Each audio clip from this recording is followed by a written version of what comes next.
Welcome to the IELTS Advanced Vocabulary Masterclass. If you've ever felt like your English is good enough but your IELTS score just won't go beyond band 6.5 or 7, then this course is exactly what you need. The difference between an average IELTS candidate and a band 8 or band 9 candidate isn't just grammar, it's vocabulary. It's knowing the right word at the right time, using natural collocations, choosing accurate synonyms, and speaking with confidence using phrasal verbs that sound fluent rather than memorized. That's exactly what you're going to master in this course. Over the next 10+ hours, we'll build your vocabulary step by step. You'll learn hundreds of high-impact IELTS words, the collocations native speakers naturally use, powerful synonyms that make your writing more sophisticated, and essential phrasal verbs that will improve both your speaking and writing. But this isn't just another vocabulary list. Every lesson is designed to help you understand the meaning, pronunciation, usage, common mistakes, and real IELTS examples so you know exactly when and how to use each expression confidently. Whether you're preparing for the academic or general training IELTS exam, the vocabulary you'll learn here will help you improve all 4 sections: reading, writing, listening, and speaking. So grab a notebook, stay consistent, and practice along with every lesson. By the end of this course, you'll not only have a much stronger vocabulary, you'll also have the confidence to express your ideas naturally, accurately, and effectively. If you're ready to take your English to the next level and move closer to your dream IELTS score, let's get started.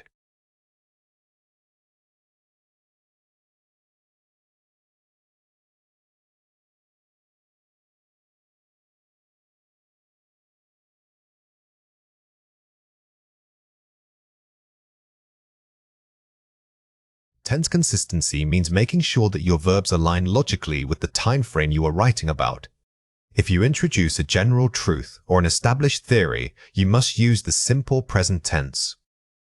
When discussing historical research or studies completed in the past, the simple past is appropriate. Conversely, when making predictions or drawing conclusions based on current trends, future tenses are necessary. The most common error is switching between these times randomly within a single paragraph. Mastering this shift isn't just grammar, it's about establishing narrative cohesion and showing your reader that you have a clear, organized thought process. Remember that tense shifts can actually be effective if done deliberately. For instance, using the simple present when describing what a graph shows elevates the language from mere reporting to academic analysis. Focus on making every verb choice serve a specific function in your argument. Here are 4 examples. The data consistently show that renewable energy sources are growing exponentially. While initial investments were costly in the early 20th century, modern infrastructure now supports a scalable global transition. Effective use of present tense for enduring facts and general trends. Notice how show and are growing anchor the passage in timeless academic truth. The shift to the past only occurs when mentioning the specific time frame of initial investments, keeping the overall narrative highly consistent. Historically, farming relied on animal power. However, since the advent of mechanized equipment in the mid-20th century, agricultural output dramatically increased, fundamentally changing rural economies worldwide. Perfectly handles historical shifts by anchoring the entire discussion using past and present perfect tenses. This example does a great job establishing a clear timeline.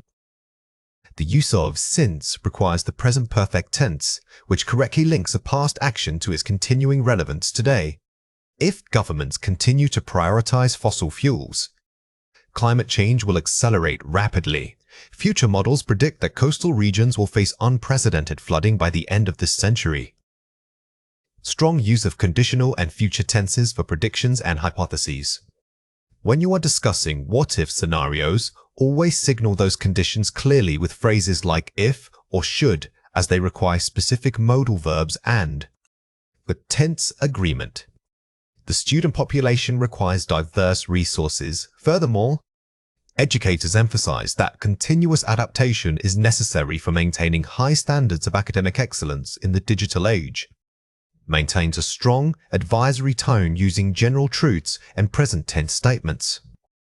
This passage feels authoritative because it relies entirely on the simple present tense to state widely accepted facts or best practices. It makes a definitive statement without needing specific dates. Let's compare 4 pairs. Global warming was happening. Scientists wrote about the problem in the past, but it still continues to affect ecosystems today. Global warming is a continuous challenge. While early studies highlighted the issue, its effects continue to impact global ecosystems today. Using is and continue maintains present relevance for an ongoing crisis.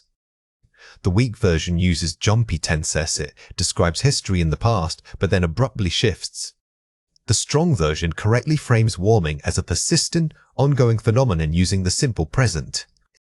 When I studied this topic, people believed that technology changed everything, and it also changes our social habits now. Research suggests that technological advancements have profoundly changed society. These shifts continue to modify our daily social habits even today. Using the present perfect have changed connects a past action advancement to its present result.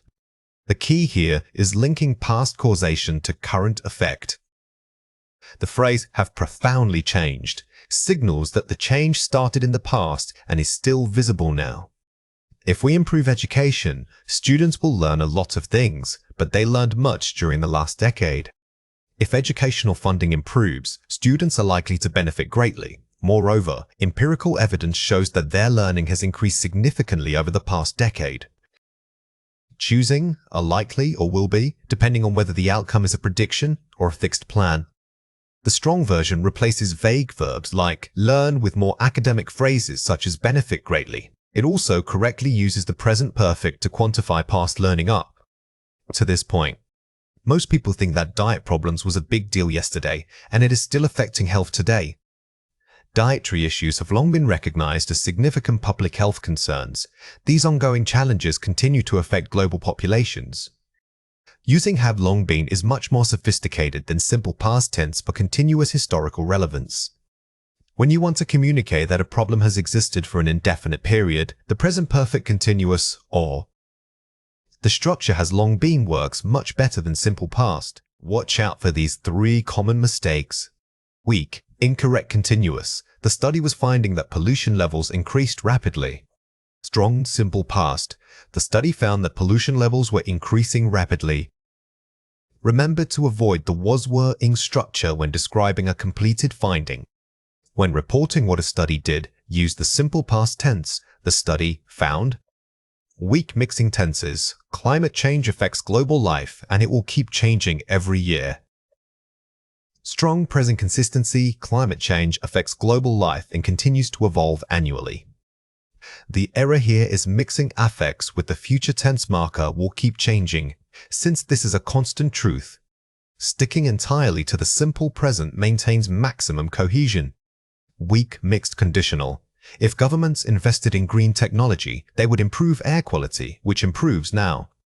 Strong first conditional. If governments invest in green technology, they will improve air quality, which improves now. When discussing real possibilities and future outcomes, always use the first conditional structure, if plus simple present. Will plus base verb. This signals a clear cause and effect relationship. Here are 4 ways to practice. Identify the time anchor. Before writing your first draft, decide if your essay's main focus is historical analysis, current trends, or future implications. This governs all your verb choices. Treat this step like setting a foundational rule for yourself. If you commit to discussing global patterns, use present tense verbs right from the introduction and maintain that commitment throughout. Outline tense shifts. If your argument requires multiple time frames, for example, history leading to a current problem and future solutions, map those shifts onto a simple timeline before writing. This prevents accidental jumps.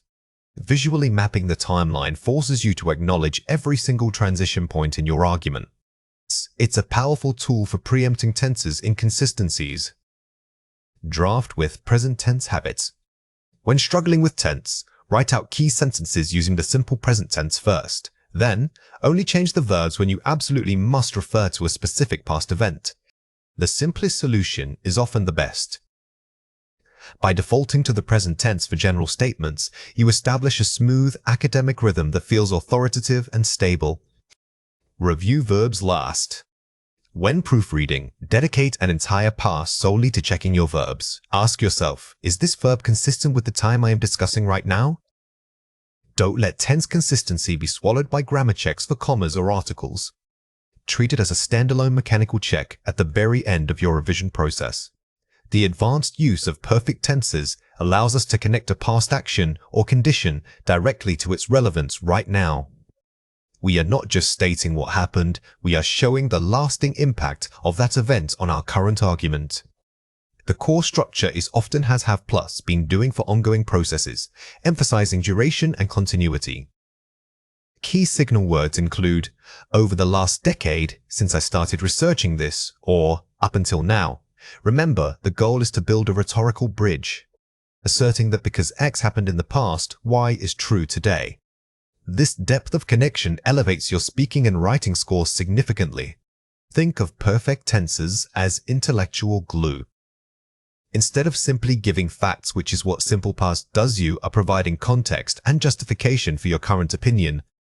When you use I have been observing, the examiner knows that this observation period is relevant to the argument immediately following it. Here are 5 examples. The government has been investing heavily in renewable energy since the last fiscal year. Present perfect continuous, focus on ongoing trend. This structure is perfect for IELTS when discussing policies or global trends.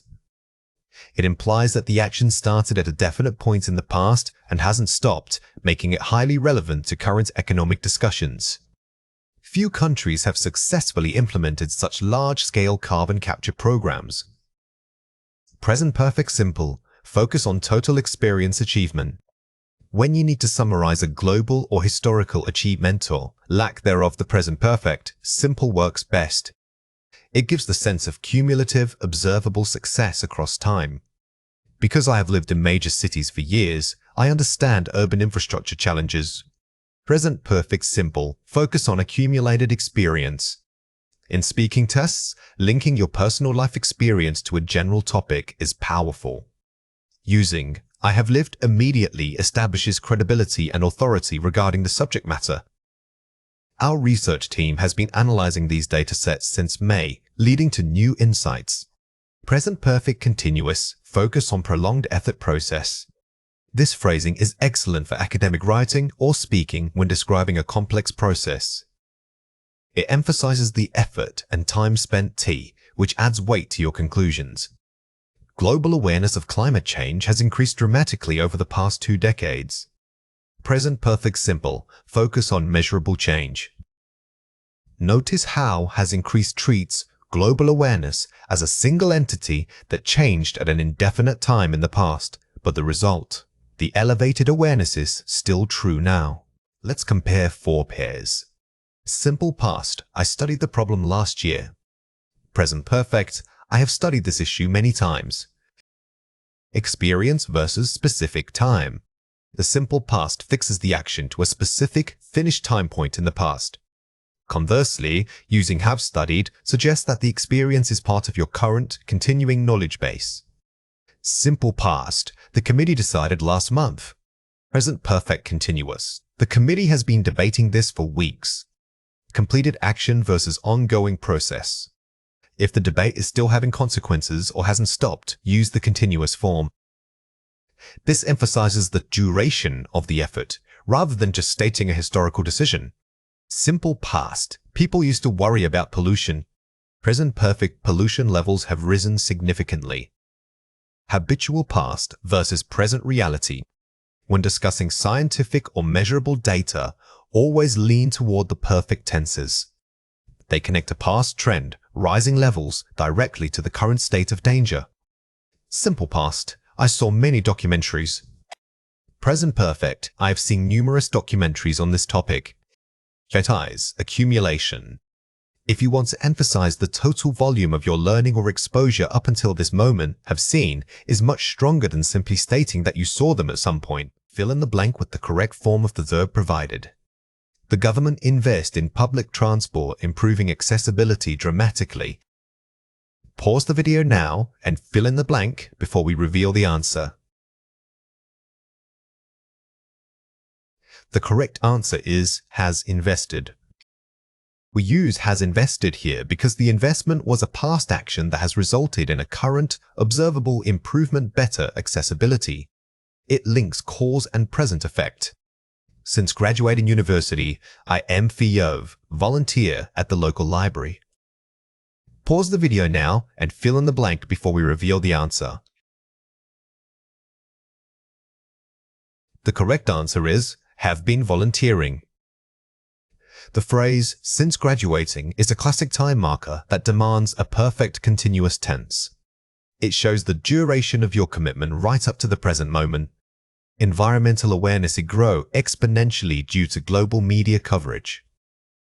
Pause the video now and fill in the blank before we reveal the answer. The correct answer is has grown. Here, has grown treats environmental awareness as a cumulative trend. The perfect tense highlights that this growth is not just historical trivia, it defines our current reality. Experts suggest we consider the long-term effects of social media on mental health. Pause the video now and fill in the blank before we reveal the answer. The correct answer is should consider. While should isn't a tense, this sentence structure requires perfect coherence. The suggestion is based on accumulated knowledge and past research, making the linking function essential for strong academic tone. Watch out for these 3 common mistakes.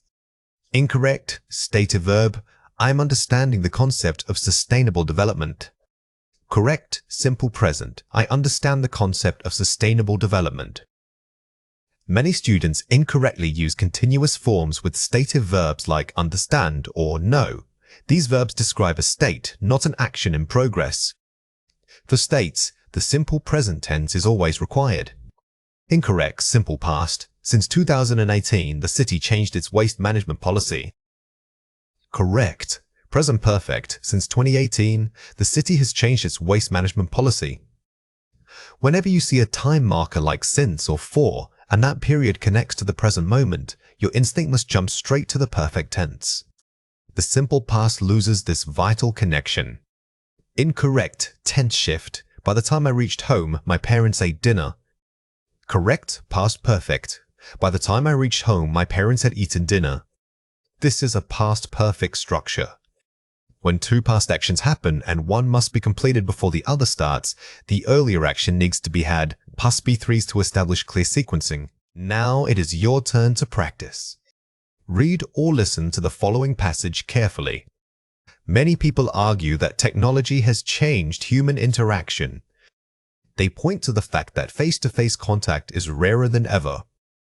This trend suggests a fundamental shift in how we communicate, and this new reality impacts everything from mental health to community cohesion.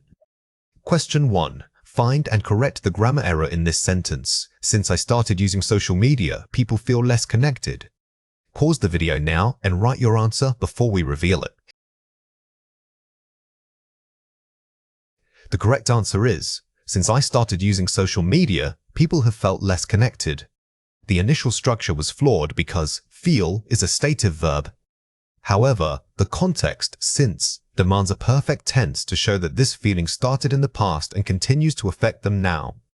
Question 2. Write your own sentence using the present perfect continuous to describe an ongoing struggle or effort related to a social topic. Pause the video now and write your answer before we reveal it. The correct answer is, the education system has been struggling to keep pace with the demands of the digital economy. When you use has been struggling, you are doing more than just stating a problem. You are emphasizing the efforts and durations of the struggle. This adds rhetorical depth, which is precisely what high-scoring candidates do in IELTS. When delivering academic material, precision is paramount. We need to pay special attention to alveolar sounds, like the sound which requires the tip of your tongue to lightly touch the ridge behind your upper front teeth. For contrast, observe the liquid, where the tongue pulls back and curls slightly without touching any specific part of the mouth. Maintaining consistent airflow across both sounds ensures that you are perceived as highly objective and credible.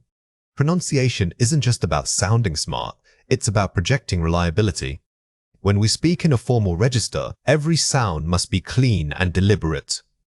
If your articulation falters on basic consonants, the listener might subconsciously question the rigor of your argument, regardless of how good the content is. Let's go through 6 words. For each word, I will say it clearly, then explain how to produce it correctly. The word is rule. Say it again, rule. Focus on keeping your mouth shape consistent for that long oo sound. Ensure the is crisp before you let your tongue articulate the final. This combination of sounds needs to flow together smoothly. The word is roll. Say it again, roll. Notice the difference between this and rule. The vowel here is a diphthong. It starts at one position and glides to another. Practice that slide in your mouth. It's what gives this word its distinct academic quality. The word is acquire. Say it again, acquire. Listen carefully to the beginning. The first vowel sound, or schwa, should be very quick and almost swallowed. It barely needs effort. Most people overemphasize that initial U sound, which makes the word sound labored. The word is lecture. Say it again, lecture. When you say this, make sure your emphasis falls strongly on lect. Don't let that sound get muffled by the following syllables. A strong stress point is key to sounding confident when presenting information. The word is refer. Say it again, refer. The initial must be strong and immediate. Think of it like bouncing a little bit off the roof of your mouth. Then maintain that clear, steady vowel sound for the second syllable to avoid sounding rushed. The word is recall. Or say it again, recall.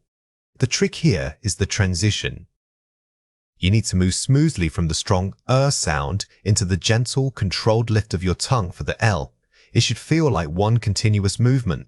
Let's compare 4 pairs. First, affect. Compare it with effect. Action versus result. This is perhaps the most common error in formal writing, but it also impacts speech. Remember that affects usually describes an action or verb that affects something. Conversely, effect is typically a noun describing the result. You observe the effect. Correcting this pair immediately elevates your academic register. First, compliment. Compare it with compliment. To complete versus to praise. If you are speaking about how 2 ideas work together, you need complement, meaning something that completes or improves another. If you are offering praise, use the word compliment. Getting this wrong undermines your authority instantly. First, analyze. Compare it with analyze. Focus on the middle syllable stress. While spelling is sometimes debated, the pronunciation must be clear.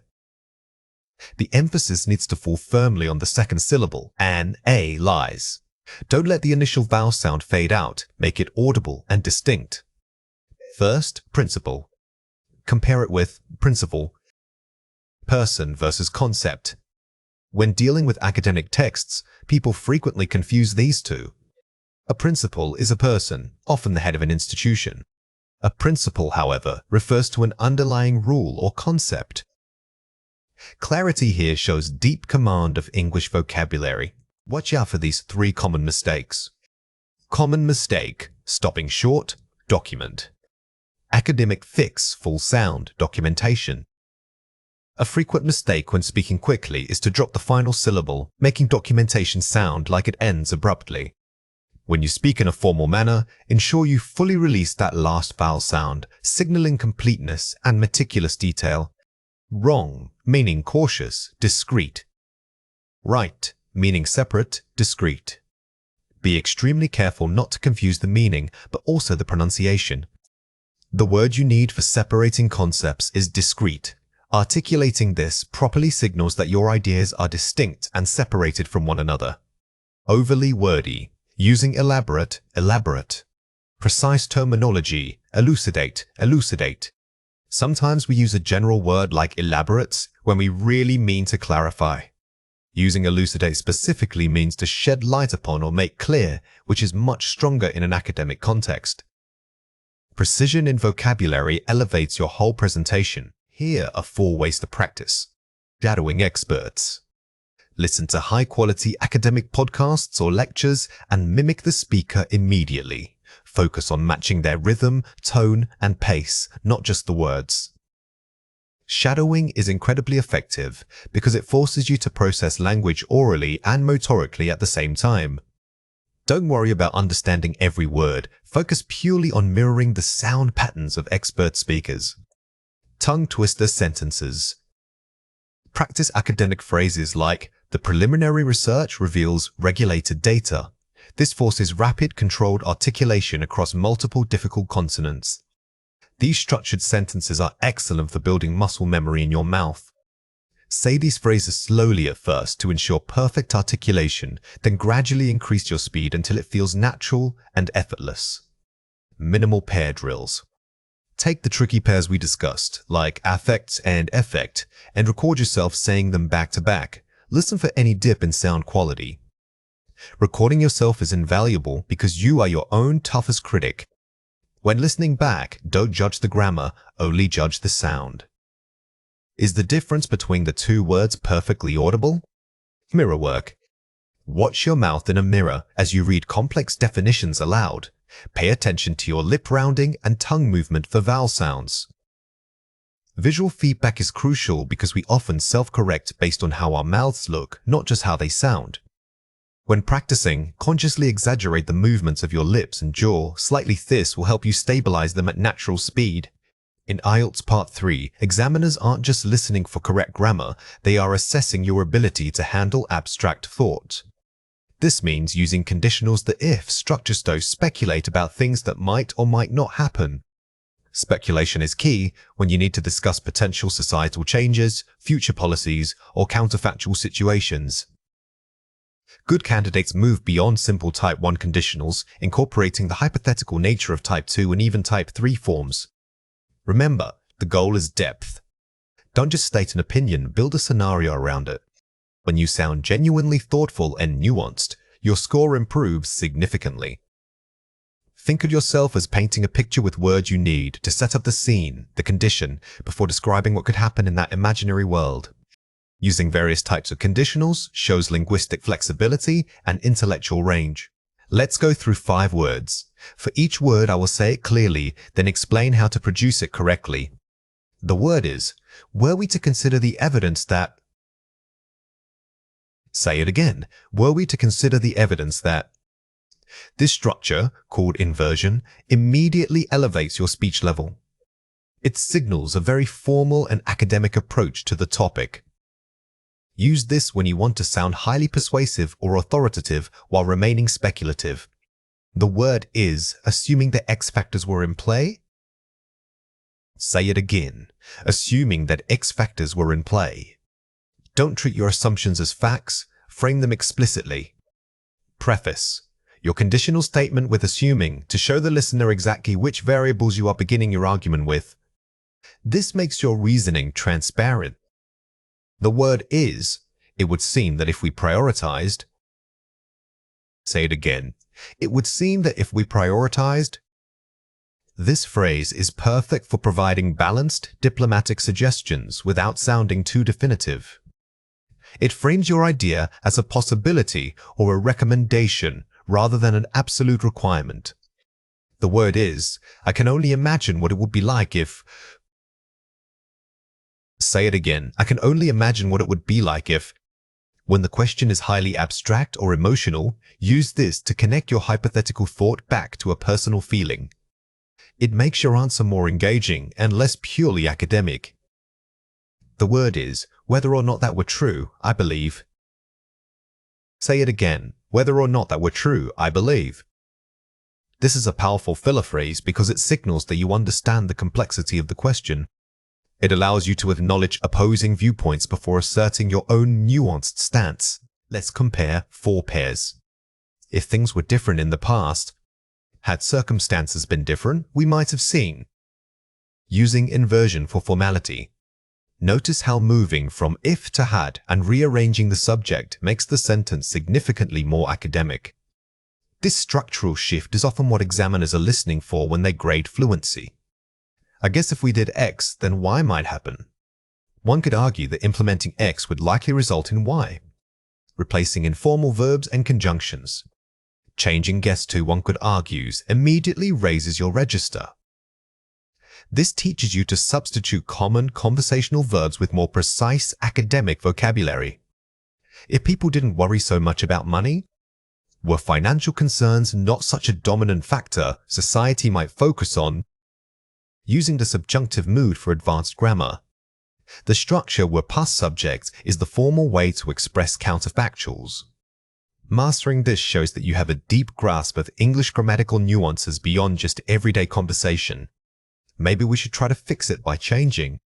A potential remedy would involve adapting our approach towards shifting focus from action to possibility.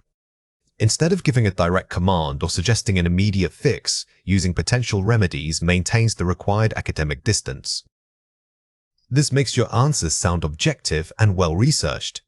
Watch out for these 3 common mistakes. Grammar slip, subject, verb agreement. If I was richer, I would travel. Better, if I were richer, I would travel. This is a classic example of mixing present reality with hypothetical thought. Remember that in all conditional statements involving unreality, you must use the subjunctive were for all subjects, including I and he. Vague response, lack of depth, it depends on what happens next. Better, the outcome would likely depend on future measures taken. A vague answer is often perceived as a lack of vocabulary, not just an inability to speak. By adding specific nouns like measures and using modal verbs, you give the examiner concrete evidence of your complex thought process. Weak vocabulary L-linking. Because technology changes fast, people need to learn new things. Better. Given the rapid pace of technological advancement, individuals must continuously upskill. Replacing simple conjunctions like because with sophisticated linking phrases such as given the rapid pace of creates better cohesion. This seamless flow makes your argument sound more authoritative and polished. Here are 4 ways to practice. The why-how expansion. Never accept a simple answer. When you are asked for an opinion, immediately ask yourself, why is that true and how could it fail? This technique forces you to generate counter-arguments and supporting evidence on the fly, which is exactly what Part 3 requires. Don't just provide one side, build a nuanced debate within your answer. Structured roleplay. Pretend you are debating a policy change, e.g. universal basic income. Practice articulating the pros and cons sides using conditionals. This helps you normalize the rapid shifting of perspective. You must sound convincing whether you are arguing for or against something, demonstrating flexibility in your rhetorical style. The time-delayed response. When faced with a difficult prompt, take 2 seconds and say, that is an interesting question, let me think about that for a moment. Buying time effectively doesn't mean pausing randomly. Use this brief delay to plan your structure specifically, identify which conditional types you will use, e.g. one type 2 and one type 3 before speaking. The what-if chain. Take a simple statement and build 3 hypothetical questions off of it in sequence. This practice builds fluency under pressure. Start small, like if cars were banned from the city center, then expand. How would businesses react? And finally, and what if only delivery services could operate there? Now it is your turn to practice. Read or listen to the following passage carefully. Imagine the year is 2050. Global leaders are discussing how one single technological breakthrough, be it medicine, AI, or renewable energy, could fundamentally restructure daily life and human relationships. Discuss the specific breakthrough. How works education would change. What negative social consequences might arise. Question 1. What is the most important thing to include in your answer? Pause the video now and write your answer before we reveal it. The correct answer is, don't just list benefits. You must use speculation, conditionals to explore the consequences of that change, arguing both for and against it. A truly high-scoring response will balance optimism with realism. Use although, nevertheless, or despite the fact that to show you can manage complexity in your argument. Question 2. What language feature should you demonstrate? Pause the video now and write your answer before we reveal it. The correct answer is demonstrate mastery of mixed conditionals and advanced hypothetical phrasing like, if X were true, but Y remains unchanged. Mixed conditionals are particularly difficult for non-native speakers. By practicing these complex structures, you signal a native-like level of grammatical control under pressure. Modal verbs are powerful tools that allow us to express nuance far beyond simple statements of fact.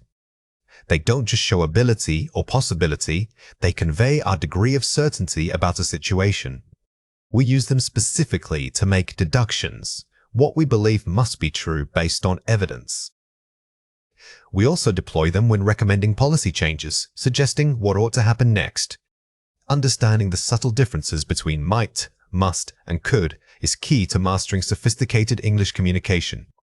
The crucial thing to remember about modals like must or might is that they are not simply synonyms for words like probably.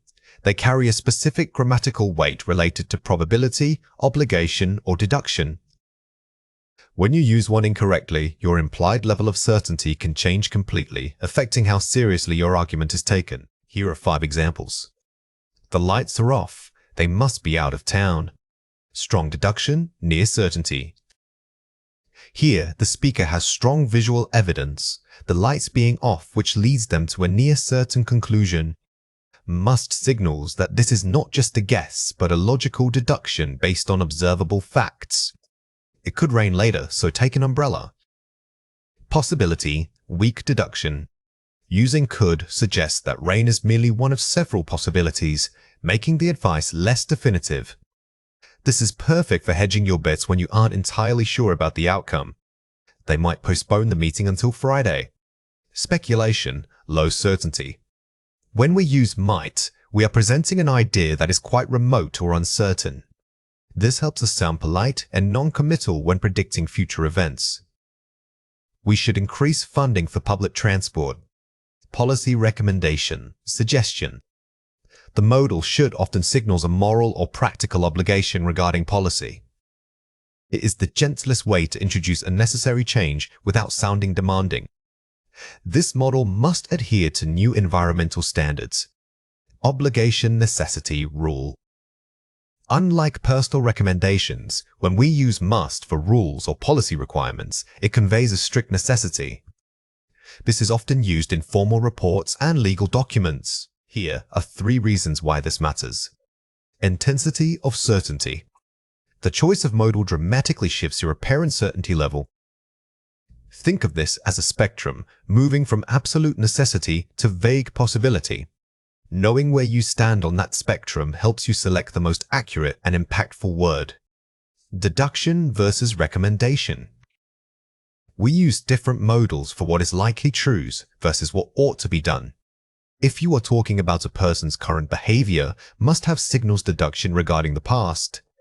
If you are talking about future actions, should or ought to handles recommendations. The power of hedging. Using weaker modals helps soften strong opinions in academic and professional settings. In high-stakes presentations, it is better to hedge your statements. Instead of saying, "This will fail," try, "This might present challenges," to sound more objective. Watch out for these 3 common mistakes. Don't say, "She must went home early yesterday." Say, "She must have gone home early yesterday." When making deductions about the past, we need to use must have followed by the perfect infinitive. This construction helps us specifically locate a strong deduction in a time frame that has already passed. Incorrect, "It shouldn't raining so much this week." Correct, "It shouldn't be raining so much this week." When should is followed by a continuous action. It changes into the structure should be plus verb ing. Remember that modal verbs are always followed by the base form of the main verb. Don't say, "How must I help you?" Say, "How can I help you?" While must suggests strong internal necessity, most questions seeking advice or ability are better suited to can or could. Using must in a question like this can sound overly forceful. Here are 4 ways to practice. Analyze the source of information.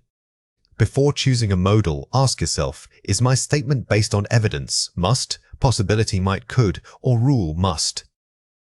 Developing this internal questioning process is key to fluency.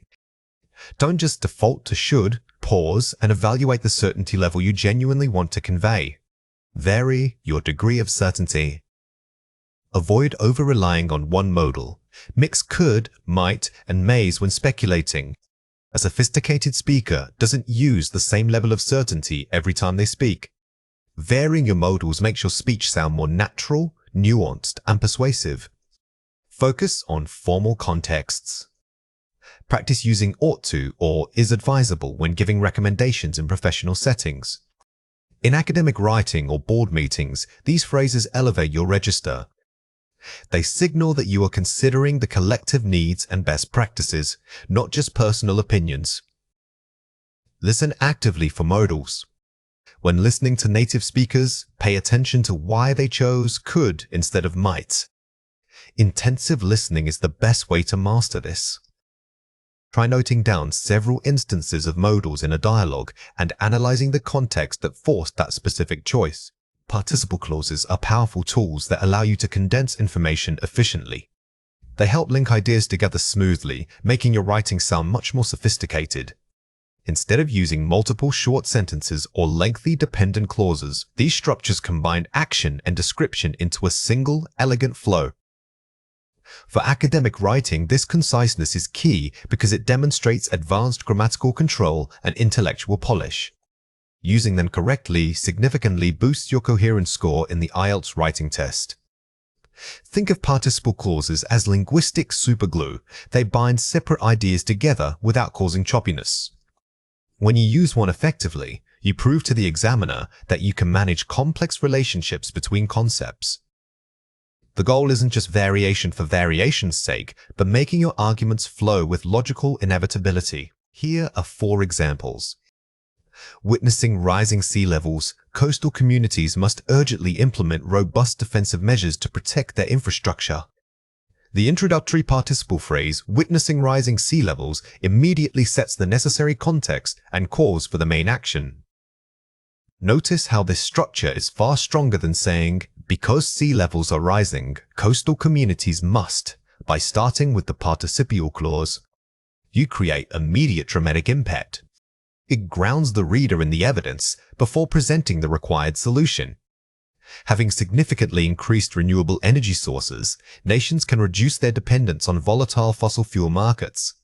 Using having plus past participles emphasizes that the action, increasing sources, occurred before the main consequence, reducing dependence. This construction is excellent for showing clear causation in academic debate. The use of having increased perfectly signals a completed preparatory action which leads directly to the argument being made. Analyzing global data trends, researchers concluded that education funding must prioritize vocational skills development. This uses a present participle, analyzing, to modify the subject researchers, showing how they performed their action. When you use this introductory phrase, remember it must clearly describe the main subject of the sentence. If the data was analyzed by someone else, restructuring is needed to keep the meaning accurate. Facing mounting pressure from climate activists, the government announced a groundbreaking commitment to carbon neutrality. The participle phrase, facing mounting pressure, immediately establishes the external force or impetus driving the main policy change. This structure is powerful for discussing socio-political topics.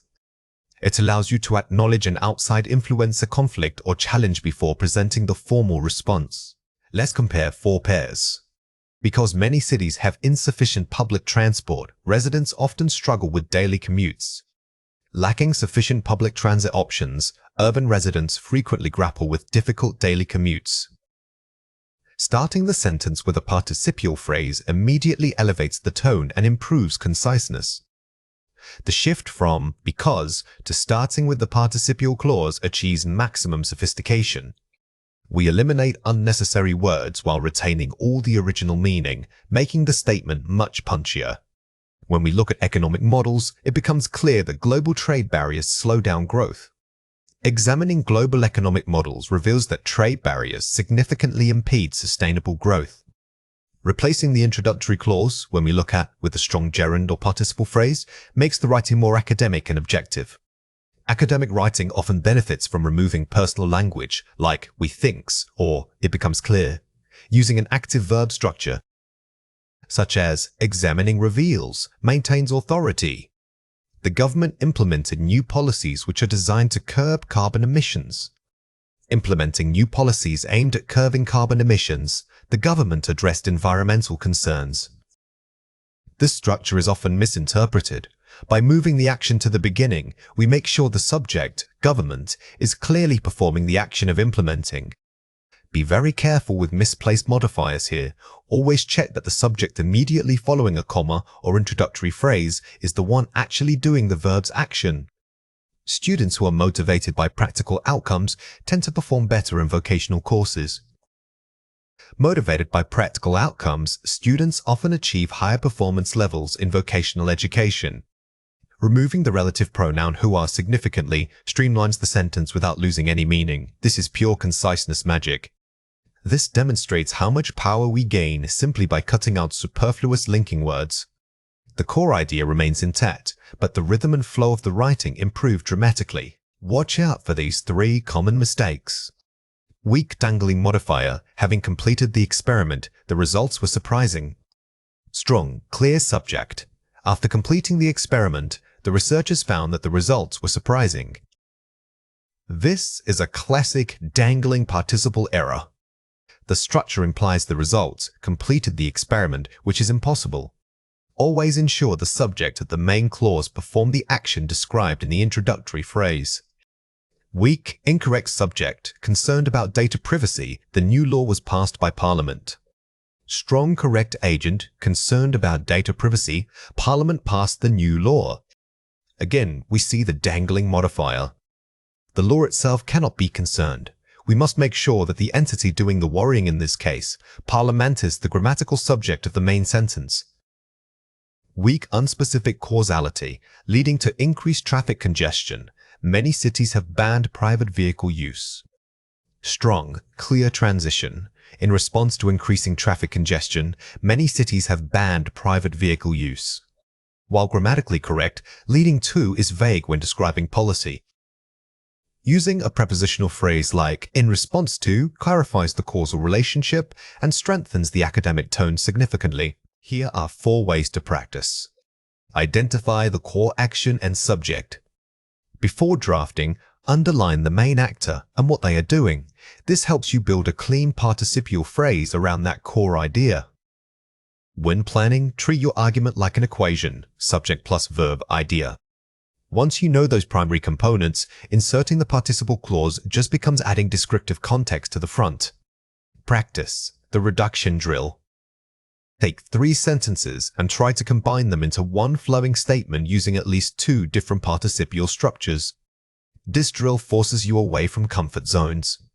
It moves your brain from simply writing correctly to actively engineering conciseness, which is a higher level skill. Use transition synonyms. Instead of relying on furthermore or moreover, use participle phrases like acknowledging this trend or recognizing the risks to bridge ideas. These participial transitions are far more dynamic than simple linking words. They make your writing feel less like a bulleted list and more like a continuous, reasoned argument. Read aloud for flow check. When you finish a paragraph, read it out loud slowly. If you stumble or pause unnaturally, the sentence structure is likely too complex or awkward. Our speaking rhythm often highlights grammatical weaknesses that we overlook when reading silently. Using your voice as an editor helps smooth out those choppy connections and ensure natural flow. Now it is your turn to practice. Read or listen to the following passage carefully. The spread of digital technology has fundamentally altered how educational content is consumed. While proponents highlight access to global resources, critics argue that this reliance on screens diminishes crucial face-to-face social skills and deep reading comprehension. Question 1. What is the key requirement when incorporating participle clauses into an essay analyzing this passage? Pause the video now and write your answer before we reveal it. The correct answer is, you must use the clause to establish a clear cause and effect relationship between technology spread and its dual effects, access versus detriment. The core challenge here is not just grammar, but synthesizing opposing viewpoints using advanced structures. You need clauses that show contrast or consequence elegantly. Question 2. What would a Band 7 response focus on first? Pause the video now and write your answer before we reveal it. The correct answer is, it should immediately use an introductory participle phrase to establish the overarching topic and its immediate impact, setting a sophisticated academic tone. A top-scoring essay will not simply list pros and cons, it will structure its argument by showing how one factor leads quest to another. Start with that powerful condensed statement of context. Advanced determiners and quantifiers are essential tools for elevating your writing from functional to highly academic. They allow you to express the degrees or scope of data trends rather than just stating numbers. Instead of simply saying many people, using phrases like a significant proportion adds immediate sophistication. Understanding when to use a determiner like fews versus a quantifier like minorities is key to achieving high scores in Task 1. This precision demonstrates nuanced control over English vocabulary and academic register. When the examiner asks for task achievement, they are looking not just at whether you describe the trends, but how accurately and variously you describe them. Mastering these quantifiers shows that you have moved beyond basic descriptive language and can analyze data relationships with expert fluency. Here are 4 examples. By contrast, the vast majority of respondents favored public transport, while only a small fraction preferred private cars. Effective use of vast majorities, quantifier, and small fraction, determiner. Notice how these terms replace vague words like most or few. Using fraction is more formal than saying some, immediately boosting your score in lexical resource. This level of specific vocabulary is what markers are trained to look for. While the sales of organic goods rose steadily, only a negligible portion showed growth compared to conventional products. Using negligible portion shows advanced assessment skills. The word negligible is highly academic. It conveys that the amount was so small it almost doesn't count. This demonstrates complex collocations and helps you compare data points with a high degree of scientific detachment. A disproportionate number of participants came from urban areas, meaning rural input formed the minority. Using disproportionate and minorities for comparison, here you are doing more than just reporting numbers. You are making an interpretation about the relationship between groups. This analytical depth is crucial for moving beyond simple listing descriptions. Despite initial dips in consumption, the overall trend shows that a substantial percentage of consumers are now adopting sustainable habits. Using substantial percentage to describe an overall positive shift. The phrase overall trends helps structure your argument, while substantial percentage provides measurable weight. By combining these elements, you create a very polished and authoritative sentence. Here are 2 reasons why this matters. Essential for communication. Understanding advanced determiners and quantifiers, precision in IELTS Task 1, data description helps you communicate more effectively.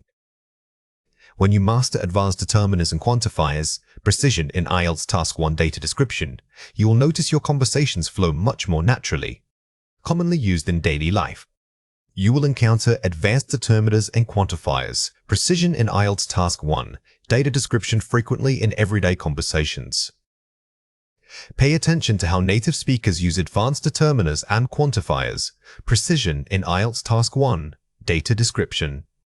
You will start hearing it everywhere once you are aware of it. Watch out for these 3 common mistakes. Weak, the people who were poor had less money. Strong, the poorest segment of the population reported lower disposable income. Avoid overly simplistic phrasing. By restructuring the sentence and using segment of the population, you are demonstrating conceptual understanding, not just grammatical knowledge. This frames your language around data categories. Weak, the children spent little time on sports. Strong, very few students dedicated enough time to physical activity. When discussing groups or countable items, it is often safer and more precise to use quantifiers like fews or very few. Remember that little refers only to uncountable concepts, such as time or effort. Weak. Most of the data was from North America. Strong. The majority of the surveyed data originated in North America. While most is correct, using majorities or the bulk of adds variation and formality. Furthermore, swapping out simple verbs like was from for more precise academic verbs like originated in significantly boosts your register. Here are 4 ways to practice. Build a determiners bank. Create lists of synonyms for many, few, and most, e.g. K is substantial proportion, the bulk negligible. Do not rely on repetition. Before writing your essay, dedicate 5 minutes to brainstorming high-level replacements for common quantifiers. Having this vocabulary ready makes integrating sophisticated language effortless during the exam. Focus on collocations. Learn phrases that naturally pair together, such as significant increase, minor decline, or vast majority. Never use a quantifier alone. A collocation is more than just 2 words, it's how native speakers naturally group them. Using established academic collocations makes your writing sound authentic and fluent, dramatically improving the coherence score. Practice grouping language. Always try to compare data by grouping items or trends together, e.g., whereas X remained steady, Y saw a sharp rise. Structure your paragraphs around comparative phrases rather than chronological listing. This shows the examiner that you are analyzing patterns and relationships, which is the core skill required for Band 8 and above. Pre-plan key vocabulary.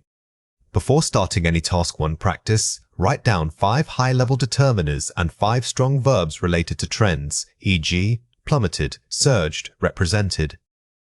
This is a metacognitive strategy thinking about your English while writing. By forcing yourself to use specific advanced vocabulary from the start, you ensure that high-level language permeates every paragraph. Academic writing requires more than just correct grammar, it demands logical flow. The key to achieving this is mastering transitional prepositional phrases. These linkers guide the reader smoothly from one idea to the next, creating a cohesive argument. They help signal relationships such as contrast, cause, or consequence. Think of them not merely as words, but as structural signposts for your ideas. These linking phrases are crucial because they provide explicit signals of relationship. Instead of leaving the reader guessing how 2 thoughts connect, these structures tell them exactly what kind of connection to expect. Using a sophisticated linker instantly elevates the perceived quality and academic rigor of your writing. Here are 5 examples. The study, in spite of limited funding, yielded significant results. Concession, despite. Notice how in spite of introduces a counterpoint that doesn't negate the main finding. This shows advanced academic writing is constantly weighing opposing ideas to build a nuanced argument. You are telling the reader, yes, there was a problem, but look at the positive outcome anyway. Global warming stems from increased carbon emissions. Causality stems from. When you use stems from, you are doing more than just saying is caused by. You are tracing the origin of a problem back to its root source. This phrasing gives your argument a deep, investigative quality. The policy is effective for rural communities, yet less so in urban areas. Contrast, yet conversely. Using yet or conversely helps you perform a direct comparison within your argument. It signals that the following point will present a deviation from what was just stated. This structure is perfect for comparative analysis. Research on this topic has progressed over time, leading to new theories. Progression, leading to. This phrase shows development and movement through time or ideas. It implies a linear journey of discover that one point naturally built upon the previous ones. This is excellent for literature reviews. The findings relate to broader socio-economic challenges. Relevance, scope, relate to. When you use relates to, you are broadening the scope of your argument. You are telling the reader that while your research is specific, its implications touch many other fields. This is key for making a strong concluding impact. Here are 3 reasons why this matters. Signaling logical relationship. They provide explicit pathways for the reader's thought process. A strong academic paper doesn't just present facts, it presents a journey of thought. These prepositions act as signposts, ensuring that every paragraph transition feels smooth and logical to the reader. They are your architectural blueprint for coherence, establishing tone and register. They instantly boost the formality and academic tone of your writing. Replacing a simple word like because with owing to or due to immediately raises your register. This precision signals that you are operating within an expert, scholarly conversation, which is exactly what academic work requires.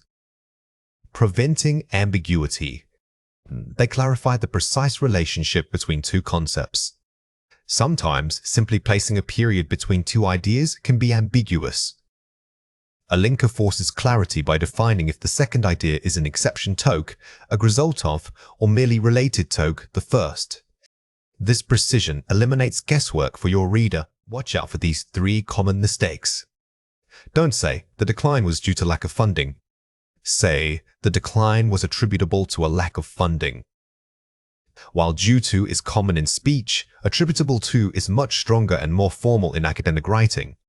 This correction doesn't just fix grammar, it elevates your diction, making your prose sound substantially more scholarly.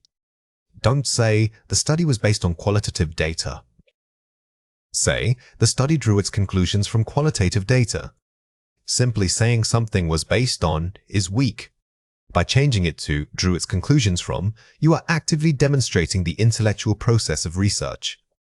This gives your writing a sense of active critical engagement. Don't say, the results contrast with previous findings. Say, the results stand in stark contrast to previous findings. Using contrast with is acceptable, but stand in stark contrast to provides vivid imagery and a much stronger signal of disagreement. Stronger verbs and more specific phrasing are key tools for academic writers. Here are 4 ways to practice. The flow map technique. Before writing a paragraph, map out the relationship between your key points. Why does point B follow from point A? Don't just write your notes sequentially, analyze the clink between them. By forcing yourself to define that logical connection first, is it cause? Is it exception? You will automatically select the most precise linker. Varying linker placement. Don't overuse transition phrases at the start of every paragraph. Sometimes, embedding them mid-sentence is more sophisticated. A good writer varies their toolkit.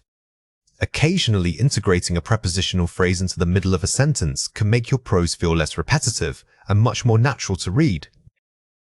The single idea rule. Ensure that every single paragraph focuses on developing one primary unified idea. Each new main point should ideally start with a strong transitional linker. If you find yourself transitioning to 2 different ideas in the same paragraph, those are probably 2 separate paragraphs needing their own opening link. Reviewing for cohesion, the read aloud test. Read your paper aloud, focusing only on how one sentence leads directly into the next. Reading it out loud is incredibly helpful because it forces you to hear where the flow breaks. If you stumble or pause awkwardly, that's a signal that your transition linker needs strengthening or repositioning. Lexical density refers to the ratio of content, words like nouns and verbs to function words in a text. In academic writing, we increase this density by employing advanced nominalization and sophisticated reduction techniques. Instead of using full verbal clauses, like because he was researching, we can use participle or nominal phrases, such as his research indicated. This allows us to pack more meaning into fewer grammatical units. The key is always maintaining clarity. These structures are not replacements for clear writing. They are tools that allow you to elevate your register while keeping the logical flow impeccable. Don't view nominalization as merely making sentences sound academic. Think of it as concision with gravitas. By transforming actions into conceptual nouns, you signal to the reader that this idea is a stable academic concept rather than just an event in a narrative timeline. This slight shift in focus greatly enhances your rhetorical power. Here are 5 examples. The committee's recommendation for policy change was met with considerable resistance. Nominalization, recommendation. Notice how we replaced the committee recommended a policy change with the noun recommendation. This single word carries the weight of the entire action, making the sentence feel more formal and scholarly. Observing the migration pattern suggests environmental instability. Participial clause suggests. Here, observing replaces a full clause like, if we observe, this participial opening immediately grounds the reader in the action being described, improving pace while maintaining complexity. The increasing global awareness of climate change demands immediate policy shifts. Adjective, noun, compound, global awareness. Using coupled nouns like global awareness is highly dense. It combines the scope global with the concept awareness into a single, potent object that drives the sentence forward. Facing significant funding cuts, the research team adjusted its methodology. Absolute participial phrase, facing. The phrase facing significant funding cuts modifies the subject, giving us background context without needing a subordinate conjunction like, because they were facing. It's highly efficient. Successful implementation of these findings requires multidisciplinary collaboration. Gerund subject, implementation. Starting the sentence with implementation tells us that the process is the subject. This nominalization elevates the discussion from a simple action to a complex, abstract requirement. Let's compare 4 pairs. Using an absolute phrase, the data increasing rapidly, ma. Full clause, because the data was increasing rapidly, mac, mac. Conciseness over conjunctions. When you can remove a conjunction like because and restructure using a phrase, always favor the shorter option. The absolute phrase is grammatically richer and much punchier than the full clause. Gerund as subject, analyzing the results, mo. Infinitive phrase, to analyze the results, action versus purpose. Remember that when an action is the topic of discussion, it must be a gerund. It functions as a noun. Using to analyze suggests purpose. Using analyzing states the activity itself. Participial modifier, studying late, minus. Relative clause, who was studying late. The subject focus. When modifying a person, ensure the participle clearly links back to that noun. The participial form is tighter and more sophisticated than a full relative clause. Nominalizing, deciding on new criteria. Verbal form, they decided on new criteria, mein Mimits. Focusing on the concept. If your sentence needs to discuss the concept of a decision rather than the act of deciding, always choose the nominalized noun. This signals that you are writing at an abstract, theoretical level. Fill in the blanks. Having reviewed the policy document, the board members finally summer our consensus. Pause the video now and fill in the blank before we reveal the answer. The correct answer is reached.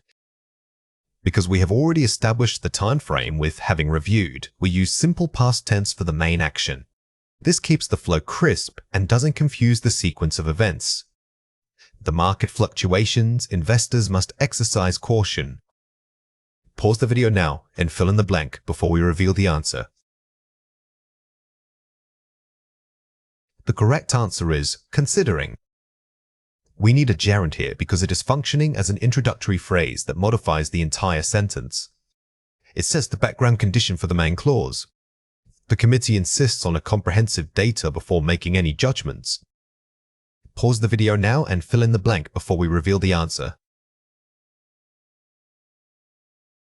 The correct answer is the collection of. Here we need a noun phrase to follow the preposition on. Instead of just saying collecting, using the collection of adds academic weight and formality. He acted as if he more influence over the final outcome. Pause the video now and fill in the blank before we reveal the answer. The correct answer is had. This is a classic conditional structure. Since we are discussing an unreal or hypothetical past situation, we must use the past perfect auxiliary verb had to maintain grammatical consistency. Watch out for these 3 common mistakes. Ambiguous, awkward modifier placement. The data collection was difficult to interpret given the variables changing. clearer flow. Given the changing variables, the data collection proved difficult to interpret. Misplaced modifiers are a major threat to clarity.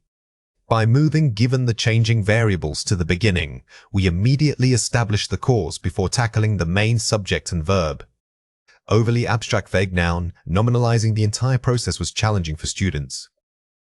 Specificity and clarity. The process of nominalization proved challenging for students. Be careful not to turn a specific action into an overly generic noun. Adding process of or specifying the method helps anchor the abstract concept back into reality for the reader. Dangling participle, having analyzed the problem, resulting in several suggested solutions. Clear subject connection. After analyzing the problem, we develop several suggested solutions. The key rule here is that the subject performing the action in the introductory phrase must immediately follow. If you omit the subject, you create a dangling modifier, which loses all academic credibility. Now it is your turn to practice. Read or listen to the following passage carefully. The increasing recognition of sustainable practices necessitates a comprehensive shift in industrial policy. The implementation of circular economy models, for example, requires massive investment and regulatory overhaul. Researchers are finding that early adoption significantly mitigates future economic risks. Question 1. Find and correct the grammatical error in this sentence. Having built a strong foundation, the industry must now adapt to global changes. Pause the video now and write your answer before we reveal it. The correct answer is, the industry, having built a strong foundation, must now adapt to global changes. This was a dangling participle because it implies that the global changes were doing the building.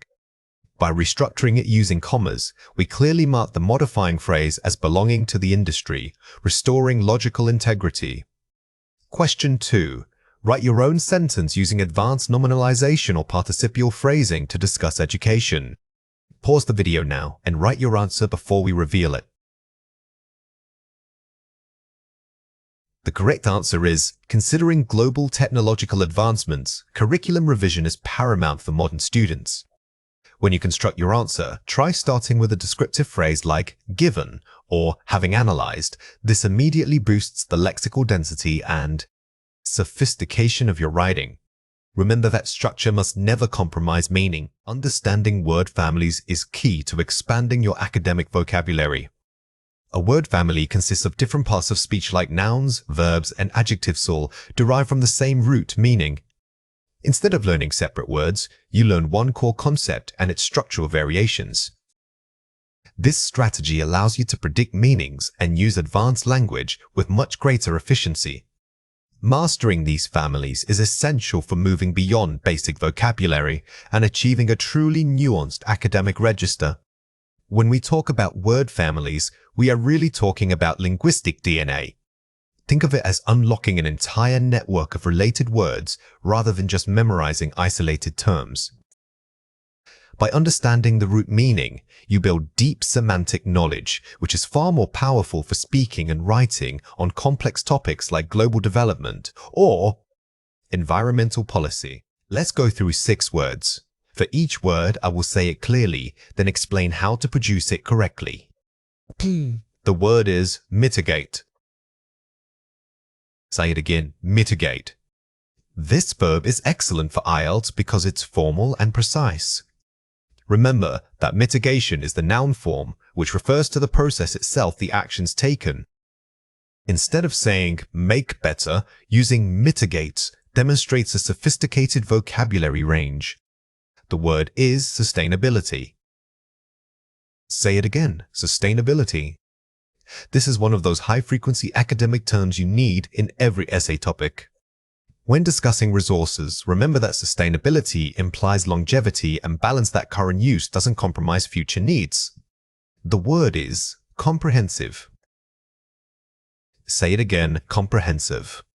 When describing research, studies, or analyses, comprehensive is almost always better than just saying full. It suggests depth and breadth simultaneously, giving your writing an authoritative tone that examiners look for. The word is deterioration. Oni, say it again, deterioration. This noun is perfect for academic writing about decline, whether it's environmental or social. If you are describing a negative trend, using deterioration sounds far more formal and analytical than simply saying getting bad. The word is crucial. Say it again, crucial. Crucial often works as a powerful replacement for very important. Be careful not to overuse it though. Reserving it for genuinely vital points will make your language sound much more impactful and deliberate. The word is analyze. Say it again, analyze. This verb is necessary when you are explaining your reasoning or discussing research findings. Remember that analysis is the noun form and it refers to the finished product, the detailed breakdown which you should always aim to produce in your writing. Here are 5 examples. Governments must adopt policies that promote the sustainability of local water sources. On numbing, noun. Notice how this sentence moves beyond simply stating a problem. It suggests an action adopting policies. This structure is vital for IELTS writing, as you are not just describing data, but advocating for solutions. The committee released a comprehensive report detailing the factors contributing to poverty. Comprehensive edge G. Using comprehensive here signals that your essay or argument will be thoroughly researched. Linking it with verbs like detailing creates a strong academic flow that demonstrates mastery of complex phrasing. Failure to mitigate rising sea levels poses a crucial threat to coastal communities worldwide. Mitigate verb, crucial adjective. The combination of failure to and pose a threat elevates the formality significantly. Furthermore, placing crucial right before your main subject makes the urgency immediate to the reader. Experts warned that the deterioration of air quality was accelerating rapidly in urban centers. Deterioration, noun. When describing trends, using nouns like deterioration allows you to treat the trend itself as a subject. This is grammatically complex and highly effective for achieving a high academic score. We must analyze the economic data carefully before making any recommendations regarding resource allocation. Analyze verb. This sentence models perfect procedural language. It shows that you are not just stating a fact, but describing the process of arriving at a conclusion, which is key for Part 3 speaking responses. Let's compare 4 pairs. Major problem. Significant issue, synonym. Affix scale versus importance. While both mean important, major often refers to the sheer size or scale of an event, like a major earthquake.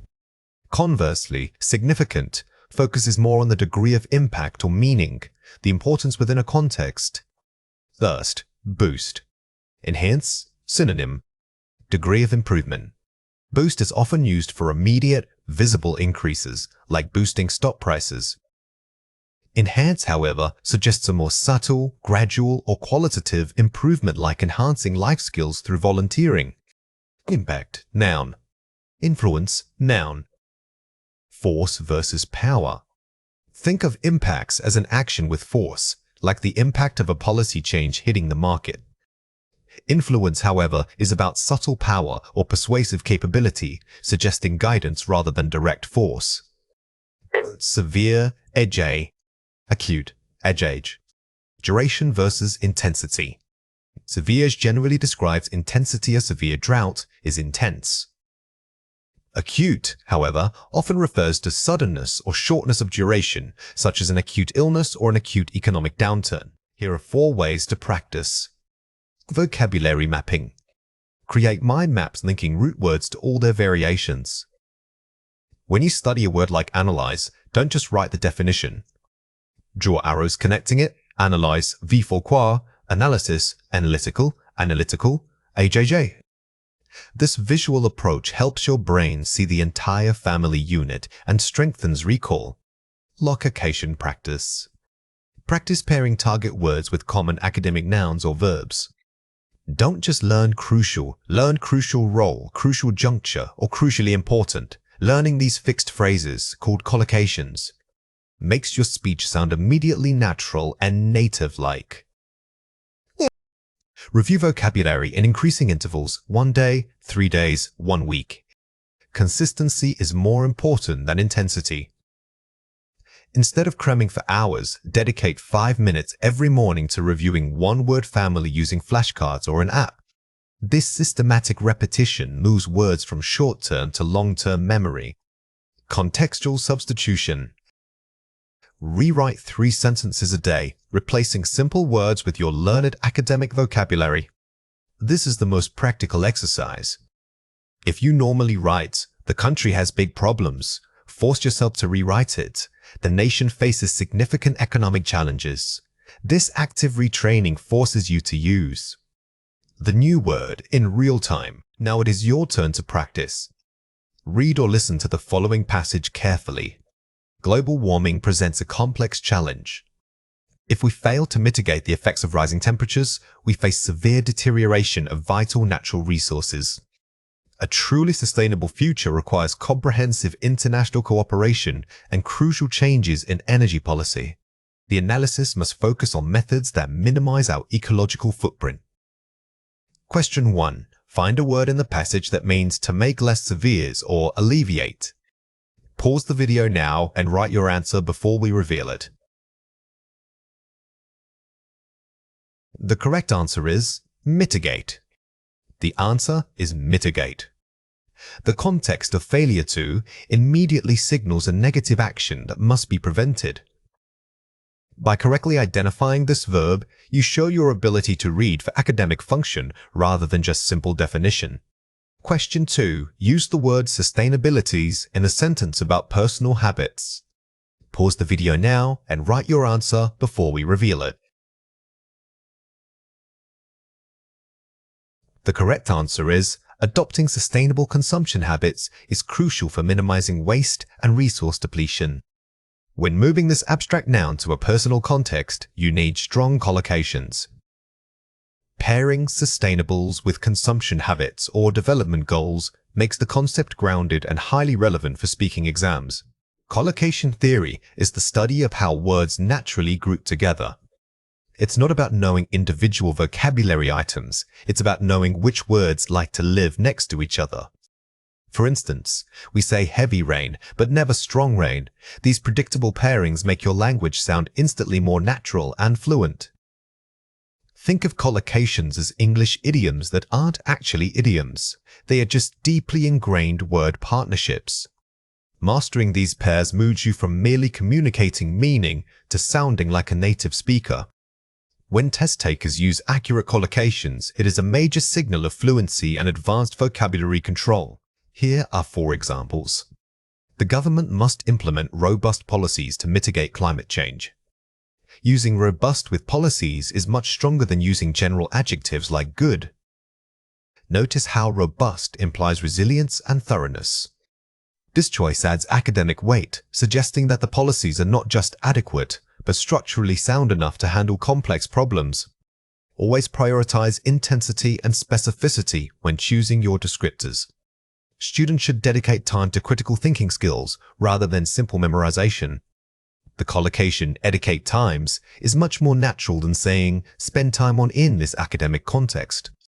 While spending time is grammatically correct, dedicating times carries a sense of deliberate commitment and focus. It elevates the writing from simple advice to measured recommendation, which boosts your overall tone. Increased global awareness has spurred significant economic development in developing nations. Spurred is a high-level verb that pairs perfectly with development, showing cause and effect smoothly. We are using spurred here because it suggests a sudden, energetic boost or impetus. This action verb helps create dynamic movement in the writing, making your argument feel more forceful. Addressing systemic inequalities requires comprehensive and sustainable solutions. Systemic is an advanced modifier that elevates the scope of the problem far beyond individual incidents. By using systemic, you signal that your argument understands the deep, structural roots of a problem. This demonstrates high-level analytical thinking, a key requirement for top scores in IELTS writing. Let's compare 4 pairs. The argument was very strong. The argument presented a compelling case. Using the verb presence with nouns like case or arguments is more sophisticated than simple adjectives.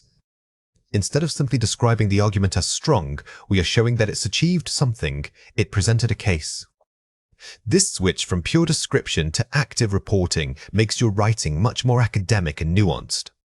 We have many important reasons for this policy. The policy is underpinned by several vital reasons. Using phrasal verbs or prepositions like underpinned immediately increases your lexical complexity. Saying something is underpinned suggests that the reasons are not just listed, but they actually support and bear the weight of the policy. This conveys a much deeper sense of foundational strength. The country suffered big economic loss. The nation faced severe economic downturns. Choosing specific nouns and adjectives like downturn or severe is far better than generic phrasing. We replace the simple adjective bigs with the more academic severes and use the precise noun downturn. This specificity demonstrates that you have a deep vocabulary pool related to economic topics. The problem is very important for society. This issue has profound implications for society. Implications is the perfect noun here, suggesting wider, less obvious consequences that need consideration. Using implications forces the reader to consider the ripple effect of the problem. It suggests intellectual depth because you are not just stating importance, you are forecasting future impact. Watch out for these 3 common mistakes. Weak, he made a deep understanding of the subject. Strong, he acquired a profound understanding of the subject. The error here is mixing verbs and nouns. You don't make an understanding, you must achieve, gain, or acquire one.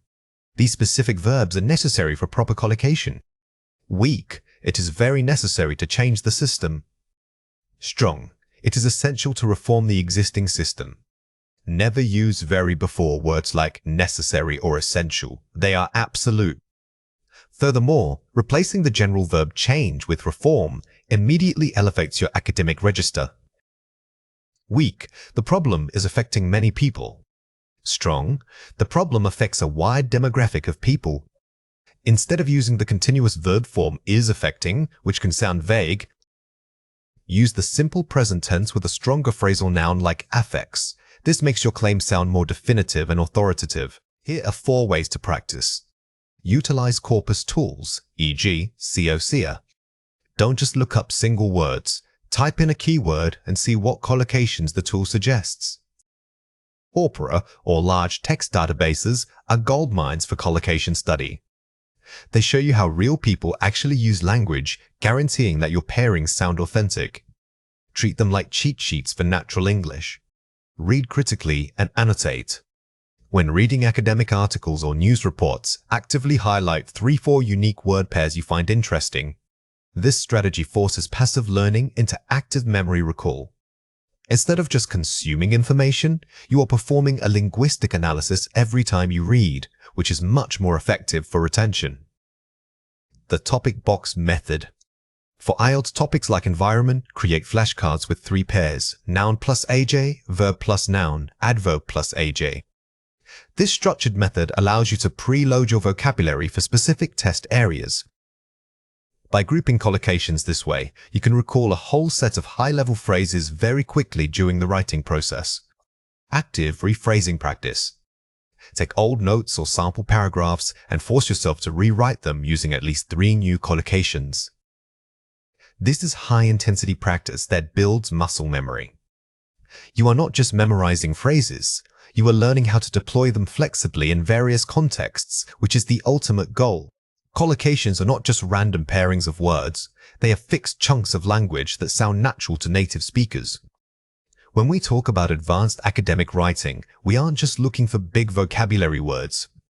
We are focusing specifically on linking core conceptual nouns with the most precise and impactful verbs possible. These strong noun-verb pairs instantly elevate your register from general description to sophisticated analysis. Mastering these connections shows that you have internalized complex academic discourse patterns. Remember, a collocation is about natural rhythm and predictability in English. Think of it less as grammar and more like acquiring a specific piece of professional jargon. The goal here is not just accuracy, but sounding polished. Using the right verb makes your argument feel authoritative. Here are 5 examples. Researchers must mitigate the inherent risks of global warming. Mitigate risk problem analysis. The verb mitigates is far stronger than simply saying reduce. It implies a calculated effort to lessen or alleviate something serious. Always look for verbs that suggest management or control over a difficult concept. The study aims to elucidate the complex relationship between socioeconomic factors.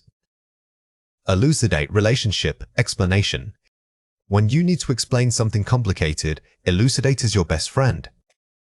It means to make clear or shed light on a subject. This verb signals that you are providing deep, structured insight. Governments need to counteract the spread of misinformation online. Counteract spread, action, opposition.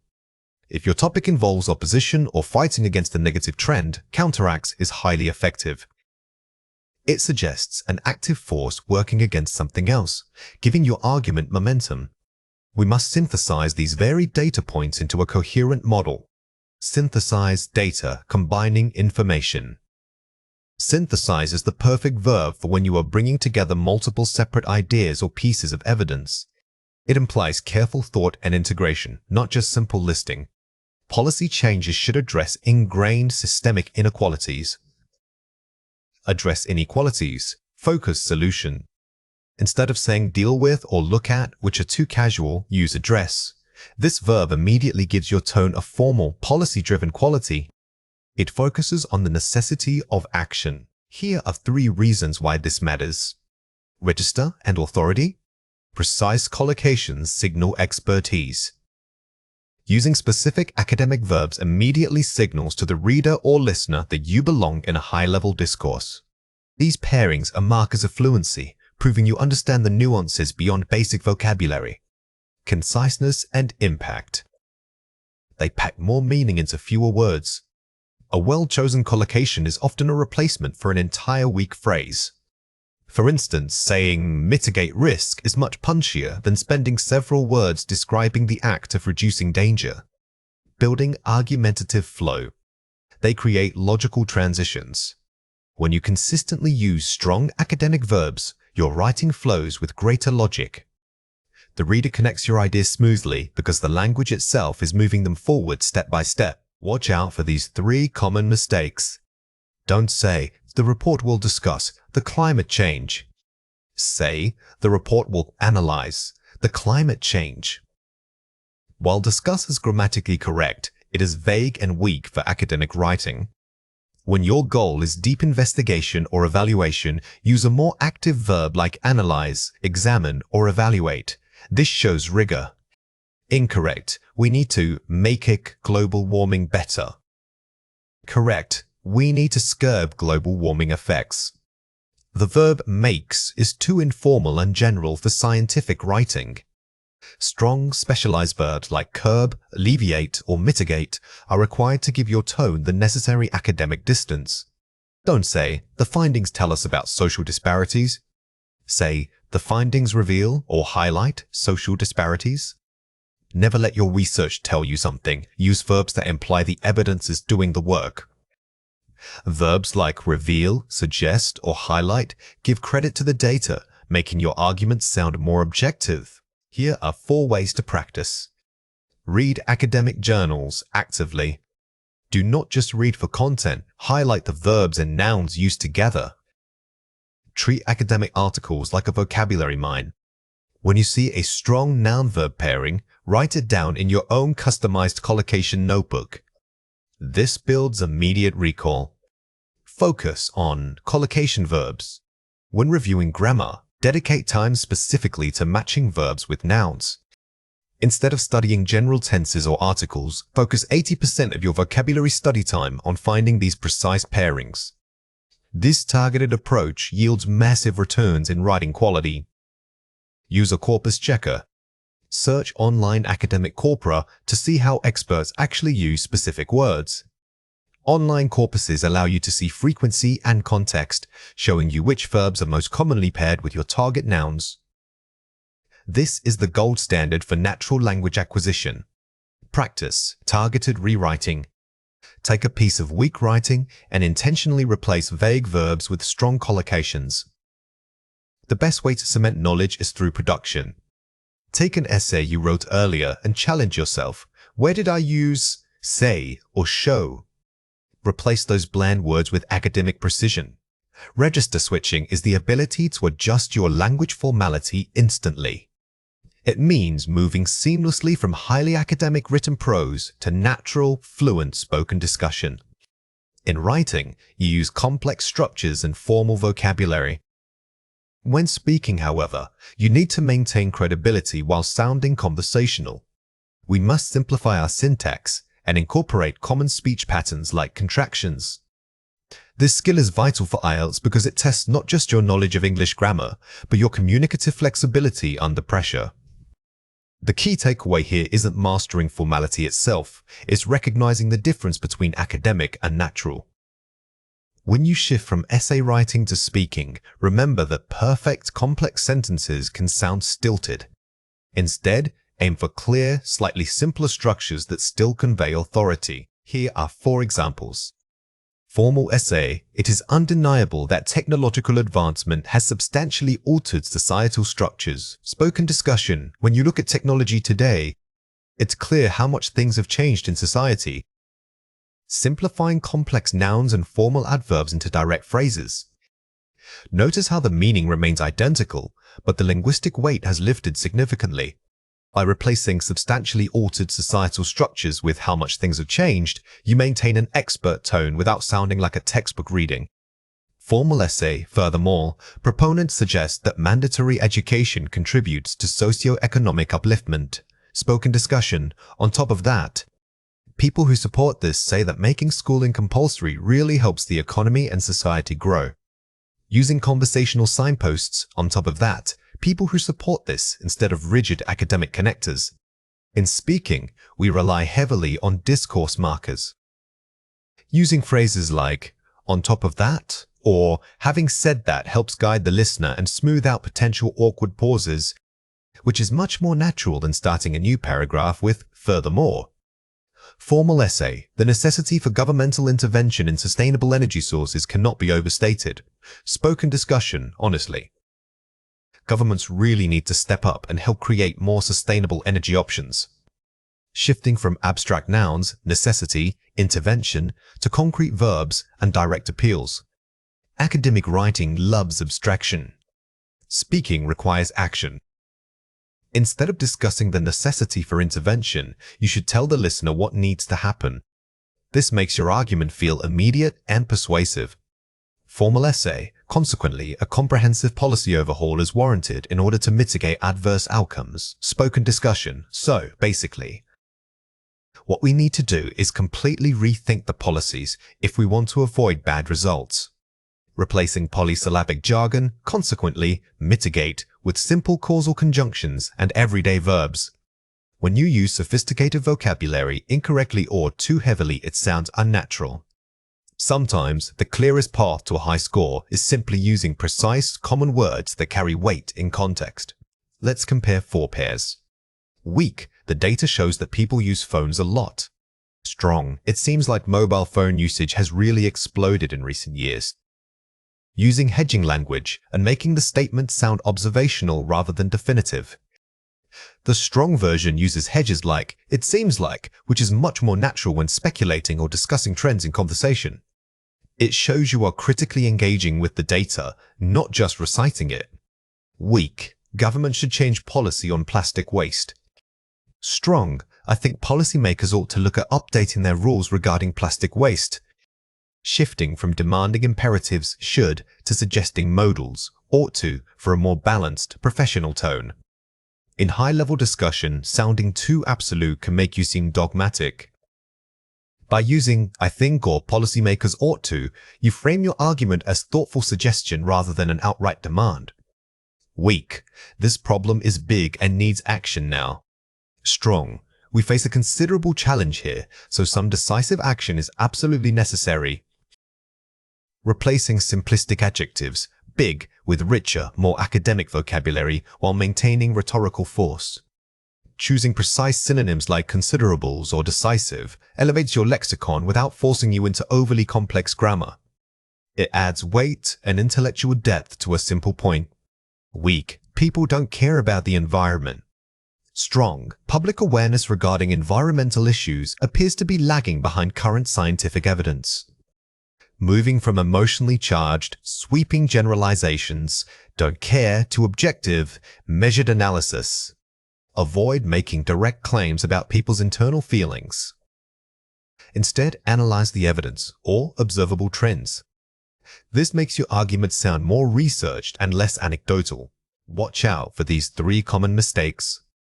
Weak, too simple. My opinion is that recycling bins are very important for the planet. Strong, natural and academic. I believe that effective waste management, like proper recycling, is critical to protecting our environment. The mistake here is being too blunt. The correction replaces the overly enthusiastic very important with a more measured academic phrase, showing control over your enthusiasm and vocabulary. Weak, too colloquial. We have to reduce pollution from cars because it's bad for us. Strong, professional suggestion. It would be beneficial if we could implement stricter regulations on vehicle emissions, given the health risks involved. Using we have to is great for casual speech but sounds weak in an IELTS setting. The corrected version uses the conditional structure, which allows you to suggest a policy change politely and professionally. Weak, overly simplistic claim. It's obvious that technology makes life better. Strong, balanced discussion. While technology has undeniably improved many aspects of modern life, it is also important to consider potential drawbacks. The biggest error here was making an absolute statement. In advanced discussions, your goal is rarely to prove one side, is to analyze complexity. Starting with a concession or counter-argument shows nuance. Here are 4 ways to practice. The 3-tier rehearsal method. Drafting your response 3 times, first in written academic tone, second in a slightly simplified version, and third as if speaking to an educated friend. This method forces you to consciously drop the high formality. By practicing the friend version aloud, you build muscle memory for natural intonation and conversational fillers. Identify key signposting phrases. Memorize 5 excellent transitions that work in both written and spoken contexts, such as, to elaborate on this point, or this leads me to consider. Good signposts act like GPS coordinates for your listener. Having a bank of reliable, flexible phrases allows you to maintain flow even if you lose your train of thought momentarily. The elevator pitch summary drill. Take any academic paragraph and summarize its core argument in under 45 seconds. Time yourself consistently. This drill forces maximum conciseness. You must strip away all the superfluous jargon and get straight to the point, which is exactly what a moderator expects during a timed discussion. Focus on rhetorical questions. Instead of making declarative statements, frame your ideas as questions. How can we possibly? Or wouldn't it be better if? Rhetorical questions immediately engage the listener and make you sound like a confident critical thinker. They shift the focus from what I know to what we should discuss together. Paraphrasing is not just swapping out words, it's about completely reconstructing meaning while maintaining academic precision. For IELTS writing, this skill prevents repetition and elevates your lexical resource score significantly. Instead of relying on a single synonym, advanced paraphrasing involves changing the grammatical structure, entirely shifting from active to passive voice, or transforming complex nouns into verb phrases. This shows the examiner that you understand how language functions at a deeper level. Remember that true academic sophistication lies in structural flexibility. Don't just look up a synonym, ask yourself, how else can I say this using a different part of speech? By mastering these techniques, you prove fluency beyond mere vocabulary size. Here are 4 examples. Original: global warming is causing sea levels to rise. This poses a threat to coastal communities. Strategy used: changing the grammatical structure and using sophisticated nominalization. Notice how we transformed the active verb is causing into the noun phrase rising sea levels. This technique, called nominalization, immediately makes your writing sound more formal and academic. It helps maintain flow without sounding blunt. Original: students must study hard to get good grades. Strategy used: changing the subject focus and using a concessive structure. Instead of stating a direct obligation, we framed it as a necessity for success. Using phrases like, while diligent effort is required, adds nuance and complexity. This shows that you can connect ideas more thoughtfully than just listing them. Original, pollution in cities makes breathing difficult for residents. Strategy used, shifting from a subject-verb structure to an elaborate prepositional phrase. Here, we avoided the simple pollution makes construction. By using a long descriptive phrase like, the accumulation of pollutants within urban centers, you build gravitas and weight into your argument. This is excellent for opening sentences. Original, people should use public transport more often because it is greener. Strategy used, replacing the direct causal link because with academic transition phrases and nominalization. We replaced because with owing to its environmental advantages. This substitution elevates the writing instantly. Always keep a list of advanced linking words ready. They are your greatest tools for sophisticated paraphrasing.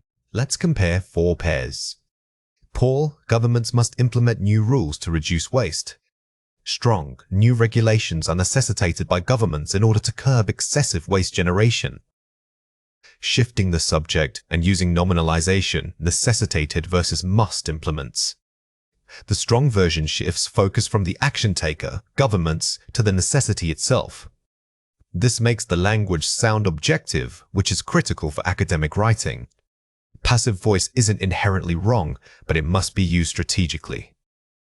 Poor, climate change affects farming practices worldwide. Strong, global farming techniques are consequently impacted by the effects of climate variability. Using stronger verbs, impacted, and more formal nouns, variabilities. We upgraded affects to is impacted, which is much higher level vocabulary. Additionally, using climate variabilities instead of just change demonstrates a precise understanding of the topic. Poor, most people know that technology changes society quickly. Strong, it is widely recognized that technological advancements are rapidly reshaping societal structures. Painting the introductory phrase and using more formal synonyms, widely recognized, reshapings.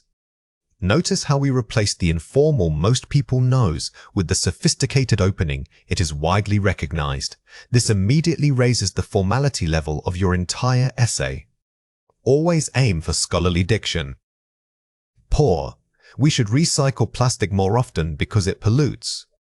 Strong, increased commitment to recycling plastics is crucial given their detrimental effects on environmental health. Transforming a simple cause and effect statement into a formal, noun-heavy clause. The strongest improvement here is transforming the simple "it pollutes" into the descriptive phrase "detrimental effects." This shows you have mastered complex sentence construction while improving your vocabulary. Watch out for these 3 common mistakes. Weak, too simple. Technology is very important for modern life. Strong, academic tone. The integration of technology has become fundamentally vital to contemporary existence. The biggest mistake is simply replacing one easy word with another, like changing very important to crucial. True paraphrasing requires upgrading the entire concept and tone. Aim for elevated diction that matches your subject matter. Weak, too conversational. We need to stop cars from making pollution. Strong, technical formal. Mitigation of vehicular emissions is required to reduce atmospheric contamination levels.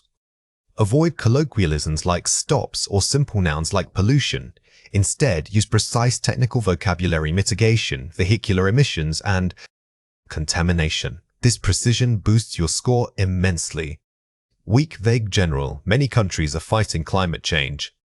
Strong, specific action required. A concerted international effort is required to combat the growing severity of global warming. The weak sentence is vague. Every country says they are fighting it. The strong version specifies that a concerted international effort is needed, which demonstrates critical thinking and specific knowledge. Here are 4 ways to practice. The synonym bank approach. Before writing a paragraph, write down 5 key concepts and find 3 different ways to phrase each one. This builds mental flexibility. Don't wait until you are drafting sentences to think of alternatives. Build this bank during your brainstorming phase.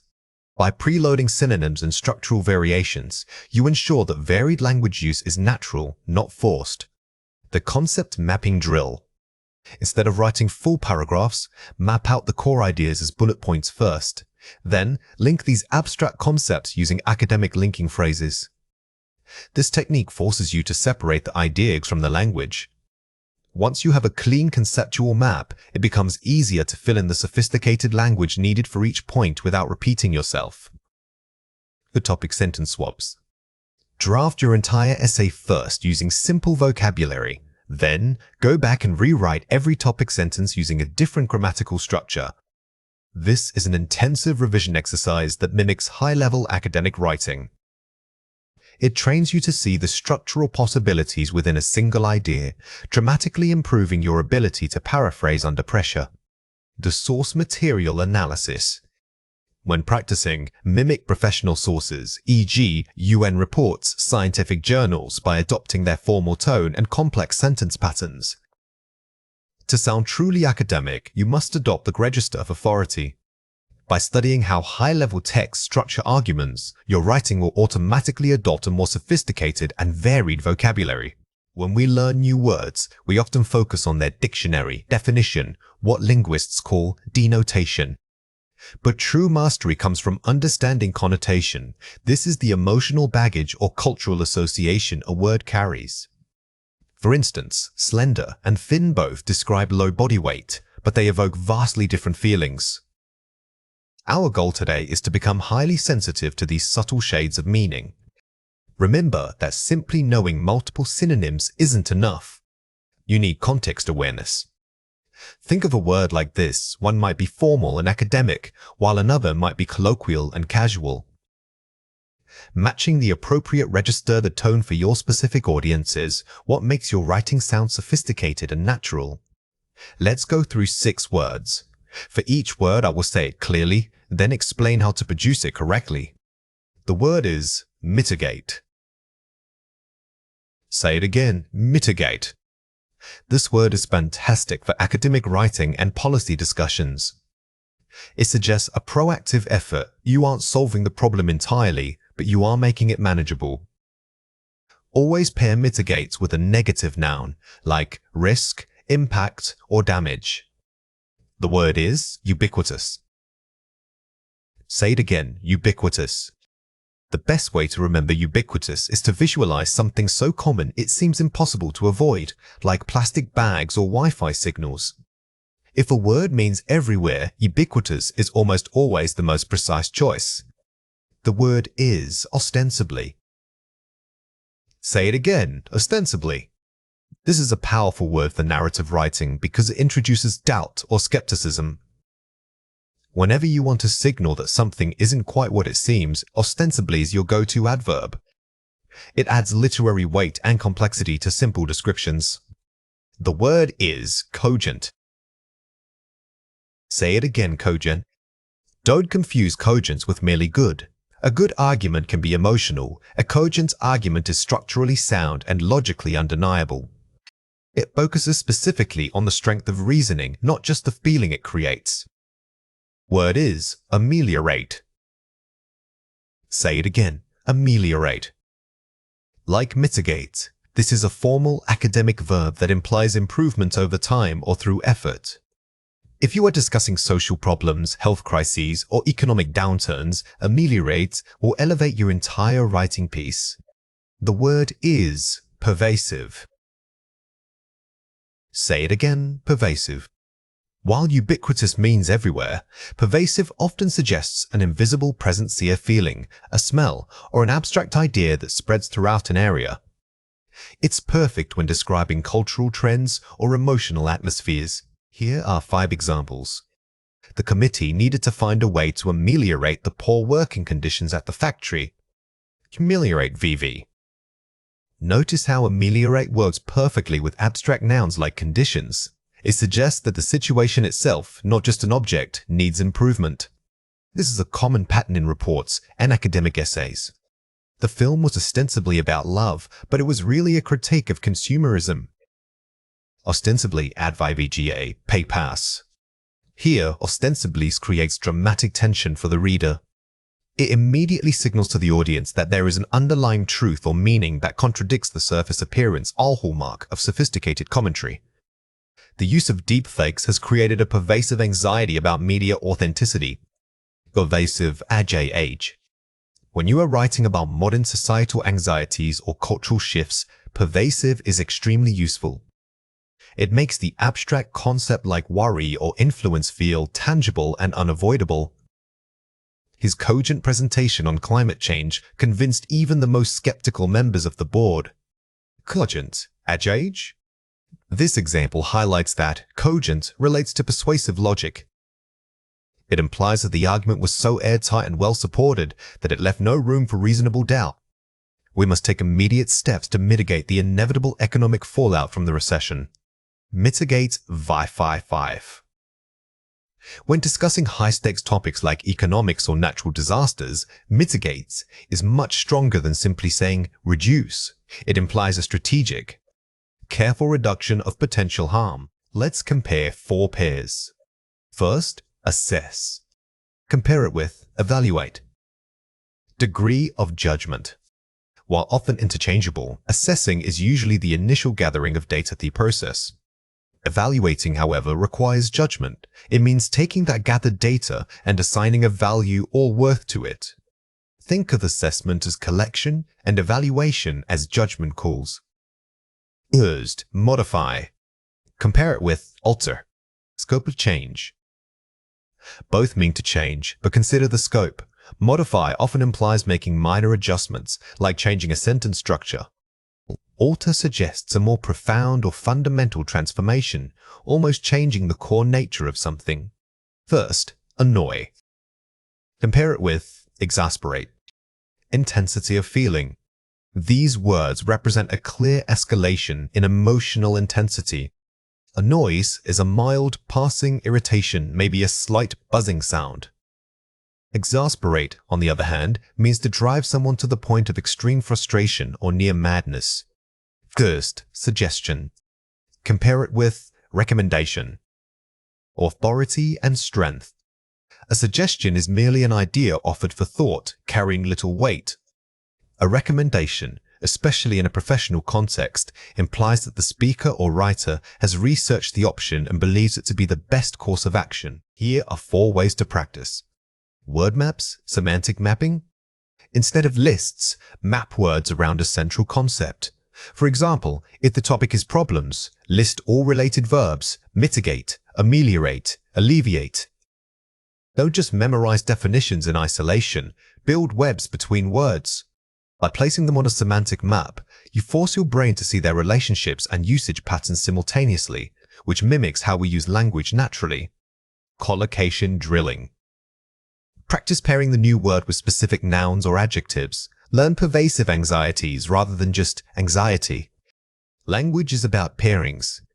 When you learn a high-level verb like mitigate, always repeat it with common collocations, such as mitigate risk or mitigate damage. This locks the word into natural English usage. The why not test. When writing, deliberately brainstorm 3 synonyms for a target word. Then, write a sentence using each one and explain why only 2 of them fit the context. This is meta-writing practice that forces deep contextual thought. It moves you past simply knowing definitions and into understanding the subtle emotional weight or formality that makes certain words superior to others. Spaced repetition with role-play. Use flashcards, but instead of just writing a definition, write a short, believable dialogue where the word is used naturally. The best way to solidify advanced vocabulary is through production. By scripting yourself using these nuanced words in role-play scenarios, you transition them from passive knowledge into active speaking ability. Now it is your turn to practice. Read or listen to the following passage carefully. The rapid expansion of digital technology has created a pervasive anxiety regarding personal privacy. Although corporations claim their data use is ostensibly for consumer benefit, many experts argue that this model fails to adequately ameliorate existing security flaws. To mitigate these risks, regulatory bodies must issue cogent guidelines. If left unchecked, the inherent lack of oversight will continue to undermine global digital trust. Question 1. Find a word in the passage that means widespread or everywhere. Pause the video now and write your answer before we reveal it. The correct answer is pervasive. The context here is about something non-physical, like worry or influence. While ubiquitous also means everywhere, pervasive works best when describing an abstract concept that seems to permeate the entire environment. Question 2. Use one of the target words in your own sentence. Pause the video now and write your answer before we reveal it. The correct answer is, the council decided to ameliorate the situation by adding more public transport routes. Remember, when you construct your own sentences, think about what kind of improvement is needed. Are you fixing a physical object or are you improving a system? Matching the word to the type of improvement will ensure maximum nuance. When discussing complex topics like environmental science, knowing technical vocabulary is crucial for sounding authoritative. These specialized terms go beyond general English and require precise usage in academic writing or formal speeches. Our goal today is to not just memorize words, but to understand the specific contexts where they naturally appear. We will focus heavily on collocations, the natural pairings of words that make your speech sound native and polished. Don't think of technical vocabulary as a list you have to cram. View it instead as tools in your professional linguistic toolkit. Understanding which academic verbs pair best with environmental nouns, for example, will dramatically improve your writing flow. Pay close attention to how I explain collocation pairings throughout this lesson. Let's go through 6 words. For each word I will say it clearly, then explain how to produce it correctly. Quotee. The word is mitigate. Say it again, mitigate. To mitigate means to make something less severe, which is a much stronger verb than simply saying reduce. When you use it, always pair it with the impact or the effects of the problem. Saying mitigate the risk sounds much more academic than just talking about reducing risk. The word is resilience. Say it again, resilience. When discussing environmental issues, resilience refers not just to nature bouncing back, but also to human systems like infrastructure or economies. Remember that this noun describes a quality or ability, so you often need adjectives like community or ecological before it. The word is depletion. Say it again, depletion. Depletion is a highly technical word, and it specifically refers to the dwindling supply of finite resources. You usually need a specific resource noun right before it, like mineral depletion or water depletion. This precision elevates your writing register immensely. The word is carbon footprint. Say it again, carbon footprint. This is one of the most common phrases you will encounter in this topic. It acts as a single uniter noun. Phrases so use it together. Remember that we usually talk about reducing one's carbon footprint, which brings us back to strong environmental verbs. The word is sustainable. Say it again, sustainable. This adjective is foundational to modern environmental discourse, but it's often misused. It doesn't just mean good for the planet, it means that actions can continue without depleting necessary resources over time. Look out for collocations like sustainable development. The word is biodiversity. Say it again, biodiversity. Biodiversity encompasses more than just counting species. It includes genetic and ecosystem variation. When writing about it, connecting it directly to habitat loss or ecosystem degradation will demonstrate fluency with the topic. Here are 5 examples. Governments must implement policies to mitigate the worst effects of climate change. Mitigate, verb. Notice how policies is paired with a strong verb like implement, creating an active and formal tone. The structure suggests that action, not just mere discussion, is required from institutions. The community showed remarkable resilience after the severe coastal flooding. Resilience noun. Here, remarkable acts as an intensifier for the noun, making the description more vivid. We are describing the human capacity to bounce back, which is a key focus in disaster reporting. Overfishing has led to alarming levels of marine biodiversity depletion. Depletion, Noun. This sentence demonstrates the perfect noun stacking, biodiversity depletion. By placing two technical nouns together, you create a highly specific and dense piece of academic language. Shifting to renewable energy is essential for maintaining a sustainable global economy. Sustainable, i.e. The adjective sustainables modifies the entire concept of the global economy. The use of is essential for maintaining gives the sentence a formal, persuasive tone often required in policy proposals. Corporations must urgently reduce their carbon footprint by investing in green technology. Carbon footprint, noun phrase. The linking verb investing suggests a proactive solution. When paired with the concrete goal of reducing the carbon footprint, it makes the advice both actionable and scientifically grounded. Let's compare 4 pairs. First, depletion. Exhaustion, synonym. Formal versus general usage. Depletion is usually reserved for measurable resources, like minerals or stocks, making it highly technical. Exhaustion, while meaning the same thing, is more common in general conversation and often applies to non-quantifiable things, such as energy or supplies. First, sustainable. Eco-friendly, synonym. Scope of impact. Eco-friendly is a broad adjective that describes products or habits generally. Sustainable, however, carries the weight of long-term scientific planning and resource management theory, making it suitable for academic reports. Carbon footprint. Emissions-related term. Specificity. While emissions is the general output of pollution, carbon footprint quantifies that output for a specific source or activity. Think of emissions as the exhaust pipe and footprints as the measured quantity coming out of it. First, biodiversity. Ecosystem health-related concept. Biodiversity focuses on variety, sheer number, and type of life. Ecosystem health, conversely, is a holistic measure that assesses the overall balance and functioning of that environment. Here are 4 ways to practice. Word mapping, concept clustering, group-related words and definitions. Instead of making flashcards with single words, create mind maps.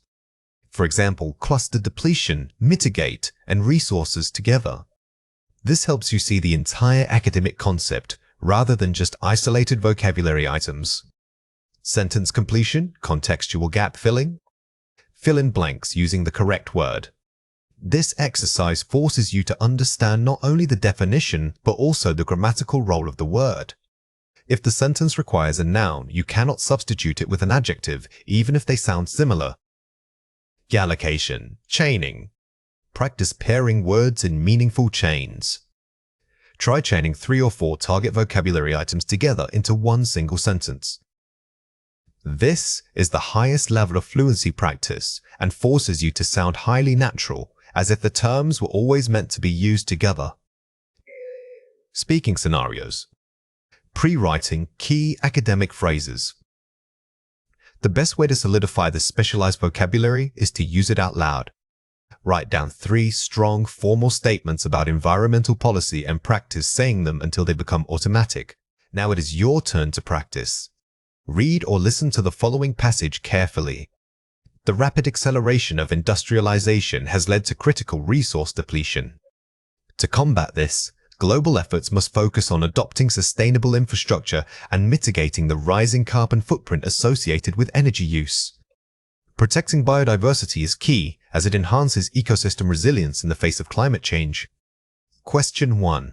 Find a word in the passage that means the reduction in supply. Pause the video now and write your answer before we reveal it. The correct answer is depletion. When you see the phrase critical resource depletion, it immediately signals to an academic reader that we are discussing the running out of something valuable. This confirms that depletion is the correct, technical term needed here. Question 2. Use one of the target words in your own sentence. Pause the video now and write your answer before we reveal it. The correct answer is, we must build coastal defenses to improve community resilience against rising sea levels. Notice how I paired resilience with a clear action, building defenses. This creates a practical, policy-driven sentence that is much stronger than just defining the word in isolation. This set of advanced vocabulary focuses specifically on the intersection of technology and modern urban life. We are looking at language necessary to discuss global trends like smart cities, rapid industrial change, and demographic shifts. These words allow you to move beyond simple descriptions and analyze complex socio-technical systems. Mastering this lexicon will elevate your academic writing and speaking to a professional level. When tackling specialized vocabulary like this, don't try to memorize definitions in isolation. Instead, always visualize the word within a specific global context like climate change or city planning. Try pairing these new words with related concepts you already know, such as sustainability or policy, which will deepen your retention. Let's go through 6 words. For each word, I will say it clearly, then explain how to produce it correctly. The word is proliferation. Say it again, proliferation. Think of proliferation as a noun describing an exponential spread, not just a simple increase. It suggests something happening rapidly and perhaps uncontrollably.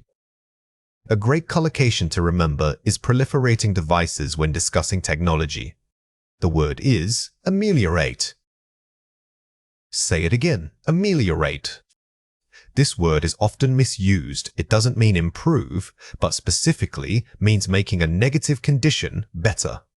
It has a formal academic ring to it, so pairing it with abstract nouns like poverty or conditions works very well.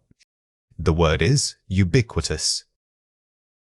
Say it again, ubiquitous.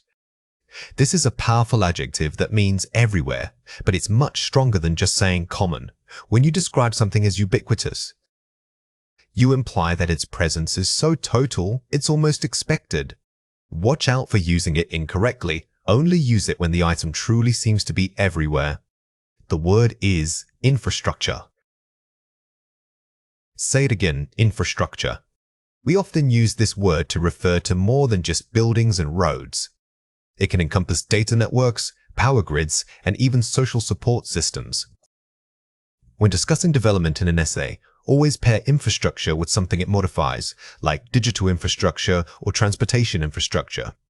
The word is mitigation. Say it again, mitigation. Mitigation usually refers to reducing risk or harm, often in environmental or disaster contexts. It's highly formal and academic. If you were talking about climate science or public health crises, this noun will fit perfectly into your vocabulary flow. The word is sprawl. Say it again, sprawl. Unlike orderly growth, sprawl suggests a haphazard, messy, and excessive spread of development. It is often used critically in city planning discussions. Remember that it can function as both a noun describing the issue and a verb meaning to expand carelessly. Here are 5 examples. The rapid proliferation of e-waste presents a monumental challenge to global recycling efforts. Proliferation, noun. Notice how e-waste acts as the specific subject that is proliferating. This sentence demonstrates that with complex vocabulary, you need strong nouns and descriptive modifiers on both sides of the word. It makes your writing sound authoritative.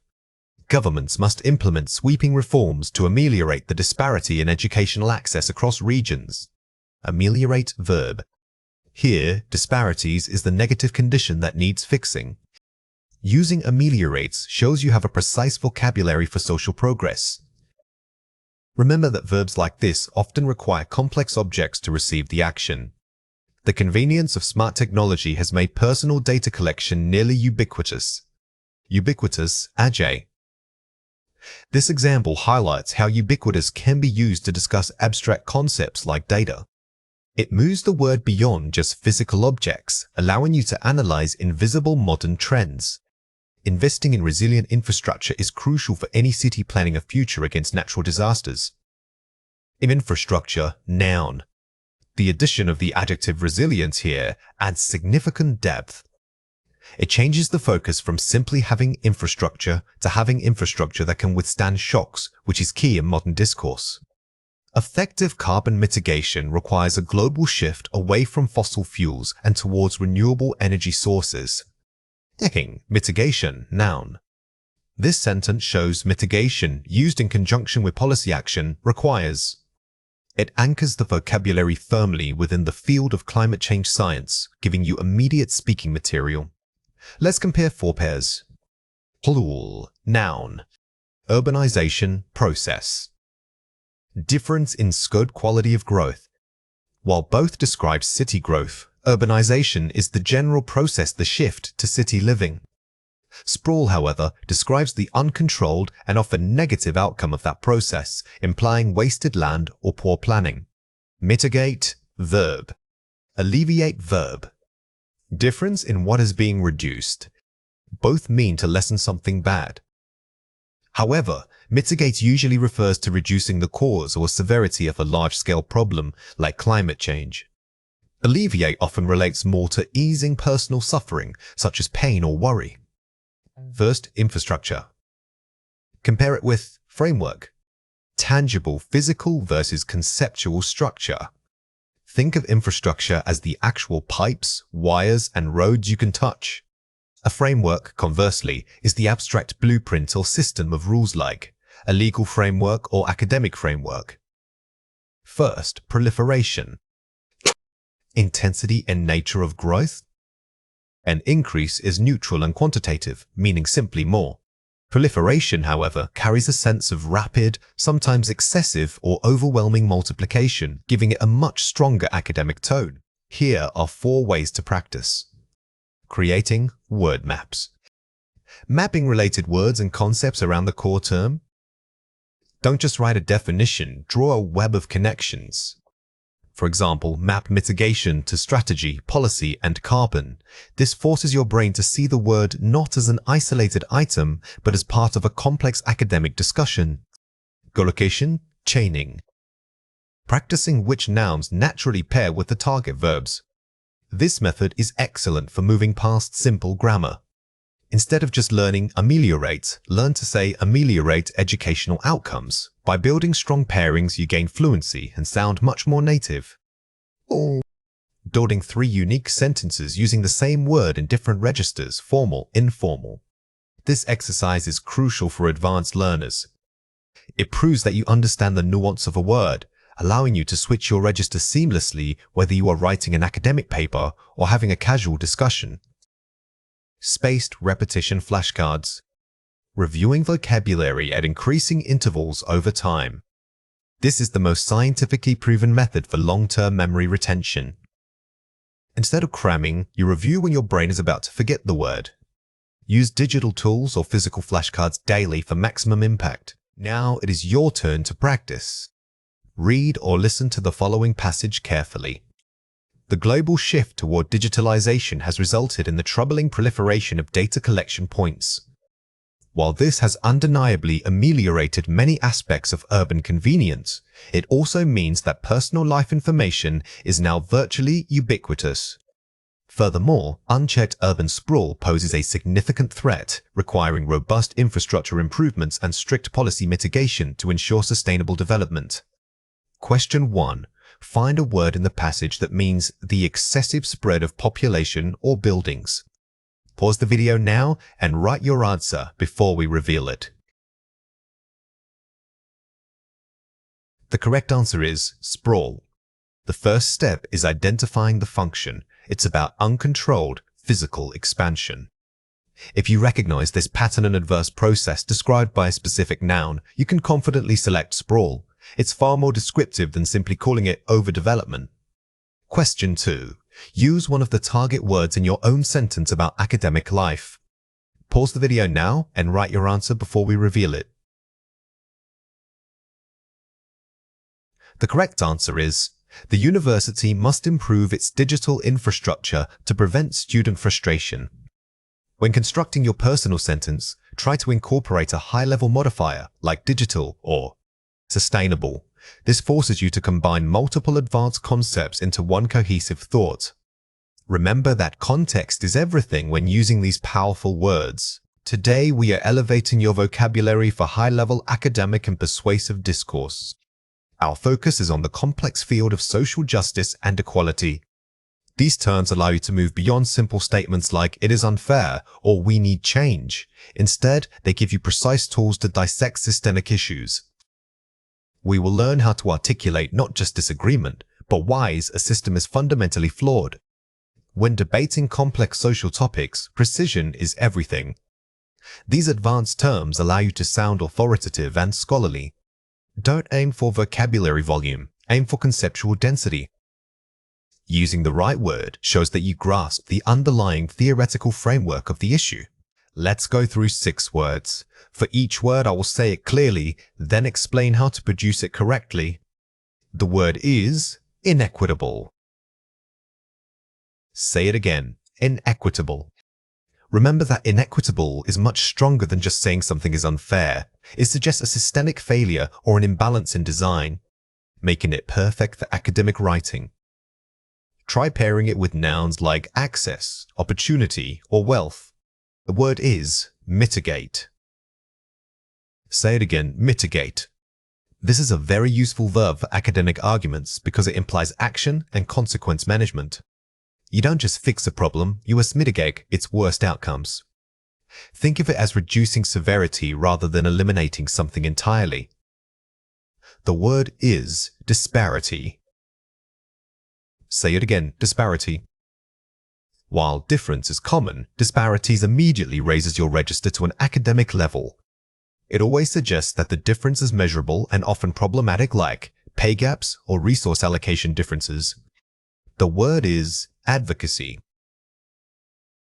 Say it again, advocacy. Advocacy is crucial when discussing social change, as it refers to the organized effort behind the push for reform. It's more than just supporting a cause. It implies active campaigning and promotion on behalf of others. The word is precedent. Say it again, precedent. This term is absolutely essential when discussing law, policy, and historical context. When you talk about precedent, you are arguing about how past actions constrain or enable current possibilities. The word is exacerbate. Say it again, exacerbate. Exacerbate is a powerful verb that must be used carefully because it means making something worse. It works best when you are identifying underlying issues and then pointing out a secondary action that worsens them. Here are 5 examples. The policy was criticized for being inequitable because it only benefited wealthy urban centers. Inequitable, ag. Notice how inequitable immediately signals a systemic flaw. It tells the reader that the problem isn't just bad luck, it's built into the structure itself. Global organizations must find ways to mitigate the worst effects of poverty on developing nations. Mitigate, VBS. Using mitigate here shows a sophisticated understanding that total elimination of poverty might be impossible. The goal is realistic damage control and reduction of harm. The alarming disparity in educational funding between states needs immediate attention. Cloth, disparity in. We often hear about gaps, but disparity sounds more formal and academic. It suggests a substantial policy-level difference that cannot be ignored. Local advocacy groups successfully lobbied the council for better public transportation funding. Advocacy, N. When you talk about advocacy, you are describing a collective action. It's not just one person speaking, it's organized effort mobilizing support through petitions or lobbying. The lack of clear legal precedent made the corporation highly vulnerable to lawsuits. Precedent, in. In a discussion about law or ethics, citing precedents is your way of saying, look at what happened before. It provides historical weight and context to your argument. Let's compare 4 pairs. First, inequitable. Compare it with unfair. Register and scope. While unfair is perfectly acceptable in everyday speech, inequitable elevates your register significantly. Use it when the injustice stems from a formal rule or system, not just a single bad action. First, disparity. Compare it with gap. Formality and measurement. Gap is very common but informal. Think of physical gaps. Disparity, however, implies a measurable difference in status, wealth, or opportunity that requires systematic analysis. First, mitigate. Compare it with alleviate. Focus of the action. Both can mean lessening something bad. However, mitigate often suggests reducing an external force like a climate crisis, while alleviate is more commonly used for emotional or physical pain. First, exacerbate. Compare it with worsen. Impact and tone. Worsen is simple, it requires no context. Exacerbate, on the other hand, carries a formal critical tone, making it highly effective in academic critiques of policy failure. Here are 4 ways to practice. Targeted collocation mapping.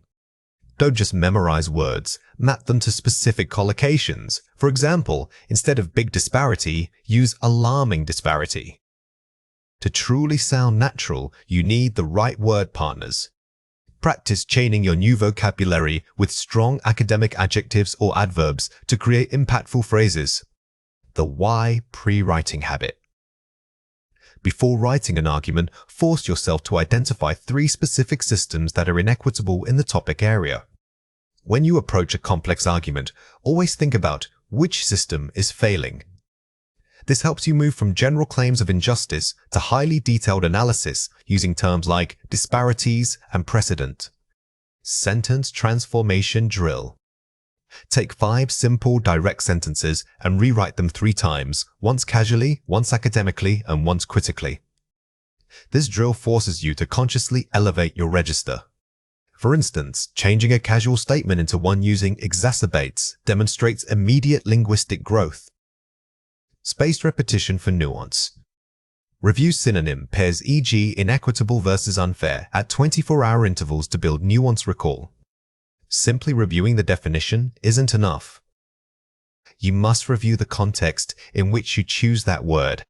Actively testing your ability to differentiate subtle meanings is key to mastery. Now it is your turn to practice. Read or listen to the following passage carefully. The current disparity in mental health care funding is alarming. This neglect creates inequitable access for marginalized communities and risks exacerbating existing societal tensions. While some argue that increased private sector involvement will mitigate the problem, critics cite historical precedents where such external forces have failed to achieve true equality. Sustained advocacy is necessary to ensure policy reflects genuine social justice. Question 1. Find a word in the passage that means a noticeable difference or imbalance. Pause the video now and write your answer before we reveal it. The correct answer is disparity. The passage uses disparities right at the beginning, immediately setting a tone of critical concern. Remember that this term points to an imbalance that is quantifiable, like in funding or resources. Question 2. Use one of the target words in your own sentence about education policy. Pause the video now and write your answer before we reveal it. The correct answer is, if we fail to address educational disparity now, it will exacerbate future economic inequalities. When constructing your answer, try chaining 2 or 3 vocabulary words together. Linking disparities with exacerbates creates a much stronger, more academic statement than using them separately.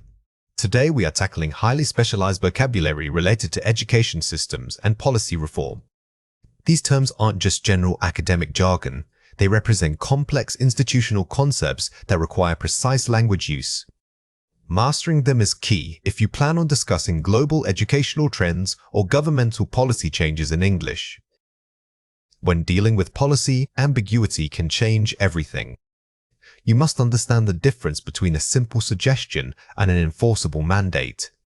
Our goal today isn't just to memorize definitions, it's to build a deep conceptual understanding of how these terms interact within real-world institutional structures. Let's go through 6 words. For each word, I will say it clearly, then explain how to produce it correctly. The word is mandate. Say it again, mandate. Think of mandate as having the force of law. It's not just a recommendation. If you say that a policy has political support, you might say it has a strong public mandate. Collocations like legislative mandates or public mandates are very common and signal authoritative language.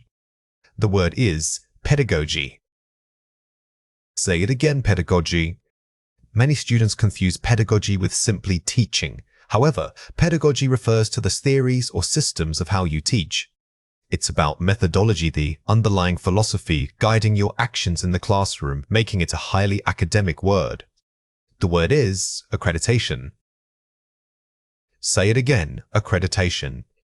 Accreditation is a bureaucratic term, but it's crucial for understanding institutional credibility. When discussing education, if something lacks accreditation, it immediately raises questions about its legitimacy or standards. It always implies an external review process. The word is curricula. Say it again, curricula. This word is an adjective, meaning it modifies another noun. It describes what the curriculum is made of, the actual learning materials and subjects taught. Be careful not to mix it up with curriculum, which is the main subject itself. The word is efficacy. Say it again, efficacy. When you use efficacy, you are asking, does this work under ideal conditions? It is a very precise term often used in scientific research. Well, remember that measuring efficacy is different from measuring real-world success. The word is equity. Say it again, equity. This word is frequently confused with equality. When you talk about social justice, equity always implies giving people what they need to reach a common starting line, which is often different from simply treating everyone the same. Here are 5 examples. The shift in pedagogy demanded that teachers incorporate more project-based learning. Pedagogy, noun. Notice how this sentence is highly specific. The problem isn't just teaching. The problem is a structural change in methodology, a required evolution of their pedagogy. This shows the depth the word carries. Achieving true educational equity requires addressing systemic resource disparities. Equity, noun. This sentence highlights that equity is not a single action. It's about correcting deep-rooted system failures. It moves beyond individual effort and focuses on institutional fairness. The committee voted to revoke the school's accreditation due to poor performance in safety standards. Accreditation, noun.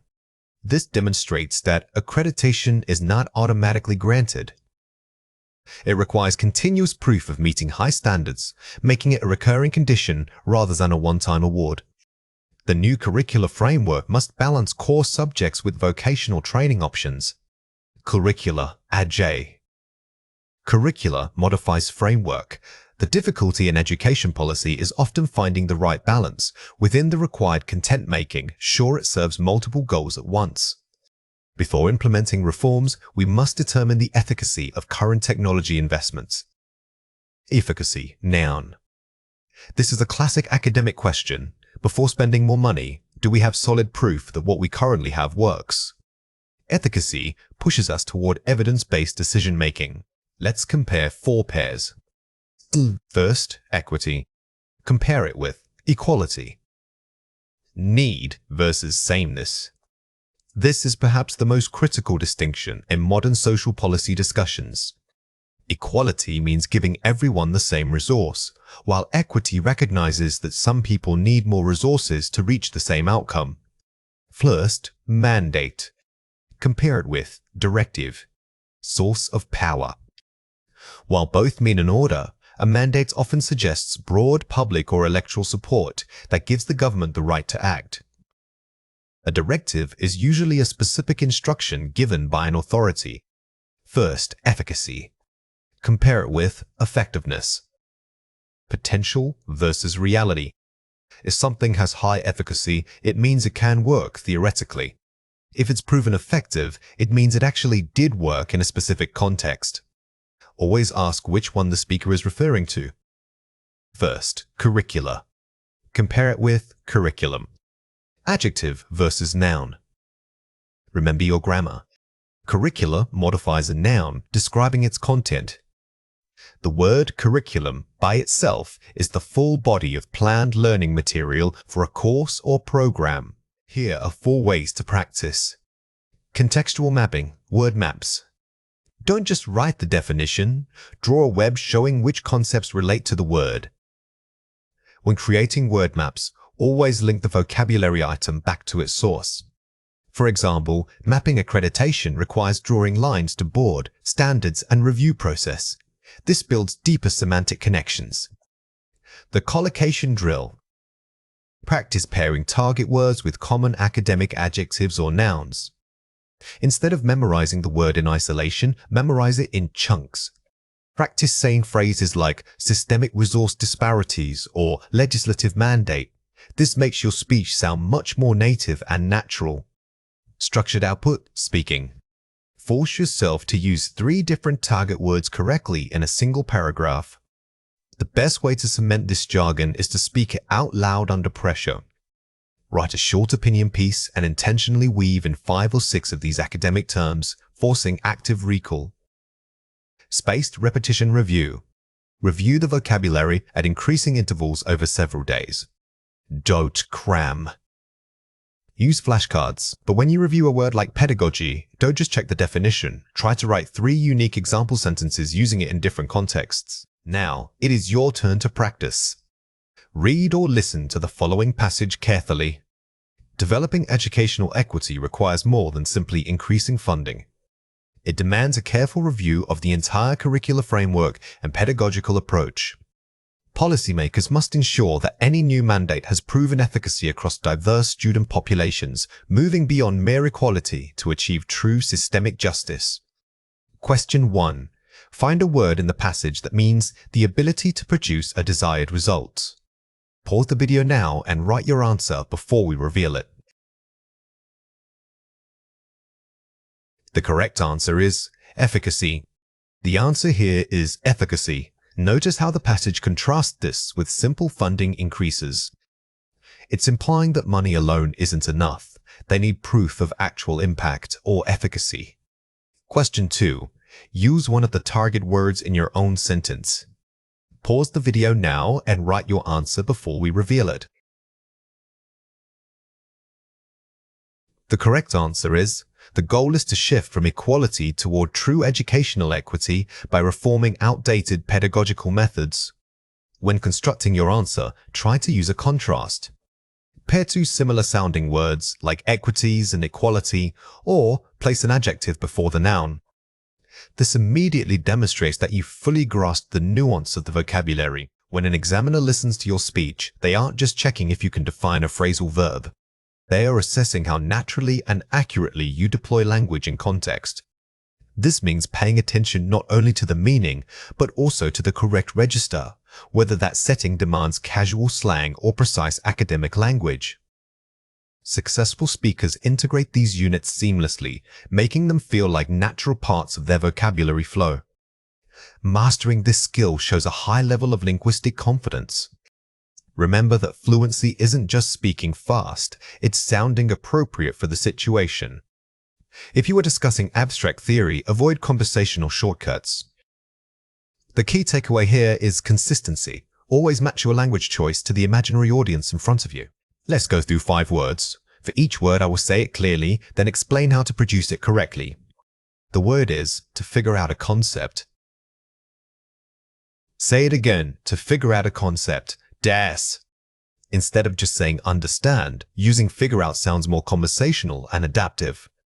Practice linking this phrase to abstract ideas, like figuring out the root cause of climate change, to keep it high level. The word is, we need to brush up on our skills.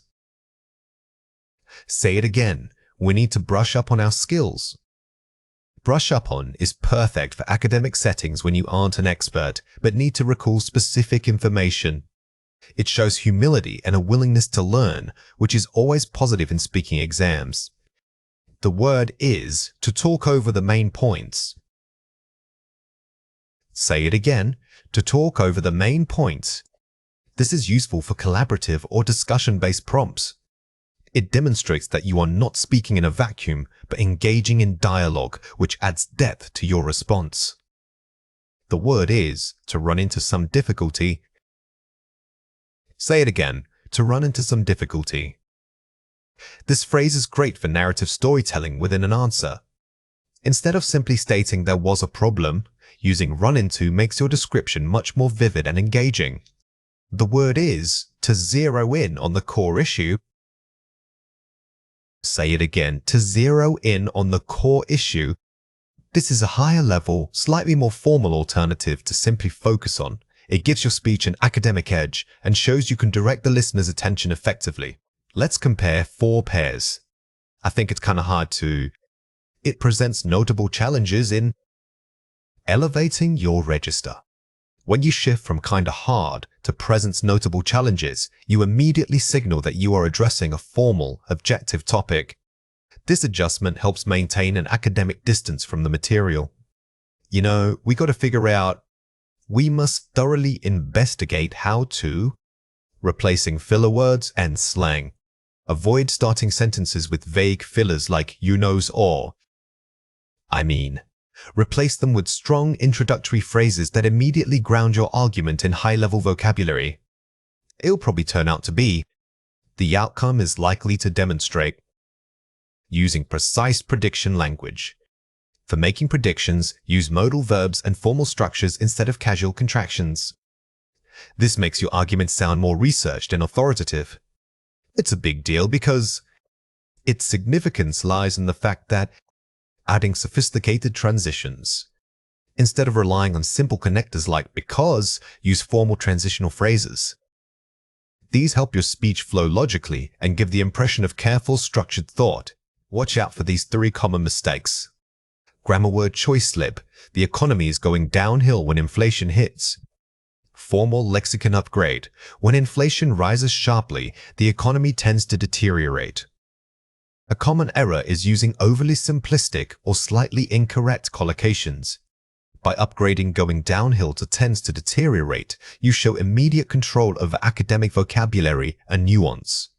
Hesitation filler overuse? I guess that's why we should talk about structured transitioning. Therefore, it is necessary to consider the implications of the biggest habit killer is overusing fillers.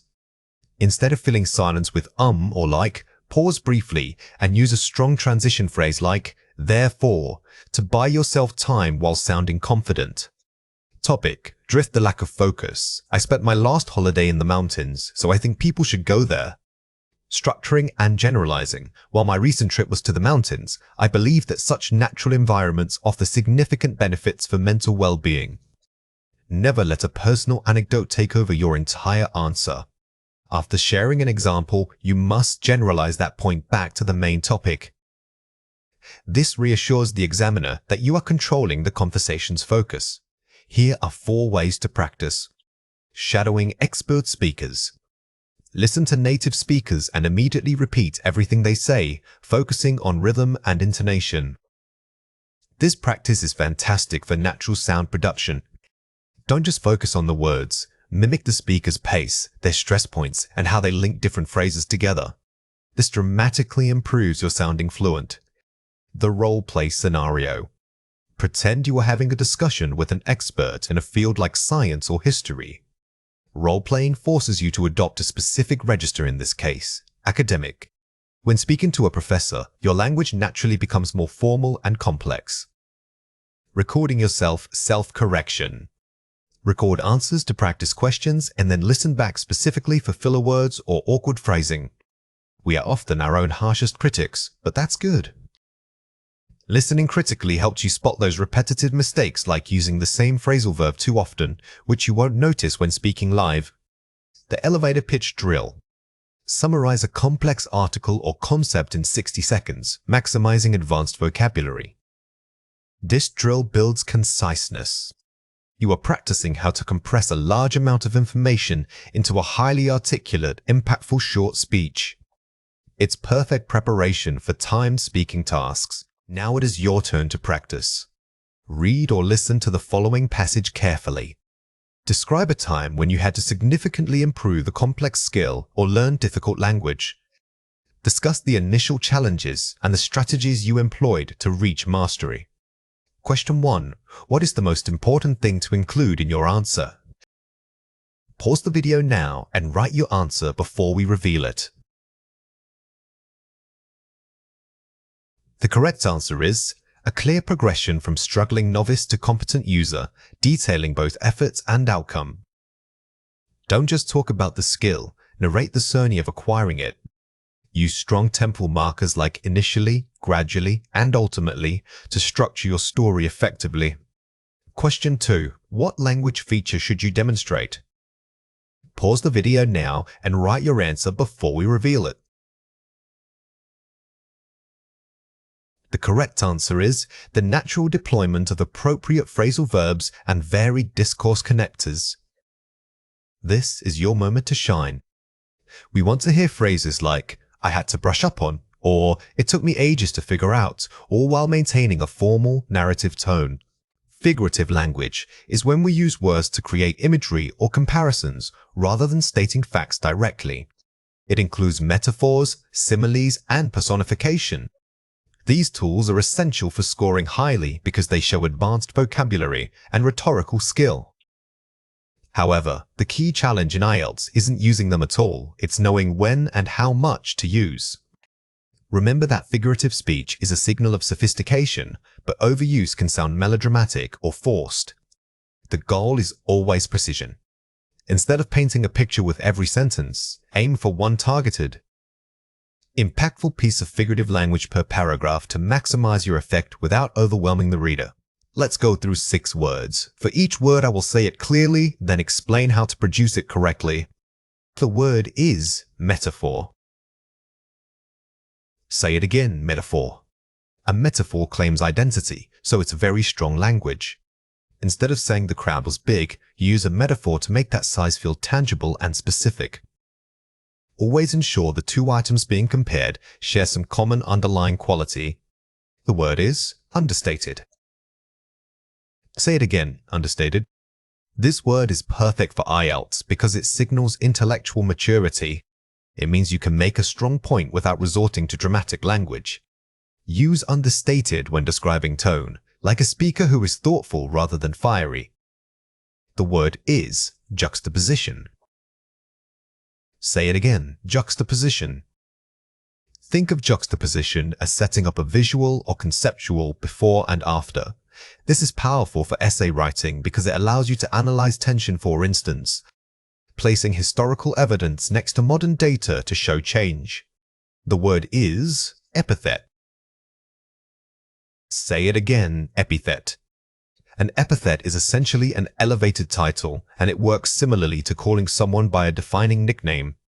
While useful for discussing literature, be careful when using this regarding real-world people. Keep your analysis objective. The word is figurative. Say it again, figurative. This is your academic go-to word when you need to discuss the type of writing style being used.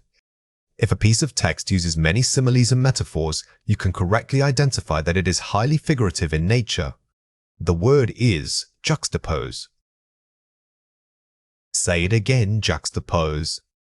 This is the actionable version of juxtaposition. Remember that while juxtaposition is a noun describing the arrangement, juxtapose is the verb indicating the action taken by the writer or speaker.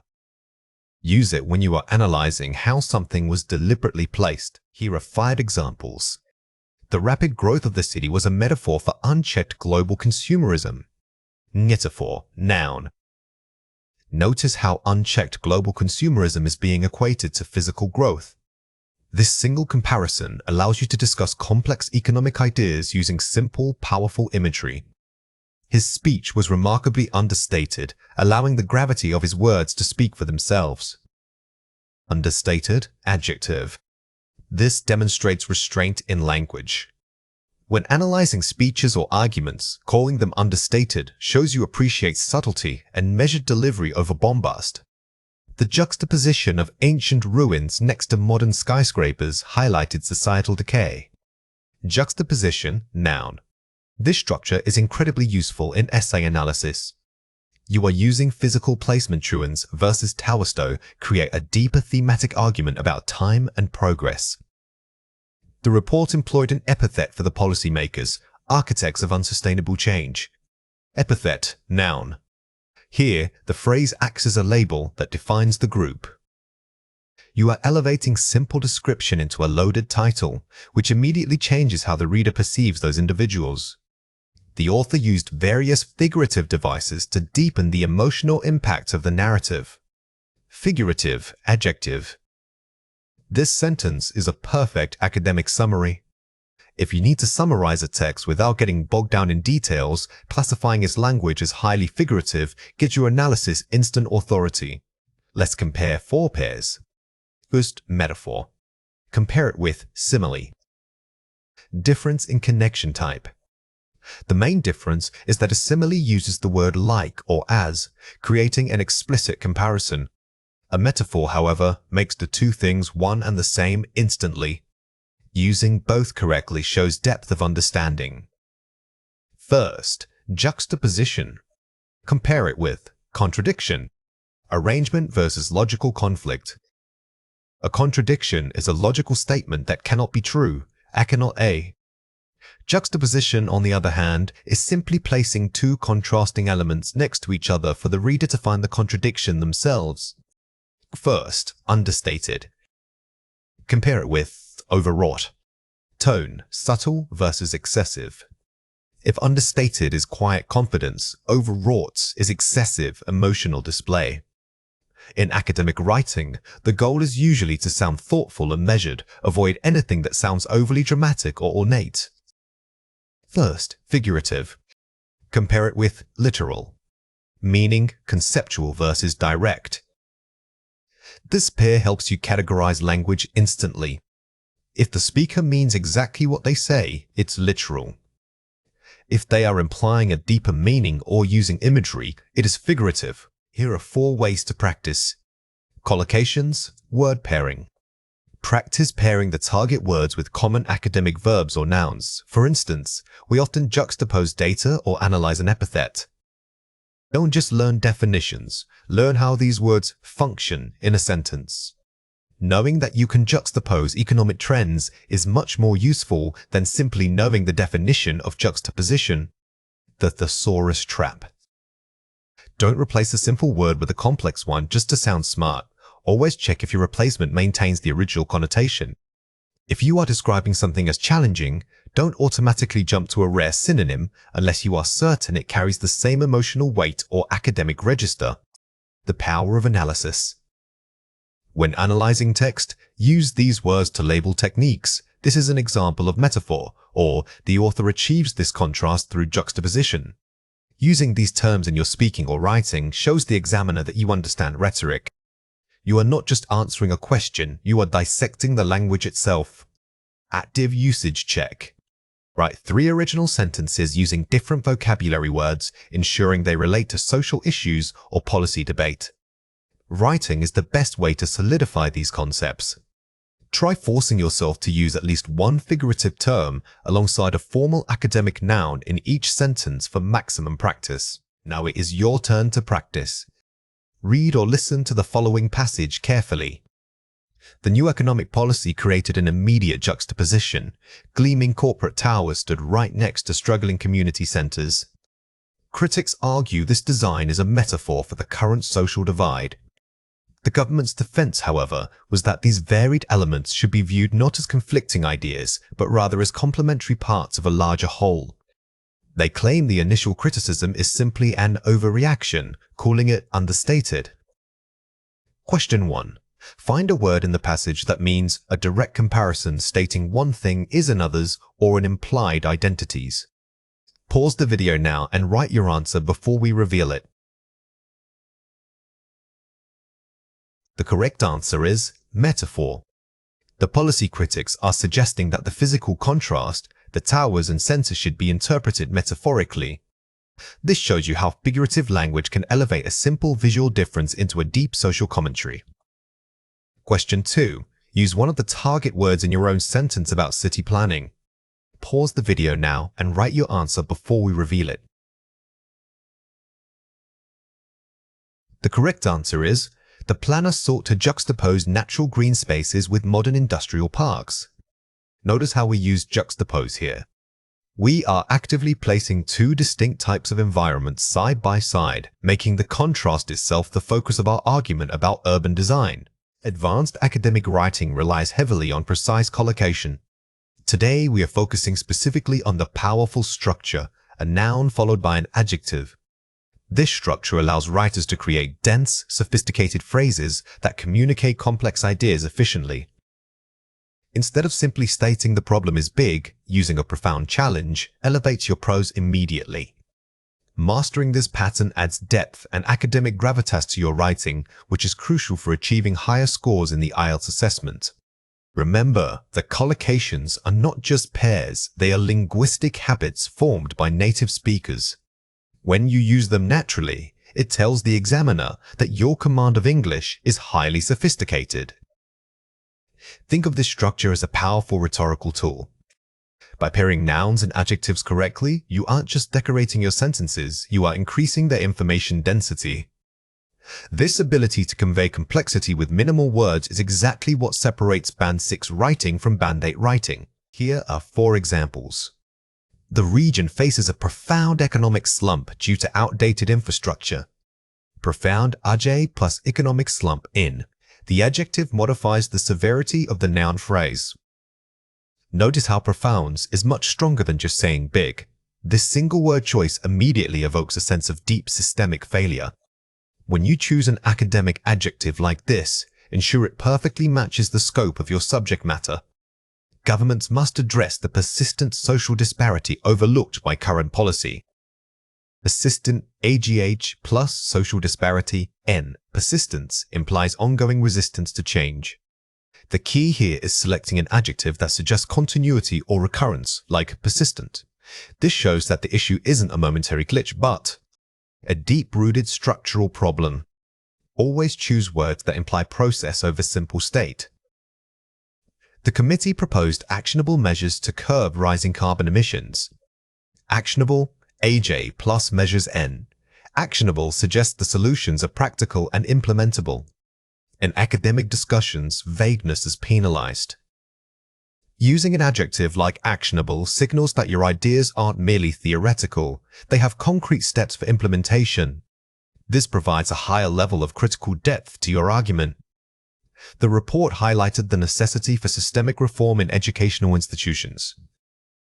Systemic AJ plus reform N. Systemics indicates that the problem lies within the entire structure, not just one department. When discussing large-scale issues like education or healthcare, you must use language that reflects their scale.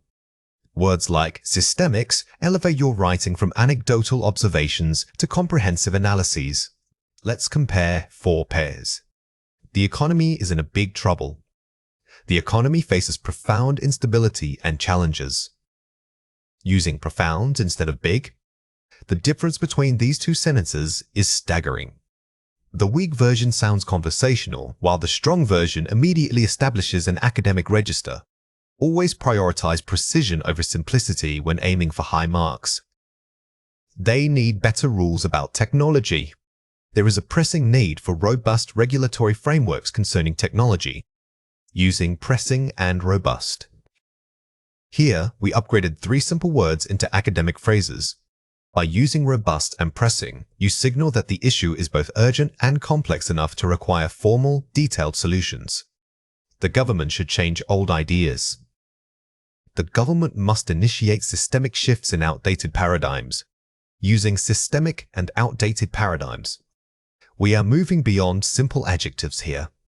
The phrase outdated paradigms shows that you are engaging with theory itself, not just surface-level problems.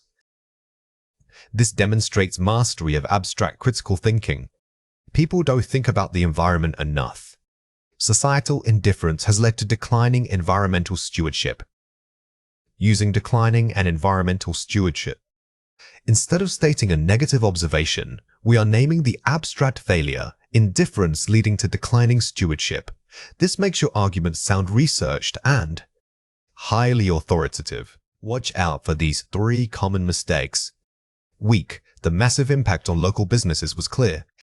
Strong, the profound impact on local businesses was evident. Be careful with sheer size adjectives like massive. While grammatically correct, they are often overused. Replacing it with a more nuanced adjective like profound or significant sounds much more academic.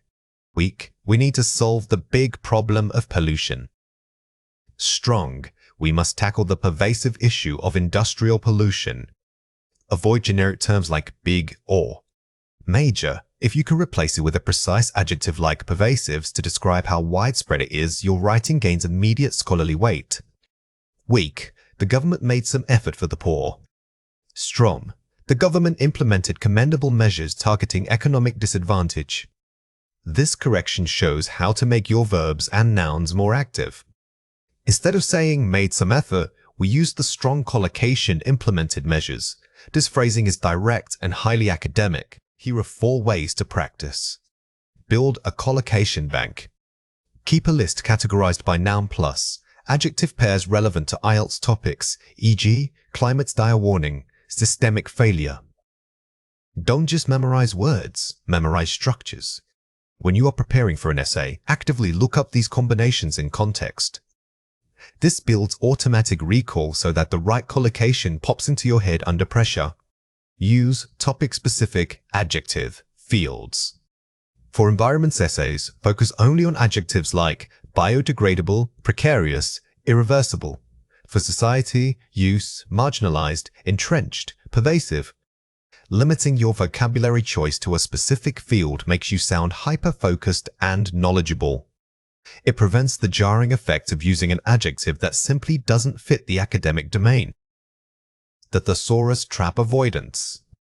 Never replace a word just because it is longer. Use synonyms only if they improve the collocation or tone, not just for length.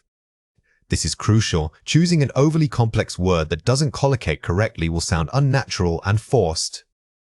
Always prioritize natural flow and perfect grammatical fit over mere vocabulary complexity. Integrate collocations into speaking writing.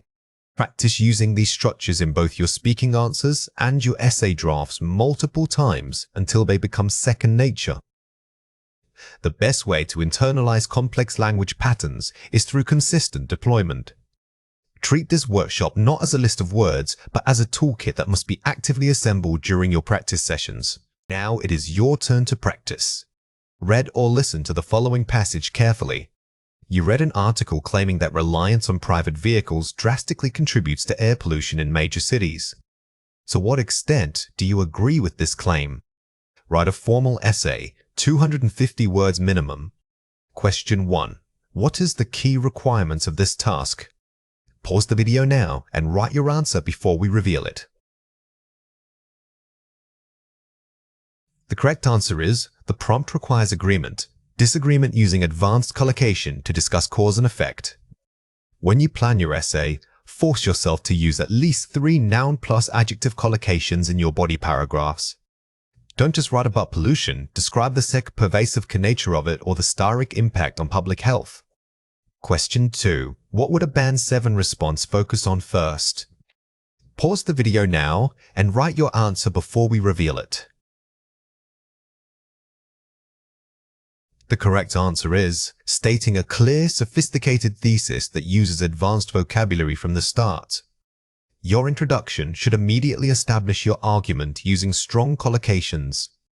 For instance, the escalating crisis of urban pollution is undeniable, sets a much stronger tone than simply saying pollution is bad. Start with maximum impact. Causation verbs are crucial for academic and advanced discourse. They establish a clear link of cause and effect between 2 ideas or events. These verbs help us move beyond simply stating facts. They allow us to analyze relationships. Think of verbs like contribute, undermine, or catalyze. Using them correctly adds precision and depth to your writing and speaking. When we use these verbs, we are doing more than just describing what happened. We are arguing how one thing leads to another. Mastering this structure allows you to participate in complex debates, whether they involve climate science or social policy. Here are 5 examples. Increased carbon emissions contribute to rising sea levels. Contributing input. Notice how contribute suggests that this is part of a larger problem. It implies that while there might be other factors, this specific action adds to the overall effect. Lack of infrastructure hindered rural economic growth. Hindering restriction. The verb hinder is powerful because it doesn't just say something was bad, it explains why the progress couldn't happen. It pinpoints a specific bottleneck. Social media usage can trigger mental health crises. Triggering, sudden start. Trigger suggests something that starts an immediate or predictable reaction. This is often used in psychological or behavioral contexts to show rapid onset. Policies fail to curb the spread of misinformation. Curbing control limit. When we use curb, we are discussing an effort to reduce or restrain something. It implies a struggle against a force that is difficult to control. Global warming exacerbates existing health disparities. Exacerbating, worsening. Exacerbates means making something already bad even worse. This is a high-level academic word, perfect for discussing complex global issues. Here are 3 reasons why this matters. Precision and nuance. Using the right verb makes your argument scientifically exact. In academia, vague language is often seen as weak writing.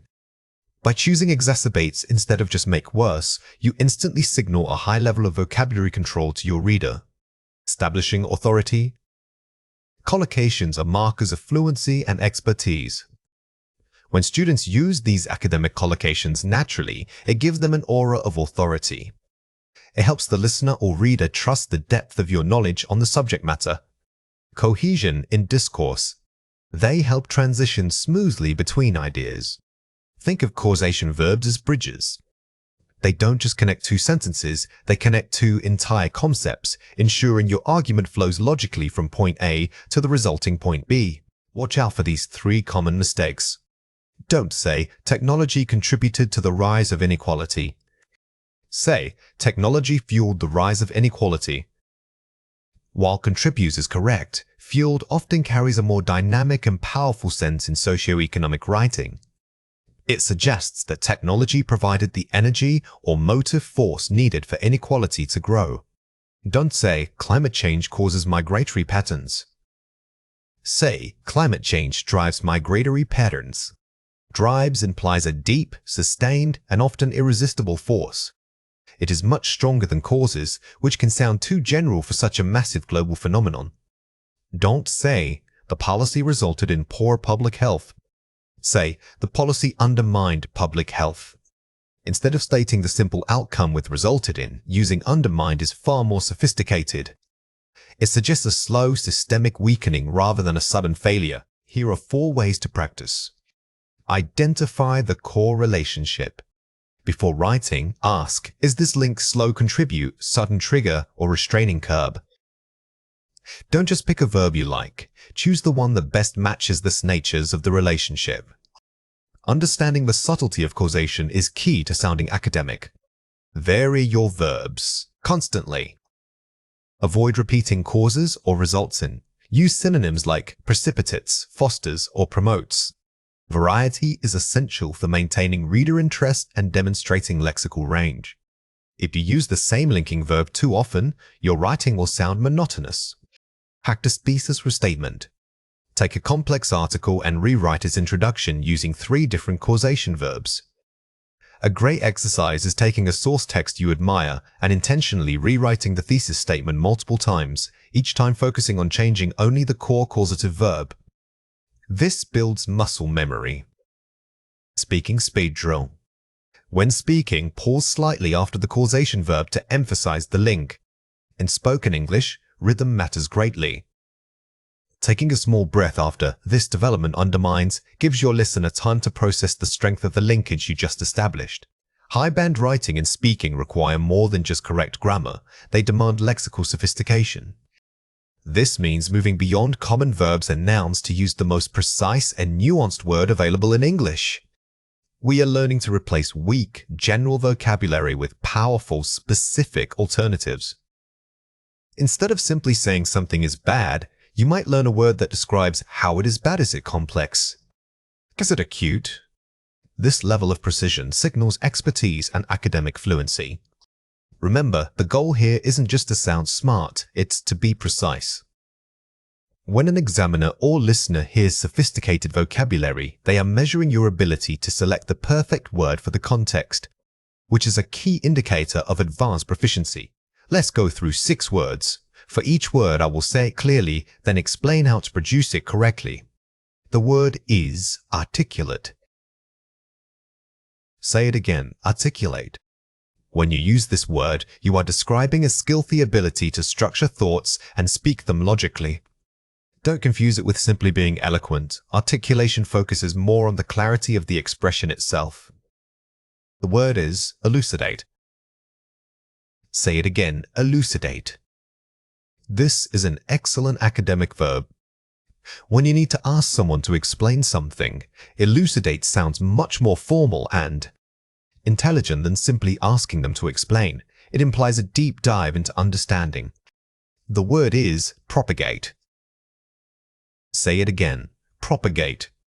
While spread works in casual conversation, propagate is much stronger when discussing ideas, theories, or misinformation. It suggests a deliberate effort toward widespread distribution. The word is exacerbate. Say it again, exacerbate. This word is crucial for academic discussion, especially when analyzing social or environmental problems. It means making something already bad even worse, so think of it as an intensification verb. The word is negligible. Say it again, negligible. Instead of saying tiny or small enough to ignore, use negligible. This is common when discussing statistics, scientific measurements, or minor risks. It gives your writing a sense of formal objectivity. The word is inherent. Say it again, inherent. Use inherent when you mean that the quality or trait belongs naturally to the thing in question. It was always part of it. It's stronger than simply saying something is a natural consequence. Here are 5 examples. The CEO struggled to articulate the company's full potential during the press conference. Articulate a age. Notice how struggled to articulate is much stronger than saying he had trouble talking. It focuses on the clarity and structure of his message, which are key elements we want you to master. The textbook helped elucidate the complex relationship between capitalism and modern art. Elucidate VV. When describing academic material, using elucidated adds an immediate layer of intellectual weight. It tells the reader that the explanation was methodical and comprehensive. The viral post helped propagate misinformation across several social media platforms. Propagate V4. Here, propagates carries a sense of systemic spread. It suggests that the content wasn't just shared once, it was actively and widely distributed by many sources. Economic recession can exacerbate social tensions if policies are not immediately addressed. Exacerbate VDA. This sentence structure's X can exacerbate is perfect for analytical writing. It shows a clear cause and effect relationship, making your argument very sophisticated. The difference in historical accounts was negligible when viewed against the overall body of evidence. Negligible, AJ. By using negligible, you convey that the discrepancy wasn't just small, it didn't even merit consideration. This elevates your writing beyond simple description to critical assessment. Let's compare 4 pairs. Articulate VH. Articulate AA. H. Clarity of expression versus ability to express. If you state an opinion, you are merely voicing it. But if your thoughts are highly articulate, it means the structure and clarity behind those words are excellent. It's a difference between saying something and saying it well. You make worse. Exacerbate, VV. General worsening versus intensification. While make worse is perfectly understandable, exacerbate suggests a formal, systematic deepening of the problem. It's the difference between spilling milk and creating an ecological crisis. Qued, V. Propagate, V. Random spread versus intentional distribution. Think of spread as something that happens by accident, like smoke drifting. Propagate, however, implies a mechanism or intent like ideas or genes being intentionally passed along. Pugmin, N. Dilemma, IN. General difficulty versus difficult choice. A problem is any issue, but a dilemma specifically refers to a situation where you are forced to choose between 2 equally undesirable options. This distinction adds powerful depth when arguing ethics or policy. Here are 4 ways to practice. Contextual word maps. Don't just define the word, map its synonyms and antonyms around it. When you create a word map, don't stop at one definition. List 5 different ways to use elucidate, for example, as a noun, elucidation as an adjective, elucidative, or in different grammatical constructions. This builds true fluency. Spaced repetition system. Reviewing words at increasing intervals over time. The key to retaining these advanced terms is spaced repetition. Instead of cramming them all in one session, review a word today, then again in 3 days, and finally next week. This simulates real-life retrieval practice. Forced collocation drills. Practicing linking the sophisticated word with specific nouns or adjectives. Don't just learn exacerbate. Learn exacerbate social tension or exacerbate climate change. Pairing your new vocabulary with strong collocations is how you make it feel natural, not forced. The Synonym Swap Challenge. Taking a piece of writing and replacing every weak word with a target synonym. This is the ultimate test. Take an essay written by a peer or even yourself months ago and look for any generic words like good or big.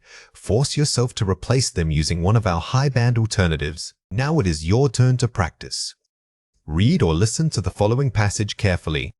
Climate change presents an inherent challenge to global stability. The resulting lack of resources can exacerbate existing geopolitical tensions and complicate international agreements. If we do not act swiftly, the localized issues will begin to propagate across borders, creating problems that are far from negligible. It is essential that leaders articulate a clear vision and elucidate viable solutions before these struggles reach a tipping point. Question 1. Find a word in the passage that means making existing tensions worse. Pause the video now and write your answer before we reveal it. The correct answer is exacerbate. The context here is crucial. The passage isn't just talking about problems, it's describing how one problem makes another issue more intense. Therefore, exacerbates fits perfectly because it implies an escalating severity. Question 2. Use the word elucidate in your own sentence concerning a recent scientific discovery. Pause the video now and write your answer before we reveal it.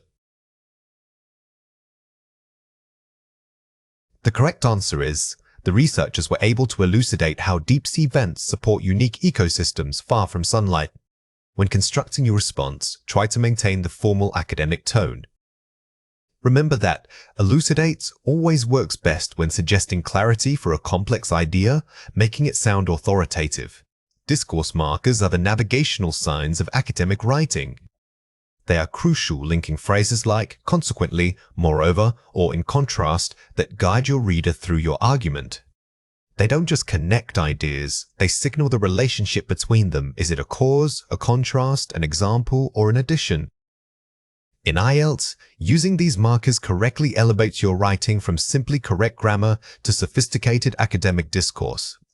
Proper usage demonstrates coherence and logical thought process, which examiners value highly. Remember that mastering these markers isn't about memorizing lists, it's about understanding function. Before you write a transition, pause and ask yourself, what specific relationship exists between the previous idea and this new one? Choosing the precise marker makes your writing sound authoritative and highly structured. Here are 4 examples. Global warming is accelerating rapidly. Consequently, governments must implement drastic policy changes to mitigate environmental damage. The marker consequently establishes a clear cause and effect relationship between the 2 clauses. It shows logical deduction. Notice how consequently forces the reader to accept that the first clause is the direct reason for the action proposed in the second. This moves the argument past simple assertion into proven consequence, which is highly persuasive.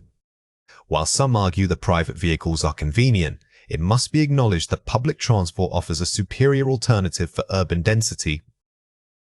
The use of while, and it must be acknowledged that signals concession. You acknowledge the opposing view before refuting it. This structure is incredibly powerful because you demonstrate balance in your thinking. By conceding a point first, you then make your counter-argument sound more thoughtful and well-rounded. Firstly, economic viability is paramount. Furthermore, sustainable energy sources reduce carbon emissions significantly. Furthermore, efficiently adds a supporting point to an existing list or argument without sounding repetitive. When you are building a multi-point argument, furthermore keeps the momentum going. It acts like intellectual scaffolding, showing that your ideas build upon one another in ascending importance. In conclusion, although individual efforts are valuable, systemic reform remains necessary for achieving true global equity. In conclusion is a formal signpost used to summarize the entire essay and provide final weight to your thesis statement. The concluding marker signals closure.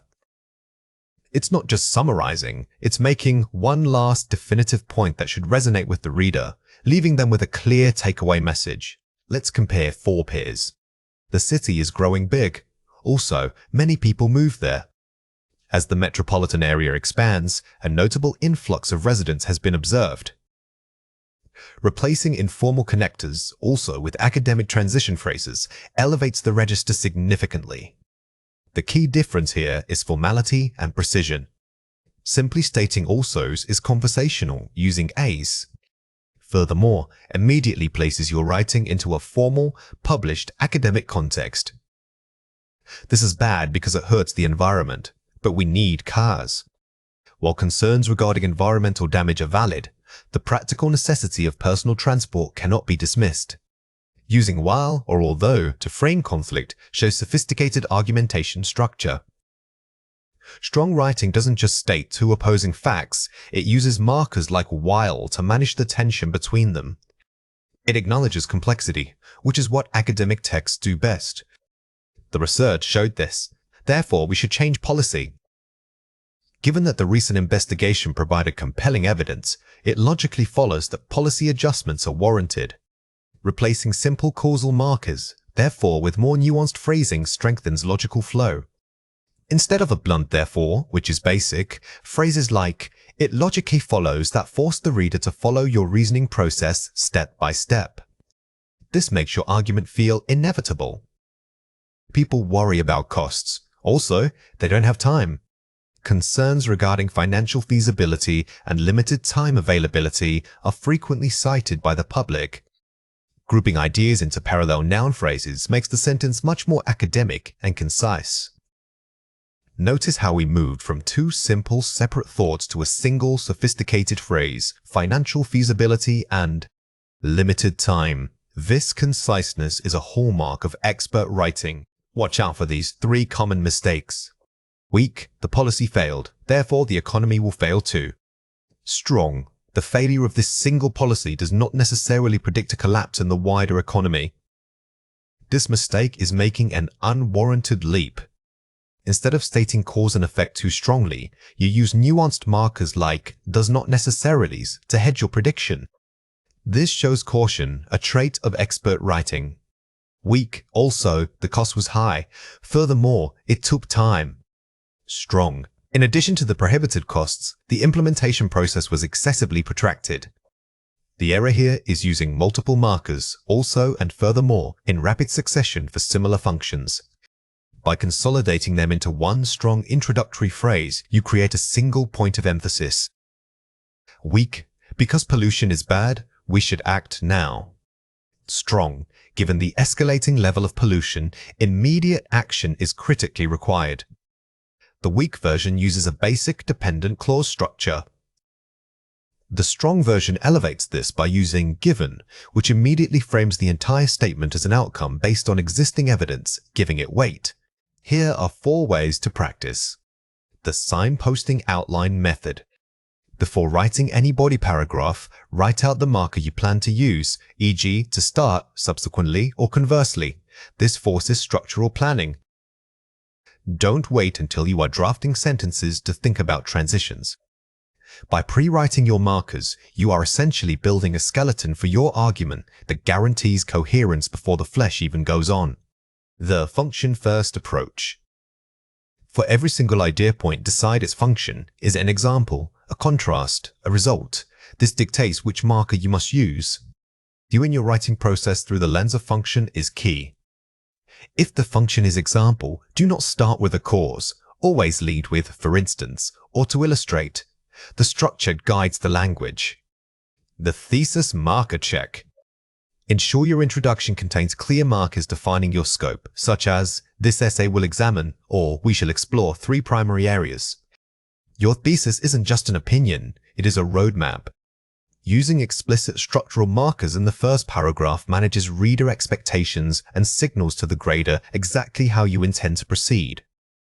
Reviewing for cohesion flow. After drafting, read only your transition words aloud. If they don't flow naturally, e.g., too many, moreover, vary them.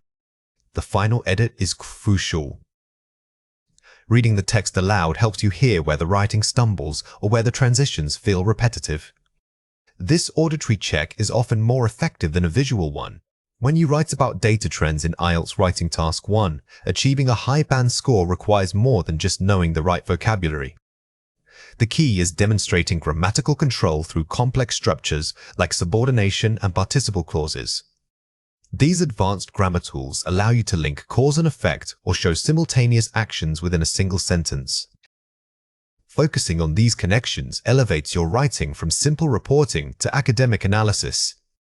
Remember, Task 1 isn't just about listing figures, it's about telling a story with the data.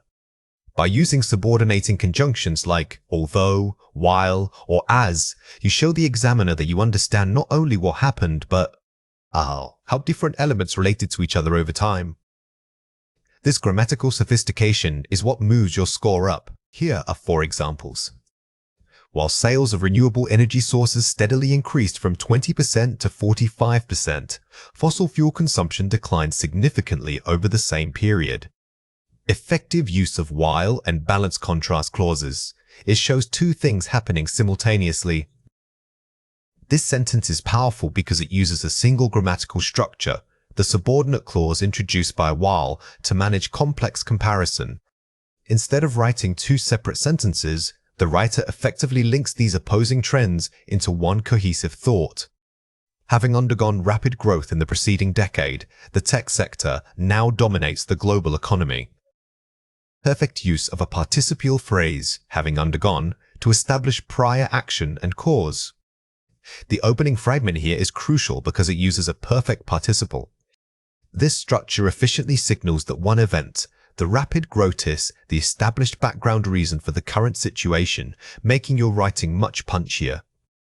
The rate at which global temperatures are rising suggests an urgent need for international policy adjustments. Using the rate at which to create a defined noun phrase that acts as the subject of the sentence.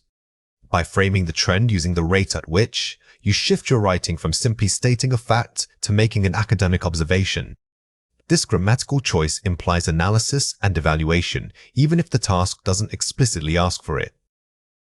Despite initial fluctuations in consumer spending, demand remained robust throughout the entire fiscal quarter.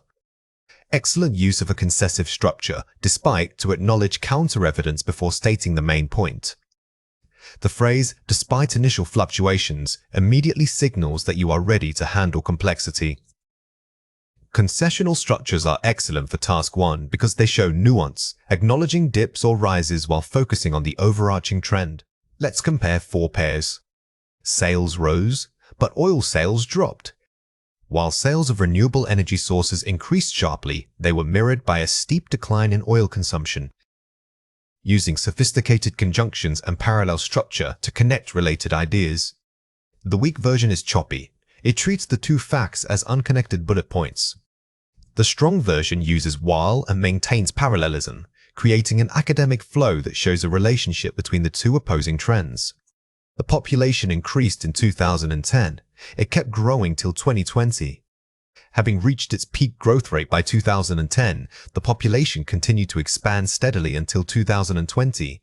Using participles and prepositions like by or until for greater conciseness.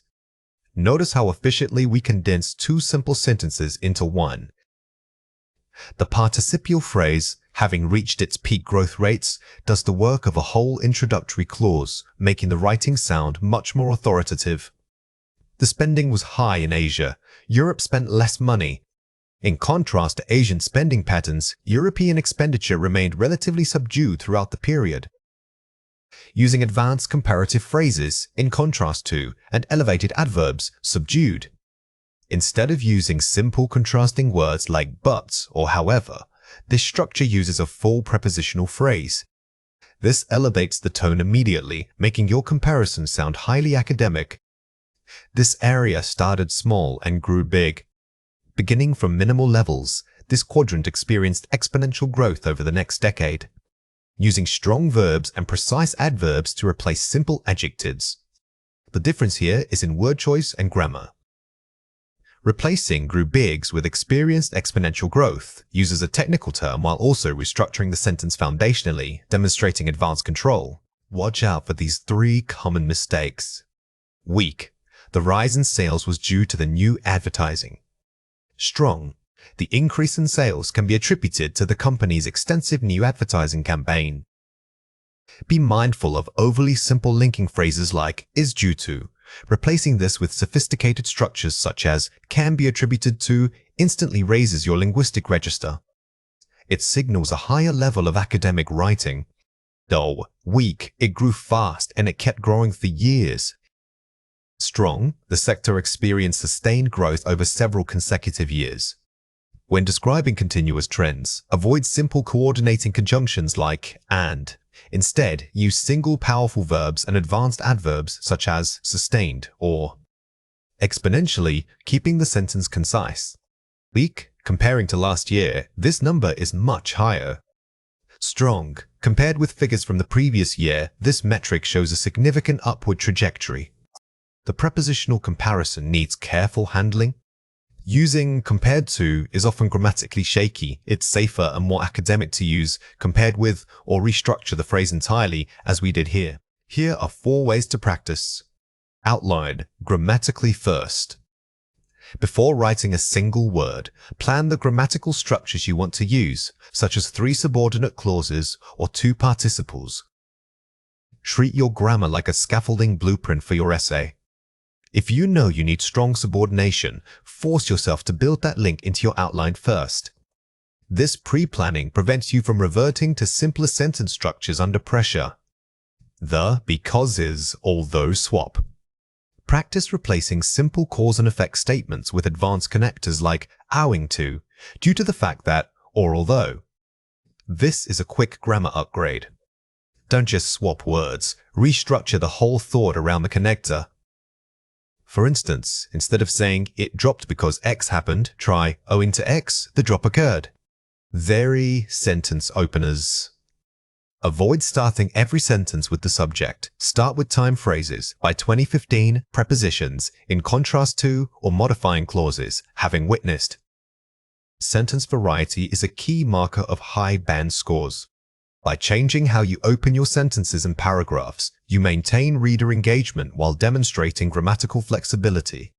The paraphrasing cycle. When describing the same trend multiple times, e.g., in the overview versus body, change the grammar structure used each time.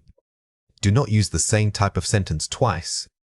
If you start by using a participle clause, follow up with the comparative structure and conclude with a concessive clause. This variety is proof of mastery. A thesis statement is more than just stating your opinion. It acts as the guiding map for your entire essay. It must be a single clear sentence that tells the reader exactly what stance you will take and what scope the paper will cover. For an IELTS Task 2 opinion essay, this means moving beyond simple agreement or disagreement. You need to present a specific, complex argument that requires detailed support. Remember, your thesis should preview the structure of your response. It gives the examiner 3 things: your main position, the key reasons why, and the overall direction of your discussion. Think of the thesis statement as a contract with your reader. By setting such a specific expectation early on, you demonstrate sophisticated organizational skills right from the start. If your thesis is vague, your entire essay structure will feel unfocused, regardless of how good the vocabulary is. Here are 4 examples. While technology certainly improves connectivity, the detrimental effect on deep human interaction necessitates governmental regulation and educational reform. Effective because it acknowledges complexity while before stating a clear, actionable thesis. Notice how this example doesn't just say technology is bad, it uses concession to show nuance. This elevated structure signals that you can handle sophisticated, multifaceted arguments. The prime driver of modern social inequality is economic policy, which disproportionately benefits the wealthy and thus requires immediate fiscal intervention. Excellent, because it names a clear cause, economic policy, and proposes a direct solution, fiscal intervention. This type of thesis immediately establishes causality. It's highly argumentative because it doesn't just state a problem, it pinpoints the root cause that you will spend your body paragraphs discussing. Although individual effort plays a role in environmental protection, true systemic change can only be achieved through multinational corporate accountability. Strong due to its focus on shifting responsibility from individuals to large institutions, this structure effectively uses contrast. You acknowledge the opposing view first, the individual effort's part and, then pivot strongly to your main superior point of view. Education systems must prioritize vocational training over purely academic theory if they aim to meet the demands of a rapidly evolving job market. Highly focused and actionable, providing concrete discussion points for the body paragraphs. When you can point to specific areas like locational training versus academic theory, you are giving yourself an automatic roadmap. This level of specificity is gold in high-band writing. Let's compare 4 pairs. Governments should do more to help people. To mitigate rising social disparity, governments must implement targeted tax reforms that favor low-income families over corporations. Specificity, moving from a general plea to a concrete policy suggestion. The first sentence is too vague. It could apply to anything from healthcare to education. The improved version names the problem, disparity, and specifies the solution, tax reforms, making it immediately debatable. Online learning is good for students. While convenient, online learning fundamentally compromises the development of crucial face-to-face soft skills necessary for professional growth. Nuance, acknowledging a benefit while arguing that a cost outweighs it. A simple statement like, "It is good," lacks academic weight. By using concession and focusing on compromise skills, the strong version elevates the argument from opinion to critical analysis. People should recycle more plastic bottles. Given global waste crises, robust international legislation mandating corporate responsibility for plastic cleanup is far more effective than consumer-level recycling initiatives. Shifting focus, moving the blame solution from the individual to systemic change. When addressing large global problems, remember that blaming the consumer rarely scores high. You must argue for structural or institutional solutions instead. Technology changes life in many ways. The integration of artificial intelligence into daily life mandates a re-evaluation of traditional labor markets and governmental oversight to prevent widespread unemployment. Scope, narrowing the topic from many ways to one specific critical area, labor, AI. This comparison highlights how broad statements fail. By zeroing in on a single tension point, the impact of AI on labor, you create an essay with laser-like focus. Watch out for these 3 common mistakes.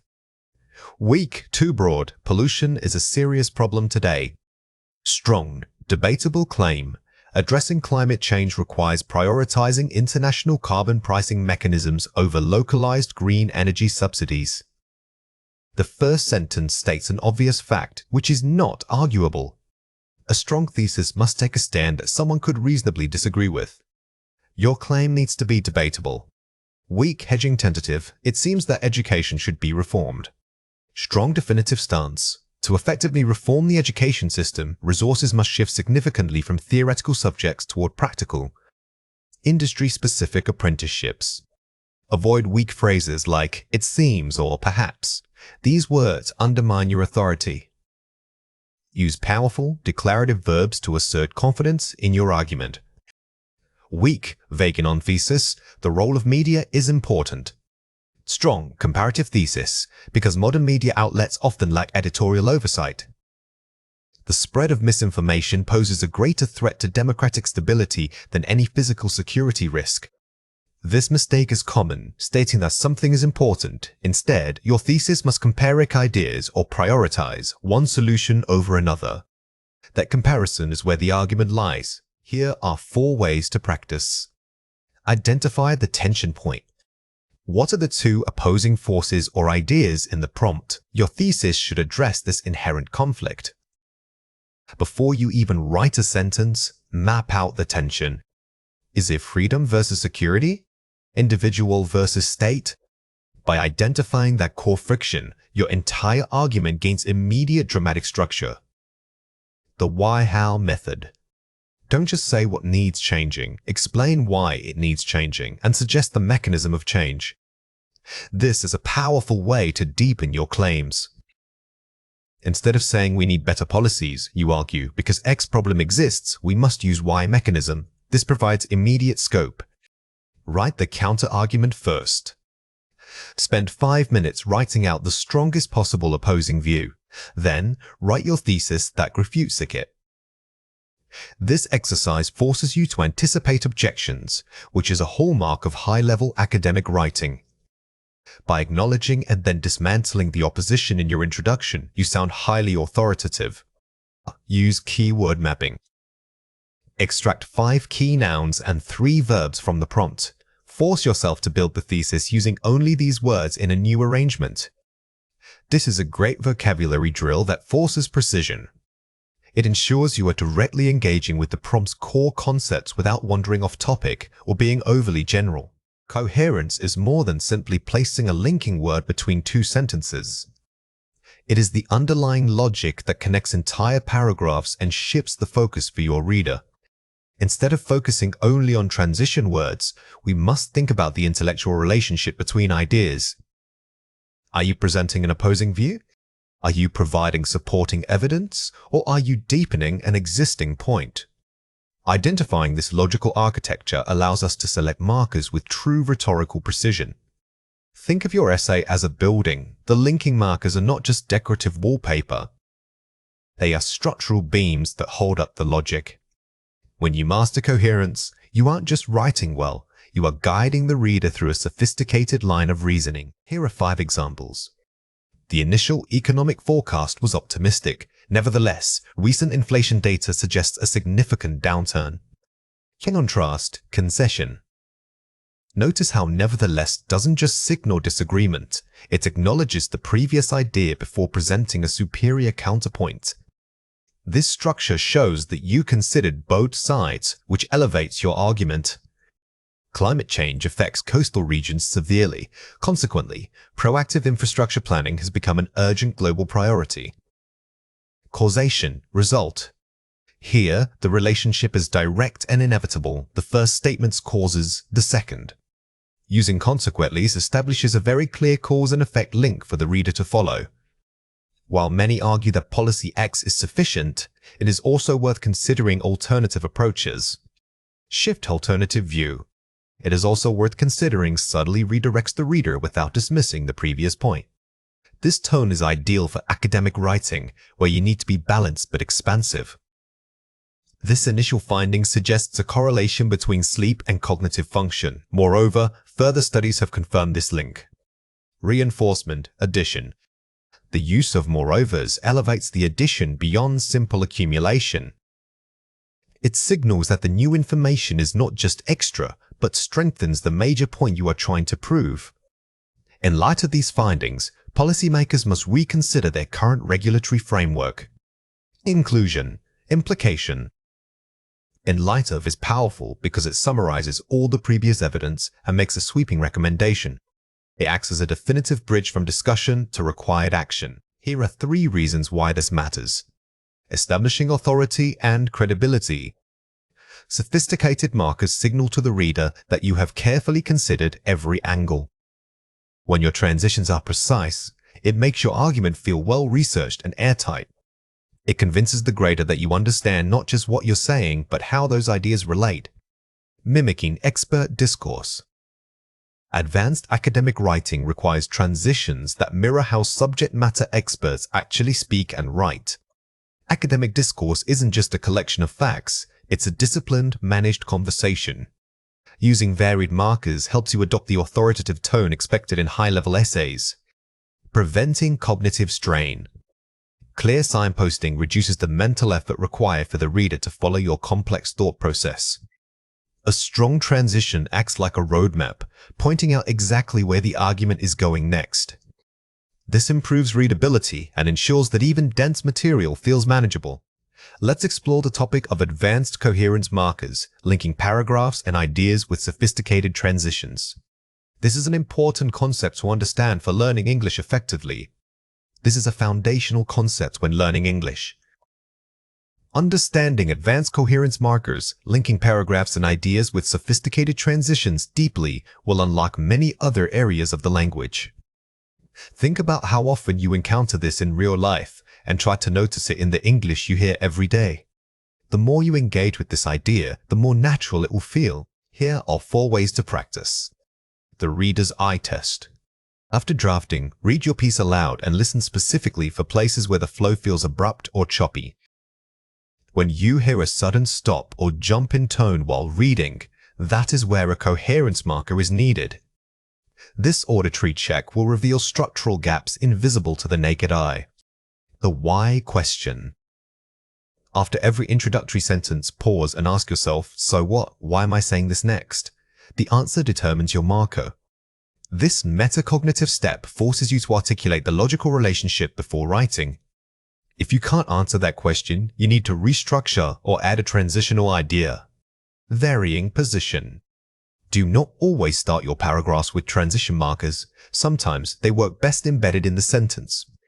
Instead of starting a paragraph with "furthermore," try integrating it. The mechanism "furthermore" allows for this variety makes your writing sound much more natural and sophisticated. Mapping your argument.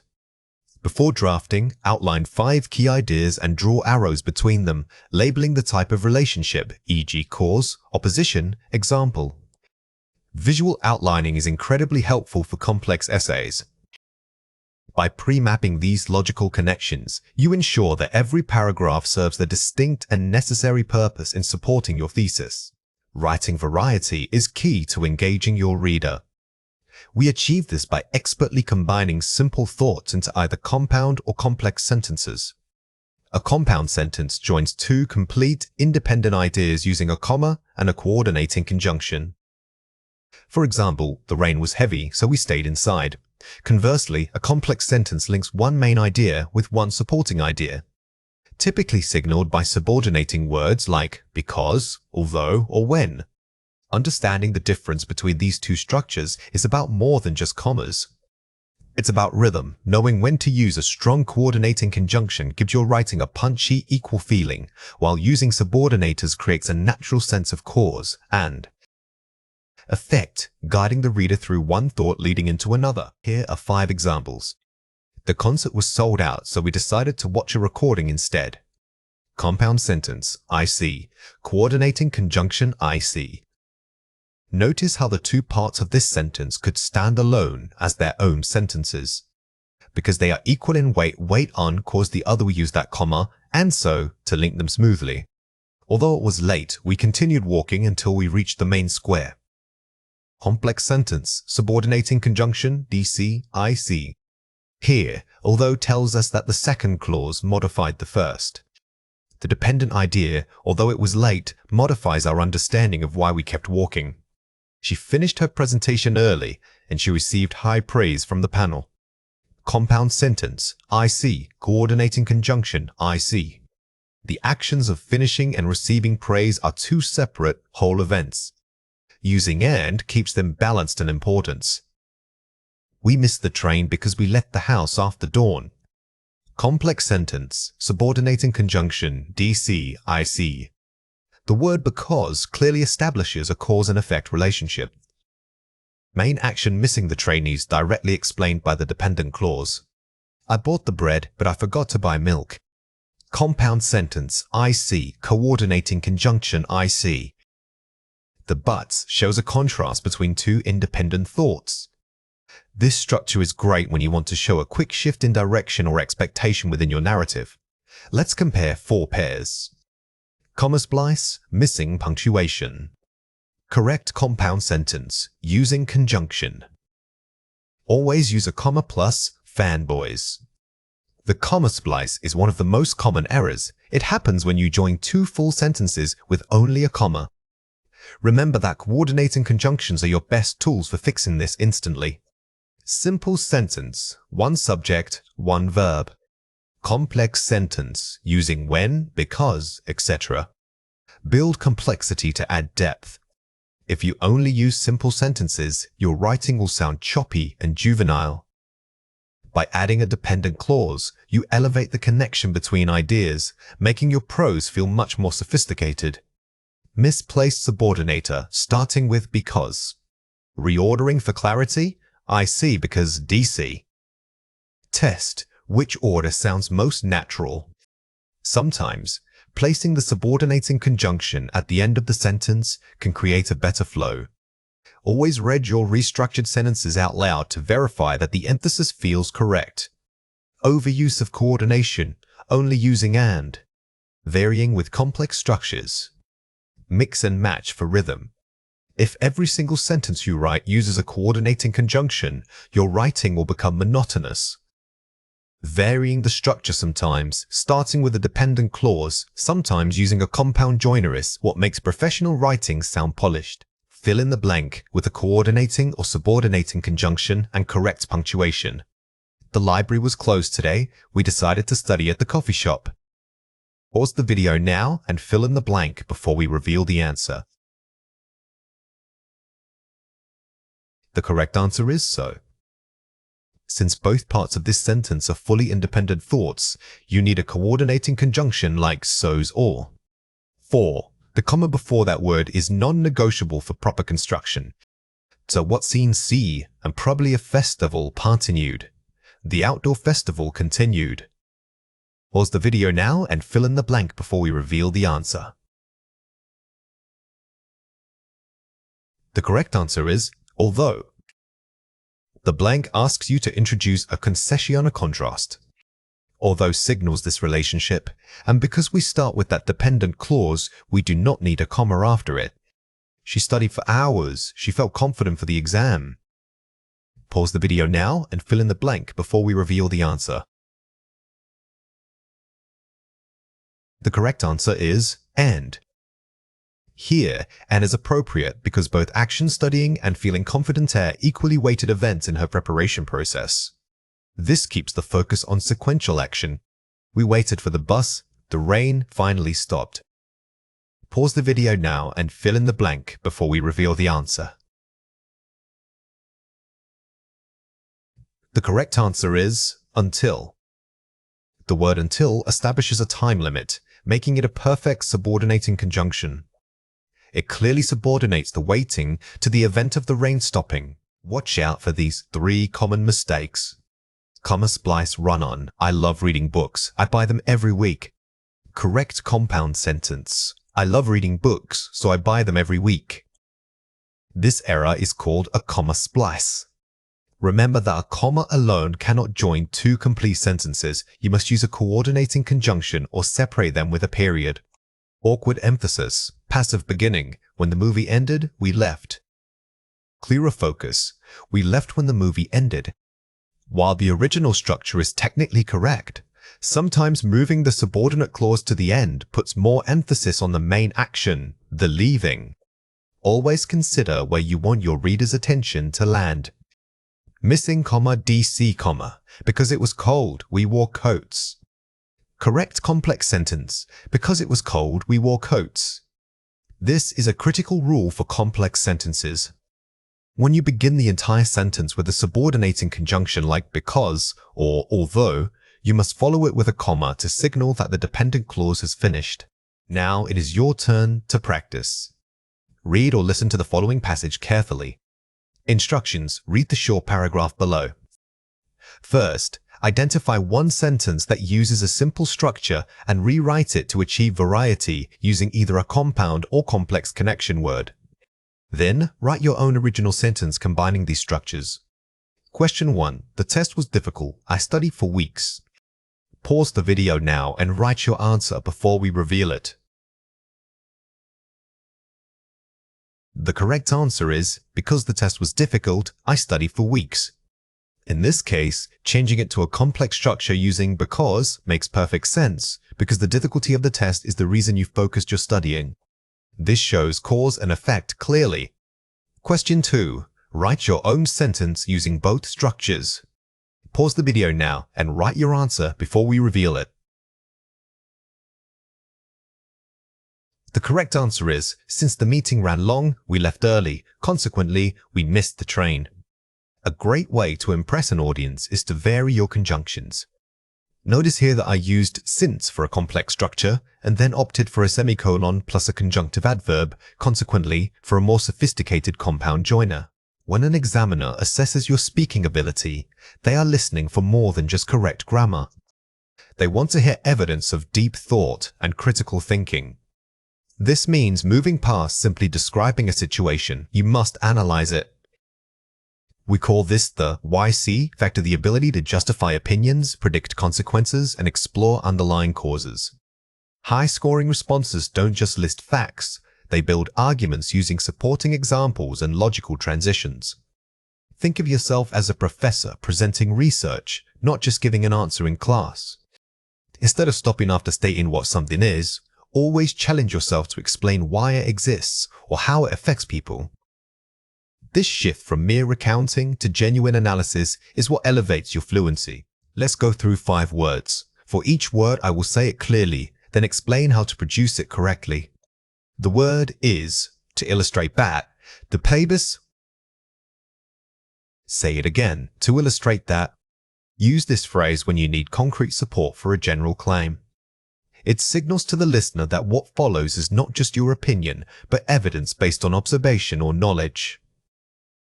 This makes your argument feel substantial and well-researched. The word is, this is primarily because.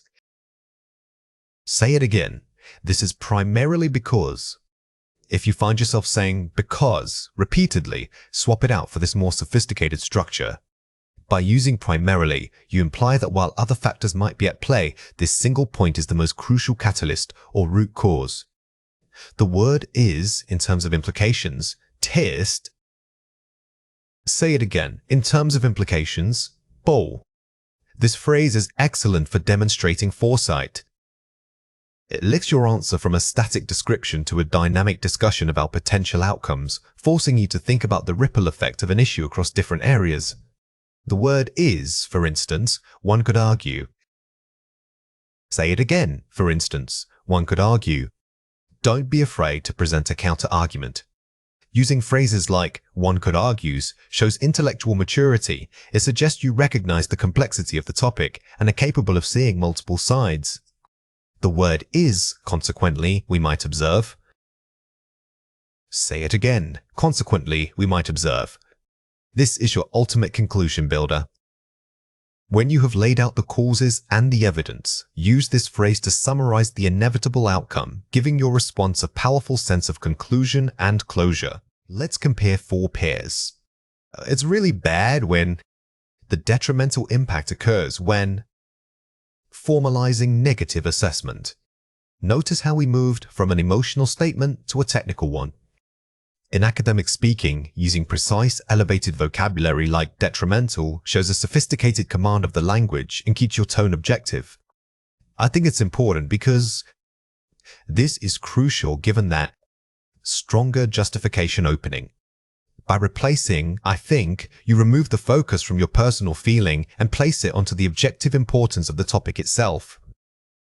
This makes your reasoning sound more authoritative and universally applicable. It helps people to. It facilitates an improved quality of life for improving verb choice. Swapping simple, common verbs like help or make better with more specific action words such as facilitates immediately increases the perceived complexity and polish of your speech. Lots of people feel that there is a growing consensus that generalizing opinions formally. Instead of referencing lots of people, which sounds vague, use sophisticated academic phrasing like growing consensus. This allows you to discuss societal trends using formal, impersonal language. Watch out for these 3 common mistakes. Weak simple statement. The problem is that I like reading books because it makes me happy. Analytical sophisticated. One key benefit of reading is the profound sense of fulfillment, which enhances mental well-being. The original response was descriptive. The correction immediately shifts to analysis by naming a specific concept, mental well-being, and using advanced phrasing that elevates the emotional experience into an academic benefit. Vague colloquial. Money. Yeah. It's bad for us because we spend too much. Precise academic, excessive spending habits often contribute to economic instability across communities. We replaced vague pronouns and slang with specific noun phrases like excessive spending habits. Precision is key. It shows you have a deep vocabulary that can handle complex, abstract concepts. Hesitation. Weak suggestion. So I think maybe we should do something, like maybe ban plastic. Confident formal proposal. Consequently, the implementation of stricter regulations, such as banning single-use plastics, could be considered a viable solution. The correction removes all hesitation and filler words. It structures the suggestion using formal transition phrases like consequently's and uses measured language, turning a casual guess into a professional policy recommendation. Here are 4 ways to practice. The 3-point rule. Structure your answer immediately, state the main points, provide a supporting reason, the why, and conclude with an implication.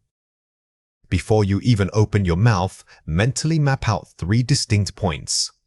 This structure prevents topic drift and ensures that every segment of your response contributes to building a comprehensive argument rather than just listing related ideas. Active paraphrasing.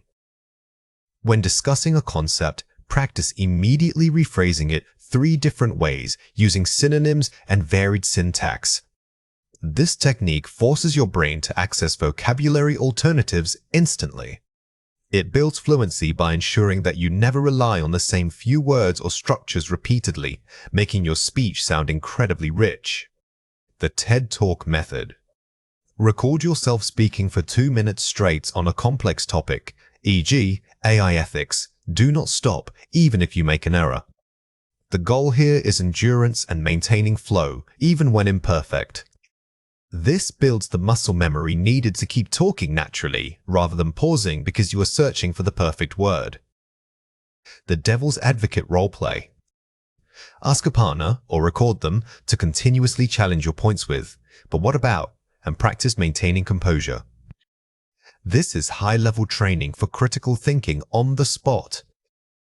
You must not only defend your original point, but also critically analyze the validity of the challenging statement, deepening your response every time. Now it is your turn to practice. Read or listen to the following passage carefully. Topic: the role of digital media in education. Describe how easily accessible online resources have changed the learning environment today. Cover these points: increased access to information globally, the challenge of misinformation and credibility, how this impacts critical thinking skills. Aim for 3 to 4 minutes of continuous, structured speaking. Question 1. What is the most important thing to include in your answer? Pause the video now and write your answer before we reveal it. The correct answer is a balanced perspective that weighs the immense benefits against the genuine risks. Remember, deep answers are rarely black and white. By presenting a nuanced argument, to acknowledging both the revolutionary promise and the structural danger of digital media, you demonstrate expert-level critical thinking to your examiner. Question 2. What language feature should you demonstrate? Pause the video now and write your answer before we reveal it. The correct answer is conditional clauses, e.g., if we were to, should this trend continue, combined with complex linking words. To show mastery, use conditional structures that allow you to speculate about the future or imagine other outcomes. This advanced grammar demonstrates not only fluency but also intellectual agility when discussing possibilities. Lexical resource assessment isn't just about knowing many words, it's about using the right word at the right time. Personal vocabulary gaps refer to those specific areas where your existing language knowledge is insufficient for a given context, such as academic writing or formal debate. To fill these gaps, we move beyond rote memorization and focus on contextual acquisition. This means learning entire chunks of language, how words behave when paired with others. Mastering this depth will significantly elevate the precision and sophistication of your output. It's crucial to remember that fluency isn't measured by speed alone, but by accuracy and nuance. When we talk about filling gaps, we are aiming for lexical precision, choosing ostensibly rather than simply seeming, for instance. This requires active listening and careful reading to notice how native speakers naturally pair certain words together. Let's go through 6 words. For each word, I will say it clearly, then explain how to produce it correctly. The word is nuance. Say it again, nuance. This word is invaluable for showing advanced understanding, as it implies that meaning is complex and layered. Instead of saying they meant something different, you can pinpoint that there was a noticeable nuance in their delivery. Remember that nuance usually relates to tone or subtle shade of meaning. The word is articulate. Say it again, articulate. We often confuse articulate with simply being talkative. It is not. It means having the ability to organize thoughts logically and express them in coherent speech or writing. If you struggle to get your point across, focus on structuring your argument first, then using this word. The word is discrepancy. Say it again, discrepancy. If you find conflicting information, discrepancies is much stronger than saying there is a difference. It suggests an inconsistency that needs investigation or resolution. This word is very common in academic and investigative writing. The word is cohesion. Say it again, cohesion. In writing, cohesion describes the glue that holds your paragraphs and ideas together. If your writing feels choppy or disjointed, you are lacking in cohesion. Look for transition words like consequently's or furthermore's to improve this aspect. The word is extrapolate. Say it again, extrapolate. When making predictions based on limited data, you are extrapolating. It is academically responsible to warn your audience about the limits of your evidence. Always use this word when discussing data analysis and future projections. The word is comprehensive. Say it again, comprehensive. This is an excellent replacement for simply saying all-inclusive or very detailed. When you describe research, curriculum, or coverage that hits every necessary point, using comprehensive adds immediate academic weight to your language. Here are 5 examples. The committee noted a significant discrepancy between the initial budget and the final expenditure. Discrepancy, noun. Notice how this sentence immediately sets an academic or professional tone. The word significance pairs perfectly with discrepancy, emphasizing that this gap is not minor, but crucial enough to warrant attention. To write a truly comprehensive report, she needed data from multiple global sources. Comprehensive, add G. This usage shows that comprehensive modifies the noun report, telling us about its scope. It suggests thoroughness. It didn't just cover some things, it covered all of them. His presentation style was highly articulate, making complex theories easy to grasp. Articulate, adverb. When describing speaking ability, you can use articulates as both a verb and an adjective. Here it functions as an adjective describing his style, meaning the manner in which he spoke was highly polished and clear. The film director captured the subtle nuance of sadness using only lighting and shadow. Nuance, noun. This example shows that nuance isn't just about words. It can be used to describe artistic or emotional subtleties. It elevates your descriptive language beyond simple emotion labels. The professor advised us not to extrapolate our limited findings into universal truths. Extrapolate, verb. This sentence provides a clear warning about generalizing. Extrapolate forces you to think critically about the limits of your evidence, which is key to advanced academic thought. Let's compare 4 pairs. First, inconsistent. Discrepancy, noun. Shift from describing a state to naming the lack of agreement. The adjective inconsistent describes something that is fluctuating, while discrepancies names the actual gap itself.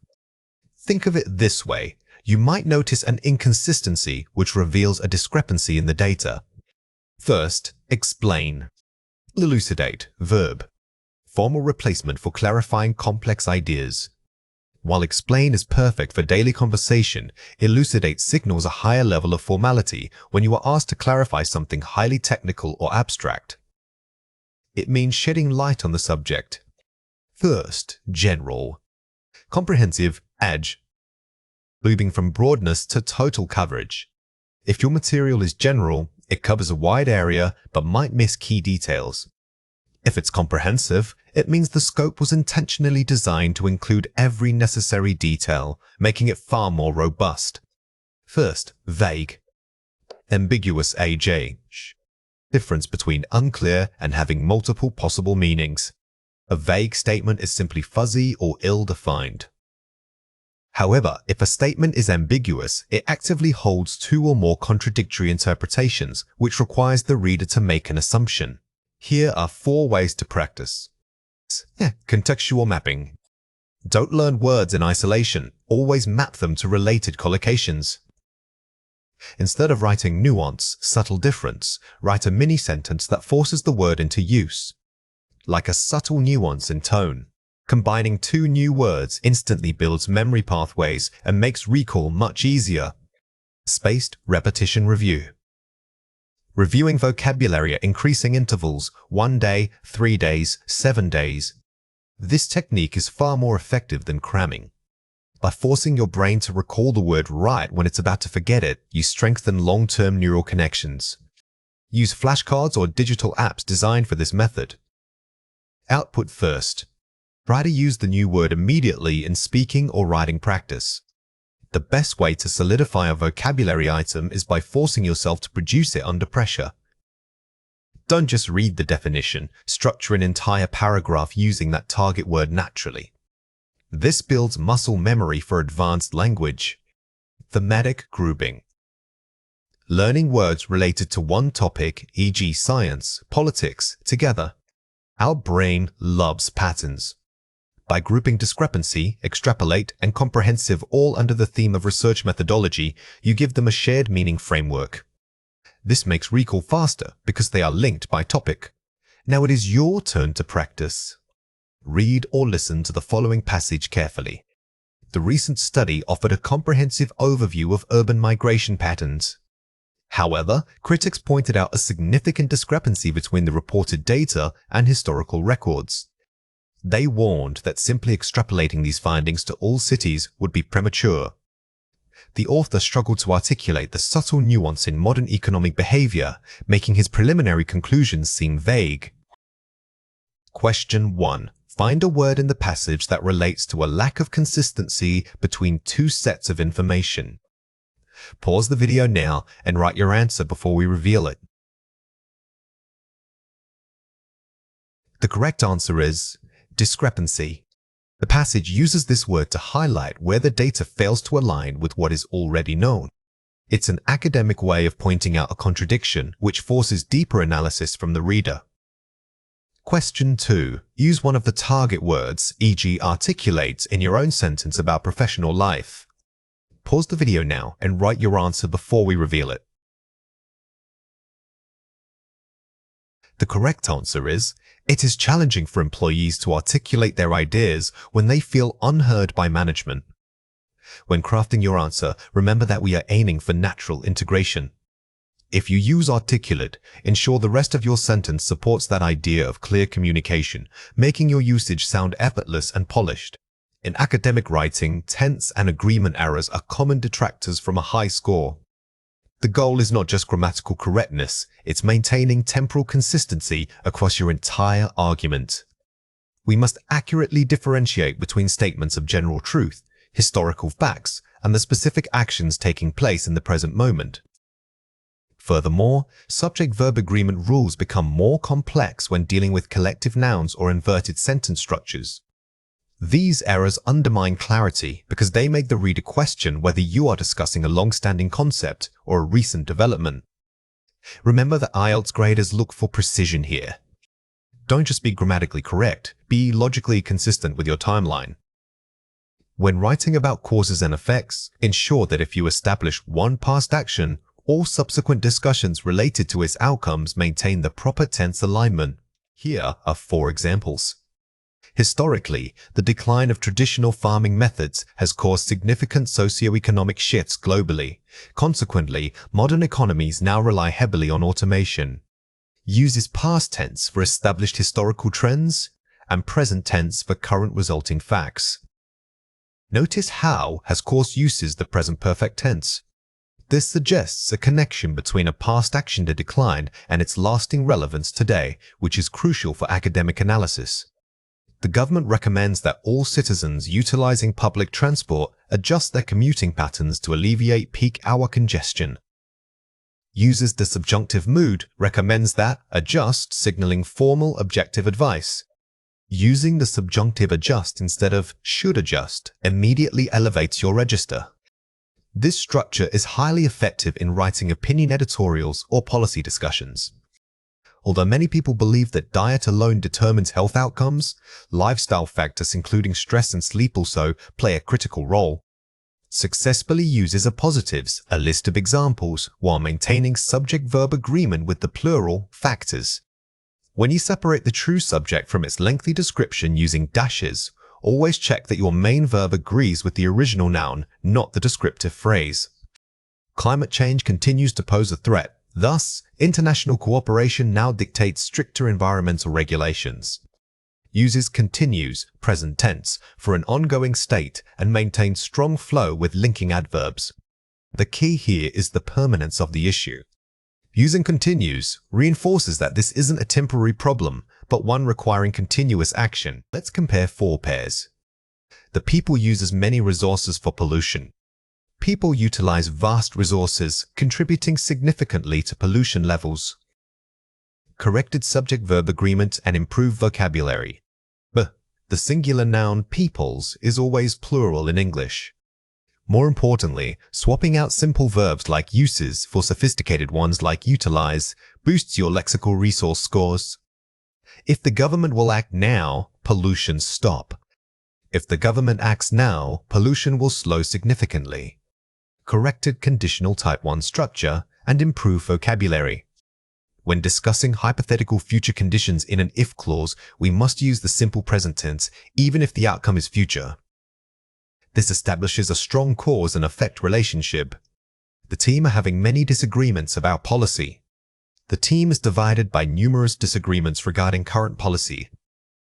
Corrected agreement with collective nouns, treating the group as one unit.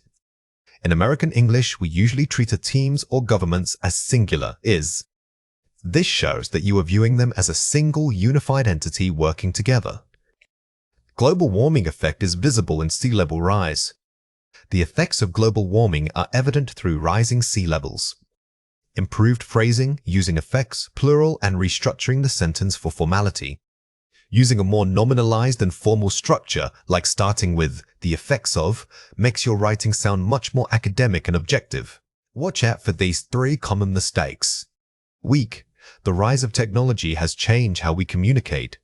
Strong. The rise of technology has changed how we communicate. This is a classic error in the present perfect tense.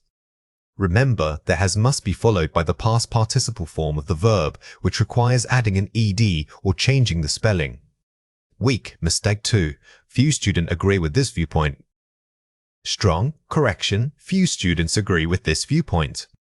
The word fews indicates a count, so the noun following it must be plural. Always double check that your quantifying adjectives match the number agreement of the subsequent noun. Weak. Mistake 3. Policy change affects society deeply. Strong. Correction. Policy changes affect society profoundly. The subject, policy, is singular, but since you are discussing general shifts, it should be pluralized to policies. Furthermore, using the adverb profoundly instead of the adjective deeply enhances your academic tone. Here are 4 ways to practice. Map your timelines. Before writing, sketch a simple timeline. Mark which points are historical, past tense, general facts present simple, and predictions will may. Visualizing your argument's chronology is the single best way to prevent tense drift during the drafting process. Treat this mapping exercise as critical as outlining your main ideas. Identify your main verbs. Circle every verb you plan to use in your body paragraphs. For each one, determine its required tense and check for subject agreement immediately. This microcheck forces you to slow down and focus solely on grammar before worrying about complexity or vocabulary. It's a powerful self-correction technique. Review collective nouns.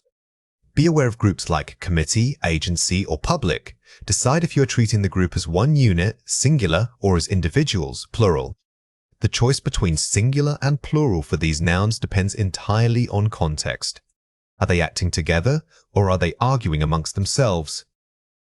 Your thesis should guide this decision. Proofread backwards. When editing, read your essay paragraph by paragraph, but start from the last sentence and work backward. This breaks your brain out of its flow state. Reading in reverse forces you to look at each word pair individually rather than getting lost in meaning. This technique is fantastic for catching subtle agreement errors. In advanced academic writing, concession clauses allow us to acknowledge a counter-argument while maintaining our central thesis. These structures show sophisticated critical thinking. We primarily focus on three forms, using the conjunction, although, which is followed by a full clause with a subject and verb, using even though for slightly stronger contrast, and finally using the prepositional phrases despite or in spite of. The key difference lies in grammar, although introduces a complete thought, while despite must be followed by a noun, pronoun, or gerund. Understanding the grammatical difference between these three forms is crucial for scoring highly. Simply knowing the meaning isn't enough. You must master the structural rules. By correctly choosing and deploying these advanced structures, you signal to the examiner that your writing has a high degree of control and complexity. Here are 4 examples. Although renewable energy sources are expensive to implement initially, their long-term environmental benefits far outweigh the upfront costs. Effective use of although introduces a full clause. Sources are expensive. Notice how the structure is parallel. We have the conjunction followed by subject pes verb. This clear syntax makes the argument flow smoothly and academically. It provides immediate contrast while keeping the sentence grammatically robust. Despite facing significant political resistance, the implementation of global carbon taxes has gained momentum in several major economies. Using despites with a noun phrase, political resistance, is concise and authoritative. When you use despite, you are summarizing the obstacle into a single concept to noun. This makes your writing extremely punchy and direct, which is often preferred in high-stakes academic essays. Even though remote work offers flexibility, it can also lead to decreased team cohesion if proper communication channels are not established. Using even though emphasizes the strength of the existing condition, adding rhetorical weight. The phrase even though adds a layer of emphasis that standard, although sometimes lacks. It elevates your tone from merely stating facts to making a more nuanced, critical observation. In spite of graduating during a global recession, she secured a high-profile role in the tech industry. Using in spite of with a gerund, graduating demonstrates advanced grammatical flexibility. Remember that in spite of and despite are interchangeable. Using them interchangeably helps demonstrate lexical variety, which is an indicator of high-level proficiency in English writing. Here are 2 reasons why this matters. Essential for communication. Understanding advanced argumentation. Grammar, structuring concession clauses, although, despite correctly, helps you communicate more effectively. When you master advanced argumentation, grammar, structuring concession clauses, although, despite correctly, you will notice your conversations flow much more naturally. Commonly used in daily life. You will encounter advanced argumentation grammar, structuring concession clauses, although, despite correctly, frequently in everyday conversations. Pay attention to how native speakers use advanced argumentation grammar, structuring concession clauses, although, despite correctly. You will start hearing it everywhere once you are aware of it. Watch out for these 3 common mistakes. Weak grammar error. Despite the fact that technology changes fast, people are slow to adopt new methods. Strong correction. Despite the fact that technology changes rapidly, many people remain hesitant to adopt new methods. The most common error is forgetting the required article or noun structure after despite. Remember, if you use a clause, use although, otherwise. Follow the preposition with a concrete noun phrase. Weak vagueness. Although global warming causes many problems, we must still develop industries. Strong specificity. Although global warming causes numerous challenges, economic necessity requires us to continue developing key industries. A weak concession is often vague. A strong writer specifies what the problems are or why the counterargument exists, making the entire argument feel more researched and authoritative. Weak simple concession. In spite of studying hard, she failed. Strong elaboration depth. Even after diligently studying for weeks, she still faced significant challenges on the examination day. While in spite of studying hard is grammatically correct, it's too basic. Elevating your language by adding detail like specifying the duration or nature of the struggle significantly boosts your vocabulary and contextual depth. Here are 4 ways to practice. The counter-argument brainstorm. Before writing the body paragraph, list 3 reasons why your thesis might be challenged. These are your concession points. Do not wait until you are drafting to think about counter-arguments. By pre-listing them, you ensure that every point you make is balanced and critically assessed, which is the hallmark of a high-scoring essay. Structural mapping. Decide where in the paragraph your concession will go, beginning setting up tension, middle interrupting flow for nuance, or end a final caveat. The placement of a concession clause changes its impact. Starting with it immediately shows complexity, whereas placing it at the end can provide a thoughtful concluding note of caution. Varying transitions. Keep a list of alternatives, despite, in spite of, although, even though. Force yourself to use 3 different structures in one essay. Relying on just 1 or 2 linking devices sounds repetitive. By consciously rotating your choice between conjunctions and prepositions, you demonstrate stylistic control over the English language. The so what test. After writing a concession, ask yourself, so what does this mean for my main argument? The answer is your link sentence. Never just state the counter-argument. Always follow it up with a phrase that pivots back to your thesis, for example. However, this challenge can be overcome by this. Keeps your essay focused and argumentative. Adverbs modifying claims are high-impact tools that allow you to signal the certainty or degree of your assertion. These adverbs often begin with words like undoubtedly, arguably, or conspicuously. They function to qualify the strength of your statement, moving beyond simple assertions to nuanced arguments. Structurally, they typically position themselves either at the beginning of a sentence for emphasis or immediately before the main verb they are modifying. Remember that using these adverbs adds an immediate layer of academic weight and precision to any written or spoken claim. When you use these adverbs, think of them as giving your argument a confidence score. Instead of just stating a fact, you are telling the listener or reader how confident you are in that statement. This precision is what lifts your writing from basic description to sophisticated analysis. Here are 5 examples. The data undeniably suggests a correlation between diet and mood. Undeniably, adverb of certainty. Notice how undeniably isn't just placed at the start. It frames the entire claim about the data. It tells the reader that this conclusion is beyond dispute, which greatly strengthens your argument in academic writing. The committee arguably overreacted to the small incident. Arguably, adverb of qualification. Using arguablys is excellent for maintaining neutrality.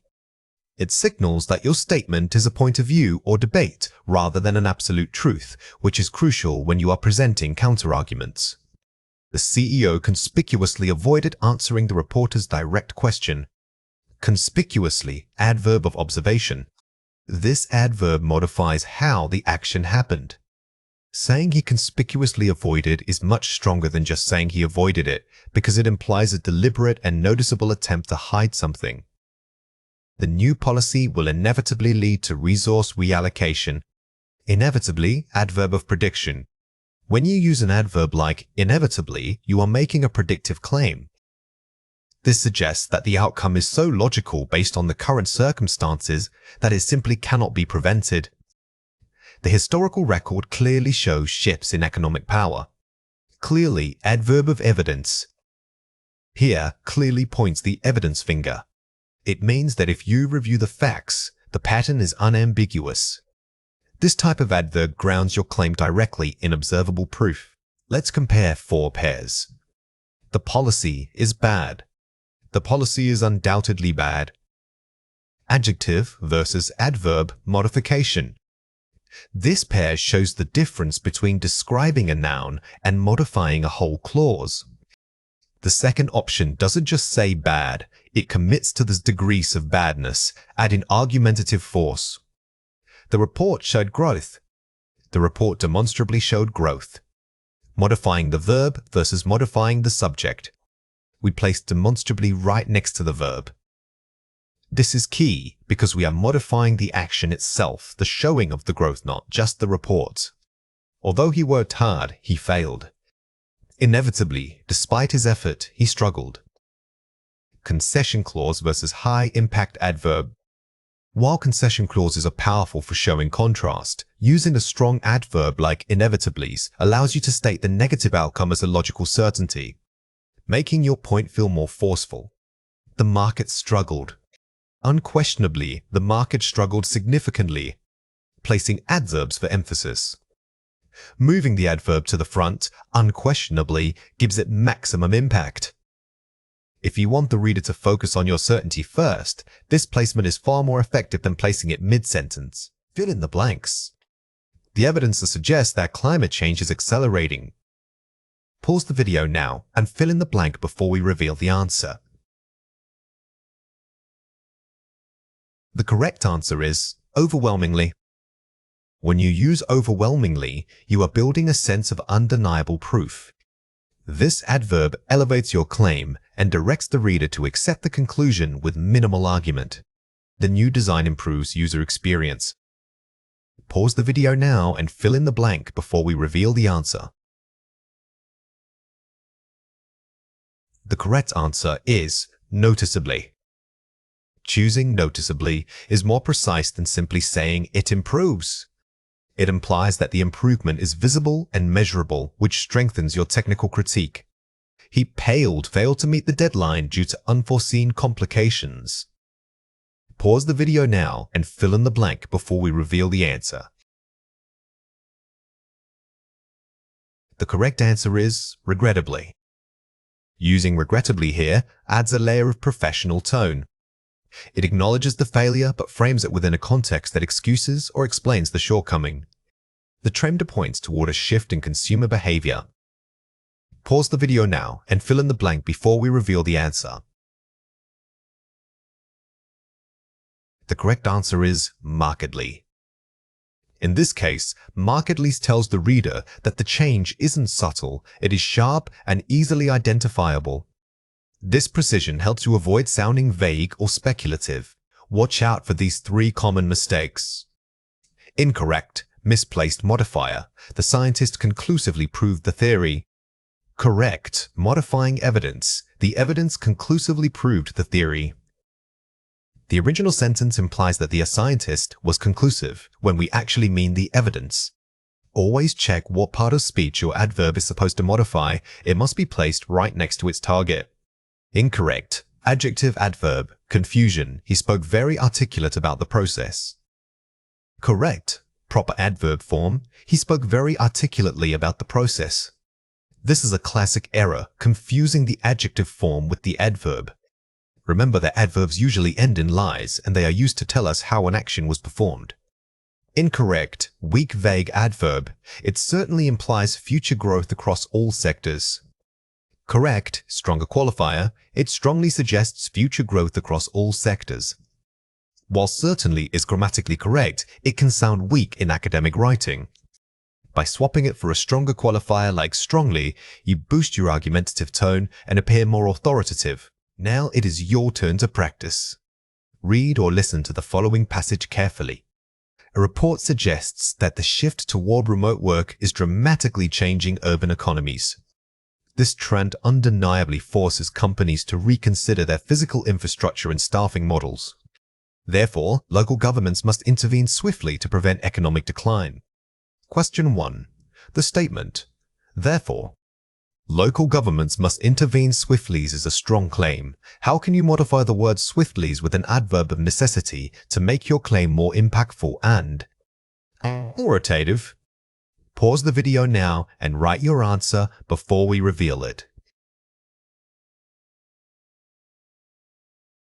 The correct answer is, therefore, local governments must necessarily intervene immediately. By adding necessarily, you elevate this from a simple recommendation to a logical necessity. You are telling the reader that intervention is not just good advice, it is the only viable course of action. Question 2.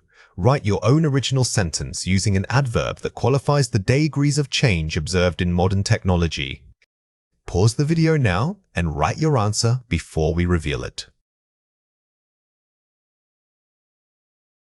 The correct answer is, technology has undeniably accelerated, fundamentally altering how we communicate and conduct business.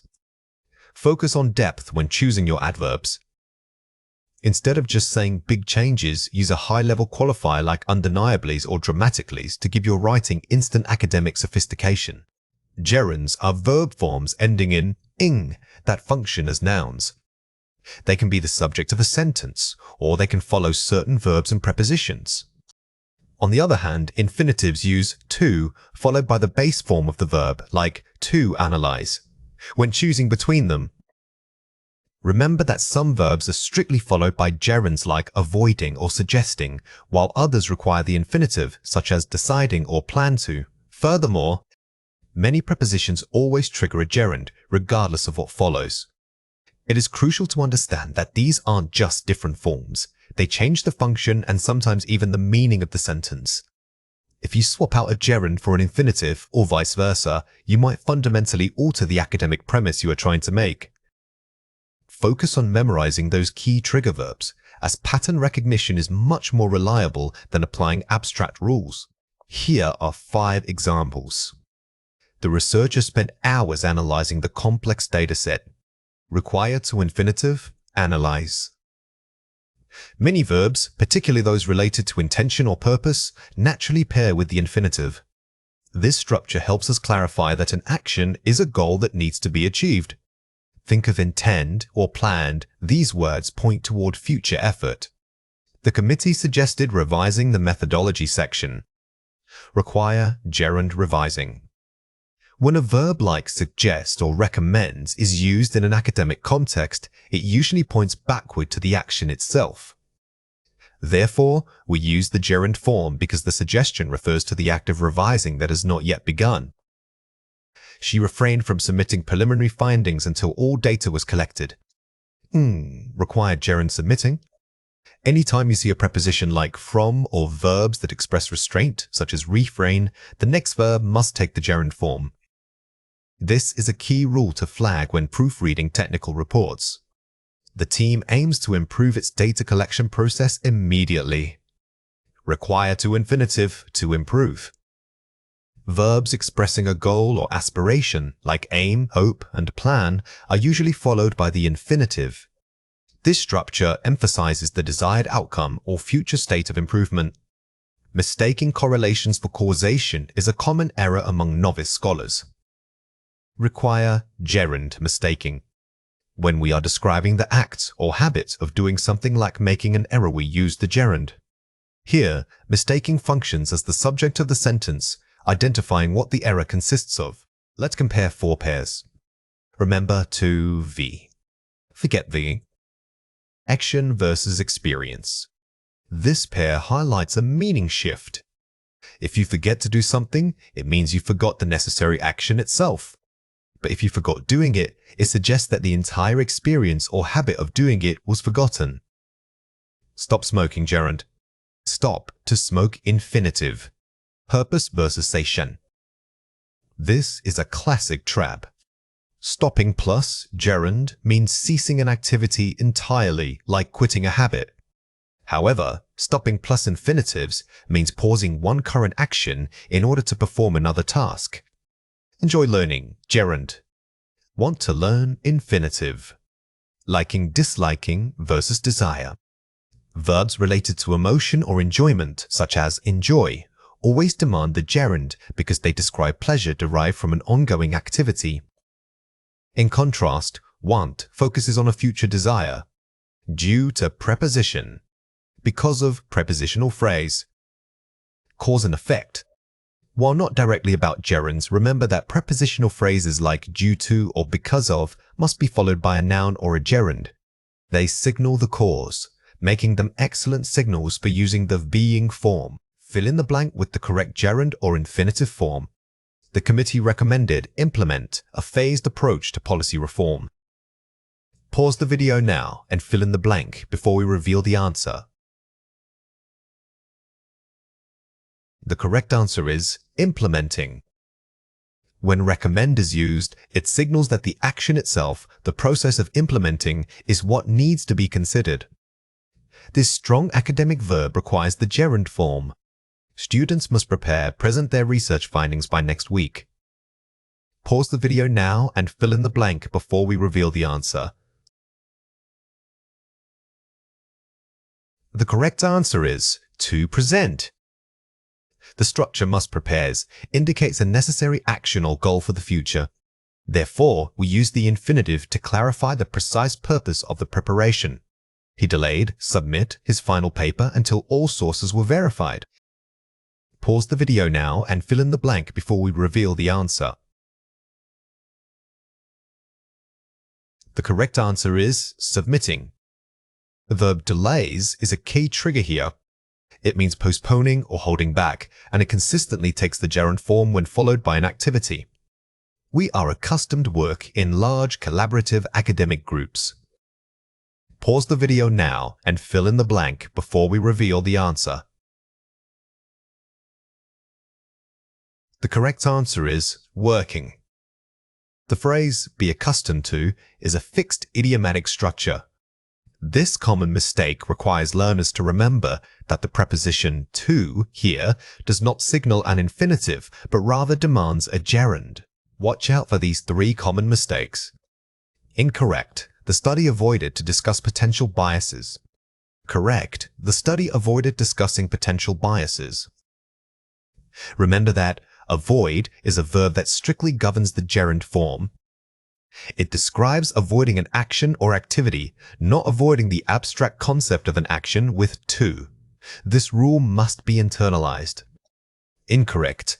I need to remember calling my advisor tomorrow. Correct. I need to remember to call my advisor tomorrow. This error confuses the two meanings of remember. If you are remembering a future obligation, like calling someone, use the infinitive. Otherwise, if you're recalling an event from the past, use the gerund. Incorrect. The report emphasized to consider global warming overlooked. Correct. The report emphasized considering overlooked aspects of global warming. When a verb like emphasize or advise acts as the main governing verb, it requires the gerund. This structural requirement reinforces that the focus is on the continuous act of consideration itself. Now it is your turn to practice. Read or listen to the following passage carefully. Academic writing focus. Reviewing research methodologies requires careful attention to verb patterns. Consider the following paragraph and apply your knowledge of gerunds and infinitives.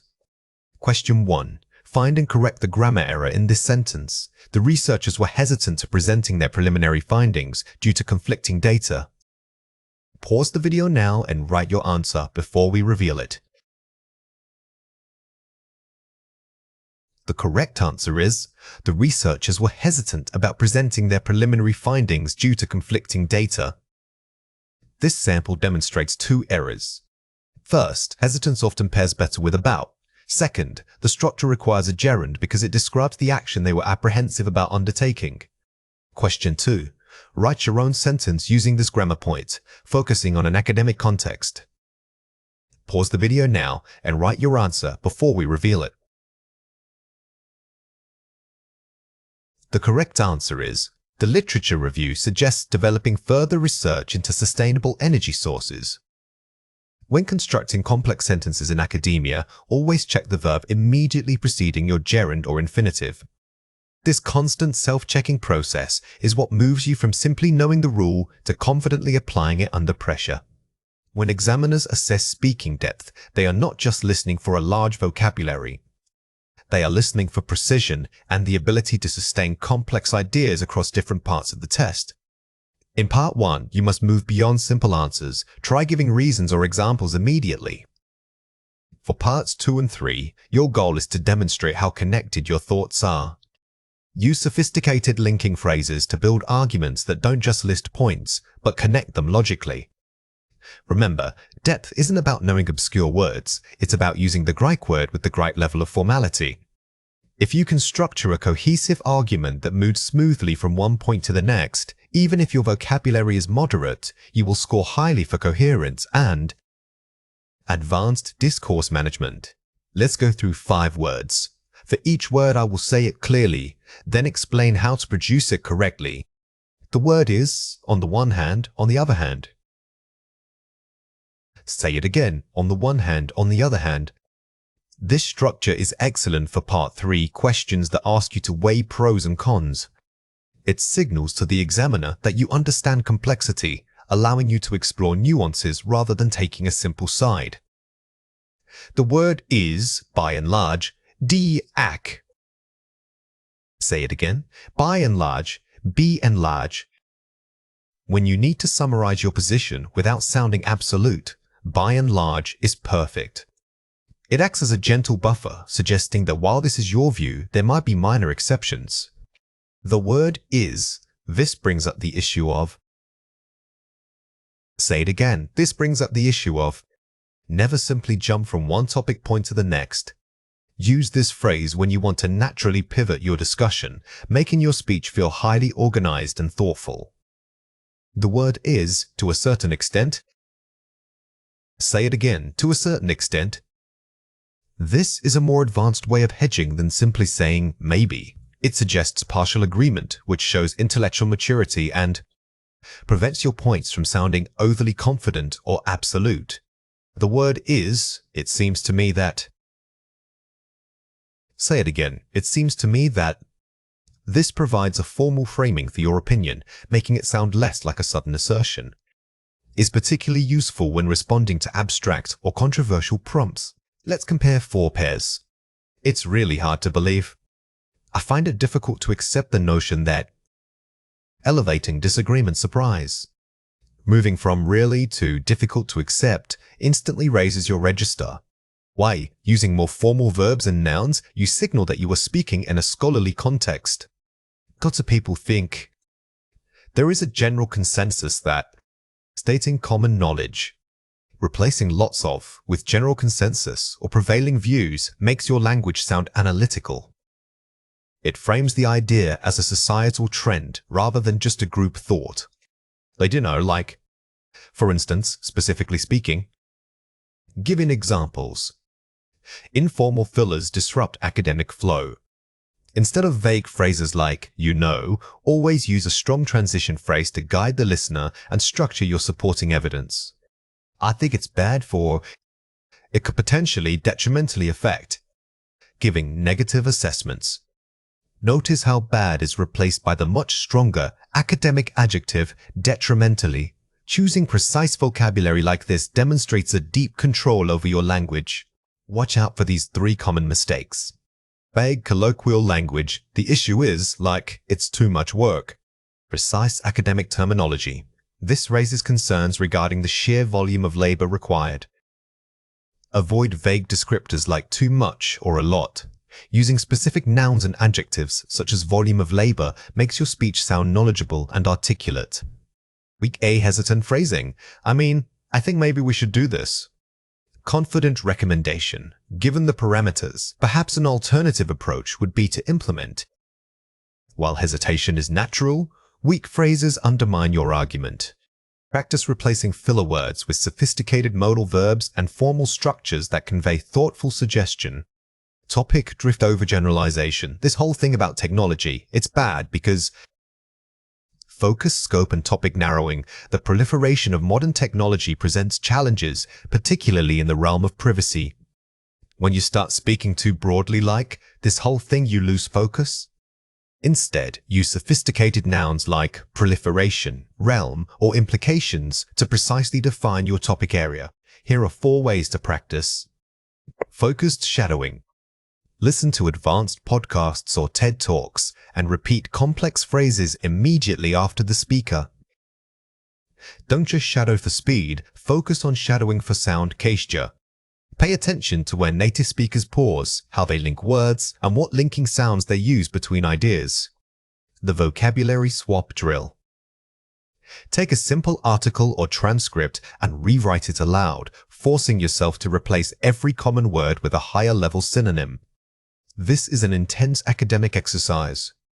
It forces you out of your comfort zone and trains the brain to access less commonly used but highly relevant vocabulary under pressure. Self-correction recording. Record yourself answering a question, then listen back, specifically counting instances where you could have used a better connector or more precise noun. The key to this technique is objectivity. You must act as your own examiner, penalizing yourself for simple language and rewarding yourself for complex syntax. Structured argument mapping. Before speaking on any topic, quickly write down 3 points, a main claim, 2 supporting reasons, and 1 counterargument. This map gives your mind the structure needed to sustain depth. It ensures you hit all required areas: your stance, evidence, and acknowledgement of opposing views, making your speech robust. Now it is your turn to practice. Read or listen to the following passage carefully. Describe the importance of maintaining local cultural traditions in a globalized world. You should discuss why these traditions persist, the challenges they face, and how governments or individuals can help preserve them. Question 1. What is the most important thing to include in your answer? Pause the video now and write your answer before we reveal it. The correct answer is a comprehensive discussion that uses at least 1 linking phrase for concession, like although, and 2 advanced nouns, e.g., sustenance, preservation. The goal here is not just answering the prompt, but demonstrating vocabulary breadth across multiple functional areas. Successfully weaving together an argument, a counter-argument, and supporting examples proves your depth. Question 2. What language feature should you demonstrate? Pause the video now and write your answer before we reveal it. The correct answer is use sophisticated grammatical structure, specifically complex sentences, while maintaining natural spoken flow. Remember that advanced vocabulary must always be supported by advanced grammar. Don't just drop a big word in, embed it correctly within a structurally complex sentence to achieve maximum impact. Writing self-assessment for complex collocations means moving beyond simple word pairings. It requires selecting high-frequency, topic-specific combinations that sound natural to a native speaker. These aren't just 2 words placed together, they are deeply ingrained idiomatic units. For instance, we talk about mitigating global risks, not just reducing big problems. Identifying these advanced phrases signals sophisticated command of English. Focusing on complexity is key for achieving Band 7 and above. Don't just memorize lists, try to understand the semantic field, the topic area that governs these collocations. When practicing, always write full sentences under timed conditions to simulate exam pressure, forcing you to deploy that sophisticated vocabulary instantly. Here are 4 examples. The government must implement structural reforms to mitigate crippling economic instability. Pairing structural reforms and crippling economic instability. The language is highly academic. Notice how the phrases reinforce each other. Structural reform suggests deep systemic change, which perfectly matches instability. When you see a broad concept like problems, upgrade it to something specific and technical like this. Policymakers are increasingly prioritizing sustainable urban planning over rapid industrial expansion. Prioritizing combined with the thematic contrast of sustainable urban planning. This example uses sophisticated verbs and nouns to describe a modern conflict. If you can replace common words like good or bad with terms like sustainables or rapid, your writing instantly gains academic weight. The study revealed compelling evidence of socioeconomic disparities across rural regions. Socioeconomic disparities is a perfect example of an abstract, high-level collocation. When writing about social issues, avoid generic terms. Instead of saying differences between rich and poor, use specific academic collocations like this one. It shows precision in your understanding of the subject matter. Adaptability is crucial for workers to navigate volatile global supply chains. The pairing volatile global supply chains describes a complex modern system. This collocation is excellent because it uses strong adjectives, volatile, and specialized nouns, supply chains. To improve your own writing, try reading academic news sources and extracting these kinds of highly descriptive noun phrases. Let's compare 4 pairs. Many people think that money is important for a good life. Financial stability frequently underpins an individual's overall sense of well-being. Upgrading simple ideas to formal, abstract concepts. The first version is conversational. The second uses underpins, which is a strong academic verb and replaces the vague good lives with overall sense of well-being. This shift elevates the tone significantly. If we don't stop pollution, the planet will get worse. Failure to curb industrial emissions threatens planetary biodiversity on a massive scale. Using technical language, curb emissions instead of general verbs. This comparison demonstrates how to be impactful without hyperbole. Instead of saying the planet will get worse, specify how by threatening biodiversity. Specificity is what makes your argument credible. It is better for people to study at home sometimes. Periodic remote learning offers immense flexibility and personalized academic pace. Using specialized vocabulary, remote learning, personalized, that shows familiarity with the topic. Never settle for simple descriptions when discussing education. Specific terms like remote learning or academic pace show you are conversant in the discourse, not just talking about it casually. People need to change their habits if they want a better future. Shifting societal paradigms requires concerted efforts towards sustainable behavioral modification, moving from personal advice to systemic, academic calls for action. The best academic writing doesn't just give advice, it analyzes the required change at a societal level. Notice the shift from changing habits to shifting societal paradigms. This is a crucial move towards sophisticated analysis. Watch out for these 3 common mistakes. Weak, the government showed a lot of effort to fix the problem. Strong, the government demonstrated considerable commitment in addressing the issue. The core mistake here is using weak, generic intensifiers like a lot of. We replace that with strong collocations such as considerable commitments or significant effort. This upgrade makes your writing sound authoritative. Weak, we must make big changes to reduce the amount of waste. Strong, we must implement sweeping reforms to minimize ecological waste. Think about your verbs and nouns. Instead of make big changes, use a verb like implements, paired with an adjective like sweeping. This specific pairing is much more impactful than general vocabulary. Weak, the discussion talked about the lack of teamwork in the project. Strong, the panel debated the deficit of collaborative synergy within the project group. This mistake is common when trying to sound academic. Don't overuse overly complex words just for flair. Instead, find a precise collocation like deficit of synergy that accurately captures the concept in sophisticated language. Here are 4 ways to practice. Curating a collocation corpus. Keep a personalized digital notebook of high-level collocations grouped by topic, e.g., energy, society, economy. Don't treat this like flashcards, build mental networks. When you write about the economy, your mind should automatically pull up phrases like fiscal policies or market volatility. This deepens recall under pressure. Reverse engineering academic texts. Read highly rated reports, e.g., UN, World Bank, and highlight every strong collocation you find. Analyze the context. This is how you prime your brain for sophisticated language. By actively deconstructing professional writing, you internalize the rhythm and natural flow of complex academic English. The collocation swaps drill. Take 5 simple sentences you wrote previously. Force yourself to replace at least 2 verbs or nouns with a more advanced collocation for each sentence. This is an excellent self-correction technique. It forces immediate retrieval and application of learned vocabulary, simulating the rapid decision-making required during a timed writing task.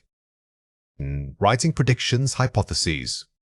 Practice structuring sentences that discuss future trends or potential impacts using advanced conditional structures and collocations.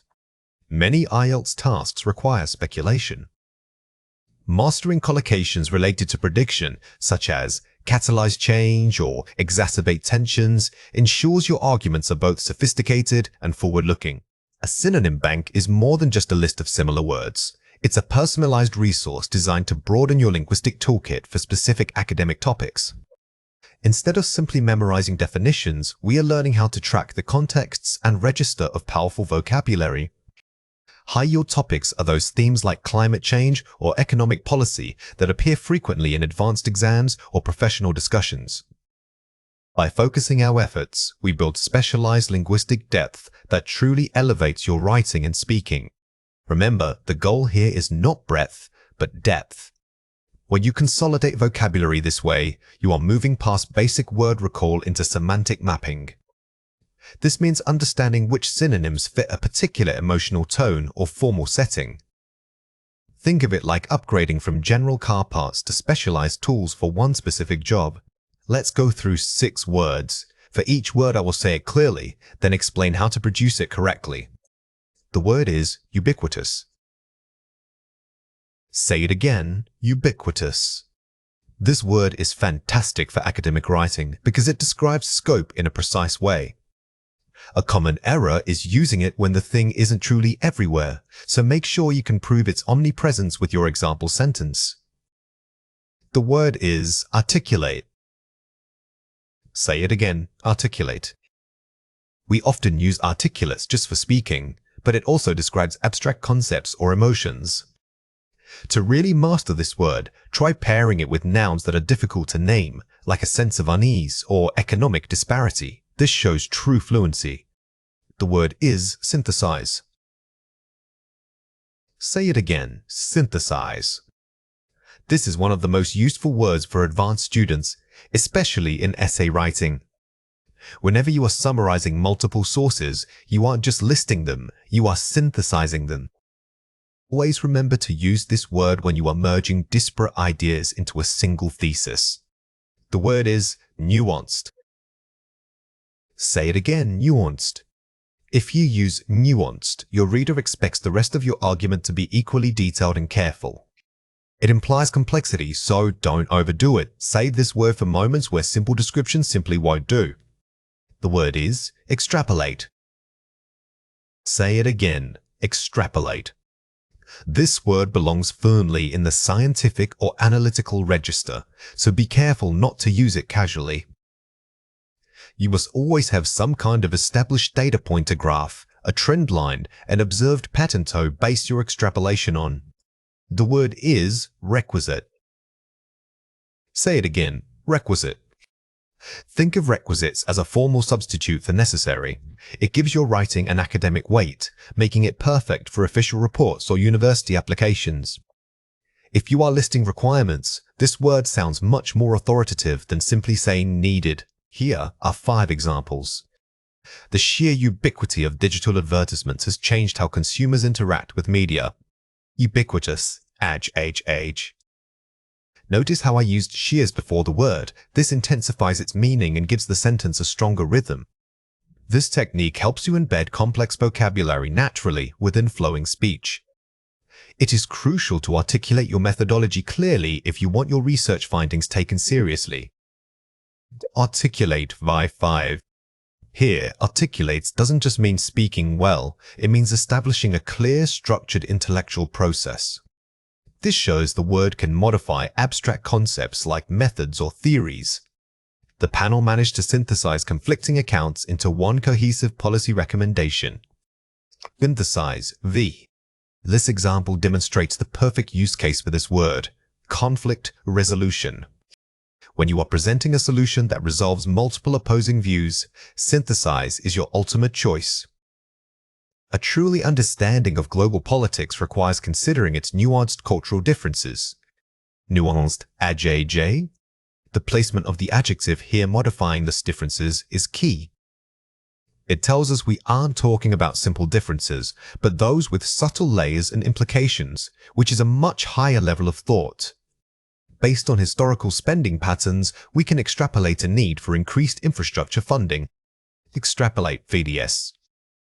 In this sentence, the link between historical patterns and the future need is everything.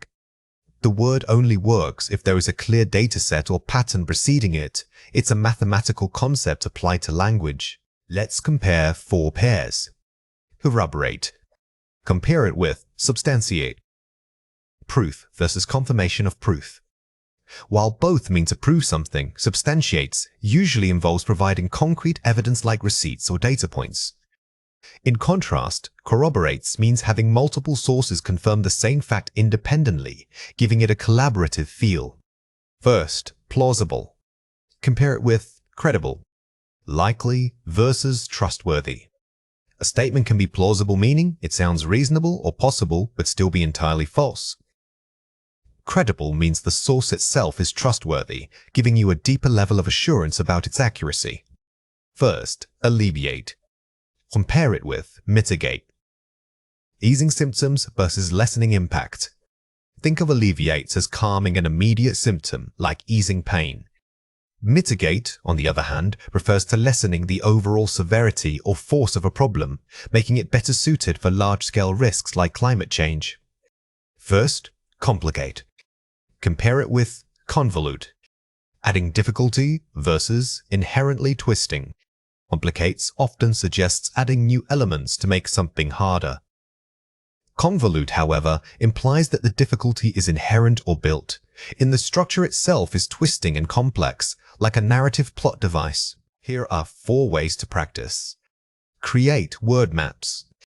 Don't just define the word, map its synonyms, antonyms, and 3 fixed collocations. Example, articulate maps to synonym, fluent. Collocation, articulate argument. Word mapping forces your brain to process vocabulary in a network rather than isolated definitions. By listing related words, you build richer pathways for recall, making the word feel more natural and usable. Spaced repetition journaling. Instead of reviewing new words daily, review old ones at increasing intervals, so in day, 3 days, 1 week. Use flashcards or digital apps for this. This is scientifically proven to maximize long-term memory retention. The key here is retrieval practice. Simply reading the word isn't enough. You must force yourself to pull that definition and usage from scratch. Targeted collocation chaining. Identify verbs, adjectives, or nouns you are weak in, and then write 5 collocations using one of our target words, e.g., synthesize plus data, synthesis plus thesis. Collocations are the building blocks that make speech sound native. By chaining them like pairing a word with 3 specific nouns, you train your brain to use it in fixed, natural groupings immediately. Thematic imitation writing. Write a short piece on a familiar topic, e.g. city planning, but force yourself to use at least 5 of the target words naturally within that limited theme. This simulates real-world pressure and context. By giving yourself a thematic constraint, you ensure that your vocabulary usage remains coherent and relevant, which is exactly what advanced writing requires. Now it is your turn to practice. Read or listen to the following passage carefully. The rapid ubiquity of digital communication has certainly changed how we can articulate our ideas. However, simply posting thoughts online does not allow us to synthesize complex arguments. True understanding requires considering the nuanced cultural differences between regions. We must look past surface-level claims and extrapolate deeper trends, noting that proper data is requisite for any credible policy change. Question 1. Find a word in the passage that means necessaries or required. Pause the video now and write your answer before we reveal it. The correct answer is requisite. When reading passages like this, Always look for synonyms of core concepts. If you are searching for a synonym of important, your mind should automatically check words like requisite. Context is everything here. The sentence structure tells you that the word must function as an adjective. Question 2. Use one of the target words in your own sentence. Pause the video now and write your answer before we reveal it. The correct answer is, the committee failed to synthesize the varying expert opinions into a single, actionable plan. When answering production questions like this, don't just define the word, build a miniature narrative around it. This demonstrates for command not only that you know the definition, but that you can use it dramatically and correctly. Academic register refers to adopting a formal, objective tone appropriate for scholarly writing and advanced discussion. It means moving away from casual conversation fillers and embracing precise vocabulary. Key rules involve maintaining neutrality, minimizing the use of personal pronouns like I's or we, and structuring arguments with clear academic signposting. For IELTS, consistently using this register is vital because it demonstrates to the examiner that you can think and write at a university level. Remember, adopting an academic tone isn't just about sounding fancy, it's about demonstrating objectivity. When you remove personal opinions and instead rely on evidence or measured possibilities, your writing becomes much more authoritative. This focus on impartiality is what examiners are truly looking for. Here are 4 examples. The data robustly suggests that increased public funding could mitigate the current educational disparity across socioeconomic lines. Uses sophisticated verbs and objective language, robustly suggests, mitigate. Notice how this sentence avoids making a blunt claim. Instead, it uses verbs like suggests or indicates. This technique is called hedging, and it shows critical thinking by acknowledging that the data supports an idea but doesn't prove it 100%. It is plausible that modern urban planning must incorporate sustainable transport solutions to address escalating emissions. Employs formal introductory phrases and specialized vocabulary. Plausible incorporates. Starting a sentence with, "It is generally understood that," or plausibly, immediately elevates the formality. These structures signal to the reader that you are engaging in high-level, generalized discussion rather than stating simple facts. Furthermore, a comprehensive analysis of global market trends reveals a significant correlation between technological adoption and economic growth. Uses strong transitional adverbs, furthermore, and precise noun phrases, correlation. The transition word furthermore is much stronger than simply saying also. These advanced linking words organize your argument logically, making it easy for the reader to follow the progression of your thought process.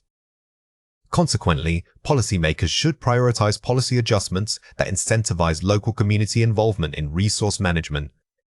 Uses a formal conjunctive adverb, consequently, and specialized verbs, incentivize. This sentence shows the payoff of strong register. It leads directly to a logical recommendation. By using consequently, you are explicitly linking your conclusion back to evidence presented earlier in your essay. Let's compare 4 pairs. Lots of people think that cars are bad for the planet. A significant portion of the population believes that personal vehicles contribute negatively to environmental degradation. Replaces informal phrasing, lots of, bad for, with academic terminology. The shift here is moving from common speech to specialized discourse. Instead of saying bad for, using terms like environmental degradation shows you have a specific academic understanding of the problem. I think government should do more about pollution. Governments must implement stronger regulations regarding industrial pollutant output to ensure sustainability. Removes subjective pronouns, I, and uses strong modal verbs for policy recommendations. Remember, in academic writing, the focus is always on the ideas, not you. By eliminating I think, your argument gains immediate credibility because it sounds like a widely accepted conclusion rather than just personal opinion. It's really important to learn about history. Studying historical contexts is crucial for understanding contemporary societal dynamics and policy decisions. Elevates the general statement by specifying why it is important, the function. Good academic writing always explains the so what. Instead of just saying something is important, you must explain its utility. This adds depth and intellectual rigor to your claim. This problem happens because people don't recycle enough. The issue can be attributed to insufficient public participation in established recycling programs. Replaces vague, simple causal language with formal academic phrasing attributed to. When assigning cause and effect, try using phrases like can be attributed to or is largely dependent upon. These structures are much more nuanced than simply saying because. Watch out for these 3 common mistakes. Weak. A lot of people agree that technology is great. Strong. There is substantial consensus regarding the positive impact of technological advancements. The biggest mistake here was using a lot of. In formal writing, always replace quantitative slang with precise nouns and adjectives like substantial or numerous. This is a small change that makes a huge difference in tone. Weak. It needs to be done by the government. Strong. Policy intervention at the governmental level is required. Phrases like it needs to be's are vague and passive. By restructuring this into a full noun phrase, you make the sentence feel more academic and analytical. This focuses on the action rather than the necessity. Weak. We saw that climate change is messing up weather patterns. Strong. Climate change has demonstrably disrupted established regional meteorological cycles. When discussing scientific topics, avoid emotional or informal verbs like messing up. Instead, use precise technical vocabulary such as disrupted, exacerbated, or altered. This demonstrates subject matter expertise. Here are 4 ways to practice. Analyze the prompt's tone. Before writing a single word, read the task and identify if it requires analysis, comparison, or solution. This dictates your overall formality level. Don't assume the tone. If the prompt uses highly technical language, you must use equally specialized vocabulary in response. Matching the register of the source material is key to coherence. Use nominalization. Turning verbs into nouns, e.g. decide, becomes decision, gives your writing a dense, formal quality. Nominalization is a hallmark of academic prose because it shifts the focus from who did the action to the concept itself. For example, instead of saying, the scientist observed, you can write, the observation was made by the scientist. This sounds much more objective. Employ qualifying language. Use phrases such as, it appears that, may suggest, or could potentially, to moderate strong claims. Never commit to absolute truth, especially when writing an academic essay. By using qualifying language, you show critical balance and intellectual humility, which is highly valued in higher education. Master the academic transition. Systematically integrate strong adverbs and linking phrases, e.g., conversely, notwithstanding, moreovers. Don't just use transition words, make them sophisticated ones. Knowing when to use conversely's versus similarly's is what separates a passable essay from an excellent one. Now, it is your turn to practice. Read or listen to the following passage carefully. Some people believe that reliance on private vehicles has caused severe urban pollution. Other groups argue that technological improvements in engines have mitigated this risk. Discuss both views and suggest measures for sustainable city development. Question 1. What is the key requirement of this task? Pause the video now and write your answer before we reveal it. The correct answer is to maintain a consistently objective scholarly tone while synthesizing 2 opposing viewpoints. The core challenge here isn't just discussing pollution, it's doing so without emotional language. You must remain neutral, presenting both sides as analytical points rather than moral arguments. Question 2. What would a Band 7 response focus on first? Pause the video now and write your answer before we reveal it. The correct answer is establishing a clear framework of comparison and contrast using formal signposting, e.g., on one hand, conversely. A high-scoring essay immediately structures the debate. It signals mastery by setting up opposing ideas logically, rather than simply listing points for each side separately. Paraphrasing is not simply swapping out a few words for synonyms. It is the skilled process of completely restructuring source material while retaining the original meaning and academic tone. To paraphrase effectively, you must shift the grammatical framework, changing active voice to passive voice, or combining several short sentences into one complex structure. The goal is to demonstrate that you understand the core ideas so thoroughly that you can articulate it in your own unique linguistic style. Remember, academic writing requires demonstrating mastery of language, not just vocabulary breadth.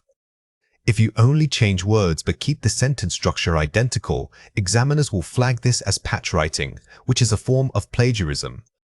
Focus instead on changing the grammatical function and relationship between ideas. Here are 4 examples. Original: the government must introduce stricter regulations to curb pollution levels and protect public health. Shifted focus, changed imperative tone to an academic claim, combines 2 clauses using necessitates. Notice how we replace the strong command must introduce with the less assertive but. More formal phrase necessitates the implementation of. This elevates the register while keeping the urgency intact. Original: people often fail to consider the long-term economic consequences when they make immediate lifestyle choices. Used nominalization and inversion. Changed: people fail to a passive structure starting with failure to. By beginning the sentence with failure to, we immediately shift the grammatical subject of the clause, making the writing feel more sophisticated and analytical. This technique works wonders for advanced IELTS Task 2 essays. Original: climate change is warming the planet. Therefore, adaptation strategies are crucial for coastal communities. Combine 2 simple sentences into a single complex sentence using consequently. Instead of relying on basic connector words like therefore or so, embedding the relationship within one complex structure demonstrates superior control over conjunctions and flow. This creates a more cohesive, mature academic voice. Original: because transportation is crucial for trade, it should receive significant governmental funding. Reordered the clause structure, cause-effect reversal, started with the consequence and linked back to the necessity. Changing the order of ideas starting with the result rather than the causes, a powerful way to disguise similarity. It forces you to think about the logic flow independently of the original sentences. Punctuation. Let's compare 4 pairs. Original: education improves job prospects and helps reduce poverty rates. Rewritten: enhanced educational attainment has been shown to boost employment opportunities, thereby mitigating instances of economic disparity. Elevated vocabulary, e.g., attainment, mitigating, and nominalization, instances of disparities. The key improvement here is the replacement of simple verbs like improves with noun forms or nominalizations, such as enhanced educational attainment. This instantly raises your writing register from conversational to highly academic. Original: many people use social media too much because it is fun.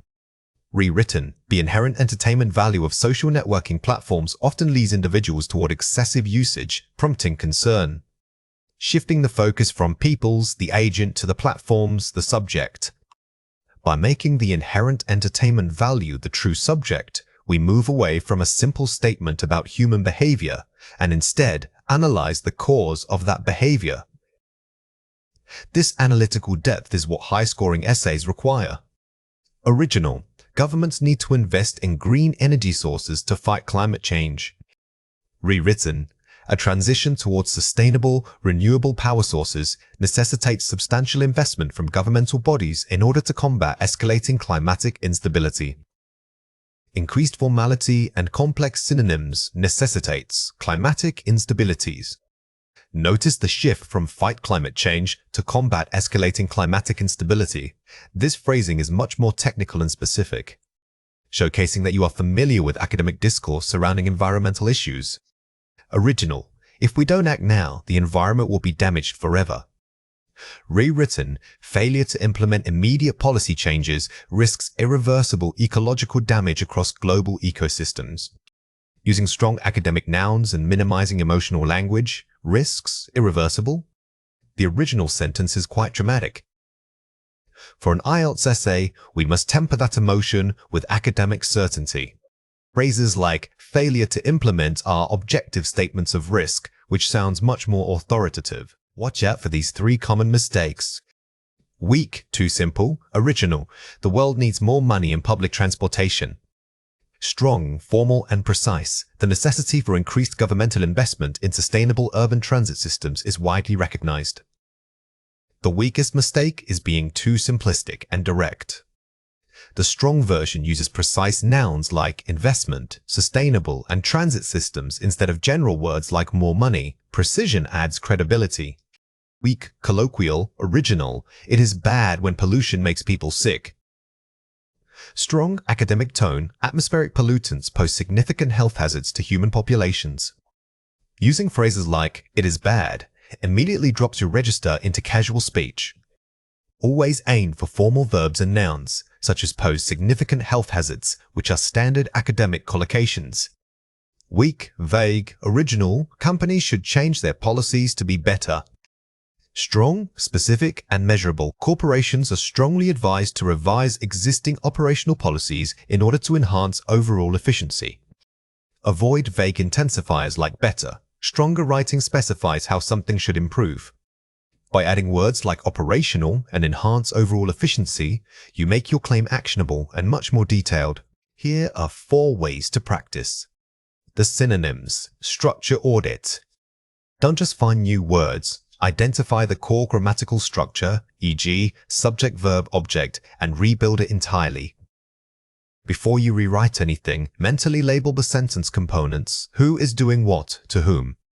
Then practice reversing that order or changing the part of speech for each component while retaining the meaning. Summarizing paragraphs.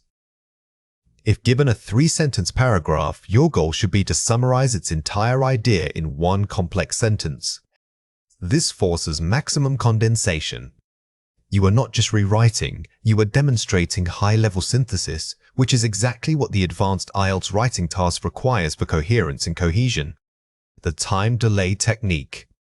Read the source text, close your eyes, discuss the concept aloud to yourself, and then write it down without looking at the original.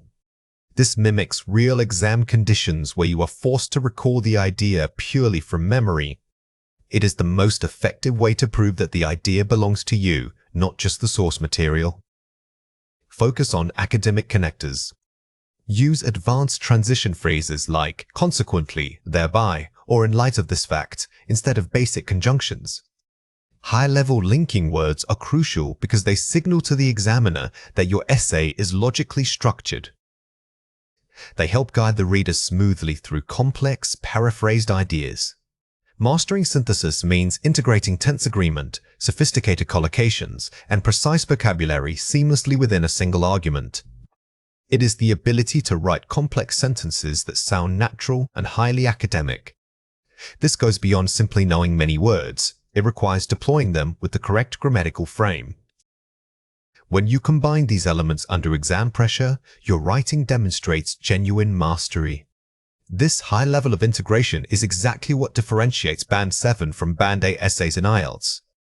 Think of synthesis as an academic engine. All the components must work together smoothly for the machine to run efficiently. If one part falters, the entire argument loses momentum and credibility. Our goal today is to build that perfect synergy between structure and style. Here are 4 examples. As global economies continue to fluctuate, regulating emissions is imperative. Therefore, nations must implement stricter carbon capture technologies immediately. Strong use of formal linking, imperative, therefore, and present tense for ongoing trends. Notice how the phrase continue to fluctuate sets a continuous context in the present. This immediate future action requires the strong declarative verb must implement, maintaining tense consistency throughout the complex clause. If governments had proactively invested in public transport decades ago, urban congestion would not be such a catastrophic global issue now. Perfect use of the third conditional, hypothetical past, linked to a high-level collocation, catastrophic global issues. This example uses the perfect structure for discussing missed opportunities. The tense shift here from had invested back to would not base, grammatically demanding but structurally flawless. The prevailing notion that technology inherently solves social inequality overlooks the underlying systemic biases that perpetuate economic disparities. Sophisticated nominalization, prevailing notion, and academic vocabulary perpetuate systemic biases. Here, the focus is on abstract nouns and formal phrasing. By using terms like prevailing notion, you immediately elevate your register, showing that you have analyzed the idea critically rather than just stating an opinion. Researchers are currently investigating mitigating strategies to curb deforestation rates before irreversible damage occurs to fragile ecosystems. Effective use of present continuous are currently investigating, paired with formal collocations, mitigating strategies, curb. The phrase, before irreversible damage, occurs uses a strong temporal clause structure. It keeps the focus tightly on an ongoing, urgent process, maintaining perfect tense agreement. Let's compare 4 pairs. Having more cars in cities is bad for the environment because they make pollution. The proliferation of private vehicles severely compromises urban air quality due to escalating carbon emissions. Increased formality and specific collocations, proliferation, compromises. Moving from simple cause and effect language to using nouns like proliferation immediately raises the academic tone. Strong writing doesn't just state a problem, it names and classifies it with precise terminology. If we start recycling more, plastic waste will get better. Should municipalities adopt mandatory recycling schemes, the accumulation of plastic refuse could significantly diminish. Using sophisticated conditionals, should and formal verbs diminish. The should conditional is much more nuanced than a simple if, implying a necessary condition for positive change. Remember that strong writing expresses potential outcomes rather than just stating simple facts. People should learn about history because it helps them know what was bad before. Studying history provides invaluable context, enabling individuals to recognize and prevent the recurrence of past societal failures. Elevating vague language, what was bad, to scholarly concepts, societal failures. Instead of generalizing knowing what was bad, we use sophisticated phrasing like recognize and prevent recurrence. This shows a deep, analytical understanding of the subject matter itself. Because of climate change, many animals might lose their homes.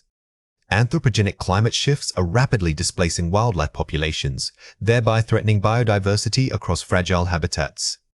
Using high-level cause identifiers, anthropogenics, and strong collocations, displacing wildlife.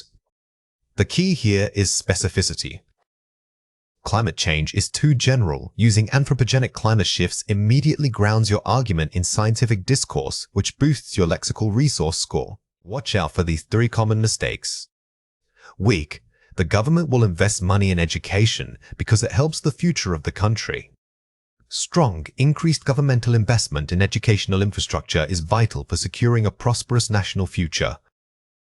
Watch how replacing the vague phrase helps the future with securing a prosperous national future makes the claim much more academic. The error was one of vagueness, corrected by precision. Weak. If technology is getting better, people are using it more and making mistakes. Strong. As technological advancements continue to accelerate, increased adoption rates inevitably correlate with a corresponding rise in user errors. The original sentence uses simple present tense shifts. The correction maintains a consistent academic tone and introduces the collocation correlate with, linking 2 abstract concepts precisely. Weak. They say that plastic is bad, so they should stop making it. Strong. Given the pervasive ecological damage caused by plastics, global regulatory bodies must mandate a significant reduction in their manufacture. The weakness here is that the tone is too conversational.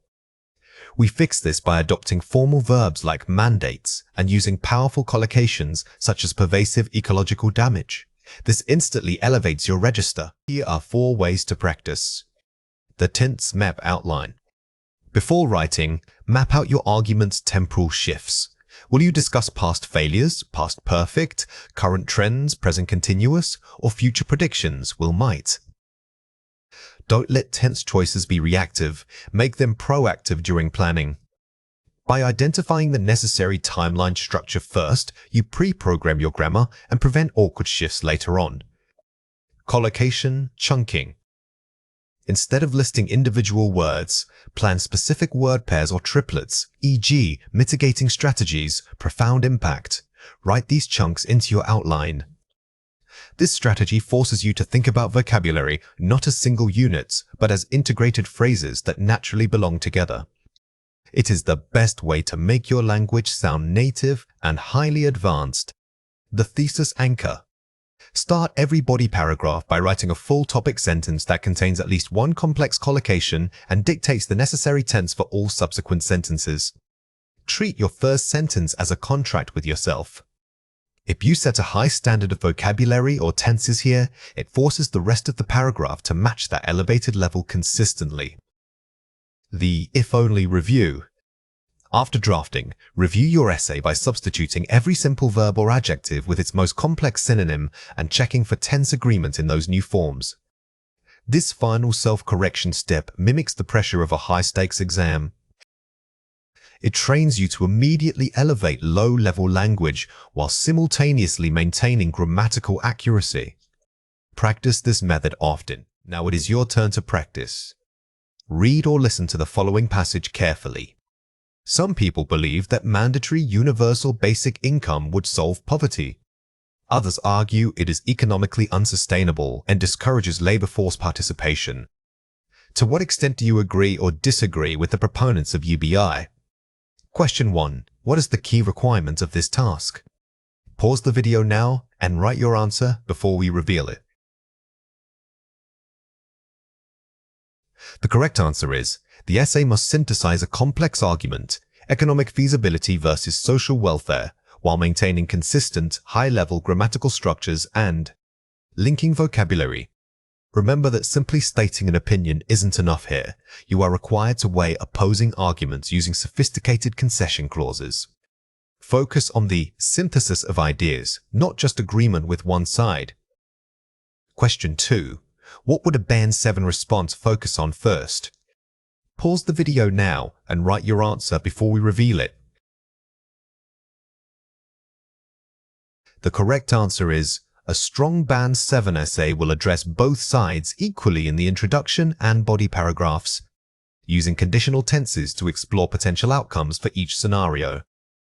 Don't take an immediate stance. A nuanced approach that successfully navigates multiple perspectives demonstrates intellectual flexibility. This ability to balance complex opposing ideas is what truly showcases mastery. Integrating advanced grammar structures is key to moving beyond functional English toward truly academic writing. This doesn't mean using complex words, it means connecting ideas with structural elegance. We are focusing on incorporating inversion, participle clauses, and sophisticated relative forms naturally into your arguments. These structures allow you to convey more information in a single sentence while maintaining clarity. Successfully integrating these techniques demonstrates not just fluency, but highly advanced grammatical control. Remember that the goal isn't complexity for its own sake, it's precision. Think of these structures as sophisticated tools for conciseness. If you can replace 3 simple sentences with one grammatically rich and clear sentence, you are demonstrating mastery to the examiner. Here are 4 examples. Not only does education improve economic outcomes, it also fosters a sense of civic responsibility among citizens. Effective use of not only, but also is for balanced emphasis. This structure forces parallel grammatical balance, which immediately elevates the tone. It shows you can manipulate sentence beginning structures while keeping the meaning crystal clear. Having addressed global warming through policy changes, nations must also curb industrial pollution. Using a perfect participle clause to establish prior action and causality. Participle clauses are powerful because they eliminate unnecessary subjects and linking verbs. They allow the reader to follow complex cause and effect relationships seamlessly.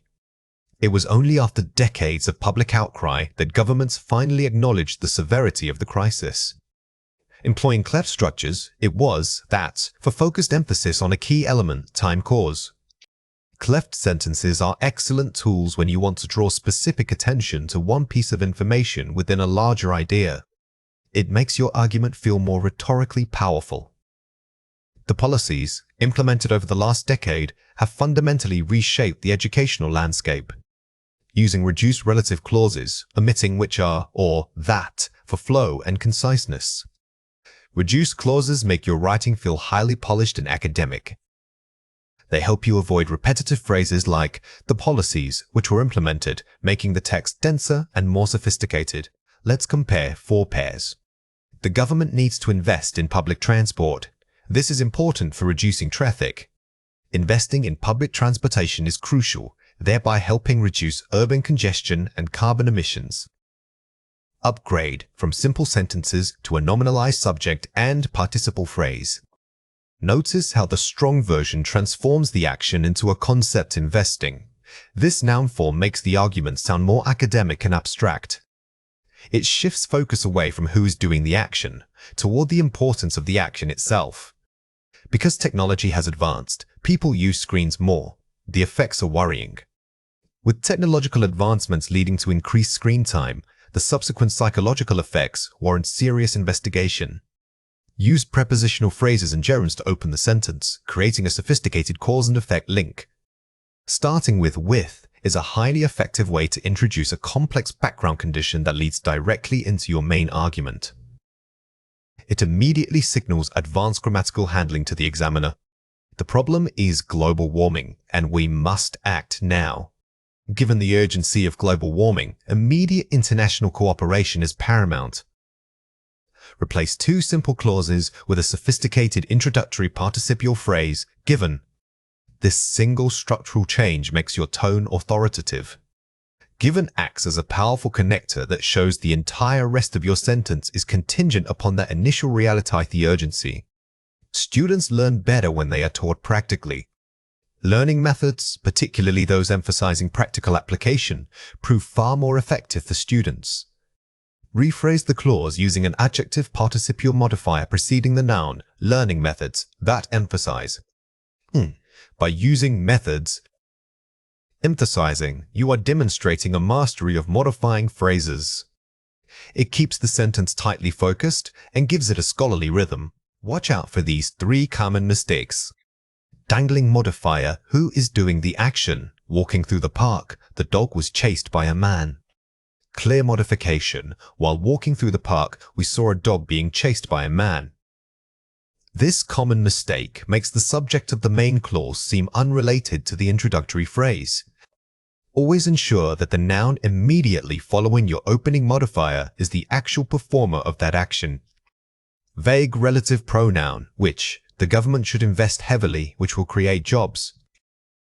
Clear appositive relative clause, the government should invest heavily, an action that will stimulate job creation.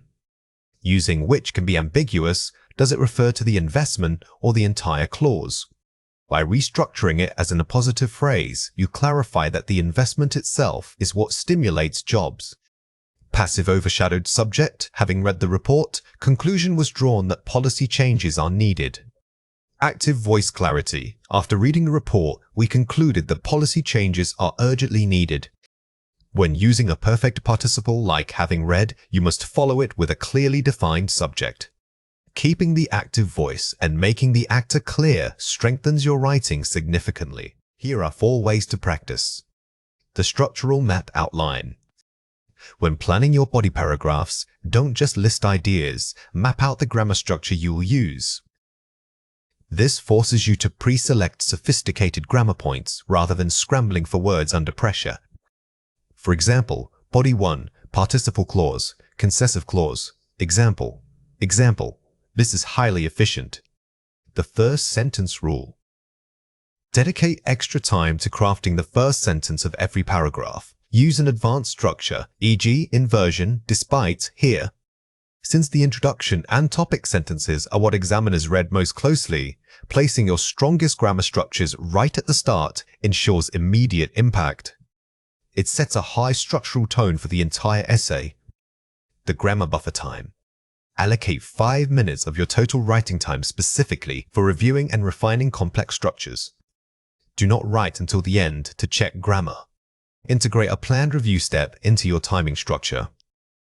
This grammar buffer is where you turn good writing into Band 8+ writing. The idea structure loop. Whenever you identify a simple cause and effect link, A causes B, immediately think, how can I write this using inversion or a participle? This is a mental trigger. When the brain sees A and B linked, it should automatically search for a sophisticated grammatical way to connect them instead of defaulting to because or. Therefore, practice making that neural switch. Now it is your turn to practice. Read or listen to the following passage carefully. Some people believe the primary focus of education should be vocational skills like coding or carpentry. Others argue that core academic subjects like literature and history are more valuable for developing critical thought. Discuss both views and give your own opinion. Question 1. What is the key requirement of this task? Pause the video now and write your answer before we reveal it. The correct answer is balanced discussion using advanced structures followed by a definitive personal stance. The challenge here is to maintain an objective tone while integrating complex grammar. Use concessive clauses like, while vocational skills are undeniably practical, it cannot be ignored that this shows nuance.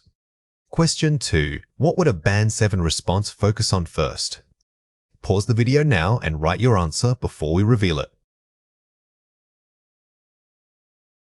The correct answer is establishing a structural contrast early using inversion or advanced subordinating conjunctions.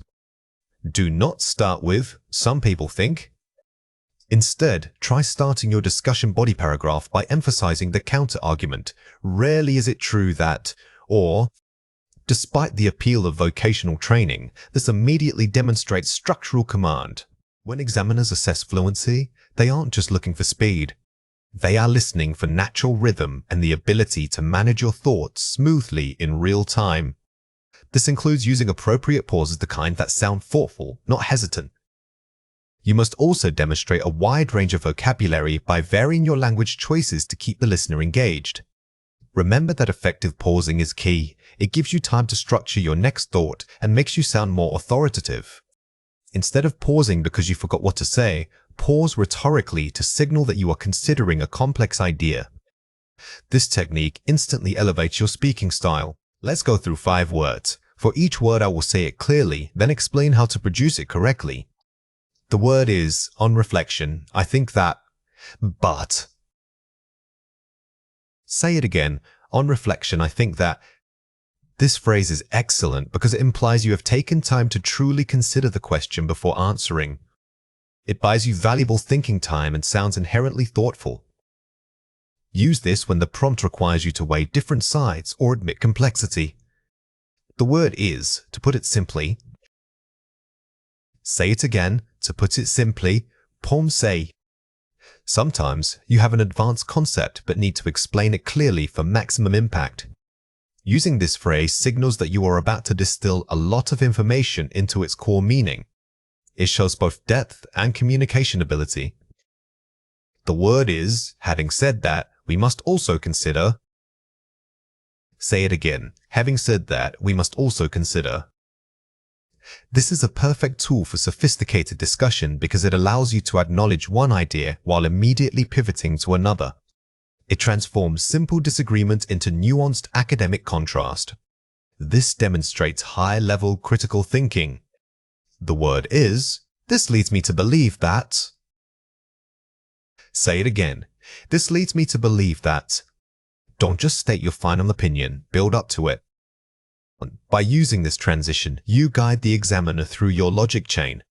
It shows that your answer is not random but logically derived from previous points. The word is, it's difficult to say, but. Say it again. It's difficult to say, but. Never be afraid of sounding uncertain. Fluency is about managing certainty. Using hedging phrases like this makes your response balanced and humble, which examiners reward. It shows intellectual caution rather than lack of knowledge. Let's compare 4 pairs. It's super important to. Crucially, it is essential that we. Elevating tone and vocabulary. Notice how the meaning stays the same, but the register changes completely. By swapping out casual intensifiers like supers or really, you immediately establish a more academic speaking context. This consistency in formal language is key for high scores. A lot of people reckon that. Many individuals contend that. Using precise vocabulary. Instead of general phrases like "a lot of people," use academic verbs and nouns to describe consensus. Words like contends or advocate significantly boost your lexical resource score. This precision shows mastery over the language. I guess maybe we should. One might consider implementing, replacing filler and uncertainty. We are aiming to remove those tentative conversational fillers. By replacing "I guess" or "maybe," you project confidence in your suggestions. This gives the impression that your ideas are well thought out and structured. The thing is, to elaborate on this point, structured transition phrases. Casual speech uses vague transitions like "the thing is" or "you know."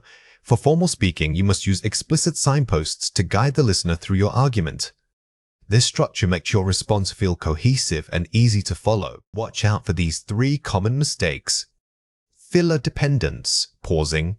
I think it is a big problem because thoughtful pauses. On closer inspection, the core issue stems from the biggest error isn't making a mistake, it's filling the space with hesitation sounds. Instead of take a silent, single breath pause. This silence conveys thought and control much better than any filler sound. Abrupt disagreement. It is difficult because I disagree with what you said. Diplomatic contrast. While I respect that viewpoint, I must argue that never start a contradiction directly. Always use a softening phrase first like "while" or "however." This polite cushioning helps you disagree strongly but professionally, maintaining flow. Vague claim. Technology is great and it makes life better for people. Specificity and scope. Technological advancements have fundamentally transformed human quality of life by avoid vague adjectives like great or better. Instead, use specific language that defines the impact.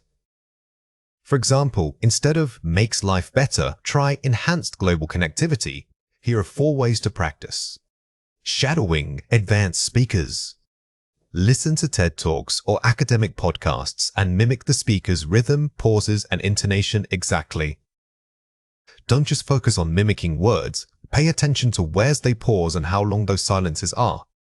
This helps you internalize natural speech patterns so that when it is your turn to speak, the pausing feels effortless.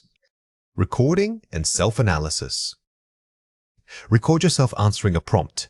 Listen back specifically for fillers and moments where you lost control of your message. Treat your recording like an examination transcript. Highlight every moment you hesitate or use simple vocabulary. This self-correction loop is crucial because you cannot fix what you do not first notice. IELTS Part 3 Simulation. Practice discussing abstract, complex topics, e.g., automation, societal ethics, with 0 preparation time. Part 3 forces you to argue ideas rather than describe facts, which is the ultimate test of fluency and lexical range.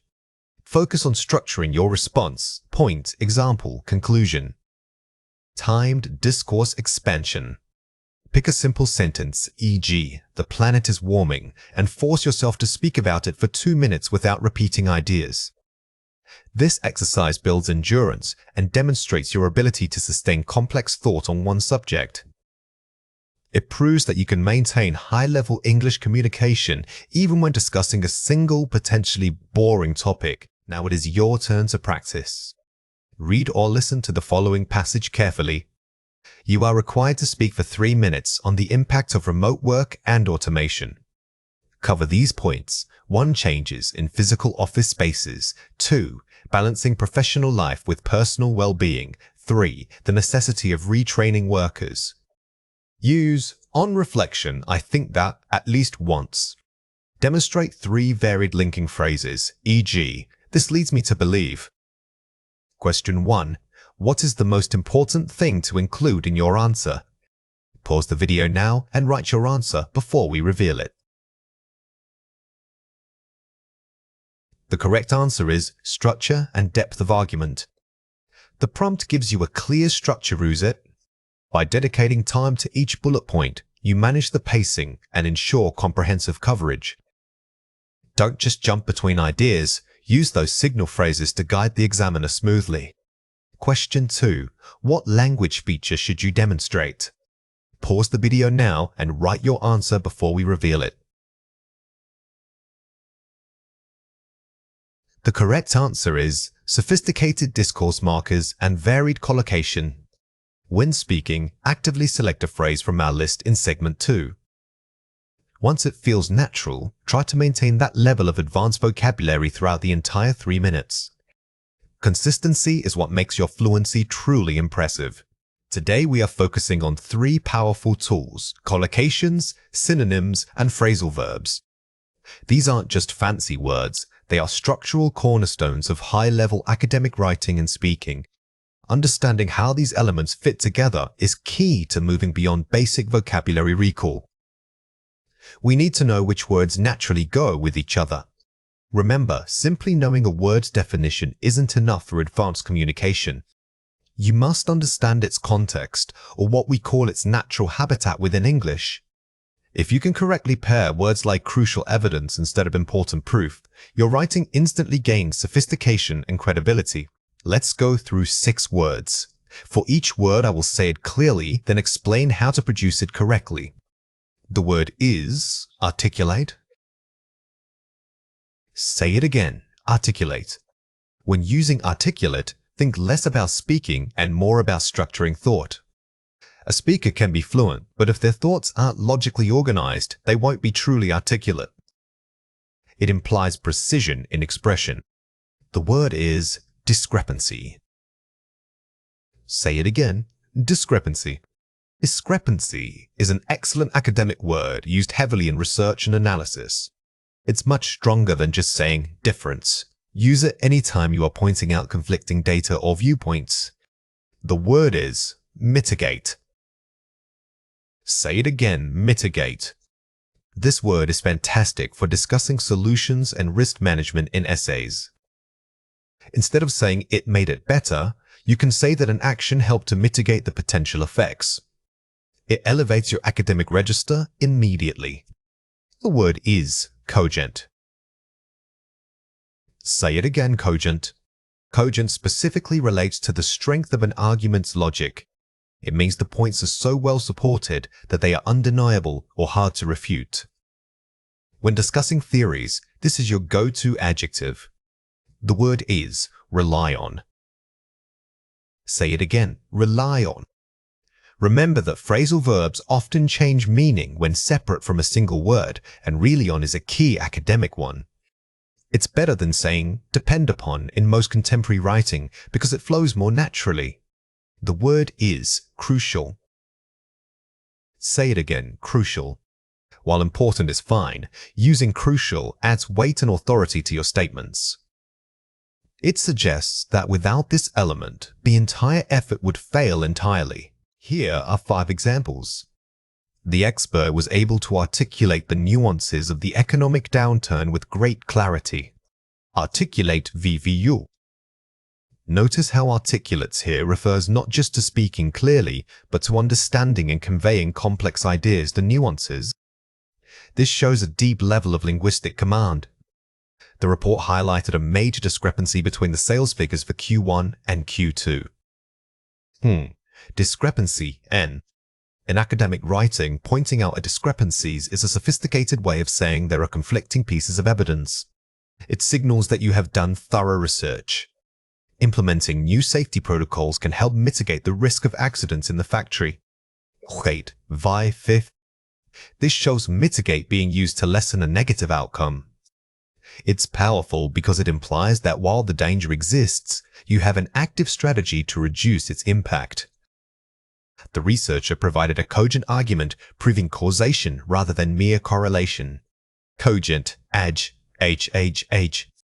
This phrase is perfect for scientific or philosophical writing. It doesn't just mean the argument was good, it means the structure of the logic itself was sound and convincing. We really cannot rely on anecdotal evidence when making major policy decisions. Rely on phrasal verb. Using rely on here creates a strong warning. It guides the reader to understand that only hard data or established principles should form the basis of a decision. Let's compare 4 pairs. First, articulate. Compare it with eloquent. Clarity of thought versus style of speech. While both relate to speaking well, articulates focuses on the mental ability, the ability to form clear thoughts. Eloquent, however, refers more to the beautiful, persuasive, and poetic manner in which those ideas are delivered. First, mitigate. Compare it with alleviate. Lessen severity, general versus ease discomfort, physical, emotional. Both mean to lessen, but mitigate is broader and often used for abstract risks or damage, like climate change. Alleviate tends to be more focused on easing physical pain or distress. First, cogent. Compare it with persuasive. Logical structure versus emotional appeal. A persuasive argument might use emotional language, but a truly cogent argument relies purely on impeccable logic and factual support. Aiming for cogency shows intellectual rigor. First, crucial. Compare it with vital. Extremely necessary, general versus essential for life survival. Both are strong adjectives, but vital often suggests something absolutely necessary for survival or basic function. Crucial is slightly more flexible and applies to any area where failure would have large consequences. Here are 4 ways to practice. Contextual mapping, word maps. Don't just list definitions, map the words with related collocations and example phrases.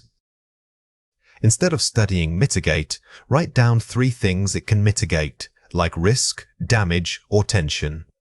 This trains your brain to retrieve the word in a specific academic pattern. Spaced repetition quizzing. Review new vocabulary over increasing time intervals, day 1, day 3, week 2. This technique is scientifically proven to move words from your short-term memory into long-term recall. It's much more effective than cramming a single night before the test. Targeted speaking practice. Force yourself to use 1 new advanced word in every conversation or mock presentation. The best way to solidify vocabulary is by using it actively. Don't just write the words, say them out loud, focusing on integrating them smoothly into natural speech. Collocation spotting. When reading academic texts, pause and underline every word that seems to naturally pair with others. This shifts you from passive consumption to active analysis. By noticing patterns like crucial evidence or cogent argument, you are building your native internal database of English pairings. Now it is your turn to practice. Read or listen to the following passage carefully. Climate change poses a major threat. While some argue that global policies are too slow, the evidence is undeniable. We must mitigate these risks by implementing crucial changes in industrial energy use. The data shows a clear discrepancy between current emissions and safe levels. Furthermore, we cannot rely on anecdotal reports. Only cogent, scientifically backed arguments can guide us forward. Question 1. Find a word in the passage that means to lessen or reduce something harmful. Pause the video now and write your answer before we reveal it. The correct answer is mitigate. The passage uses mitigate, which is stronger than simply saying reduce. This reminds us to use precise verbs when talking about solutions and minimizing negative impacts. Question 2. Use the word discrepancy in your own sentence. Pause the video now and write your answer before we reveal it. The correct answer is, there was a discrepancy between the recorded time and the actual meeting duration.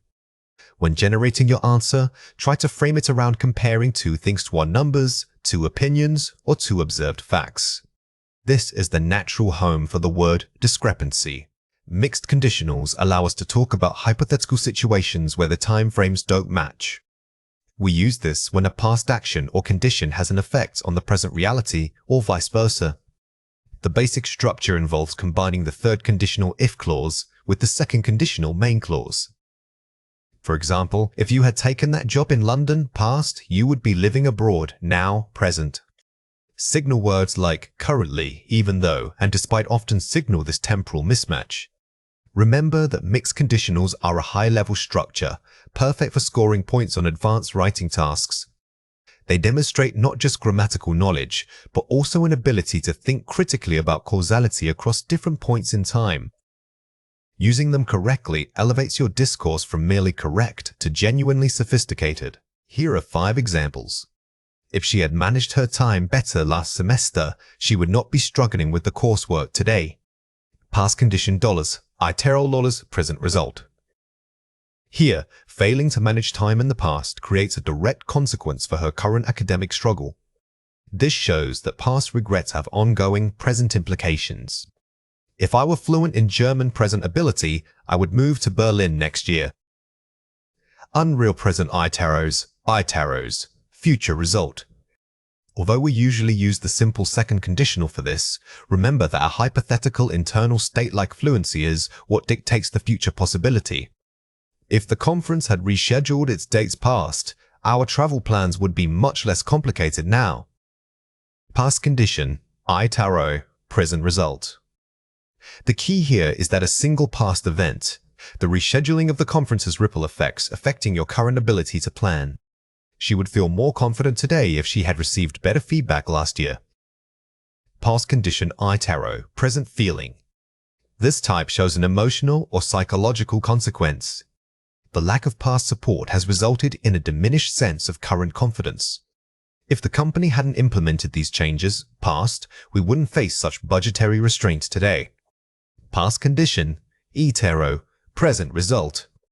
In academic writing, using this structure is excellent for critiquing policy or historical decisions. It implies a clear causal link between an action and the current problematic state. Let's compare 4 pairs. Third conditional, if I had studied harder, past regret. Mixed conditional, I would be a doctor, now present result. Focus on the persistent impact of past actions. The core difference is time scope. The standard third conditional keeps both outcomes entirely in the past, while the mixed conditional forces us to bridge that gap into our current reality. Second conditional, if I had money, unreal present. Mixed conditional, I would have traveled last month, past result. The second structure links a present state to a specific past missed opportunity. Notice how the first pair is purely about current unreality, but the mixed conditional uses that unreal present status to explain why something in the past was impossible. General past tense, I left early yesterday, fact. Mixed conditional, if I had left earlier, I would have caught the train, hypothesis. The shift from stating fact to discussing counterfactual possibilities. When moving from a simple statement of fact to a conditional hypothesis, you are moving into the realm of what if. This requires careful auxiliary verb selection. Standard past tense, it rained last night, finished action. Mixed conditional, if it hadn't rained last night, we would be out walking now, past astas itaros, present. The mixed conditional uses the past condition to explain a present state that was meant to happen. This is crucial for narrative writing or discussing policy outcomes. You are using the past premise to justify a conclusion about the current moment. Fill in the blank with the correct mixed conditional form. Remember to match the time frame. If the technology less expensive, many rural areas would have better internet access right now. Pause the video now and fill in the blank before we reveal the answer. The correct answer is were. The key here is that expensive relates to a general truth or present condition. Therefore, we use the simple past form were even for singular subjects, maintaining the second conditional structure.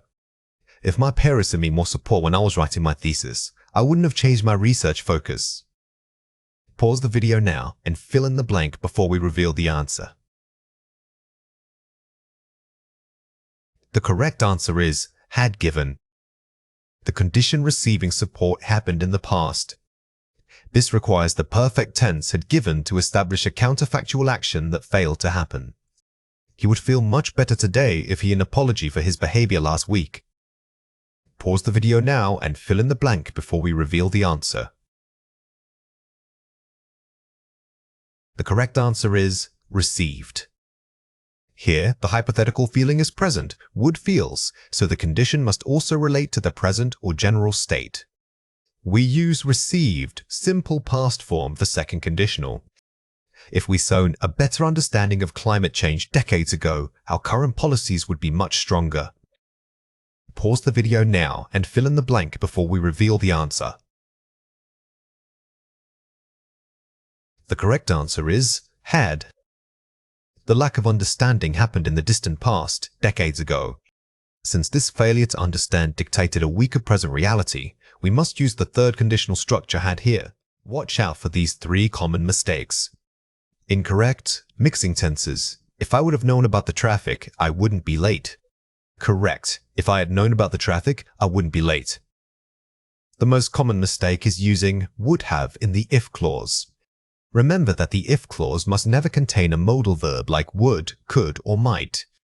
Incorrect, tense inconsistency. If they studied harder, their grades would improve. Correct, if they studied harder, their grades would improve. When using a type 2 conditional, both the if clause and the main clause must remain entirely in the past tense. This creates a consistent hypothetical mood. Incorrect, subject, verb agreement mood. If I was rich, my life is perfect. Correct, if I were rich, my life would be perfect.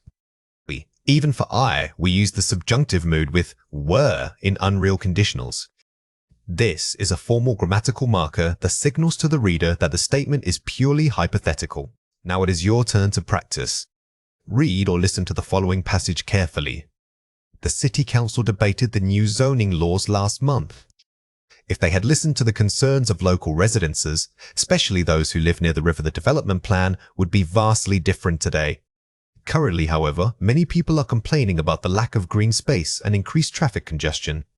Question 1. Find and correct the grammar error in this sentence. If they had listened to local residents, the development plan wouldn't change now. Pause the video now and write your answer before we reveal it. The correct answer is, if they had listened to local residents, the development plan would not be different now. The error was in the phrasing wouldn't change. Since we are talking about a present state of being, the correct structure requires the verb to be, making it would not be. Question 2. Write your own sentence using this mixed conditional grammar point. Example, if I hadn't spent my savings last year, I would travel more now. Pause the video now and write your answer before we reveal it. The correct answer is model answer sentence. When you write your own example, try to make the past condition and the present outcome clearly distinct in time. This active practice solidifies your ability to switch between these complex temporal structures under pressure. Effective academic writing isn't just about grammar, it's about synthesis. This means taking diverse inputs like a reading passage and listening lecture and weaving them into one cohesive, unified argument. The key rule here is depth of analysis, not quantity of information. You must show how the sources relate to each other, agreeing, contrasting, or extending an idea. For IELTS, this signals that you are a critical thinker who can process complex academic material. Remember that synthesis moves beyond simple summary. When discussing relationships between ideas, use sophisticated signposting language like while X suggests A, I clarifies B. This demonstrates to the examiner that your mind is actively mapping out connections and arguments across different sources. Here are 4 examples.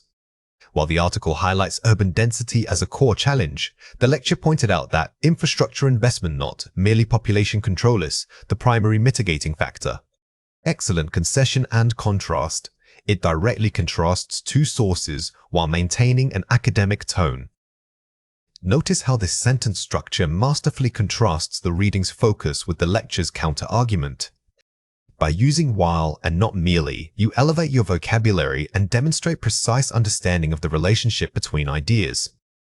Furthermore, both sources converge on the idea that preventative policy measures yield better long-term results than reactive interventions. Effective agreement. Using both sources shows you are synthesizing information rather than just listing it. When multiple sources agree, always use language of convergence or corroboration. Phrases like sources concur or it is mutually supported by immediately raise your writing level and show critical engagement with the material.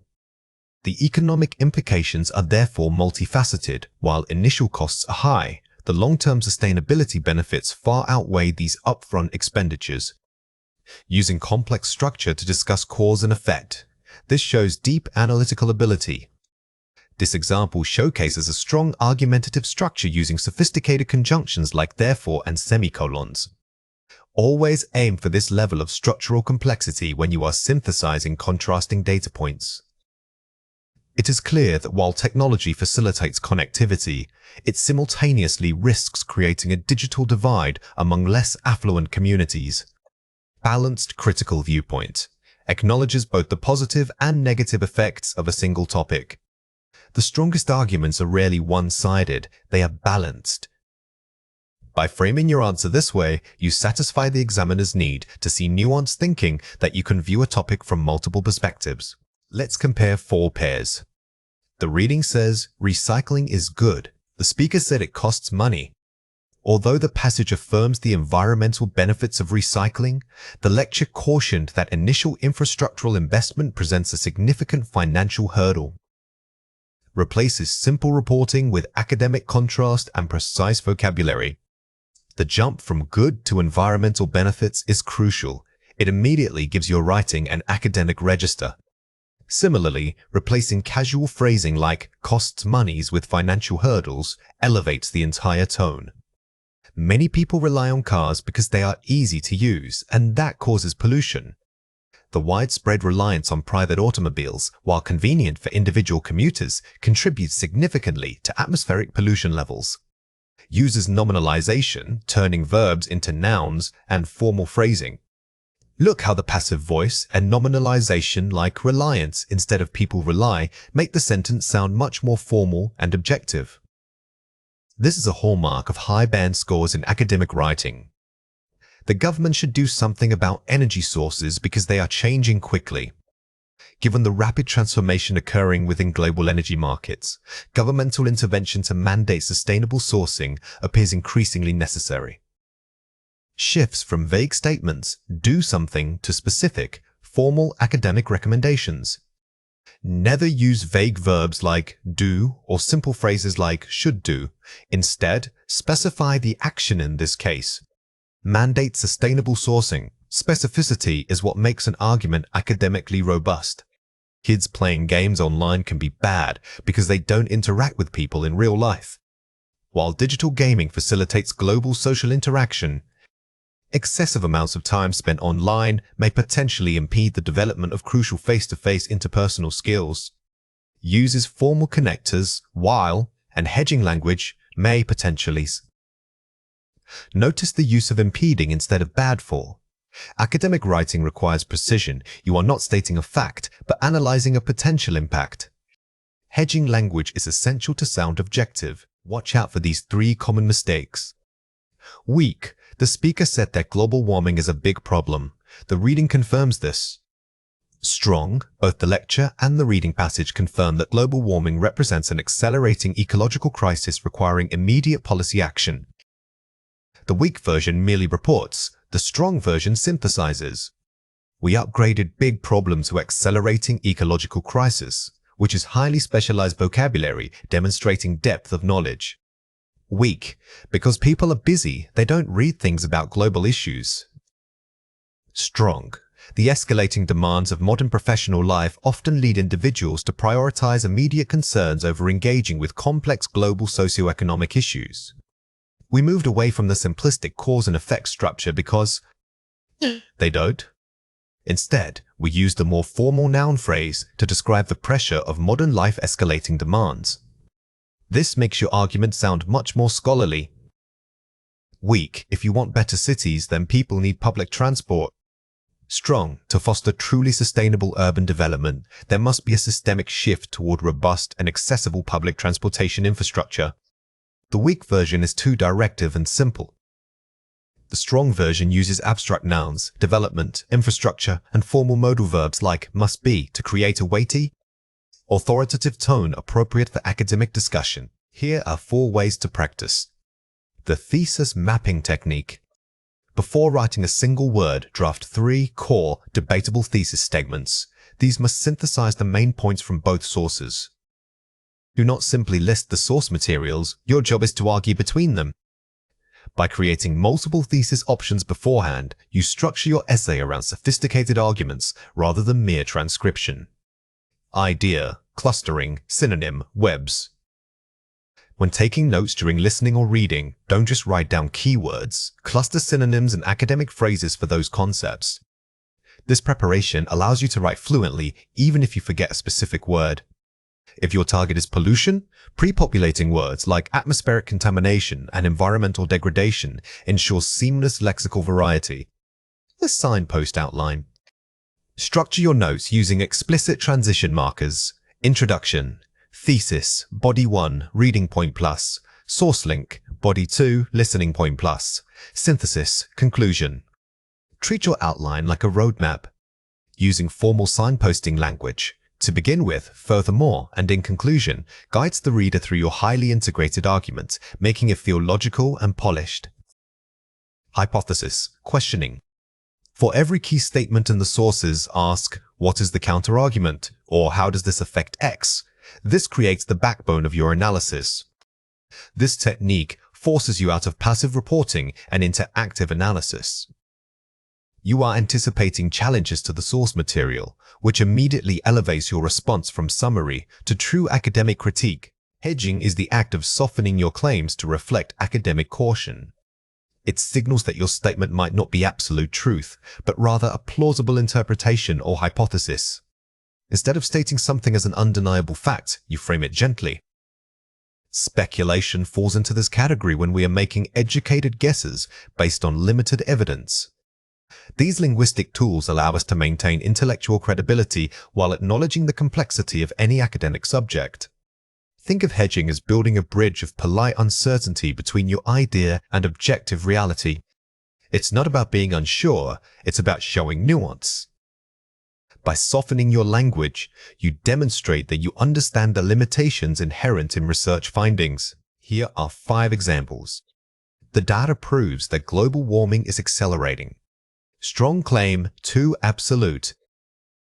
This statement sounds definitive and overly confident.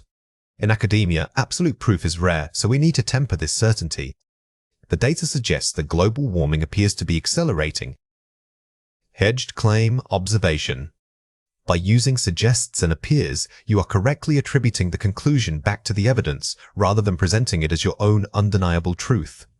It is certain that economic instability will follow. Overconfident speculation. Using certain again makes the claim too sweeping. It leaves no room for mitigating factors or alternative outcomes. One might speculate that economic instability could follow. Soften speculation, possibility. The phrase "one might speculate" immediately limits the scope of the statement to a possibility, not a guarantee. Research indicates there is a potential link between X and Y. Academic standard, possibility marker. This is highly professional language. Directs the focus to the source material, maintaining scholarly distance. Here are 3 reasons why this matters. Maintaining objectivity.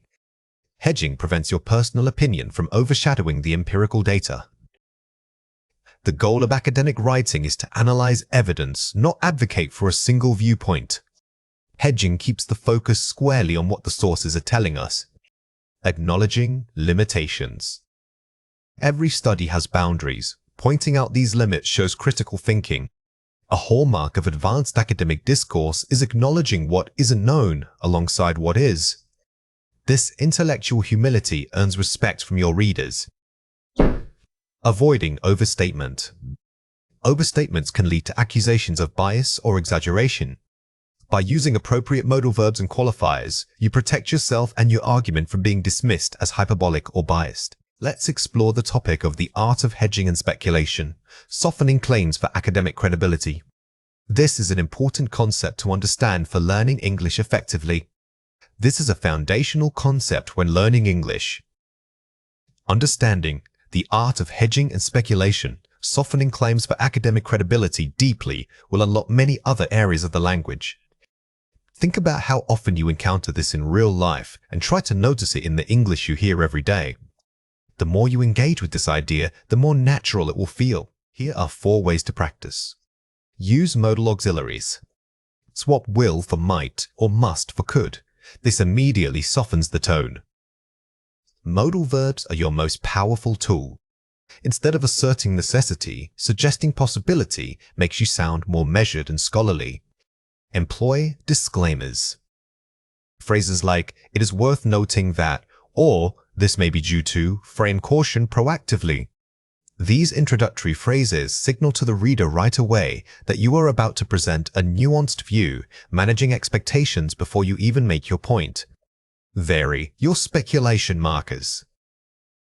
Don't overuse suggests. Cycle through implies, indicates, and points toward for stronger diction. Repetition weakens impact. Having a toolkit of varied synonyms for suggest indicates will make your writing sound sophisticated and naturally fluent. Practice the sandwich method. Start with context, deliver the hedged claim, and end with limitations. Structuring your argument, this way context, hypothesis, limitation is the most robust way to ensure you sound authoritative yet appropriately cautious. When we talk about intonation and stress, we are really talking about the physical control of our vocal cords. Stress refers to giving extra muscular effort and volume to a specific syllable within a word or phrase. Intonation is the melodic contour of the rising and falling pitch that gives emotion to your speech. Think of it like music. The rhythm tells us whether you are asking a question, making a definitive statement, or expressing surprise.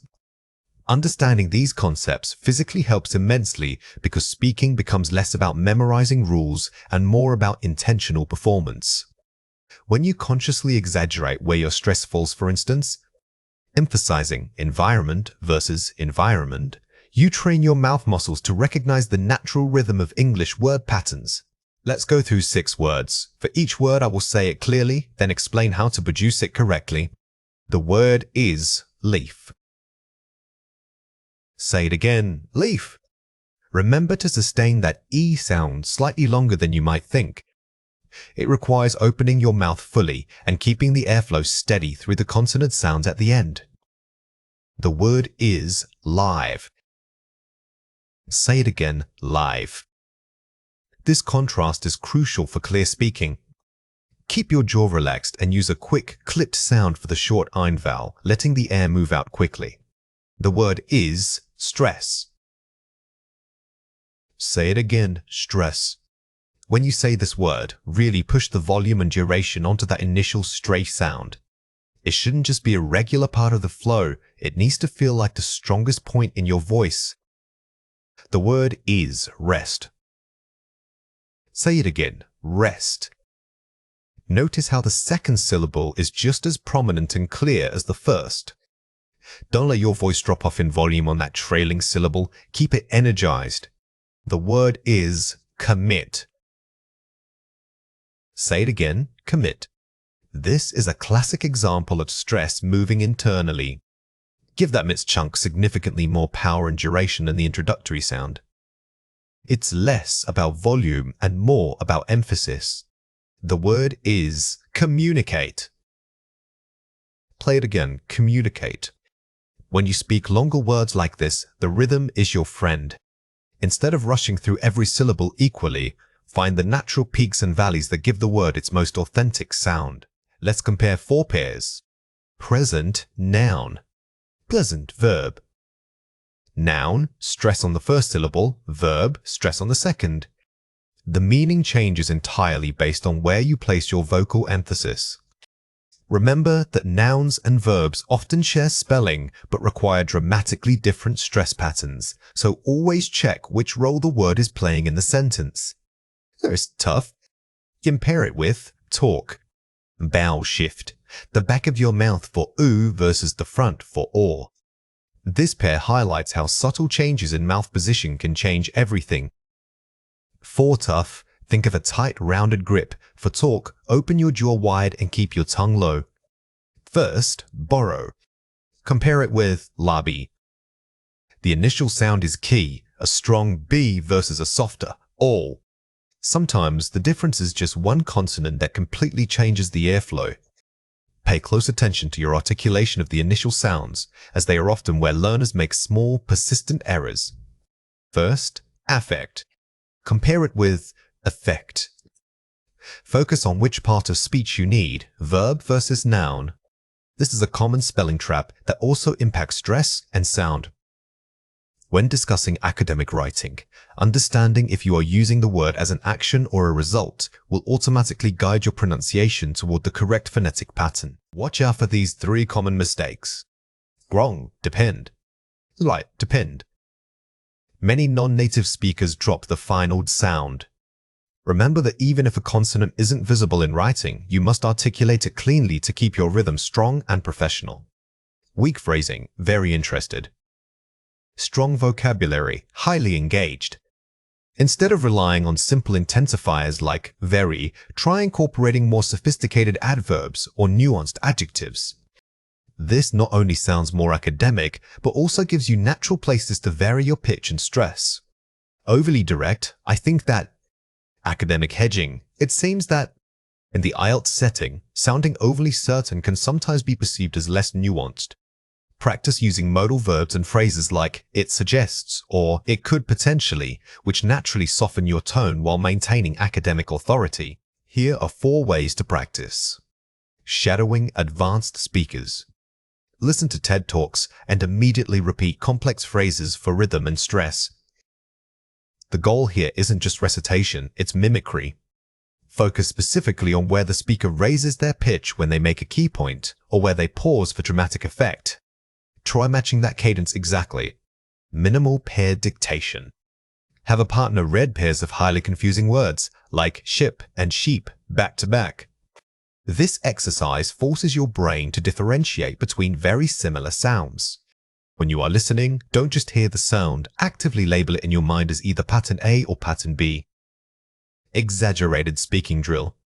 Speak complex sentences using extreme volume and exaggerated pitch changes. It feels silly, but speaking too dramatically helps you break out of automatic monotone patterns.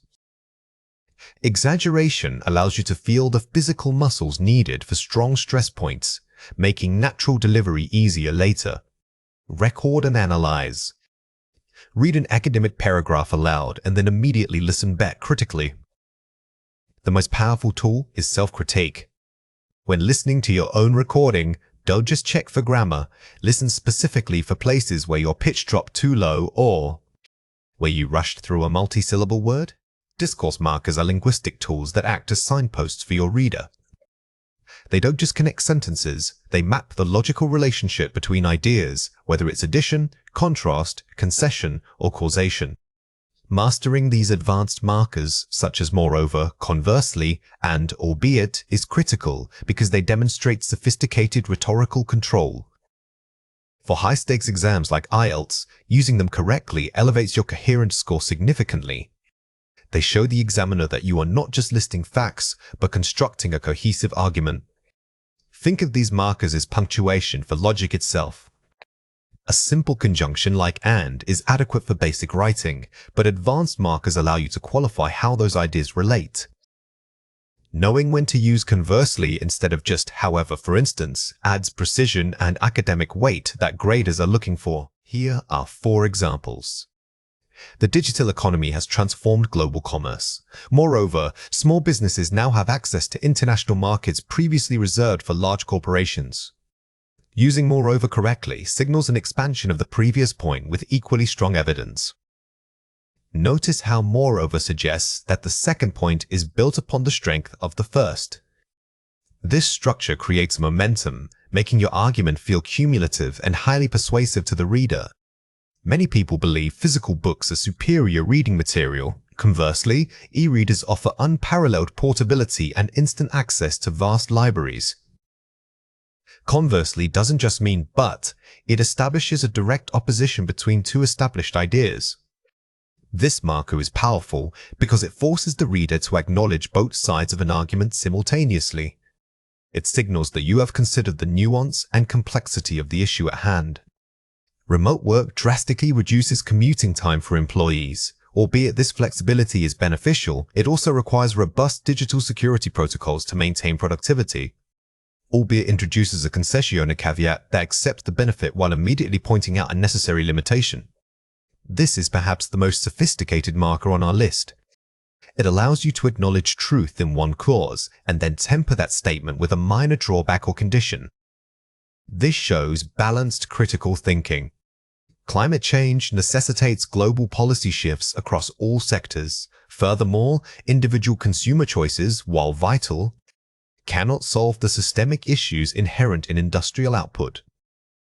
Using furthermore reinforces a point of scale that multiple factors must be considered simultaneously. While similar to moreover, many markers exist for addition. The key is selecting one that precisely matches the relationship you want to convey, preventing your writing from sounding repetitive. Let's compare 4 pairs. The pollution is bad, but the industry must continue. While the environmental impact is undeniable, the industrial sector cannot simply cease operations. Using a complex concessive structure shows greater fluency and academic weighting than simple conjunctions. Notice how we replace the choppy but with a full clause starting with while. This immediately signals that your writing is operating at a much higher, more sophisticated level of discourse. Studying online is easy, however, it lacks structure. Online learning provides incredible flexibility. Conversely, students must proactively create their own academic structure. Using converselys here makes the contrast sharper and more balanced than merely stating 2 separate facts. The strength of this comparison lies in making the opposing ideas sound equally strong. You are saying that online learning has a major positive, but it requires an equal measure of personal effort. People love new technology. Also, they ignore its drawbacks. Modern consumers embrace rapid technological change. Moreover, this enthusiasm often blinds them to long-term environmental costs. Replacing also with moreovers creates a logical step up in the argument. The idea is not just present, it intensifies the previous one. The marker moreover suggests that the second point adds weight and magnitude to the first. It elevates your argument from simple observation to critical analysis. It is important for people to recycle. Even though it costs money, they should do it. Recycling is crucial for sustainability, albeit resource-intensive. Its long-term benefits far outweigh the initial expenditure. Albeit smoothly introduces a concession about cost while maintaining focus on the greater benefit of recycling. It sounds very formal. By using albeit, you demonstrate that you can discuss difficult trade-offs without breaking your persuasive flow. You are showing sophisticated agreement with the premise, followed by a necessary qualification. Watch out for these 3 common mistakes. Weak, moreover, climate change is a massive issue. It affects everything. Strong, moreover, because it affects nearly every sector of the economy, climate change must be treated as an immediate priority. The weakness here is that the marker moreovers is followed by a full stop. Remember that advanced markers often link 2 complex ideas, requiring careful punctuation like semicolons or commas. Weak. This policy helps poor people. Conversely, rich people do not need it. Strong. While this policy undeniably aids lower-income demographics, conversely, wealthier populations may feel that the benefits are marginal. Simple, conversely, often suggests a direct reversal, which can sound simplistic. Using it in conjunction with conditional phrasing like may feel makes your contrast much more nuanced than academic. Weak. The data is good, albeit the government disagrees. Strong. The initial scientific findings are overwhelmingly positive, albeit subject to political disagreement. Their statistical merit remains undeniable. A common error is simply tacking albeit onto the end. To make it grammatically robust, try framing the clause with a semicolon in front of it, linking 2 complete thoughts. Here are 4 ways to practice. Idea mapping before writing. Don't write in a straight line. Create nodes your main ideas and draw arrows labeled with the connector you plan to use between them. This visual technique forces you to pre-plan your transitions rather than relying on instinct during the writing process. When you know exactly where conversely fits, your phrasing will be much stronger. Up through the 3 tenses rule. When using moreover, ensure the 2 points it connects are of similar grammatical weight and complexity. If one point is a simple fact, making the next point extremely complex will create an imbalance. Focus on matching the structural difficulty to maintain that perfect sense of flow. Quote, the concession sandwich. Structure arguments using point asymmetry, albeit limitation. Yes, yet it is true because rebuttal. This advanced structure allows you to build an entire paragraph around a central concession. It's excellent for tackling controversial or multifaceted IELTS essay prompts. The flow checks read-through. After drafting, read only your discourse markers aloud. If the transition feels abrupt when you speak it, the marker choice is incorrect. Reading your work out loud is one of the most effective editing techniques available for academic writing. It forces you to slow down and listen for awkward or misplaced logical breaks. Abstract nouns are concepts, things like justice, freedom, or sustainability that cannot be touched. Because they represent ideas, we don't use standard verbs to describe them. Instead, we need specific linking words that show the relationship between the concept and the action. Learning these collocations is key to sounding truly academic and sophisticated in your discussions. Think of abstract nouns as containers for meaning. The verb or adjective you choose acts like a specialized label, telling the listener exactly what kind of discussion this will be. Mastering these pairings helps elevate your speech from general conversation to expert analysis. Here are 5 examples. We must tackle the issue of climate vulnerability. Tackle, verb, plus vulnerability, noun.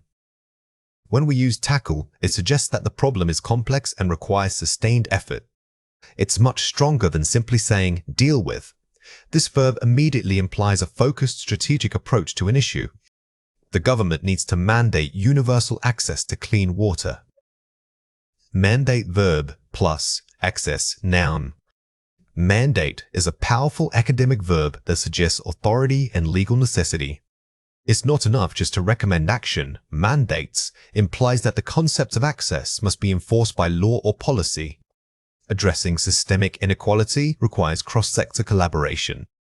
Address verb, puce inequality, noun. The verb addresses is versatile and suggests direct confrontation with a problem. But notice the pairing. It doesn't just address inequality, it requires cross-sector collaboration, which specifies the type of action needed. These policies aim to mitigate poverty rates sustainably. Mitigate, verb, plus poverty rates, noun. Mitigate is excellent for showing that you aren't solving the problem entirely, but rather reducing its severity. This nuance of partial reduction makes your argument sound more balanced and realistic. The report highlighted the growing disparity in educational opportunities. Highlight, verb, plus disparity, noun. Disparities is a formal word used to describe noticeable differences or imbalances. By highlighting it, the report draws specific attention to that gap, framing it as an observable fact. Here are 3 reasons why this matters. Verbs of action and mitigation.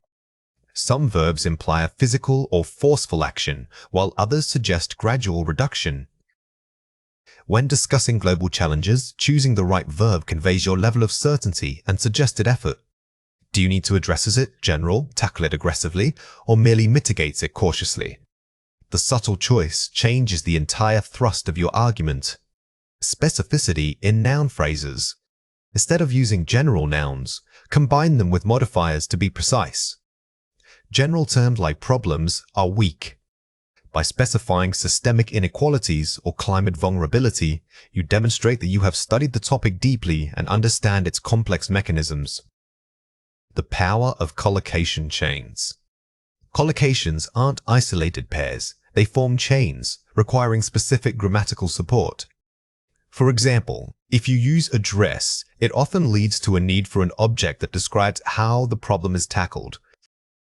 Like through cross-sector collaboration, thinking in these chains makes your speech flow much more naturally. Watch out for these 3 common mistakes. Don't say, the government needs to solve the climate change issue. Say, the government must tackle the climate crisis. Solve suggests a simple equation, which is too simplistic for global issues. Tackle, however, acknowledges that this massive problem requires continuous effort and multiple strategies over time. Incorrect. We should fix the inequality gap. Or correct. We must bridge the gap of social inequality. The verb fix is too informal and suggests a quick mechanical repair. Using verbs like bridge or alleviate maintains an academic tone while accurately conveying the idea of closing a divide. Don't say, sustainability requires us to make big changes. Say, achieving sustainability necessitates profound shifts in consumption patterns. While make big changes is understandable, it lacks academic punch. Using strong verbs like necessitates and technical nouns like consumption patterns instantly elevates your vocabulary register. Here are 4 ways to practice. Create concept maps.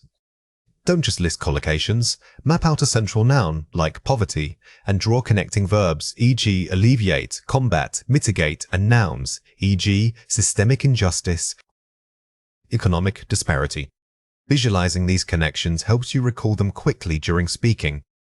By mapping the relationships rather than just memorizing pairs, your brain learns the underlying usage patterns. The 5-minute debates drill. Pick a random abstract topic like freedom or growth and speak about it for 5 minutes, forcing yourself to use 3 new collocations you learned today. This is the best way to build fluency. By setting a time limit and a goal, you force your brain into retrieval mode, making those complex vocabulary choices automatic under pressure. Read academic op-eds aloud. Focus specifically on how experts discuss global topics in reputable newspapers or journals. Pay attention to the verbs they favor. Modeling your speech after high-level academic writing helps internalize natural rhythm and tone. It shows you exactly what advanced native speakers use when discussing complex concepts. Pre-draft your key arguments. Before any discussion or presentation, jot down the 3 main abstract nouns you plan to discuss, e.g. justice, equity, sustainabilities. Then pre-select your best collocations for each. This preparation gives you a strong lexical framework to fall back on if you get nervous. It ensures that even if the conversation changes, you always have sophisticated language ready to deploy. Supporting an argument means doing more than just stating your opinion. To truly convince a reader, you must provide evidence. Rhetorical devices like anecdotes and specific examples act as academic anchors for your claims. An anecdote is a short illustrative story that relates personally to the topic. It makes complex ideas relatable. A concrete example provides undeniable proof or data point. Mastering these methods moves your writing from merely descriptive to deeply persuasive. But remember that simply including an anecdote isn't enough. You must explicitly link it back to your main thesis statement. The best academic writers treat examples as evidence, not just decoration. Always guide the reader through the so what moment. Why does this story or example matter for the larger argument? Here are 4 examples. The decline of local markets, such as the one I visited last week, illustrates this shift perfectly. The empty stalls and quiet foot traffic stand in stark contrast to photographs from a decade ago. This uses sensory detail and specific place names for immediacy.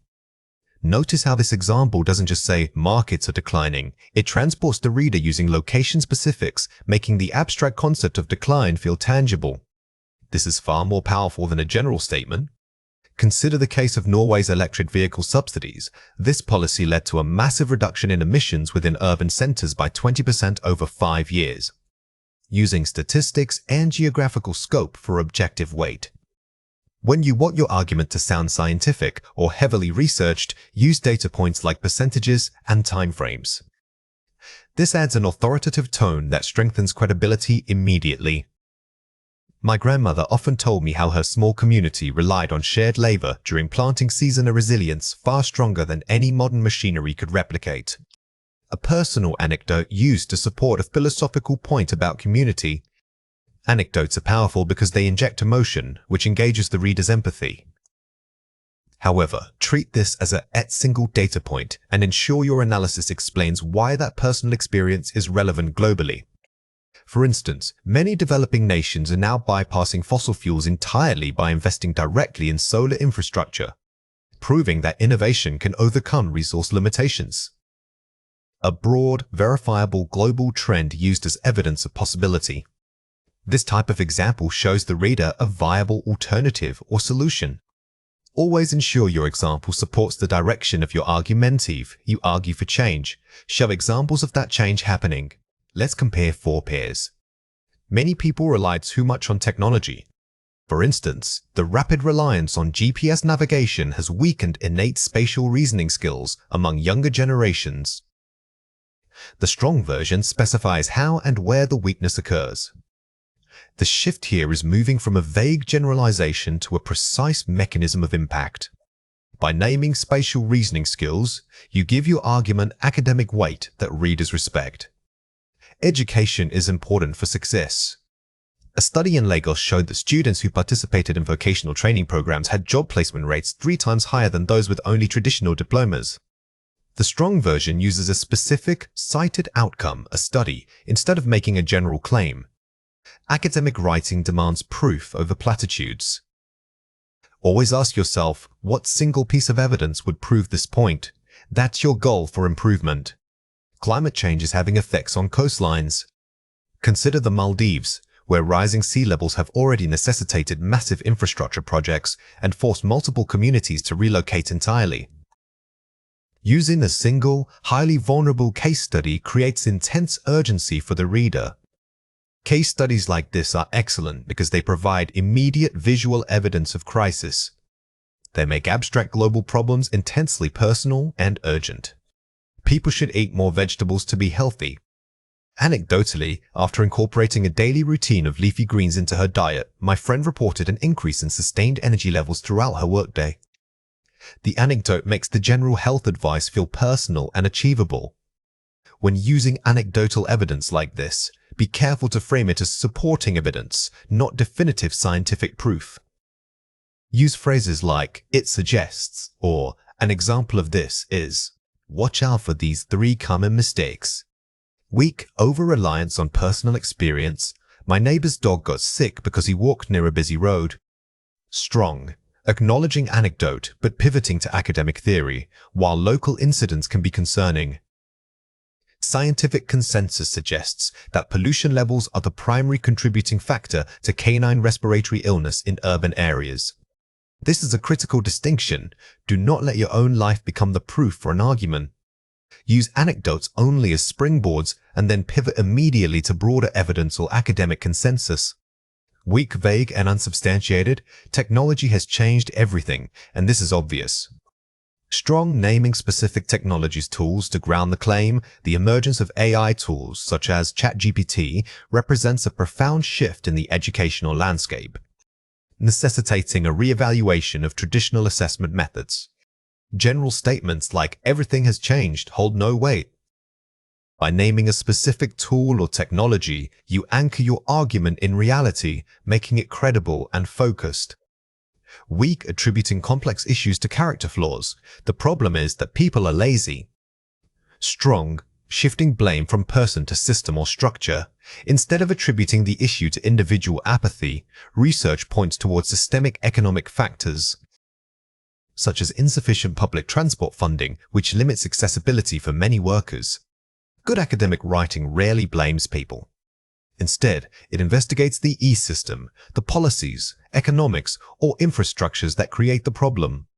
This shows sophisticated critical thinking. Here are 4 ways to practice.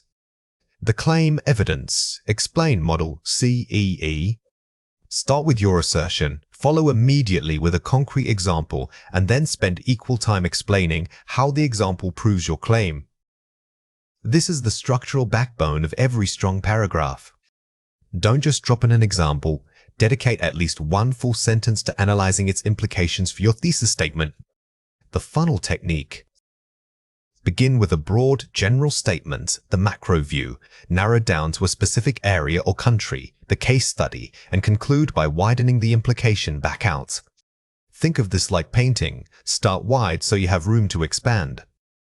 This technique ensures your examples feel highly relevant because they are framed within a larger global context.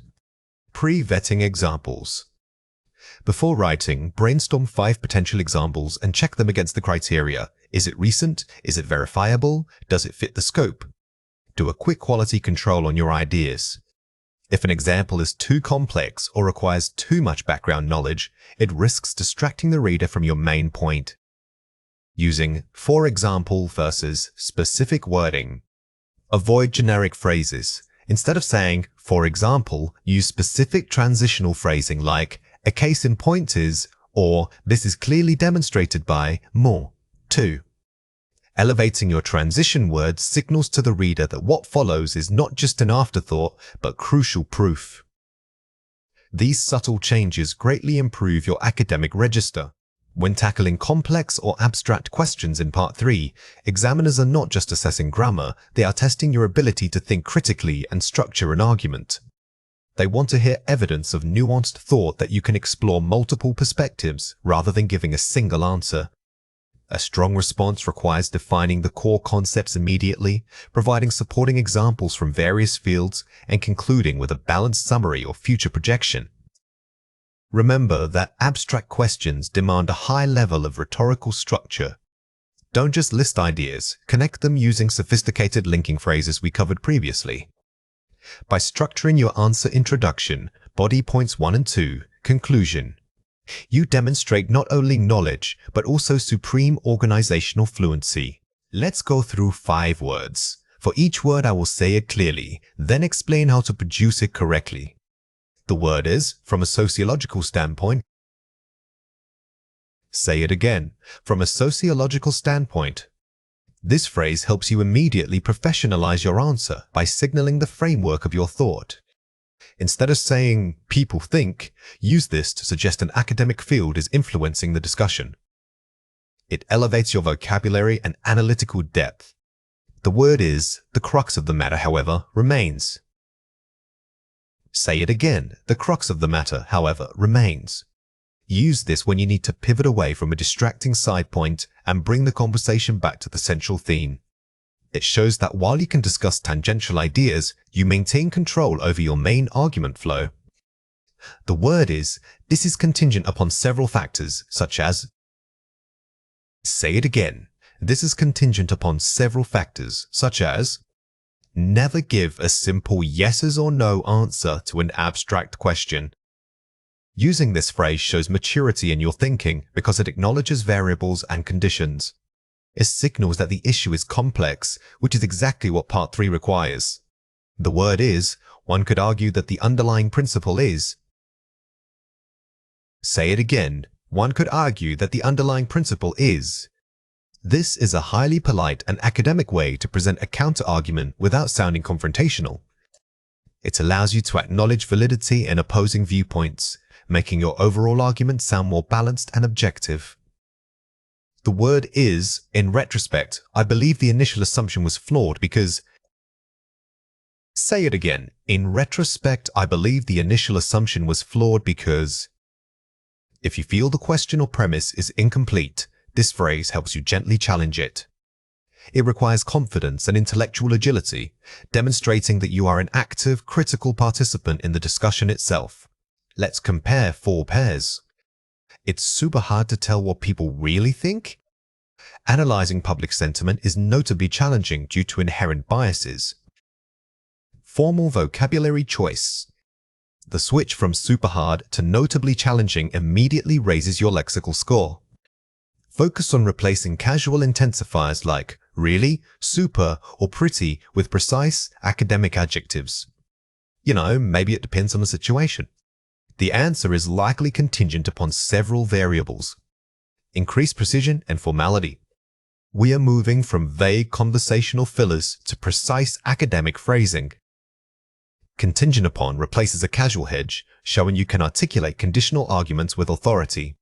I guess we should look at it this way. From an academic perspective, one might consider structure and objectivity. Instead of using personal fillers like, I guess, you adopt a more objective tone by framing the discussion from a theoretical viewpoint. This makes your contribution sound universal rather than merely personal opinion. It's kind of complicated, yeah? The issue presents considerable complexity, conciseness, and impact. Good academic speaking is concise. It packs meaning into few words.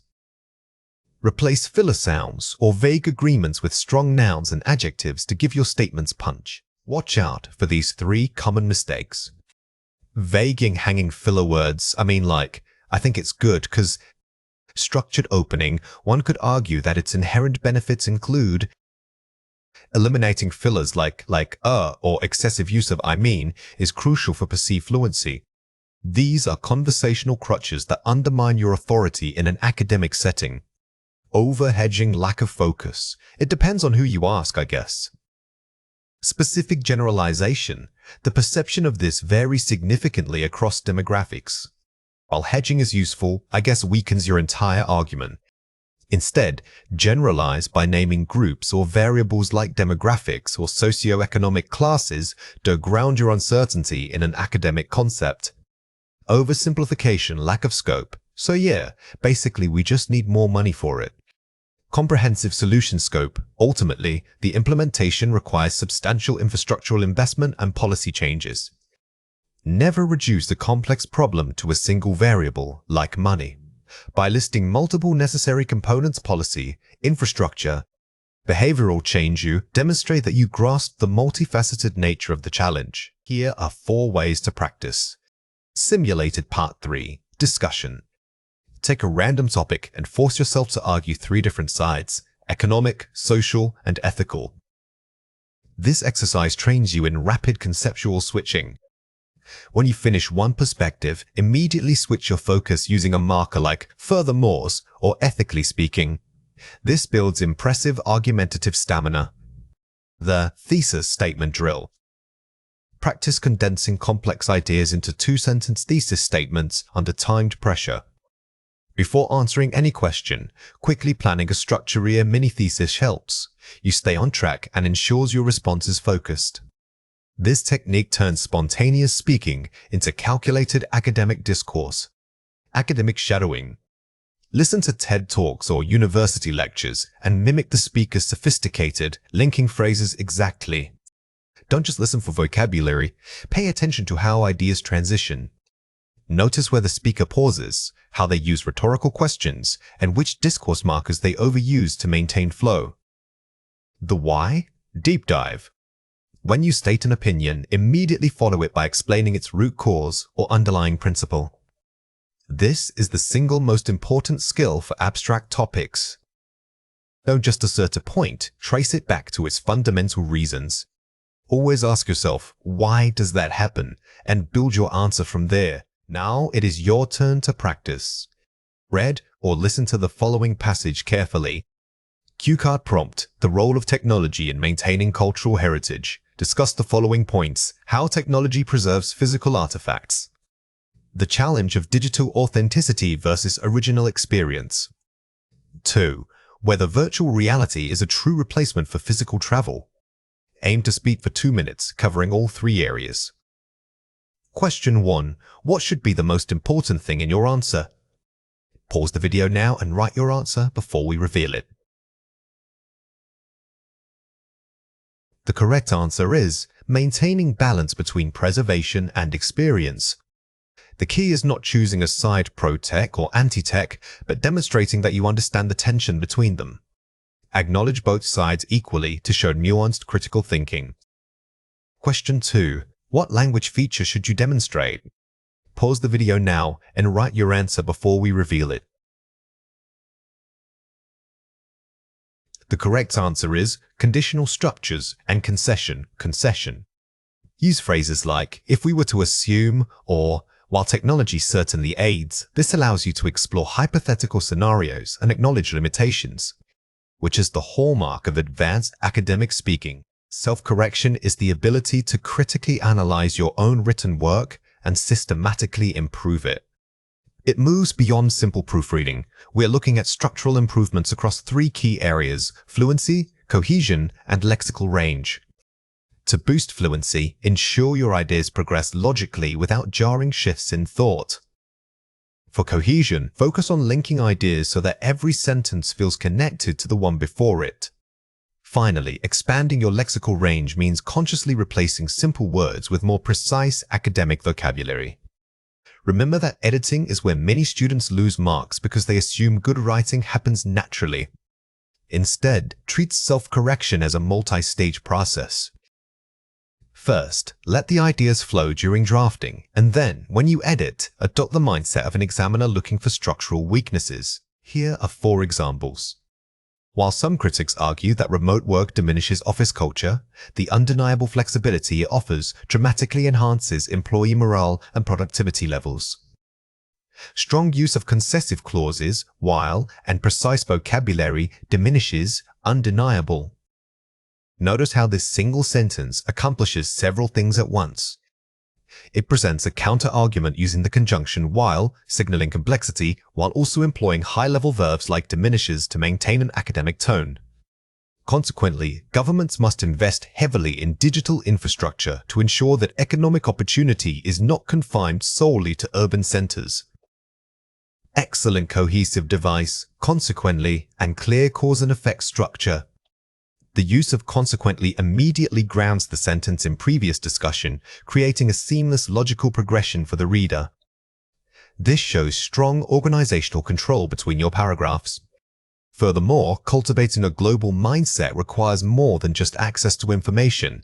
It necessitates genuine cultural empathy and understanding. Varied connective phrase more than just, but also, and abstract noun usage, empathies. This structure is highly effective because the pairing more than just X, but Y creates a sophisticated rhythm. It prevents monotonous linking and elevates the discussion into deep philosophical territory. Despite these challenges, the commitment to sustainable practices suggests a positive trajectory for global environmental policy. Effective use of despites, a strong cohesive linker, and academic phrasing, positive trajectories. The word trajectory is excellent because it is far more specific than saying direction. Using sophisticated nouns like this demonstrates a wider command over the English language. Let's compare four pairs. Reading books is good because it makes you smart and gives you information. Engaging with literature enhances cognitive abilities and broadens one's intellectual horizons. Upgrade simple verbs, nouns to academic equivalents. Focus on precision. The key difference here is specificity.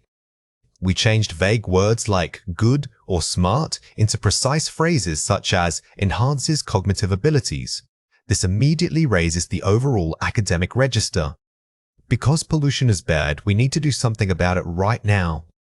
Given the pressing issue of environmental pollution, immediate policy intervention is critically required. Use formal linking phrases and elevate the tone. Replace bad with a stronger adjective. Moving from a simple cause and effect statement to one starting with, given the pressing issue, instantly makes your writing sound more authoritative and objective, which is crucial for IELTS. Many people think that going back to school is a useful thing. A significant proportion of people believe that pursuing higher education remains highly beneficial. Avoid generalizing. Use formal qualifiers and collocations, e.g., significant proportions. Notice how we replace the casual phrase, going back to schools, with pursuing higher education. This shows a much deeper understanding of academic discourse and formal vocabulary. The government should change laws on plastic because it hurts nature. It is imperative that governments revise existing legislation concerning plastics due to their detrimental impact on natural ecosystems. Use strong modal verbs, imperative, and specialized vocabulary, e.g., detrimental legislation. This revision makes the argument much stronger by replacing emotional language like hurts nature with objective. Scientific phrasing such as detrimental impact on natural ecosystems. This is highly academic. Watch out for these three common mistakes. Weak, vague. The idea of changing cities is important because it affects people. Strong, precise, urban transformation is a critical consideration, given its profound impact on demographics and livelihoods. The initial sentence was too abstract. By specifying urban transformation instead of changing cities, you immediately make your argument more focused and measurable. Weak, simple conjunction. I think technology is good for communication, but it also has problems. Strong, advanced linking concession. While technology undeniably facilitates global communication, its overuse presents notable psychological drawbacks. Instead of simply listing two opposing ideas using but, starting the sentence with while creates a sophisticated concessive structure that signals nuanced critical thinking. Weak, run on repetitive. A good policy must be fair, and also it needs to work for everyone. Strong parallel structure, high register, and effective policy must not only be equitable, but must also ensure accessibility for all socioeconomic groups. The revision uses parallel structure, linking equitable, and the requirement of accessibility. This tight grammatical control is a hallmark of high-scoring academic writing. Here are 4 ways to practice. The cool-down period. After finishing your draft, walk away from the essay for at least 15 minutes. This physical distance allows you to reread your work with fresh, critical eyes. Do not try to edit immediately after writing. Your brain is still in creator mode. Stepping away helps shift you into a more objective editor's mindset, allowing you to spot errors you otherwise gloss over. To reverse read. Read your essay sentence by sentence, but start at the very last sentence and work backward. This forces you to focus on individual sentences rather than the flow of the argument. Reading in reverse breaks the natural pattern of reading and grammar, which tricks your brain into noticing issues like misplaced modifiers or awkward word choices that might otherwise escape detection.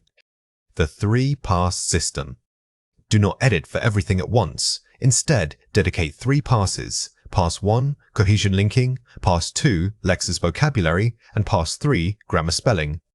This compartmentalized approach is highly effective because it stops you from getting bogged down. When you focus only on linking words in the first pass, you build cohesion without worrying about verb tense. The target word hunt. Identify 5 simple verbs or adjectives you used repeatedly, like good, showed, chest. Then, spend time brainstorming 3 advanced alternatives for each word. This active exercise forces immediate lexical expansion. Instead of just passively noticing a weak word, you are actively replacing it with a more precise, higher band alternative. We are focusing on the sweet spot of professional communication, semi-formal language. This register is perfect for most workplace interactions, team meetings, and networking events. It allows you to sound polished without sounding overly stilted or academic. Mastering this balance helps bridge gaps between casual conversation and stiff formality. Think of semi-formal English as professional warmth. You are respectful, but you also sound approachable and natural. The trick is knowing when a simple phrasal verb will make your speech sound more authentic than a complex single word. This skill elevates your fluency by making you sound like an educated native speaker.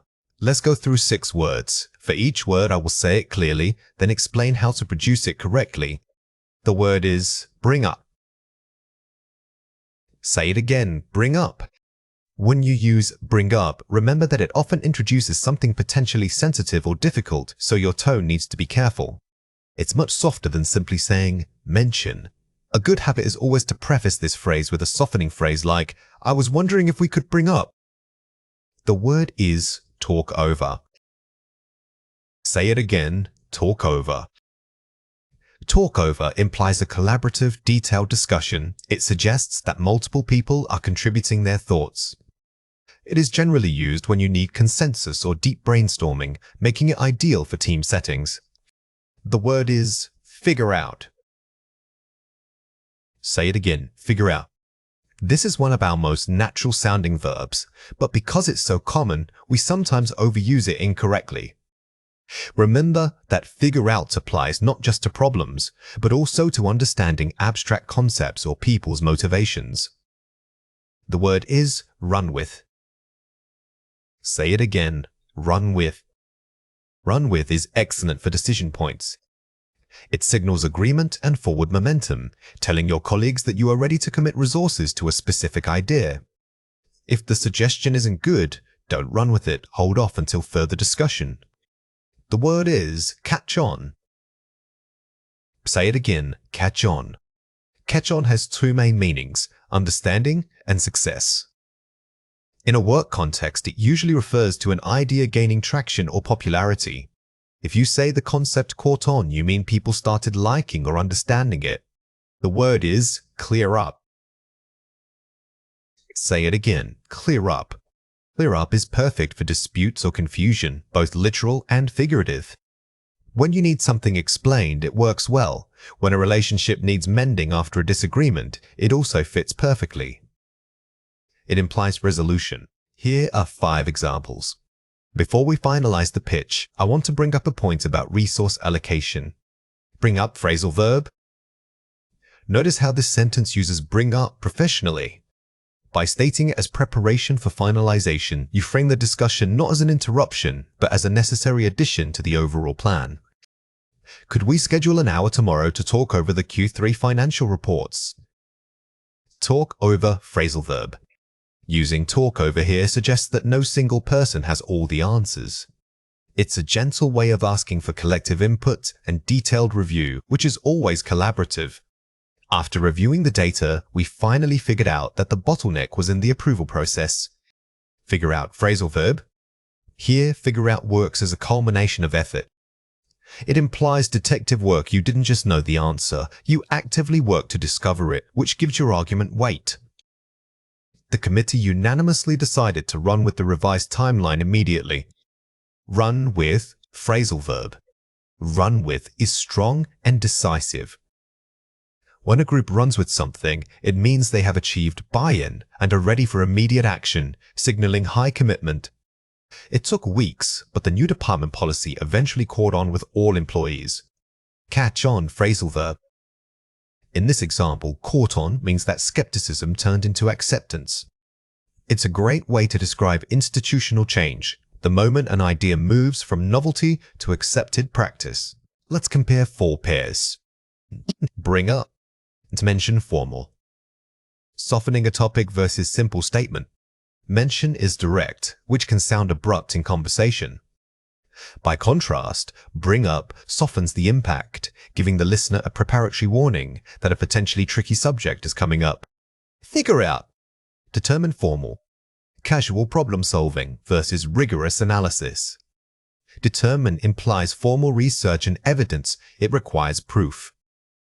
Figure out, however, works for everything from complex math problems to figuring out why a coworker is late. It's broader. Can talk over. Debate, formal. Collaborative discussion versus arguing points. Debate suggests 2 or more opposing sides are strongly contesting an idea, often in front of an audience.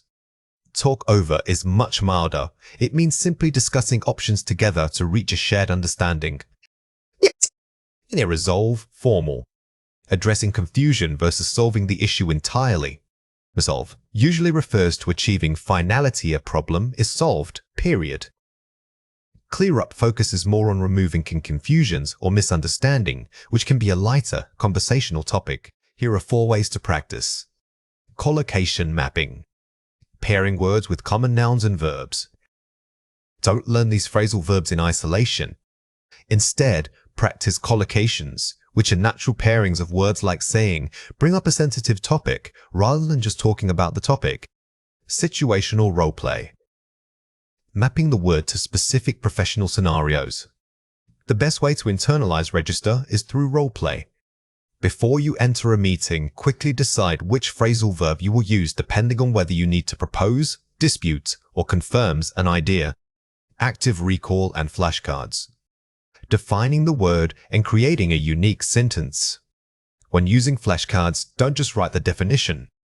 Write 3 distinct example sentences, 1 highly formal, 1 semi-formal using our target words, and 1 casual.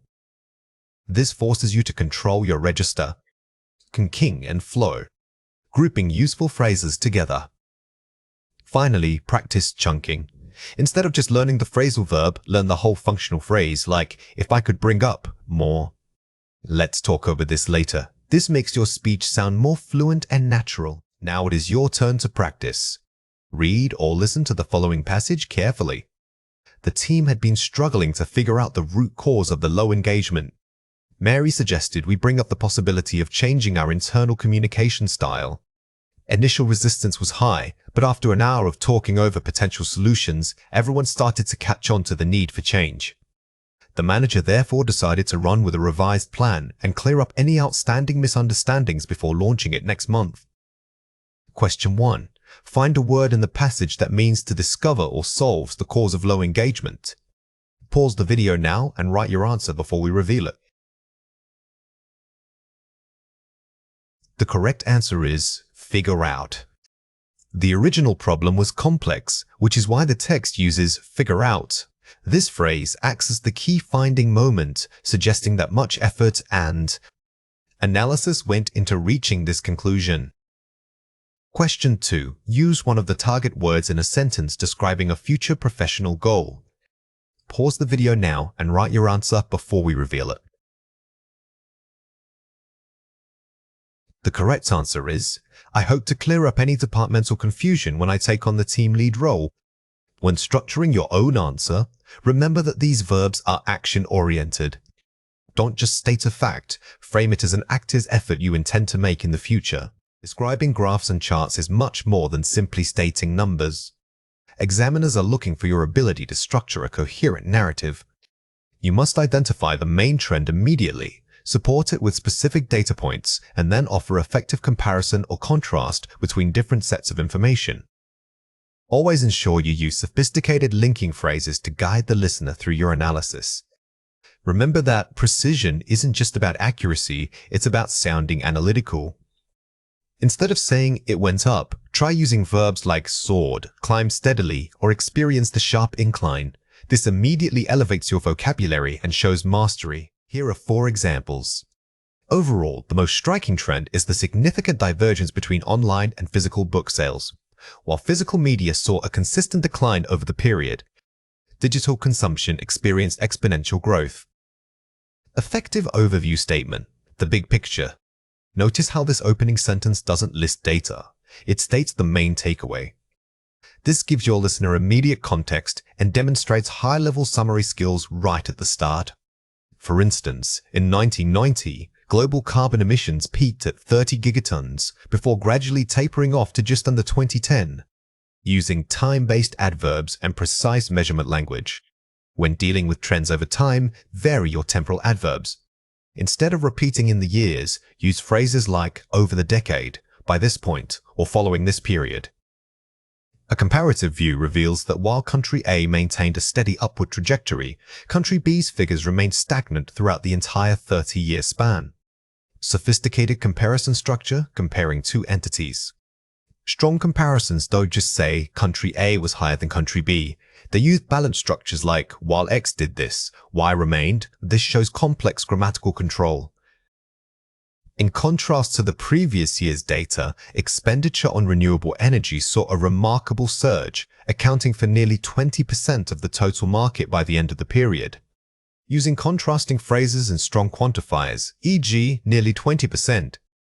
Always try to introduce contrasting ideas using formal connectors like in contrast, conversely, or by comparison. This adds depth and sophisticated flow to your description. Here are 2 reasons why this matters. Essential for communication. Understanding Speaking Task 1 Deep Dive. Describing graphs and charts with precision and varied vocabulary helps you communicate more effectively. When you master Speaking Task 1 Deep Dive, describing graphs and charts with precision and varied vocabulary, you will notice your conversations flow much more naturally. Commonly used in daily life. You will encounter Speaking Task 1 Deep Dive, describing graphs and charts with precision and varied vocabulary frequently in everyday conversations. Pay attention to how native speakers use Speaking Task 1 Deep Dive, describing graphs and charts with precision and varied vocabulary. You will start hearing it everywhere once you are aware of it. Watch out for these 3 common mistakes. Weak, too general. The graph shows that reading books is good for people. Strong academic tone. The data suggests that engaging in reading has a positive correlation with improved cognitive function. Never state an opinion or generalize the findings. Your job is to report what the charts shows. Use hedging language like suggests, indicates, or suggests a correlation rather than making definitive claims. Weak, simple conjunctions. Area A went up and area B also increased. Strong, contrast and detail. Both area A and area B registered an upward trend. However, the rate of increase in area A was more pronounced. Do not rely solely on simple conjunctions like and or also. Use complex structures and contrastive adverbs like however, meanwhile, or conversely to show relationships between data points. Weak passive vague. It was the highest number in 2015. Strong, precise terminology. The peak was recorded in 2015, reaching its zenith at number. Use academic synonyms for common words. Instead of highest, use peak or zenith. Instead of went up, use surged or climbed. These specific choices immediately boost your lexical score. Here are 4 ways to practice. The 3-part structure. 1. Overview, main trend. 2. Detailed analysis, key support. 3. Contrast, conclusion, comparison. This structure is your safety net. Memorizing this sequence ensures that even if you forget a specific detail, your overall delivery will sound cohesive and highly organized. Identify the extremes first. Don't wander through every number. Always jump to the highest point, the lowest point, or the greatest rate of change. Examiners are impressed when you show critical thinking. By focusing on the extremes, the outliers, you prove that you can interpret data, not just read it aloud. Use relative clauses. Employ which, who, or where to add detail without starting a new sentence. Example, the sector, which was once booming, declined sharply. Relative clauses are a powerful tool for increasing grammatical complexity.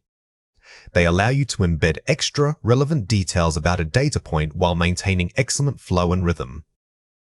Time management mapping. Before speaking, quickly divide your time: 20 seconds overview, 45 seconds detail, 15 seconds conclusion. A great description is also a timed one. Knowing when to pivot from the general overview to specific data points keeps you sounding balanced and ensures you don't dwell too long on any single metric. Vocabulary. Recall speed drills are designed to train your brain not just on definitions, but on immediate retrieval. This process is about accessing a high-level word instantly when the context cues it. Instead of stopping every time you encounter an unknown term, we learn to predict its meaning based on surrounding phrases and structures. We move past simple recognition toward rapid, automatic deployment of vocabulary. The goal is fluency that feels effortless, even under exam pressure. Think of this skill less like learning a list of words and more like upgrading your brain's search engine. When you practice these drills, you are training the neural pathways responsible for quick information retrieval. This builds lexical confidence, meaning you trust your word knowledge instantly when you need it most. Here are 4 examples. The study found that the preliminary data was highly contingent upon external variables. Contextual clue, preliminary data and upon external variables suggest dependence or conditionality. Notice how the surrounding words like data and variables help you pinpoint that the word relates to a conditional relationship. You don't need a dictionary, your brain makes an educated guess about its meaning, which is the key skill here. Researchers must ameliorate existing models before drawing any definitive conclusions. The phrase "before drawing any definitive conclusions" indicates a need for improvement or betterment. When you see a word like ameliorate, your immediate thought process should be, what kind of change is needed here? If the context implies fixing something flawed, then improvement is the correct path. This hypothesis suggests a paradigm shift in how we view planetary migration. The phrase "shift in how we view" signals a fundamental change or model alteration. In academic writing, words often relate to entire fields of study. Paradigm isn't just a word, it represents a whole way of thinking. Recognizing this scope helps you recall the appropriate meaning instantly. The subsequent analysis was prone to discrepancies when compared with qualitative results. Comparing 2 sets of results, subsequent analysis versus qualitative results, naturally suggests differences or mismatches. If the text is setting up a comparison and that comparison leads to an issue, you can predict terms like discrepancy. These contextual cues are far more useful than simply memorizing word lists. Let's compare 4 pairs. Contextual prediction, reading. Direct dictionary lookup, study. Focus on surrounding evidence. When reading, you must rely on the text itself to define unfamiliar words. This forces your mind to actively work with grammar and semantics simultaneously. Dictionary use is a last resort for confirming an educated guess. Skimming, gist reading. Drill-based recall, vocabulary. Speed versus depth of knowledge. Skimming trains you to get the general idea quickly, which is about broad comprehension. Vocabulary drills train a very specific, deep retrieval mechanism. It's highly focused on word density and accuracy. Academic journal article. Popular magazine report. Tone and register. Academic texts use higher register specialized vocabulary because they are peer-reviewed. When you read these, expect terms that require deep contextual analysis to decode accurately. Reading for detail. Reading for vocabulary drill. Goal shifts from finding facts to identifying language patterns. If your goal is fact-finding, you look for names, dates, and numbers. If your goal is vocabulary recall, however, you are actively hunting high-level collocations or less common verbs. Complete the summary using words from the passage. To boost rapid recall, learners should incorporate timed drills that force them to quickly access high-level vocabulary units in MIC. Pause the video now and fill in the blank before we reveal the answer. The correct answer is context. The first blank reminds us that isolated memorization is inefficient. True retention happens when the word is anchored by surrounding language structures, giving it meaning within a phrase. Instead of merely reading definitions, students should practice predicting words based on their grammatical arm. Pause the video now and fill in the blank before we reveal the answer. The correct answer is role. Thinking about whether a missing word needs to be a noun, verb, or adjective provides massive structural help. Understanding the part of speech narrows down hundreds of possibilities instantly. Regular exposure to academic writing helps build familiarity with specialized terms and complex SOS. Pause the video now and fill in the blank before we reveal the answer. The correct answer is collocations. Collocations are word partnerships like crucial theories or significant impact.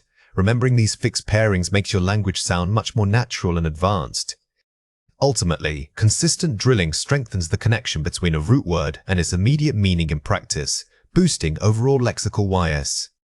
Pause the video now and fill in the blank before we reveal the answer. The correct answer is retrieval. This final concept emphasizes that we are not aiming just for knowledge, but for speed. Retrieval means how quickly your brain can pull that stored information out when needed under pressure. Here are 4 ways to practice. The contextual pauses method. When you hit a difficult word, pause immediately and use the surrounding words to hypothesize its meaning before looking it up.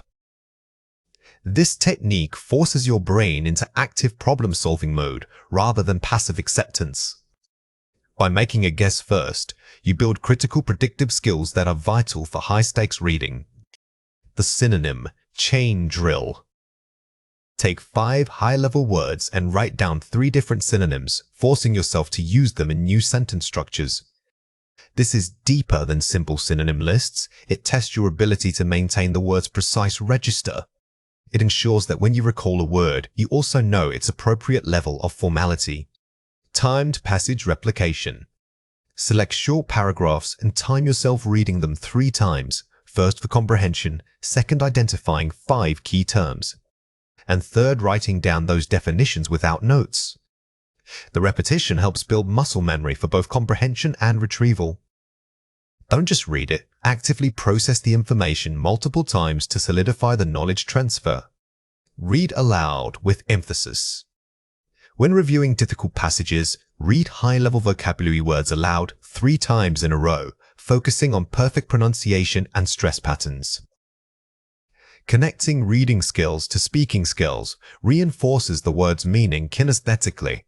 Speaking the word aloud forces you to engage muscle memory, making recall faster when you need it orally. Now it is your turn to practice. Read or listen to the following passage carefully. Cognitive load theory suggests that learning complex academic vocabulary can overload the working memory. To mitigate this, effective instruction must scaffold new concepts by linking them to previously mastered knowledge.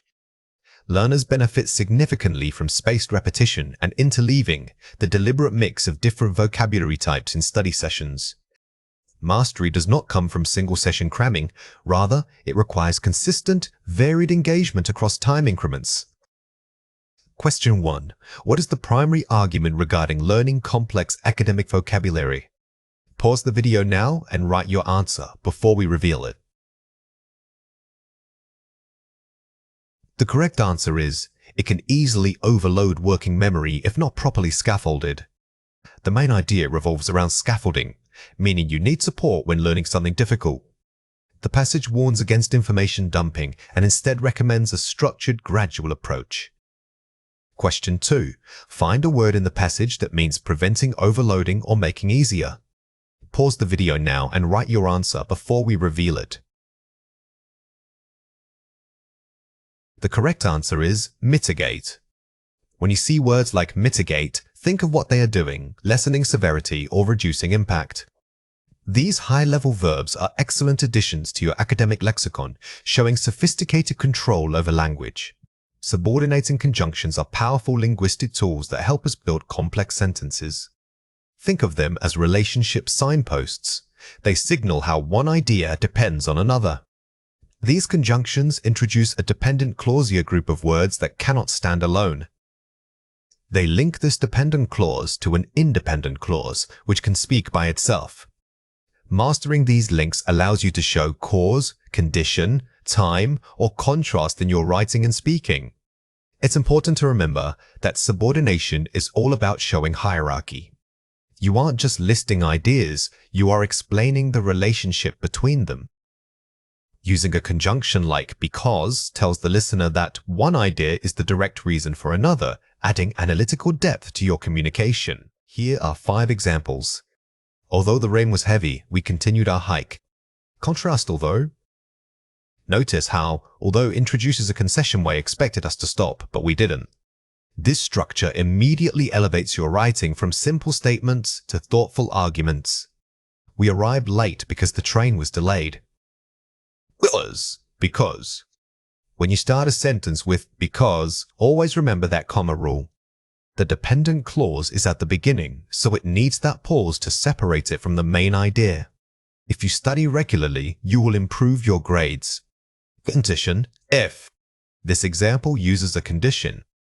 The if clause sets up the necessary circumstances. Without studying, the outcome simply doesn't happen. This is key for discussing policies or outcomes. When the alarm sounded, everyone evacuated quickly. The when. Using when helps sequence events precisely in time. It gives your narrative a strong sense of flow and causality that simple listing cannot achieve. Unless the budget increases, the project will be postponed. Negative condition, unless. The conjunction unless means if not. This is a powerful way to present constraints or necessary prerequisites, adding formal weight to your claims. Here are 3 reasons why this matters. Elevating complexity. Moving from simple coordination to complex structures. Using conjunctions moves you beyond basic sentence linking. It shows the listener or reader that your thoughts are interconnected and nuanced, which is a key marker of advanced fluency. Showing logical depth. Defining relationships like necessity, contrast, or time sequence. Instead of just stating 2 facts side by side, you are now explaining why they relate. You are presenting an argument, not just a list of observations. Improving speaking flow. Making spoken English sound more academic and cohesive. When you speak fluently, your speech should feel like one continuous thought process. Subordinating conjunctions help the listener track that sophisticated line of reasoning. Watch out for these 3 common mistakes. Some learners say, she walked home because it was raining. The better way to say this is, she walked home because it was raining. This sentence is actually correct, illustrating proper comma placement when the conjunction introduces a clause following the main statement. Don't say, because of the delay, we missed the start. Say, because the train was delayed, we missed the start. Be careful not to confuse because of with a conjunction. Because of is a prepositional phrase followed by a noun, while because introduces an entire clause with a subject and verb. Don't say, when finished, the report was submitted. Say, When the report was finished, it was submitted. This error is called a dangling modifier.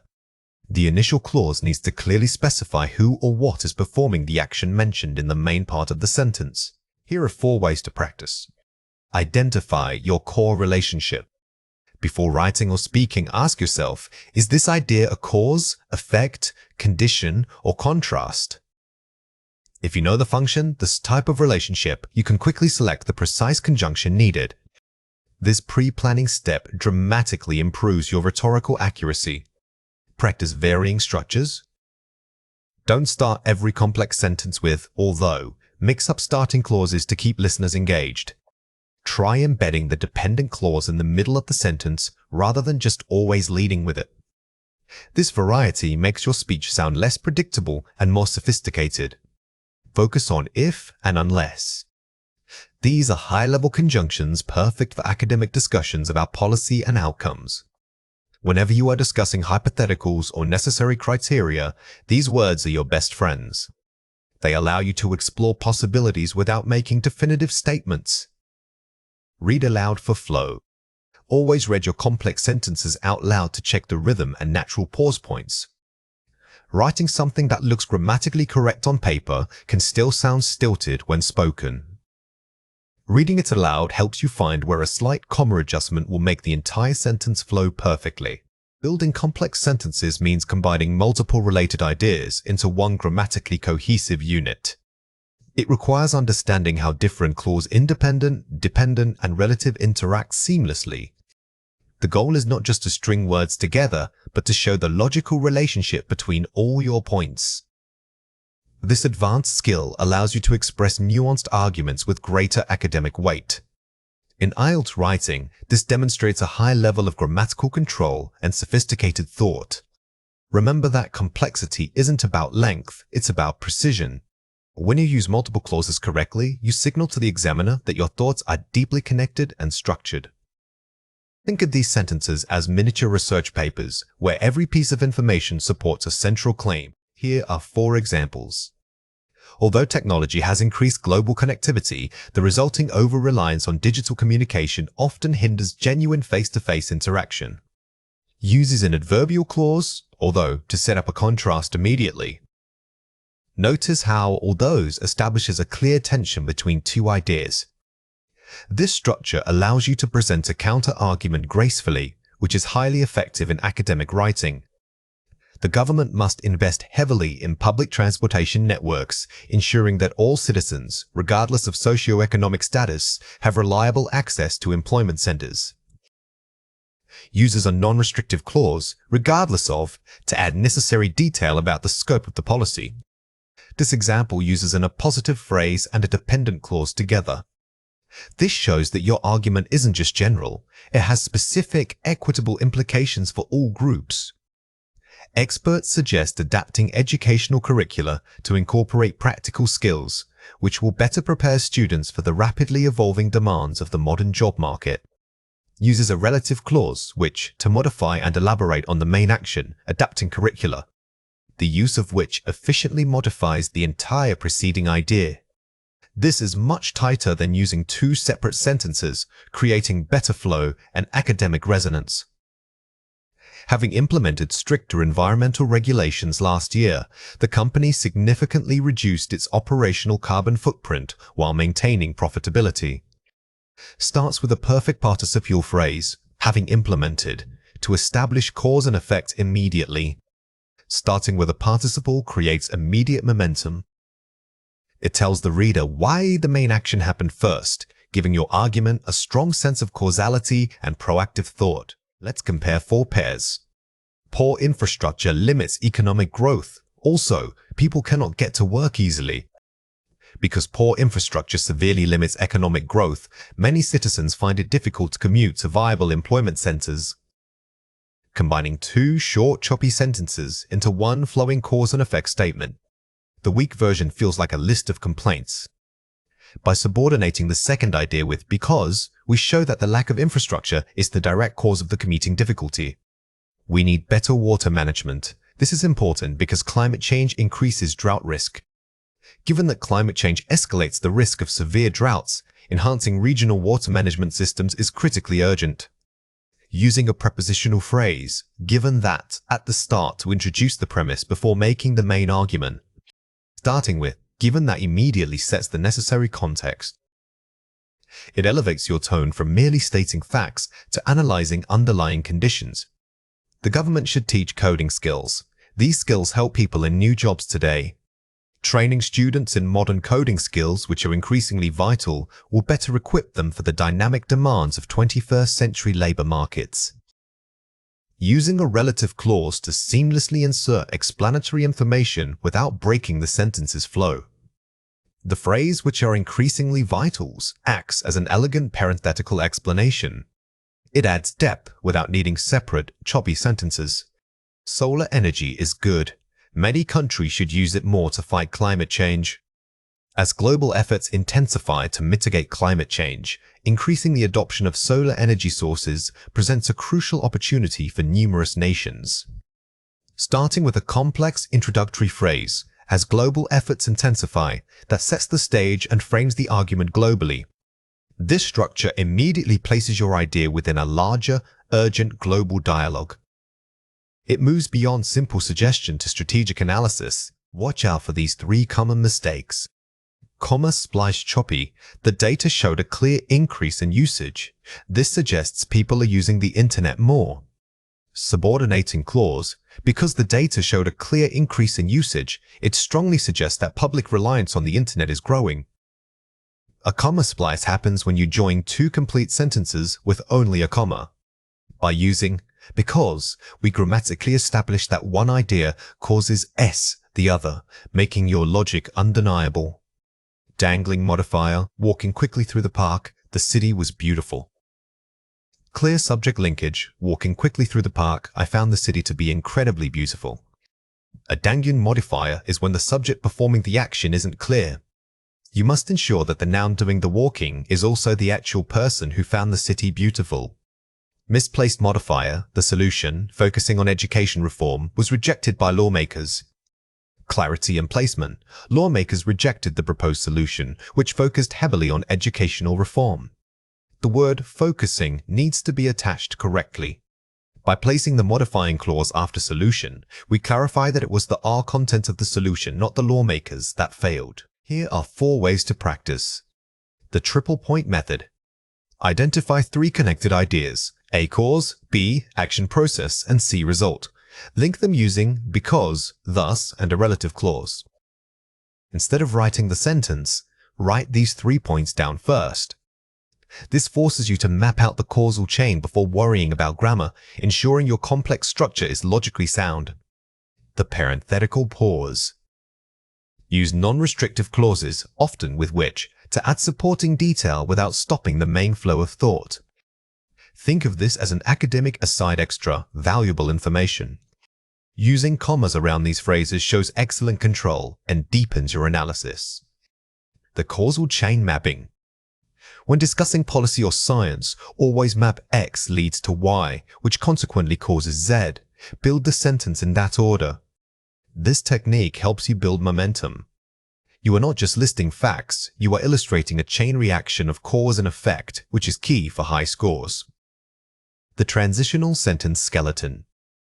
Before writing the main complex sentence, write a simple skeleton. Although idea 1 happens, idea 2 remains true. Then expand each bracketed section. This scaffolding technique gives you instant structure. It ensures that your core contrast or concession is established first, giving maximum impact to the final complex sentence. Now it is your turn to practice. Read or listen to the following passage carefully. Some argue that governments should subsidize space exploration for scientific advancement. Others believe these funds would be better spent addressing immediate terrestrial issues like poverty or climate change. Discuss both views and give your own opinion. Question 1. What is the key requirement of this task? Pause the video now and write your answer before we reveal it. The correct answer is, you must demonstrate balance by discussing 2 opposing viewpoints, while maintaining a complex grammatical structure throughout to link these contrasting ideas. The challenge here is not just listing pros and cons. You need transitional complexity structures that manage contrast or concession within one sentence, like, although X is true, Y remains more critical because... Question 2. What would a Band 7 response focus on first? Pause the video now and write your answer before we reveal it. The correct answer is developing several highly complex sentences in the introduction and conclusion. Use clauses to frame every argument within a broader academic context. Don't wait until the body paragraphs to use advanced structures. Set the tone immediately. By using complexity early, you establish your command of English grammar right from the start. Academic writing demands absolute grammatical precision. Two common pitfalls are subject-verb agreement errors and inconsistent tense usage. But remember that the verb must always agree with its true subject in number, singular or plural. Furthermore, once you establish a primary narrative tense often, the simple present for academic facts, you must maintain it throughout your argument. Maintaining consistency signals polish and sophistication to the examiner. These errors are not just minor slip-ups, they undermine your authority as an academic writer. When the grammar wavers, the reader's focus shifts from your brilliant ideas to the mechanical mistakes. Treat these rules like structural beams. If they fail, the entire argument can collapse. Here are 4 examples. The unprecedented rise in global temperatures necessitates urgent policy changes across multiple sectors. Effective use of the plural subject, temperatures, controlling a singular verb, necessitates. Notice how rise is the true subject here, making the sentence grammatically airtight. This mastery prevents abrupt shifts in grammatical focus and builds flow. Historical data suggests that education spending consistently correlates with improved health outcomes. The simple present tense is maintained when discussing general or historical truths. When writing about established academic findings, the simple present tense is your safest bet. It presents these facts as enduring realities rather than temporary observations.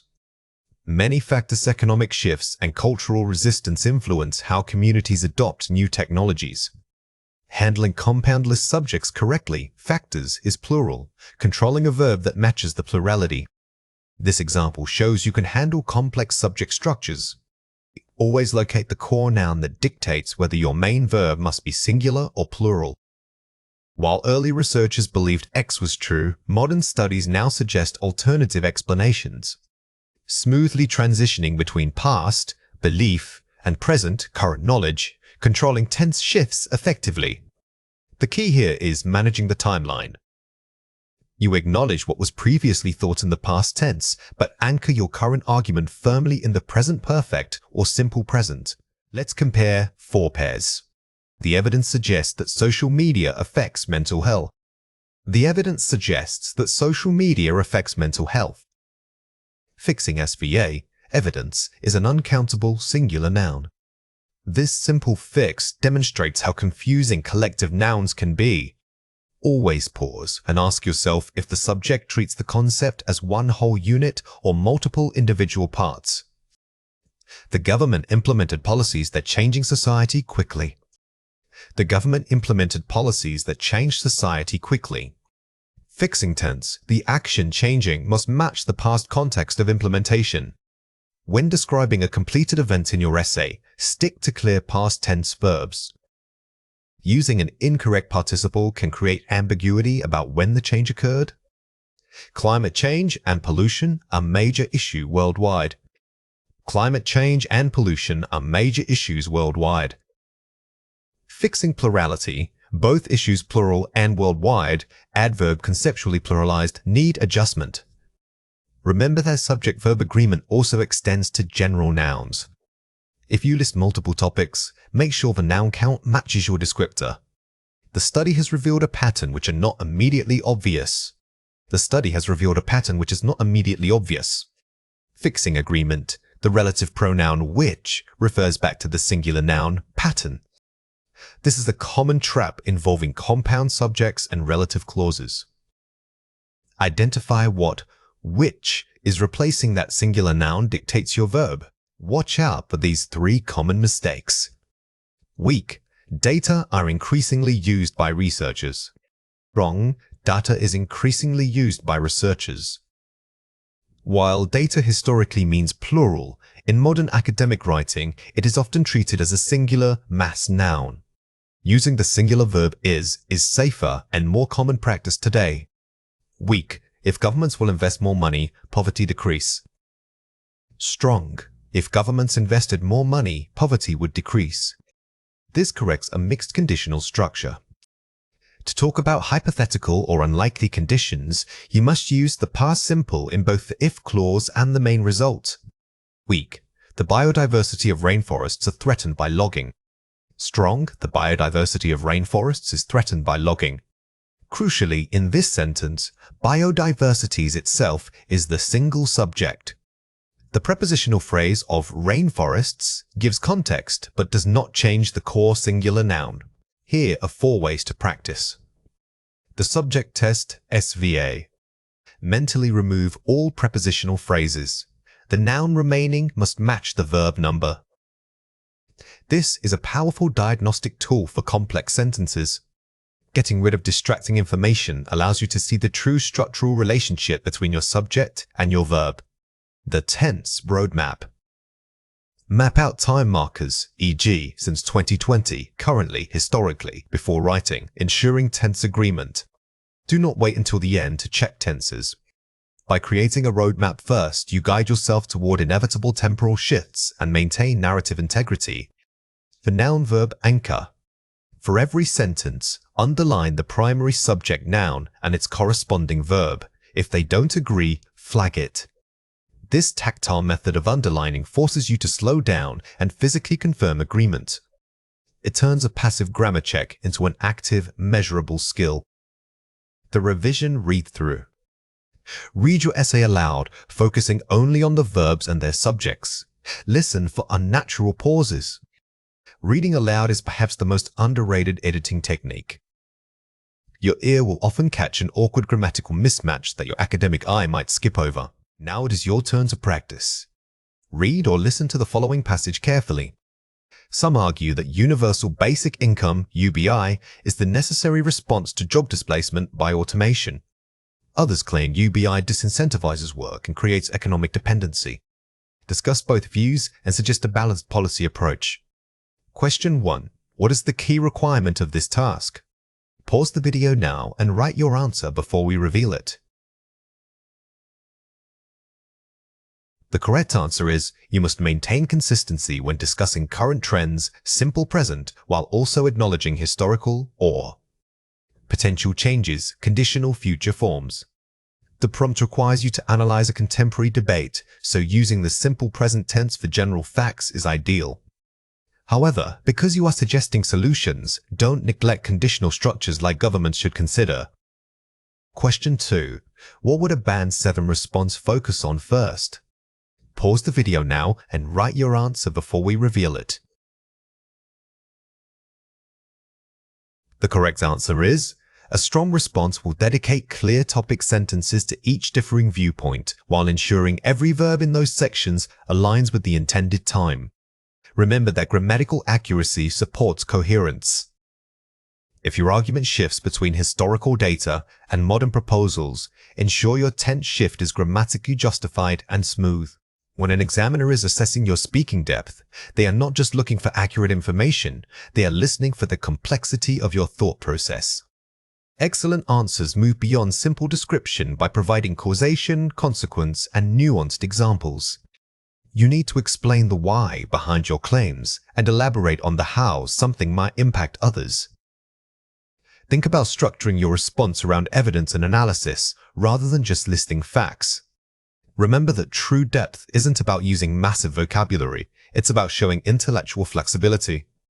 If you can explain a simple concept like recycling using cause and effect chains, you demonstrate mastery of complex English thought patterns. Always aim to provide at least 2 layers of detail for every main point you make. Let's go through 5 words. For each word, I will say it clearly, then explain how to produce it correctly. The word is, to illustrate this point, I would argue that. Say it again. To illustrate this point, I would argue that. This phrase is perfect for when you need to transition from a general statement into concrete proof. Instead of just saying, "It's good," use this structure to introduce an illustrative example, making your argument feel solid and well-researched. The word is, the primary consequence of this trend is pie. Say it again, the primary consequence of this trend is. This type of phrasing immediately elevates your answer from simple opinion to academic analysis. You are signaling that you understand the systemic implications, which shows a high level of critical thinking and vocabulary control. The word is, on a deeper level, I believe that. Say it again, on a deeper level, I believe that. Use this phrase when you want to deepen the conversation right after discussing surface-level issues. It tells the listener, wait, there's more nuance here, allowing you to introduce a less obvious but critical perspective. The word is, this is intrinsically linked to. Say it again, this is intrinsically linked to. When you use this, you are demonstrating advanced command of relational grammar. It moves your answer beyond simple listing and shows the listener that you understand how different ideas feed into one another. The word is. One potential drawback we should consider is bus. Say it again. One potential drawback we should consider is. A truly advanced speaker doesn't just present positives, they anticipate weaknesses. By introducing a perceived drawback, you demonstrate balanced thinking and critical engagement with the topic material. Let's compare 4 pairs. It basically means, in essence, it suggests formal analysis opener. The shift here is from casual explanation to academic definition. By using in essence, you signal that your answer will be precise and highly structured, which is ideal for discussing abstract concepts. A lot of people think it is widely perceived that stating general opinion, when you are referring to public belief, always use formal framing. Widely perceived adds authority and academic distance, suggesting you are discussing societal trends rather than just personal assumptions. Like, it helps with. Specifically, it facilitates. Giving an example, never use vague filler words like in formal speaking. Replacing them with strong verbs and precise signposting phrases, such as specifically, makes your examples sound intentional and authoritative. It's super important to. It is paramount that we prioritize. Stating importance. Elevate the verb choice. Instead of saying something is important, use vocabulary like paramount or crucial. This immediately raises your lexical resource score and adds weight to your argument. Watch out for these 3 common mistakes. Simple statement. So, I guess that technology is good because it connects people. End. Elaborated thesis. While technology certainly facilitates connection, a more significant benefit is the immediate access to specialized knowledge, which empowers individuals globally. The mistake here was simply listing benefits. The correction shows you are analyzing why it connects people and what the deeper impact of that connection is. Knowledge access, in this case. Vagueness generalization. I think climate change is bad because we use cars a lot.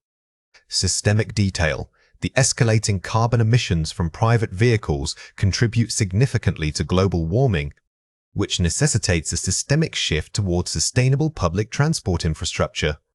Don't stop at the obvious cause. To deepen your answer, you must identify the system that needs fixing. Naming carbon emissions and suggesting infrastructure shifts shows depth.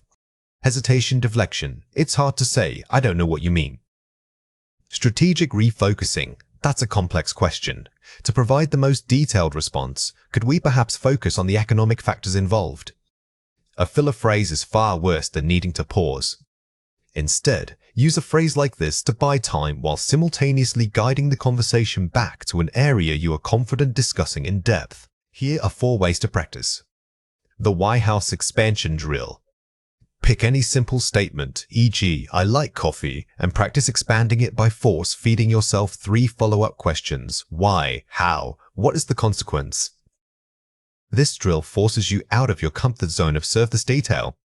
It trains your brain to immediately transition from a simple claim into an analytical discussion, which is exactly what examiners want.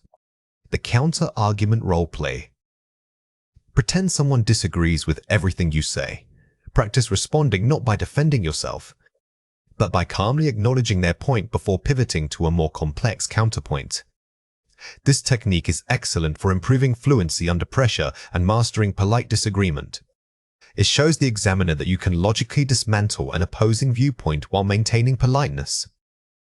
The vocabulary deep dive. Take 5 common nouns, e.g. problem, change, success, and practice using them in 5 different high-level academic collocations, e.g. socioeconomic problem, paradigm shift, sustainable success. By pairing basic words with advanced structures, you achieve 2 goals simultaneously, expanding your vocabulary and improving your ability to sound highly academic and analytical. The Timed Elaboration Challenge. Give yourself 30 seconds after a prompt. Do not speak until the timer ends. Then, force yourself to speak for 2 full minutes using only phrases that add depth, e.g. Furthermore, consequently, to elaborate, the silence before speaking is critical because it allows your brain time to shift from thinking of a simple answer to constructing a multi-layered argument. Use the pause strategically, not just out of panic. Now it is your turn to practice. Read or listen to the following passage carefully. Imagine discussing how technology is changing the nature of work. This topic requires you to move beyond listing gadgets and instead analyze impact. Points to cover: the shift from office work to remote labor, the necessity of new skills, e.g. emotional intelligence, digital literacy. ICE, potential long-term social impacts. Question 1. What is the most important thing to include in your answer? Pause the video now and write your answer before we reveal it. The correct answer is, you must create a narrative arc. Start with a clear statement, the change, analyze the cause-effect chain, and conclude with a solution or prediction. Do not just list points. Focus on showing connections between ideas rather than presenting them as separate facts. A strong speaker weaves these points together using cohesive devices to create one continuous stream of insightful thought. Question 2. What language feature should you demonstrate? Pause the video now and write your answer before we reveal it. The correct answer is, demonstrate advanced causal linking and conditional speculation. Use phrases like, this trend will inevitably lead to, or should we fail to adapt. The consequence would be, P. Conditionals allow you to speculate convincingly without having definitive proof, which is key for academic discussion. This ability to discuss hypothetical future outcomes elevates your performance significantly. Timed essay writing is not just about getting words on the page, it's a performance test. It requires you to fluidly execute multiple skills simultaneously: coherence, grammatical accuracy, advanced vocabulary usage, and structural integrity. The key rule here is efficiency. You must synthesize all these elements under pressure without sacrificing quality. For IELTS, this simulates real academic writing where time constraints are expected. Mastering this means moving past simply knowing the rules and achieving automatic recall of complex structures. The goal of integrated practice is to train your writing muscle memory so that sophisticated language use feels natural and immediate. When you write under a clock, you don't have time to pause and check every conjugation. Therefore, practicing speed and accuracy together is crucial for high scores. Here are 4 examples. The escalating prevalence of urban sprawl necessitates a paradigm shift in municipal planning, demanding the re-evaluation of car-centric infrastructure. Uses high academic register and sophisticated vocabulary, paradigm shift necessitating. Notice how necessitates immediately elevates the tone. Using collocations like escalating prevalence sounds far more authoritative than simply saying more and more. Always aim to replace common verbs with stronger, more precise synonyms. While some argue that economic growth is paramount, this perspective fails to account for the cumulative damage caused by unchecked industrial output. Employs concessive clauses, while, effectively to introduce counter-arguments smoothly. The use of while here doesn't just link ideas, it signals a nuanced debate. This structure is perfect because it shows the examiner you can acknowledge an opposing view before firmly refuting it. It is only by implementing robust global regulations that we can mitigate the adverse consequences of deep-sea mining. Uses inversion only by, for emphasis and advanced sentence structure. Inversions like this are powerful tools to draw attention to a crucial point or condition. They immediately signal fluency and grammatical mastery, making your writing sound highly polished.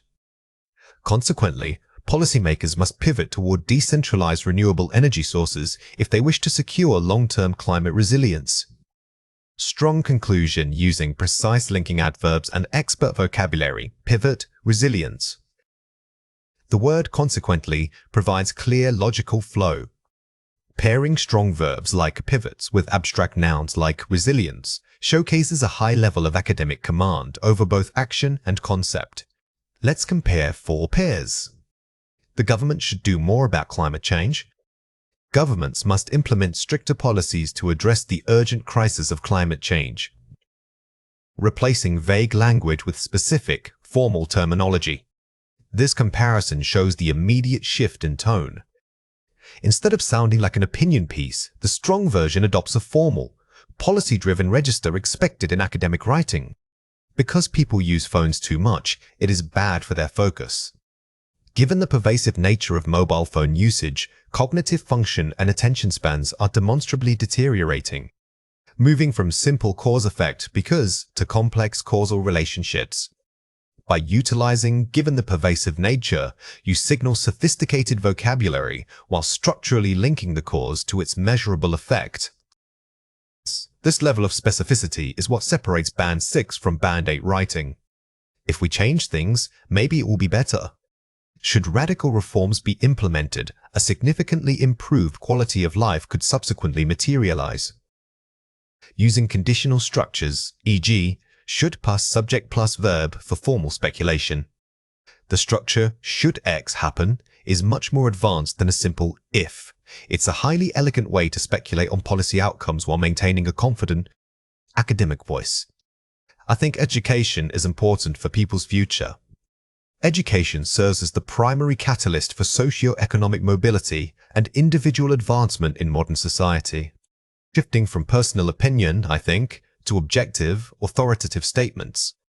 Never start a formal essay with, I think. Instead, use strong topic sentences that make a declarative assertion. This immediately positions your writing as an academic analysis rather than a personal reflection. Watch out for these 3 common mistakes. Wordy nominalized, the increasing use of technology leads to the acceleration of poor communication. Concise active voice, increased reliance on technology accelerates the decline of effective communication skills. Watch out for nominalization, where you use abstract nouns like acceleration instead of powerful verbs. Converting these back to active voice makes your writing punchier and far more direct. To general weak claim, it is generally true that people are happier when they have money. Nuanced qualified argument, while correlation exists, attributing personal happiness solely to wealth oversimplifies complex human motivations. Avoid sweeping generalizations like generally true. Instead, introduce nuance by acknowledging the complexity of the issue. This demonstrates critical thinking and raises your argumentative level. Informal vocabulary repetitive. Many people have to study hard and they need good teachers. Academic collocations precision. For effective learning outcomes, students require rigorous academic support coupled with highly competent educators. The key here is replacing simple, everyday words like goods or need with precise academic collocations. This refinement instantly boosts your lexical resource score. Here are 4 ways to practice. The reverse outline method. Before writing, quickly list the main points and supporting evidence for every body paragraph. This ensures structural balance. Don't start with the introduction. Dedicate your first 2 minutes solely to outlining. Knowing exactly what you plan to say prevents rambling when the pressure is on. Targeted grammar focus. During drafting, consciously use one advanced structure like the passive voice or a specific perfect tense every other paragraph. Instead of trying to fix everything at once, pick one challenging grammar point and force yourself to integrate it strategically. This controlled practice solidifies retention under pressure. The 10-minute review. Do not stop writing until the clock runs out. Use your final minutes only for checking flow, linking words, and major errors. Resist the urge to rewrite entire paragraphs. Focus your review time strictly on cohesion, checking that every paragraph flows logically from the last one. Vocabulary preloading. Keep a bank of 10 strong collocations relevant to common essay topics, e.g., economic, environmental. Always try to incorporate at least 5. Having these high-level phrases preloaded means you won't have to stop and think of them during the actual test. This strategic preparation is invaluable for maintaining fluency. Self-assessment requires more than just knowing definitions. It demands rapid recall under pressure. We are focusing on high-level academic vocabulary essential for testing and critical analysis. These words help you accurately describe gaps in knowledge or the complexity of a subject. Learning these terms boosts your ability to articulate precise ideas quickly. Remember, true mastery isn't just about recognition, it's about immediate retrieval. When we talk about rapid recall, we are simulating the pressure of an exam setting. Our goal today is to transition these words from passive knowledge to active, instant use. Let's go through 6 words. For each word, I will say it clearly, then explain how to produce it correctly. The word is synthesize. Say it again, synthesize. Think of synthesize as building something new from existing parts. You aren't just listing facts, you are weaving them together to create an original conclusion or argument. A common error is confusing this with simply summarizing. Synthesis requires more intellectual blending. The word is discrepancy. Say it again, discrepancy. When you identify a discrepancy, you are pointing out an inconsistency, usually in data or accounts. This term is highly valuable in academic writing when comparing sources. It sounds much more formal than simply saying difference and elevates your analytical tone. The word is evaluate. Okay, say it again, evaluate. Evaluate means to judge worth, which is a step beyond merely describing something. When you evaluate, you are applying criteria and forming a judgment based on those standards. Use it when your writing needs to show critical judgment. The word is fluency. Say it again, fluency. While fluency often relates to speaking, it can also describe writing a text that flows seamlessly without abrupt changes in tone or structure. When discussing language skills, this word is far more precise than just saying someone speaks well. The word is robust. Say it again, robust. Robust is an excellent adjective for academic contexts, especially in science or policy. It implies strength that isn't just physical, but structural or conceptual. It will plan needs to survive unexpected challenges. It must be described as robust. The word is mnemonic. Say it again, mnemonic. A mnemonic isn't just a trick, it's a formal tool for memory retention. When you are studying hard vocabulary, creating these devices like rhymes or initialisms is key to moving information into long-term memory. It shifts your study method from passive reading to active creation. Here are 5 examples.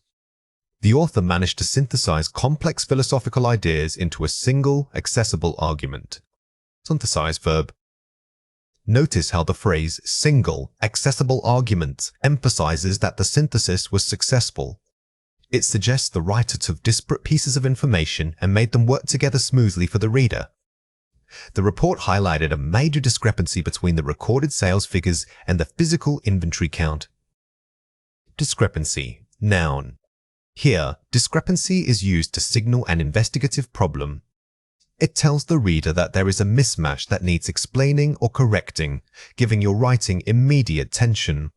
Before we can recommend changes, we must first properly evaluate the current system's limitations. Evaluate verb. The structure must first. Evaluates shows a necessary process. You cannot propose solutions until you have thoroughly judged what is currently in place. This establishes credibility. Despite initial hesitations, her public speaking fluency grew significantly with consistent practice. Fluency, noun. In this context, fluency speaks to the smoothness of delivery. It's not just about using many words, it's about making those words flow naturally and at an appropriate pace. The engineering team developed a robust framework capable of withstanding extreme temperature fluctuations. Robust adjective. When you use robust, you are promising reliability. It gives the reader confidence in your subject matter, suggesting that whatever system or concept you describe is highly resilient and dependable.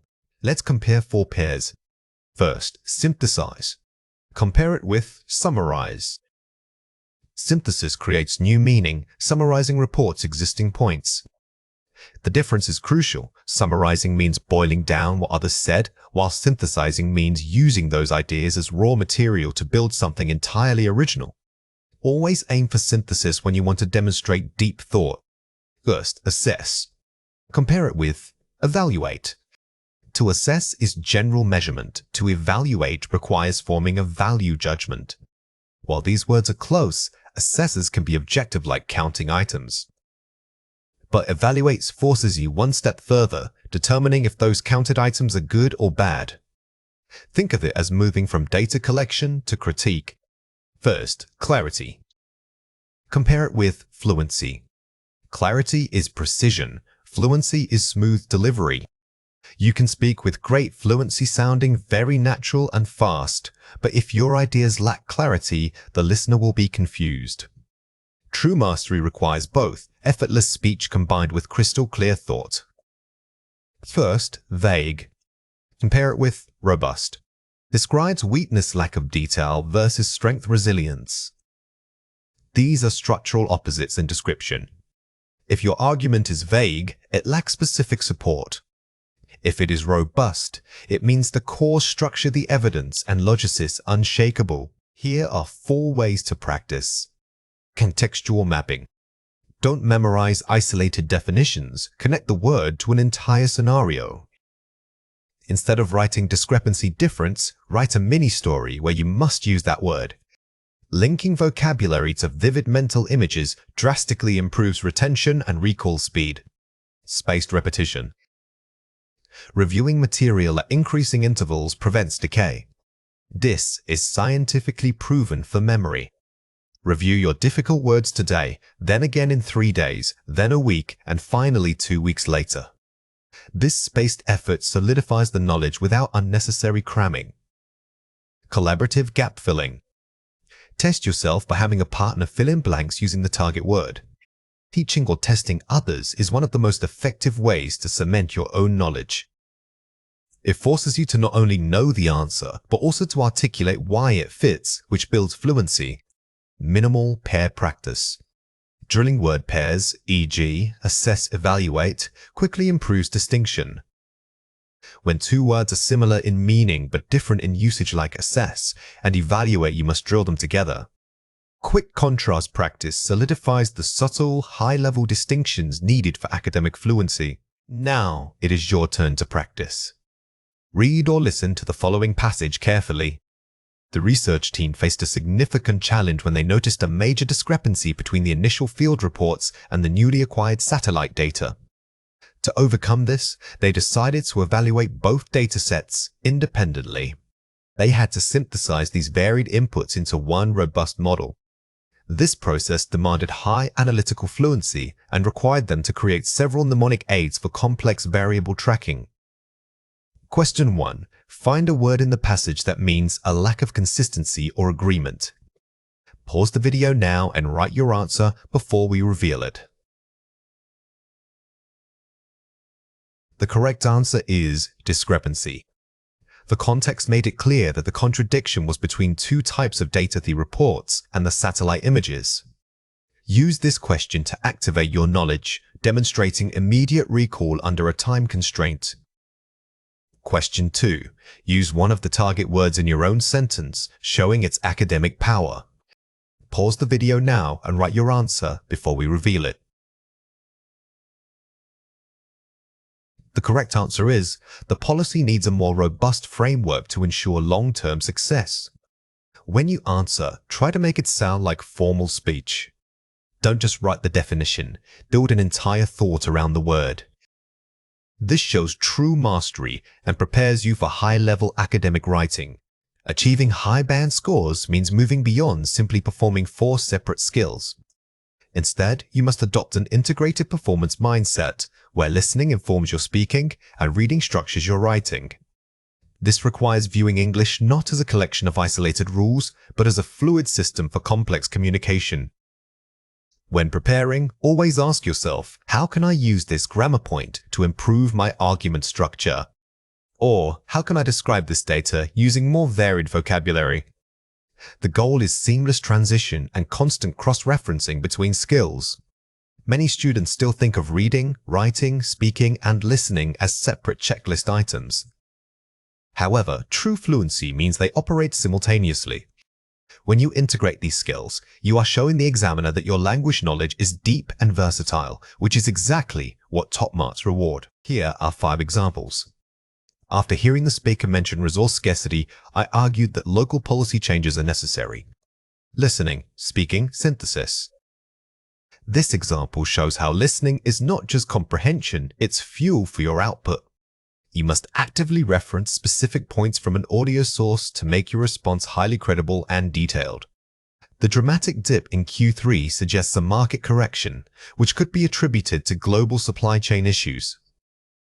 Reading, writing, academic tone. When writing, don't just repeat the data. Use sophisticated linking phrases and academic vocabulary to interpret what the reading material is telling you, rather than merely reporting it. If authorities had implemented stricter zoning laws earlier, we might not be facing this housing crisis now. Speaking, advanced conditional use. Don't just use the third conditional, practice embedding it within a longer narrative. This demonstrates both grammatical control and ability to speculate on complex causal chains. The correlation between increased leisure time and higher reading rates is significant. Writing, synthesizing, 2 sources. In writing tasks, try to synthesize information from multiple prompts or readings. This forces you to create a unique argument that combines different pieces of provided evidence. The primary challenge is not the lack of funding, but the difficulty in coordinating departmental efforts. Speaking, identifying core conflict. Higher-level speaking involves pinpointing the core tension or central conflict within a discussion. This ability to summarize the essence shows profound understanding beyond surface details. Here are 3 reasons why this matters. Holistic understanding of context. Language use changes depending on the situation and audience. Top-scoring English speakers register the appropriate tone for a job interview versus an academic presentation. Integration forces you to constantly check if your language matches the context. Developing argumentative depth. It moves beyond stating facts and into analyzing implications. A high-band response doesn't just say X happened. It answers, why did X happen? And what does X mean for the future? This depth requires drawing connections between disparate pieces of information. Building fluency through cognitive load. The brain becomes more efficient at switching between language functions. Practicing integration increases your cognitive flexibility. You are training yourself to switch gears quickly from listening for key verbs to recalling the correct grammatical structure and then producing it all fluidly. Focus intensely on nuance markers that elevate your discourse. These are the small linguistic details that separate a good response from an excellent one. This includes using hedging language, which allows you to express opinions without sounding overly absolute or dogmatic. Remember phrases like, it appears that, or one might argue that. Furthermore, mastering nominalization turning verbs into nouns is crucial in academic writing. Instead of saying, the government decided, write, there was a governmental decision. This immediately elevates your vocabulary and formality. Academic nuance is about controlling certainty. You are not just stating facts, you are discussing hypotheses. Using hedging language doesn't make you sound weak, it makes you sound thoughtful, balanced, and highly aware of complexity. Here are 4 ways to practice. The 3P framework for speaking. Practice. Providing prediction, purpose, and parallel examples. When answering a question, never give just one point. Adopt the 3Ps framework. State your main point, provide proof evidence, and then predict the policy implication. This structured approach guarantees depth. The triple passes writing check. Proofread for structure, grammar, and lexis separately. Do not proofread everything at once. First, check your flow and paragraph structure. Second, scan only for grammar errors like articles or prepositions. Finally, polish your word choices. This segmented approach prevents you from missing small details. Time management mapping. Allocate fixed time slots for each section, regardless of difficulty. Under pressure, the biggest mistake is spending too much time on one difficult question. Create a mental map and stick to it. If you finish early, use the remaining time for a final review pass. Embrace ambiguity in listening. Listen not just for facts, but for underlying assumptions or omissions. The best students don't just listen to what is said, they listen to what isn't said. Pay attention to shifts in tone, hesitation, or sudden changes in topic. These often reveal the speaker's true point of view. IELTS Writing Task 2 requires you to write a cohesive essay responding to a prompt. It is not enough simply to list ideas. You must build a sophisticated argument that addresses all parts of the question. A strong response maintains an academic tone while developing complex, focused points. Remember that successful writing relies on mastering structure, clear introductions, topic-specific body paragraphs, and concluding summaries. When we talk about argumentative structure, we are moving beyond just linking sentences together. Think of your essay as a pyramid. The thesis statement is the peak, and every subsequent paragraph must support it with increasingly detailed evidence. Always ensure your main points flow logically from one another to build undeniable momentum toward your conclusion. Here are 4 examples. While some believe that mandatory uniform policies stifle creativity, the primary benefit lies in fostering a sense of community and reducing socioeconomic visibility among students. When all pupils wear the same attire, the focus shifts from material possessions to academic achievement and personal growth. Effective thesis topic sentence directly addresses the counterargument while pivoting to the main claim, focusing on community. Notice how this first sentence is powerful. It doesn't just state an opinion, it acknowledges the opposing views, while some believe structure. This immediately shows the examiner that you have considered the topic from multiple angles, increasing your band score potential. Furthermore, governments must dedicate resources to improving public transport infrastructure. Investing in reliable rail links and expanding bus networks will alleviate urban congestion, making city life more sustainable for all residents.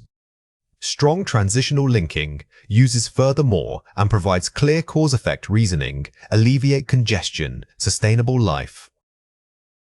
The strength here is the direct link between problem and solution. Instead of just saying transportation is bad, the writer specifies what needs to be done investing in rail links and explains the resulting benefit, which makes the argument concrete. The rapid proliferation of digital media has fundamentally altered traditional journalism. Today's audience consumes news instantly across varied platforms, requiring journalists to adapt their narratives for maximum engagement and speed. High-level vocabulary in noun use uses proliferation, fundamentally altered, and narratives to maintain an academic register. Pay attention to the vocabulary choice here. Using words like proliferations instead of increase shows a high lexical resource, which is crucial for scoring well. It elevates the entire paragraph from mere description into sophisticated analysis. In conclusion, while economic factors play a role, cultural initiatives are more critical in preserving historical sites. Local community engagement and educational funding provide the necessary sustained interest to prevent decay. Powerful conclusion restates the thesis using different words, paraphrasing, and offers a final, conclusive thought. A great conclusion doesn't just summarize, it provides closure by synthesizing your main points into a broader, impactful statement. By rephrasing your original argument without repeating exact phrases, you demonstrate mastery of paraphrasing skills. Let's compare 4 pairs. Many people think that studying late is good for grades. The belief that prolonged study sessions enhance academic performance warrants critical examination. Shifting from simple statement to complex, nuanced phrasing. The first version is too direct and casual. The improved version immediately establishes a formal, objective tone by using phrases like warrants critical examination. This signals to the marker that you are engaging in academic debate rather than just stating facts. Technology makes life easier for people everywhere. Technological advancements have fundamentally simplified daily existence across global populations. Using stronger verbs and more abstract nouns to generalize the claim, instead of makes easy, notice the shift to fundamentally simplified. This upgrade in vocabulary combined with using the plural populations broadens your scope, suggesting a deeper understanding of the topic's global implications. If we don't fix pollution, the planet will get worse. Failure to mitigate environmental pollutants risks severely degrading planetary health and biodiversity in the coming decades. Replacing vague warning phrases with specific academic terminology, mitigate, degrade. This is a key example of upgrading your register. Instead of get worse, we use degrading or deteriorating. Using specialized vocabulary related to the topic like biodiversity shows that you are genuinely engaged with academic discourse. I think government should give more money to art. It is argued that governmental investment in cultural arts and humanities is a vital economic and social priority. Adopting formal, impersonal structures, avoiding I think. Never use I think in task 2 unless specifically told to give personal opinion. The strong version uses phrases like, it is argued that, which allows you to present an informed perspective without staking your entire argument on your own voice. Watch out for these 3 common mistakes. Weak grammar word choice. Due to the rain, we could not go outside. Strong. Because of the heavy rainfall, our outdoor plans were cancelled. A common error is confusing due to and because of. Remember that due to usually follows a form of the verb, while because of introduces a noun phrase. Using precise grammar makes your prose sound highly polished. Weak subject, verb agreement clarity. The main reason for this problem are lack of planning. Strong. The primary cause of this issue is insufficient preliminary planning. This mistake focuses on subject-verb agreement. When the subject, like reason, is singular, the verb must be singular and agree accordingly. This simple fix instantly boosts your grammatical accuracy score. Weak redundancy. In conclusion, to sum up everything that was said. Strong. To conclude, in summation, it can be argued that be careful with redundancy. Phrases like in conclusion and to sum up mean the same thing. Selecting varied signposting language or choosing just one strong phrase is a mark of advanced writing control. Here are 4 ways to practice. The time allocation rule. Spend exactly 5 minutes planning before writing a single word. Outline your introduction, 3 body paragraphs, and conclusion. Many students rush into the essay without planning, which leads to underdeveloped ideas. By dedicating focused time purely to outlining, you ensure that every paragraph has a mandated purpose, keeping you on track for the full 250-word count. The topic sentence anchor.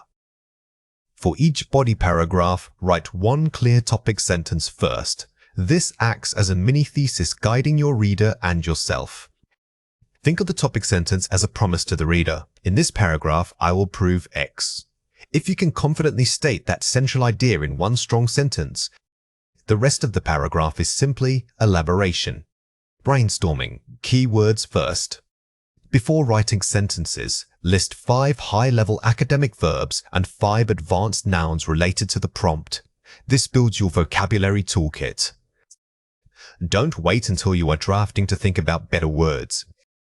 Actively pre-select sophisticated language so that when writer's block hits, your brain automatically pulls from a pool of appropriate, high-scoring vocabulary. The counter-argument mapping. Always map out the opposite viewpoint and dedicate one section or sentence to it. This boosts your task response score. Showing that you are aware of opposing arguments is arguably the single most effective way to improve your analytical depth. It transforms your writing from a simple defense of an idea into a nuanced, objective discussion. Now it is your turn to practice. Read or listen to the following passage carefully.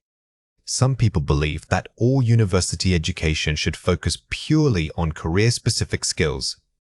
Others argue that the humanities and arts are equally vital for a well-rounded life. Discuss both views and give your own opinion. Question 1. What is the key requirement of this task? Pause the video now and write your answer before we reveal it. The correct answer is, the prompt requires you to discuss two distinct viewpoints, career skills versus humanities, before concluding with your own position. Because this is a discuss both views and give opinion essay, failure to dedicate equal time and space to both sides will immediately lower your score. You must balance the discussion equally before you present your final stance. Question 2. What would a Band 7 response focus on first? Pause the video now and write your answer before we reveal it. The correct answer is, the response should spend its introduction clearly defining the scope of career specifics and humanities, setting up a balanced yet argumentative roadmap for the reader. A high band response doesn't just answer the question, it manages expectations. By spending time in the introduction to define terms and structure the debate, you prove sophisticated control over the entire piece from the very first sentence. Pronouns are powerful linguistic tools that allow us to avoid repetition. However, their power comes with a responsibility. They must always clearly point back to something already mentioned, which is called the antecedent. When this link is unclear, we face pronoun ambiguity. Advanced usage requires precision, ensuring that every pronoun has one unmistakable noun it refers to. This isn't just about grammar. It's fundamentally about maintaining logical flow for your reader. A strong grasp of pronoun reference shows sophistication in writing. Remember that the antecedent doesn't have to be the immediately preceding word. Sometimes, you need to look back several clauses to find the noun the pronoun is meant to replace. Always ask yourself, could this pronoun refer to two different things? If the answer is yes, you likely need to restructure your sentence. Here are 4 examples. The committee decided to postpone the meeting because it lacked proper funding. Ambiguous reference it. Here it is unclear. Did the committee lack funding, or did the meeting lack funding? The reader has to guess, which breaks immersion and clarity. You must rewrite this sentence to clarify whether the subject of the problem was the meeting or the group itself. When the researchers spoke to the students, they were surprised by the enthusiasm. Ambiguous reference, they. Who was surprised? The researchers or the students? Since they could grammatically refer to either group, the sentence is confusing. To fix this, restructure it so that the subject of the surprise is explicitly named. The machine requires calibration before its use. Agreement. In this case, it clearly refers back to the machine. This demonstrates precise agreement. The possessive pronoun matches the singular noun in a simple and effective way. Since the policy affects businesses and consumers alike, all must adapt. Unspecified antecedent, all. The pronoun all is acting as a collective reference. While understandable in context, it's much stronger to name the groups directly. Both businesses and consumers must adapt. This removes any doubt about who needs to take action. Here are 3 reasons why this matters. Maintaining reader credibility. Ambiguity forces the reader to pause and logically backtrack. In formal writing, every sentence should propel the argument forward without friction. When you create ambiguity, you are forcing your expert reader to do extra cognitive work just to understand who is doing what. This detracts from your overall authority on the subject. Achieving logical cohesion. Clear reference ensures that causality and relationships between ideas remain intact. Pronouns are critical for cohesion, acting like invisible threads tying sentences together. If the thread is attached to the wrong object, the entire argument structure can unravel. Strong pronoun usage guarantees a tight, logical mesh. Elevating academic tone. Precision in language is synonymous with intellectual rigor. Writing that avoids ambiguity sounds polished and highly professional. Skilled writers rarely leave anything to chance. They control every single pointer, including those invisible pronouns. Mastering this detail significantly boosts the perceived quality of your work. Watch out for these 3 common mistakes. Don't say, "The management and the staff held a meeting, but it was chaotic." Say, "The management and the staff held a meeting. However, the discussion was chaotic." Here, it could vaguely refer to the meeting or the people involved. By splitting the sentence and replacing the pronoun with a clear noun phrase like the discussion, you eliminate all doubt about the antecedent. Incorrect, she told her colleague that she needed to submit the report by noon. Correct, she told her colleague, you need to submit the report by noon. This is a classic example of ambiguous she. Is it her, the speaker, or colleague? When using pronouns that could refer to people, restructuring the sentence to use direct speech or rephrasing often provides the most clarity. Don't say, "The car needed oiling because its engine was making strange noises."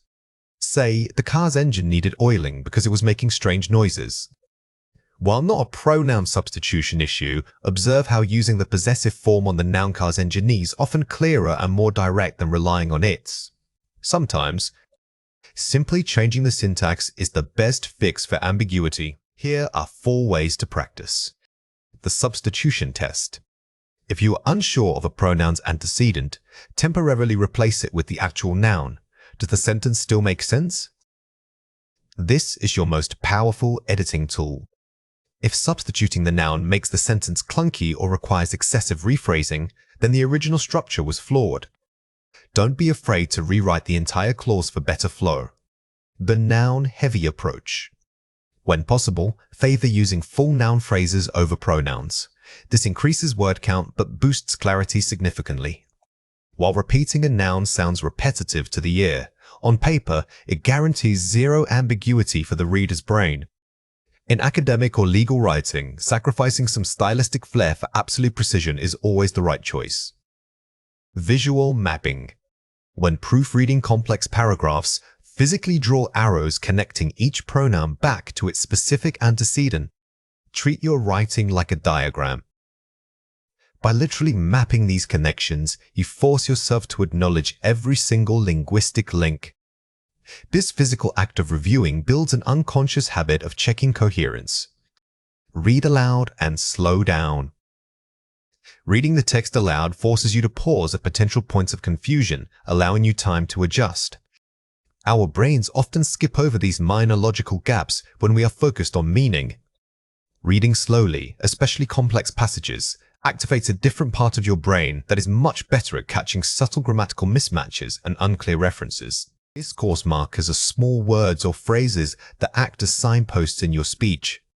They don't carry the main grammatical meaning. Instead, they guide your listener through your thought process. Mastering them allows you to structure arguments logically and transition between ideas smoothly. We are focusing on 3 specific functions today. Concession, which acknowledges an opposing point. Emphasis, used to highlight a critical piece of information. And qualification, which shows that your statement is conditional or limited in scope. Think of discourse markers as the invisible architecture of your speech. They tell the listener not just what you are saying, but how they should interpret it. Understanding these 3 functions, concession, emphasis, and qualification, moves you from merely speaking to building a sophisticated argument. Here are 5 examples. Although the data is limited, we must proceed with caution. Concession, despite although. Notice how although sets up a contrast. You are acknowledging the weakness of the data before stating your necessary action. This makes your argument feel more balanced and credible. In fact, the primary obstacle is not funding but public buy-in. Emphasis, indeed, in fact. Using in fact signals to your listener that you are correcting a potential misunderstanding or elevating the importance of a specific point. It adds immediate weight and conviction. It is important to note that this theory applies only within urban settings. Qualification, however, only. Phrases like "it's worth noting" or "only" are key for qualification. They prevent your statement from sounding too absolute, showing the speaker has considered limitations. Granted, costs are high, nevertheless, the long-term benefits outweigh them. Concession, nevertheless. When you start with granted, you signal that you have fully considered the counter-argument. This structured approach makes your final conclusion much stronger. To be clear, this policy aims to reform, not abolish, the existing framework. Emphasis, to be clear. To be clear is a powerful way to pause and reset the listener's understanding. It acts as an immediate corrective tool, ensuring that your core message lands with maximum impact. Here are 3 reasons why this matters. Building credibility and tone. Effective use shows that you are a measured, thoughtful speaker. A skilled communicator doesn't just present facts, they manage the listener's perception of those facts. By using these markers, you demonstrate metacognitive awareness. You know how your own thinking works. Avoiding monotone logic. Without variation, speech can sound like a list of disconnected points. Think of it this way, if every idea connects with "and," the speech becomes dull. These markers inject rhythm and intellectual movement into your delivery, controlling the narrative flow. They allow you to dictate when a point is secondary, primary, or conditional. This gives you control over the pacing of the conversation. You can slow down dramatically with a qualifying phrase, forcing the listener to pay acute attention. Watch out for these 3 common mistakes. Don't say, "It is undeniable that we should act now. Moreover, it saves money." Say, "It is undeniable that we should act now. Furthermore, this will save money." The mistake here is confusing markers of addition with specific causal links. Moreover, implies a slightly stronger, more formal connection than simply adding another point. Incorrect, given that the report was delayed, therefore we cannot meet the deadline. Correct, since the report was delayed, we cannot meet the deadline. When you use 2 markers of cause and effect, given that, and therefore you are redundant. Choose one strong marker to streamline your argument and sound more authoritative. Don't say, "I think it is necessary, but also acceptable." Say, "While I believe this is necessary, it remains an acceptable alternative." Using commas or simple coordinating conjunctions here makes the relationship weak. By restructuring with while, you create a sophisticated concessive clause that accurately reflects complexity. Here are 4 ways to practice. The pausing technique. Before using a marker like however or nevertheless, take a slight deliberate pause. This signals to the listener that you are about to change your line of thought. Pacing is crucial when mastering these markers. The momentary silence gives gravity to the words that follow, making your transitions feel less like grammatical requirements and more like natural rhetorical shifts. The topic sentence drill. Structure practice by writing 3 points, a main idea, a conflicting idea, and a concluding qualification. Use markers to connect them all. This exercise forces you to move beyond simple conjunctions and actively engage with the function of concession or emphasis in your own written arguments. It builds muscle memory for advanced linking. The mirror recording. Record yourself speaking on a complex topic, but force yourself to use at least 1 marker for each function, concession, emphasis, qualification. Listen back critically. Self-correction is the fastest way to improve. When you listen back, pay less attention to your content and more attention to how you linked your ideas. Was the transition abrupt or smooth? Varying intensity. Don't overuse strong markers like indeed. Cycle through varying levels of intensity, e.g., initially, perhaps, however, critically. The goal is variation, not volume. By having a toolkit of different markers from the gentle, it seems that to the forceful, in fact, you can fine-tune your tone and rhetorical impact for any audience. Inversion is a grammatical structure where we change the usual word order in English. Instead of subject-verb-object, the auxiliary verb often comes before the subject. This shift in structure isn't random, it serves a powerful rhetorical purpose. We use inversion specifically to draw attention and add dramatic emphasis to certain ideas. By changing the natural flow, we elevate the formality and sophistication of our writing and speaking. Think of it as giving your statement a formal spotlight. It immediately signals to the listener that this point is particularly important and warrants deeper consideration. Remember that inversion does not happen in every sentence. You should use it strategically, reserving it for moments when you want maximum impact. Overusing it can sound unnatural or overly dramatic, so pace yourselves. Here are 4 examples. Never have I seen such a beautiful display of cooperation. Negative adverbial never.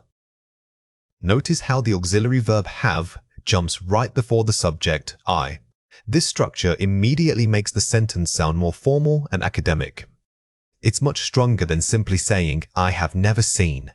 Rarely do we encounter such complex datasets in this field. Negative adverbial rarely. When you start a sentence with rarely, the auxiliary verb do takes its place.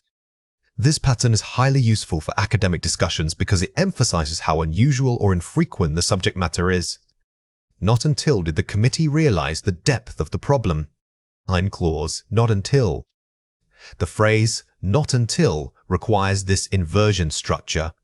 It forcefully emphasizes that the realization or event only happened after a specific condition was met.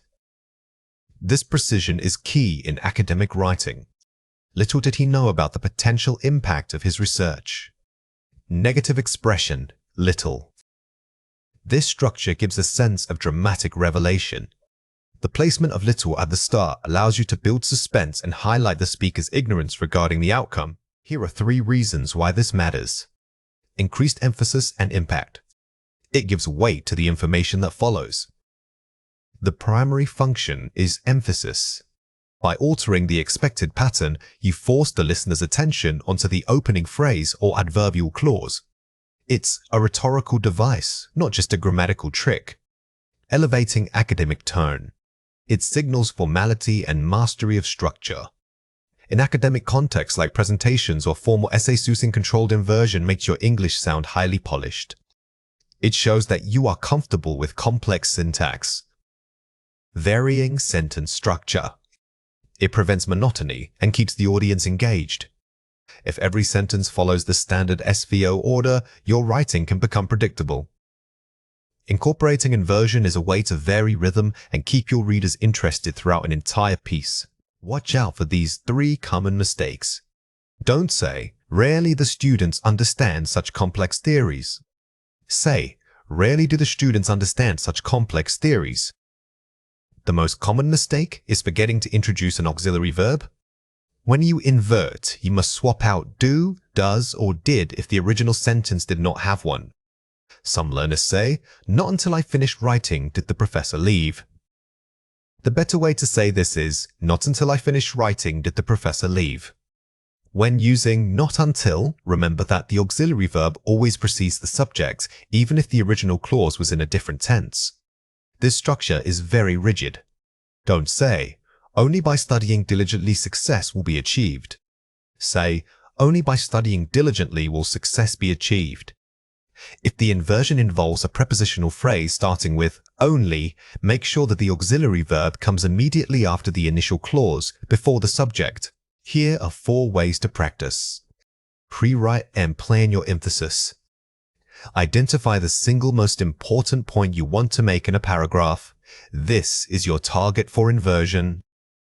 Do not try to force inversion everywhere. Instead, choose 1 or 2 pivotal moments in your speech or essay where the emphasis will have the greatest impact. Practice converting standard sentences. Take simple statements and manually rewrite them using rarely or never at the start. This builds muscle memory for the syntax shift. This active conversion process is fantastic for solidifying the pattern. Start with topics you are already familiar with, like your field of study. Use it in academic introductions. A strong opening inversion immediately grabs the reader's attention and sets a high academic tone. Starting an essay or presentation with an inverted structure is a sophisticated way to hook your audience. It signals immediately that this content requires careful listening. Read academic texts for models. Paying attention to high-level academic writing, such as published journal articles, will expose you to natural usage. When reading complex material, keep a pen handy and circle any sentence that feels unusually structured. Analyzing these models is the best way to internalize the rhythm. Synthesizing ideas means doing more than just summarizing. It requires weaving together distinct viewpoints into a cohesive whole. It is the active process of identifying patterns and connections across different sources.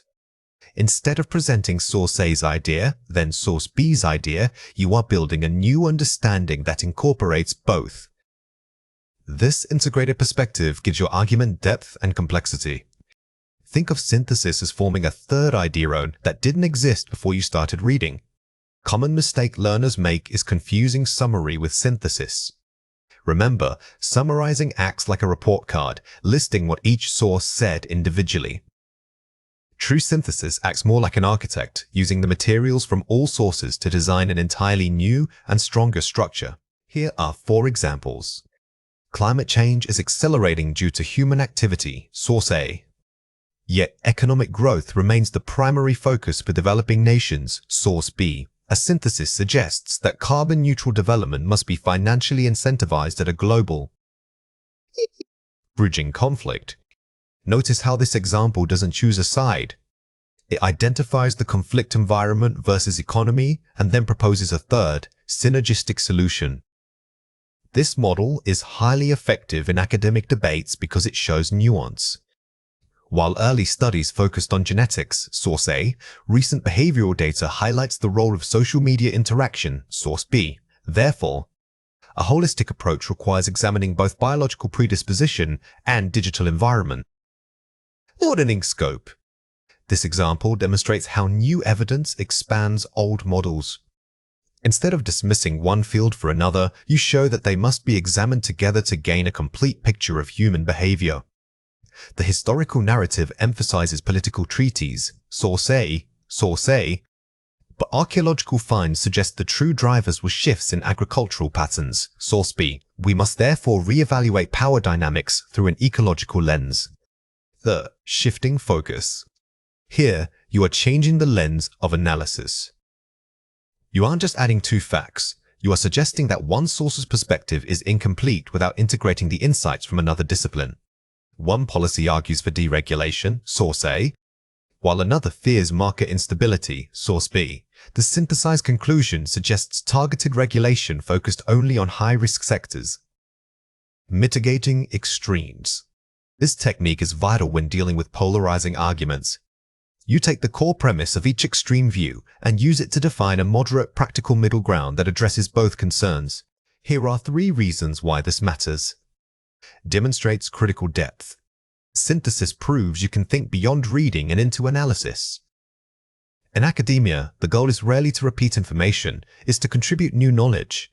By synthesizing ideas, you are actively participating in the conversation and proving your ability to critically process complex material. Builds credibility. It positions you as a well-read and balanced thinker. When an audience sees that you have considered multiple sides, they trust your final conclusion more. It moves your writing from being merely informative to being genuinely authoritative. Creates nuance. It prevents overly simplistic or black and white conclusions. The world rarely has simple answers, and strong academic writing reflects that complexity.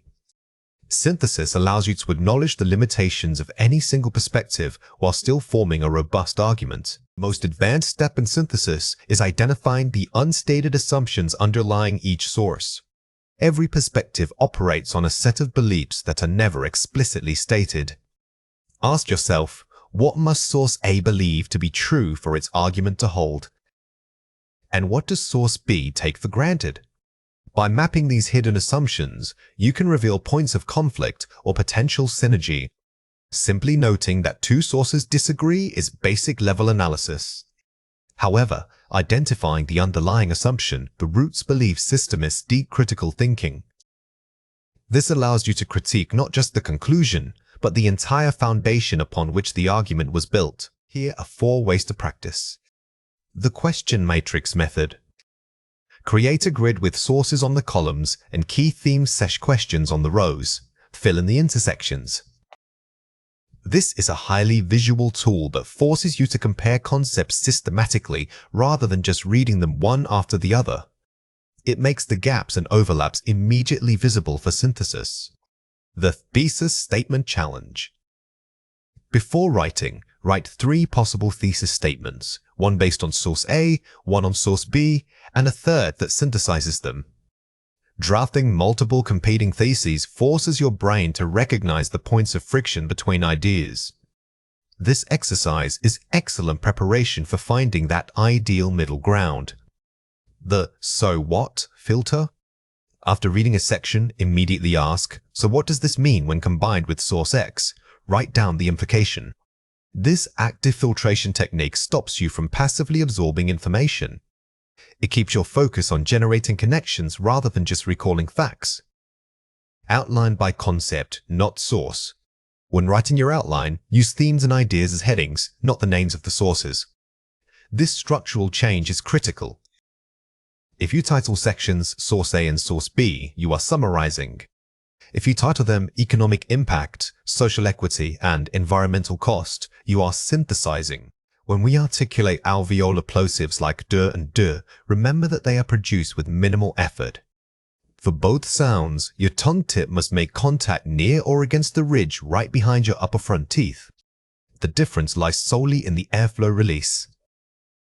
To create, you momentarily stop all air, then sharply release it. 4. You perform the exact same build-up, but instead of a sharp burst, the air escapes with a more voiced vibration. In academic speech, precision matters greatly, especially with common function words or transitional phrases. Think about how data versus daytime requires that distinct voicing difference. Focusing on this subtle laryngeal activation will instantly make your delivery sound more measured and authoritative. Practice differentiating these sounds even when they are surrounded by other syllables. Let's go through 6 words. For each word, I will say it clearly, then explain how to produce it correctly. The word is hypothesis. Say it again, hypothesis. The challenge here is maintaining that subtle yet crucial unvoiced sound. Do not let it become a simples. Remember to place your tongue lightly between your teeth for that characteristic hiss. Try saying the word while visualizing placing a small feather on your tongue tip. The word is determine. Say it again, determine. Notice how the sound is often reduced when spoken quickly, which can undermine clarity. When you are presenting or discussing findings, exaggerate this middle vowel slightly to ensure listeners correctly perceive the root structure of your verb. It lends weight and carefulness to your statement. The word is criteria. Say it again, criteria. Many speakers struggle with the final unstressed vowels. Remember that this word has an important stress pattern starting on the second syllable.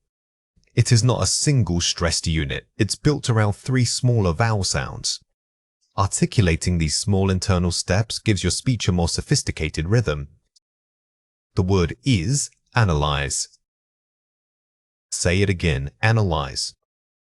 This word is often mispronounced with too many syllables or a misplaced stress. When you analyze data, your voice should mirror that careful process. Start by exaggerating the initial an sound, making it robust and clear before moving through the remaining syllables. The word is context. Say it again, context. When you discuss context, be meticulous with the final consonant cluster. The combination of and must sound crisp and distinct. This clarity shows that your understanding of the material is comprehensive and highly detailed. The word is disseminate. Say it again, disseminate. This is a powerhouse academic verb, and its rhythm can be tricky. Focus on separating the syllables clearly so your speech doesn't become a single rush of air. A methodical pace here suggests that you are delivering important, well-vetted information. Let's compare 4 pairs. First, compliment. Compare it with compliment. The difference is in the vowel sound and initial consonant tension. While these words are challenging to distinguish visually, phonetically, they require a change in your tongue's position. The key here is realizing that compliments often carries a slightly more forceful, contained energy in its articulation compared to the other word. First, theory. Compare it with theory. The second word needs a distinct vowel sound and an extra syllable. Listen carefully to how your mouth molds itself around the central vowels. The difference between these two words is not just one letter, it's a fundamental shift in rhythm and where you place the main stress beam of your speech. First, analyze. Compare it with analyst. The word for the action versus the person doing the action. Thinking about this pair helps us understand how function words are pronounced differently based on their grammatical role. When you use analyze, think of it as a continuous process. When you say analyst, give yourself a small pause to emphasize the noun. First, hypothesize. Compare it with suppose. The formal, academic alternative for suggesting an idea.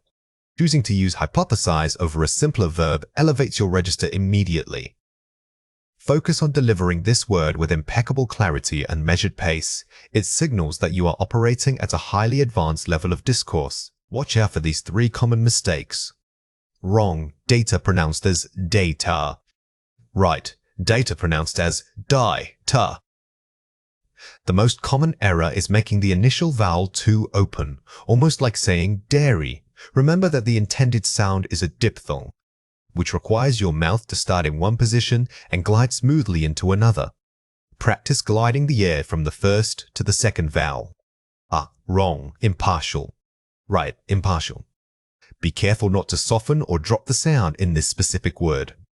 The L needs to be clearly articulated against your alveolar ridge, giving a crisp quality to the middle section of the word. This precise articulation conveys neutrality and objectivity. Wrong, furthermore.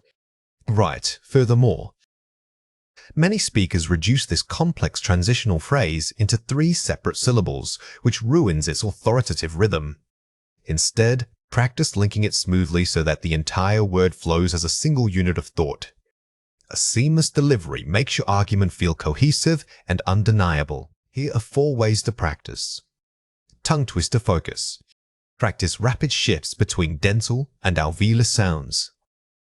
Try combining challenging consonant clusters like sis followed by L or followed by T. This forces your articulators to shift quickly, improving the speed and mechanical efficiency of your speech without sacrificing accuracy. Speed is not the goal, rhythmic precision is. Minimal pair drill. Pair academic words that differ by only 1 vowel sound. Selecting minimal pairs like theories versus theory or critical versus critical helps you isolate and strengthen the muscles responsible for forming those specific vowels. Treat each difference as a tiny, targeted workout for your mouth. Shadowing technique. Listen to native speakers giving authoritative lectures and mimic them immediately. This is arguably the most effective method because it forces you to reproduce not just the words, but the entire music of the speech, the pitch changes, the pauses, and the pacing. Record yourself shadowing, then compare your recording directly against the original speaker for objective feedback. Read script. Reading a formal script while whispering forces extreme control over breath and articulation. Because you cannot rely on vocal volume, whispering demands that every single consonant and vowel be fully formed with minimal effort. This controlled delivery builds incredible muscle memory for clarity, which you can then transfer to speaking at full volume. Quantifiers are words we use to indicate quantity or amount. They are essential for precise communication in English. The biggest challenge here is knowing whether a noun is countable or uncountable. Countable nouns refer to things that can be counted individually, like apples or books. Uncountable nouns, on the other hand, refer to substances, concepts, or collections that we cannot count one by one, such as information or advice. Think of this distinction not just as a grammar rule, but as understanding how things exist in the physical world. If you can put a number in front of I-tone chair, 2 chairs are countable. If you must use units like a glass of or a piece of, it is uncountable. Here are 5 examples. I have many friends who live in this city. Friends, countable. Because friends are distinct individuals, we use the quantifier many. We can count them one by one. Using much here would sound unnatural and grammatically incorrect.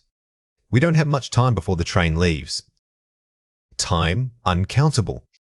When we talk about times as a general substance or duration, it is treated as uncountable. We measure it in hours or minutes, but we cannot say 3 times, therefore we use much. She published many articles last year. Articles, countable. Article is countable because you can list them sequentially. If she had only written a little amount of writing, we would use little, not many. Did you buy much food for the picnic? Food, uncountable. While food is made up of countable items like sandwiches and apples, when we refer to food as a general category or bulk quantity, it functions as an uncountable noun. This requires much. They spent too little money on the trip. Money, uncountable. Although we use dollars or pounds to count amounts of money, the word money itself is always uncountable. We say a lot of money, not many monies. Here are 3 reasons why this matters. Units of measure versus items. Some nouns require a unit to be counted. This is the deepest layer of understanding. When we talk about concepts like information, we aren't counting discrete units. We are dealing with a conceptual mass that requires measurement, not individual enumeration. The role of abstract nouns. Concepts like happiness or advice are always uncountable. Abstract nouns represent ideas and feelings. They cannot be physically tallied. Think about happiness. You can feel a lot of it, but you cannot count 10 instances of it. Why we use partitive phrases? We use phrases like a cup of or a piece of to make uncountable nouns countable. This technique, called using partitives, is incredibly useful because it allows us to talk about large amorphous quantities in specific measurable chunks. It bridges the gap between count and non-count. Watch out for these 3 common mistakes. Don't say, I need many advice for my career. Say, I need much advice for my career. Remember that advice, even though it is so useful, operates as an uncountable noun. It is a mass concept, so you must pair it with much. Using many suggests you are counting discrete pieces of advice. Incorrect. How much people came to the concert? Correct. How many people came to the concert? Since people are individual beings, they are always countable. The error here is treating a clearly plural and count-based noun as an uncountable mass.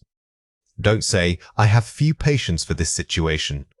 Say, I have little patience for this situation. This is a tricky one because patience feels like an abstract countable thing.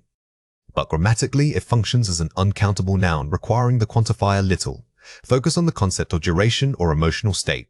Here are 4 ways to practice. The can I count it test. Quickly ask yourself if you can assign a specific number to the noun. If yes, use countable quantifiers. If no, use uncountable ones. This is your most reliable mental shortcut. If you struggle with the rule, revert to this test. It forces you to break down the noun into its core physical or abstract nature. Use context clues. Look at surrounding words. Does the sentence suggest counting items or measuring a substance? Pay close attention to verbs and prepositions in the sentence. If the verb is measuring or giving, you are likely dealing with an uncountable noun. Practice partitive phrases. When unsure, practice framing your answer using units like a slice of bread or a gallon of milk. This reinforces the measurement concept. Actively forcing yourself to use these partitives helps lock in the idea that even if we talk about a large amount, it must be broken down into quantifiable, smaller units. Listen for native speakers. When consuming media, pay attention to how native English speakers naturally use these quantifiers. Notice their rhythm and word choice. Listening is key because it trains your ear to recognize the natural patterns of usage. Over time, hearing correct structures repeatedly will make the right grammar feel instinctive. Effective test taking isn't just about knowing grammar, it's about pacing. In the IELTS Academic module, you have 60 minutes for both tasks. The key rule is distributing your time proportionally to the task weight and complexity. Task 1, reporting visual data, should take approximately 20 minutes. This includes analysis, structuring the overview, and writing the body paragraphs. For Task 2, the essay, allocate at least 40 minutes. This longer block requires more critical thinking and complex argumentation. Never spend too much time perfecting a single sentence if it means sacrificing structure or depth in other areas. Remember that pacing is arguably as important as the quantity of your writing itself.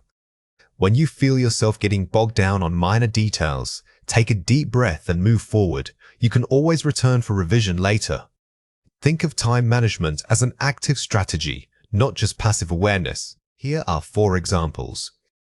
The graph reveals a dramatic upward trend in solar power adoption between 2015 and 2025, suggesting rapid investment. While fossil fuels saw minor increases initially, their percentage share declined steadily throughout the decade. Excellent overview sentence directly addresses the main trends without needing complex data points. This is a perfect moment to pause after writing your overview and check your clock. By stating the overall trend immediately, you signal competence and save time later by not having to keep referencing the primary findings. Furthermore, proponents argue that remote work significantly boosts employee morale and local community engagement by reducing daily commutes. Uses strong linking phrases, furthermore, and presents a balanced argument point efficiently. When writing arguments, grouping ideas under clear thematic transitions is vital. These concise topic sentences allow you to quickly hit your word count while maintaining an academic flow. While some critics suggest that technological reliance diminishes human interaction, this overlooks the capacity for virtual connection and specialized learning opportunities. Addresses a counterargument quickly using while, showing sophisticated concession while maintaining momentum. The ability to handle nuance, acknowledging an opposing view only to refute, it shows control over both vocabulary and time. This saves you from writing 2 separate, disjointed paragraphs. In conclusion, given the escalating climate crisis and technological advancements, prioritizing sustainable energy is not merely advisable. It is an economic necessity for future global stability. Strong concluding sentence that synthesizes main points and offers a definitive, high-impact final thought. The conclusion must feel decisive. Don't introduce new ideas here. Instead, rephrase your core arguments using elevated language to leave the examiner with a sense of completeness and authority. Let's compare 4 pairs. Traffic increased a lot in the cities over time. The data clearly illustrates a substantial and sustained increase in urban traffic congestion throughout the period. Replaces simple, emotional language with precise, academic vocabulary. Notice how the strong version doesn't just say increased, it specifies what's increased congestion and how sustained. This precision is key when you are under time pressure. People should use public transport because it is better for the earth. Utilizing public transportation offers significant environmental benefits, reducing individual carbon footprints and mitigating urban pollution. Shifts from vague opinion to concrete, technical claims that support the argument. When you feel yourself making broad statements, pause and try to quantify or specify the benefit. Moving from better for the earth to reducing carbon footprints instantly raises your band score. It is important to look at these numbers before writing anything. A careful initial analysis of the provided figures must precede any discussion, ensuring that all claims are evidence-based. Focuses on process and academic necessity rather than simple suggestion. This demonstrates meta-awareness. You're telling the examiner how you think. This kind of structural language is highly valued because it shows maturity in your writing approach. Overall, education helps people get jobs and live better lives. In summary, while socioeconomic factors play a role, expanding access to quality education remains the most potent catalyst for upward mobility and improved global well-being. Use a stronger academic phrasing, catalyst, upward mobilities, instead of cliché language. The difference here is moving from obvious common sense to nuanced analysis. Instead of stating a basic fact, you are explaining the mechanism by which that fact operates. Watch out for these 3 common mistakes. Weak. The biggest problem is that people don't save enough money. Strong. A primary challenge facing modern economies is the persistent issue of insufficient personal savings rates. This mistake shows a casual tone. Whenever you write for IELTS, you must elevate your diction immediately. Replace everyday phrases with formal academic terminology to instantly raise the perceived sophistication of your writing. Weak. I think that this happened because of poor government planning. Strong. This outcome can be largely attributed to systemic failures in governmental planning and policy implementation. Avoid using personal pronouns like I think or we believe. The examiner wants you to sound objective and authoritative as if you were presenting established academic knowledge. Weak. Many people waste time on social media, which is bad for everyone. Strong. The pervasive use of social media platforms contributes to decreased productivity and has proven detrimental to overall mental well-being. Notice the shift from a judgmental statement, which is bad, to an analytical one. You are presenting evidence of harm, which makes your argument much more robust and convincing. Here are 4 ways to practice. The 2-minute blueprint. Before writing a single word, dedicate 2 minutes to quickly jotting down 3 main points and 1 counterpoint. This brief flash planning prevents you from getting lost in complex vocabulary. Simply mapping out your core arguments ensures that even if time runs short, the structure of your essay will remain solid. The time-boxed body paragraph. Commit no more than 10 minutes to writing both body paragraphs for task 2. Focus on development over perfection. If you spend too long perfecting your transitions, you lose time needed for actual argument support. Treat setting a hard stop as a crucial part of the planning process. The skeleton first rule. Drafting the first pass should focus only on linking ideas and content flow. Save grammar refinement for the final 5 minutes. It is tempting to stop and correct every comma or tense agreement as you write. Resist that urge. Focus on getting your main idea down quickly, creating a solid skeleton first. The final 5-minute sweep. Use the last 5 minutes solely for checking cohesion, checking linking words, and ensuring grammatical flow across paragraphs. Do not use this time to rewrite entire sentences. Instead, focus your energy on the connective tissue, checking plurals, subject-verb agreement, and making sure your transitions feel natural. Now, it is your turn to practice. Read or listen to the following passage carefully. The use of electric scooters and bicycles for urban commuting has risen sharply in major cities over the last decade. However, this trend creates new challenges regarding infrastructure safety and public space management. Question 1. What is the key requirement of this task? Pause the video now and write your answer before we reveal it. The correct answer is, analyze the provided statement by discussing both the benefits and the associated infrastructural challenges in approximately 250 words.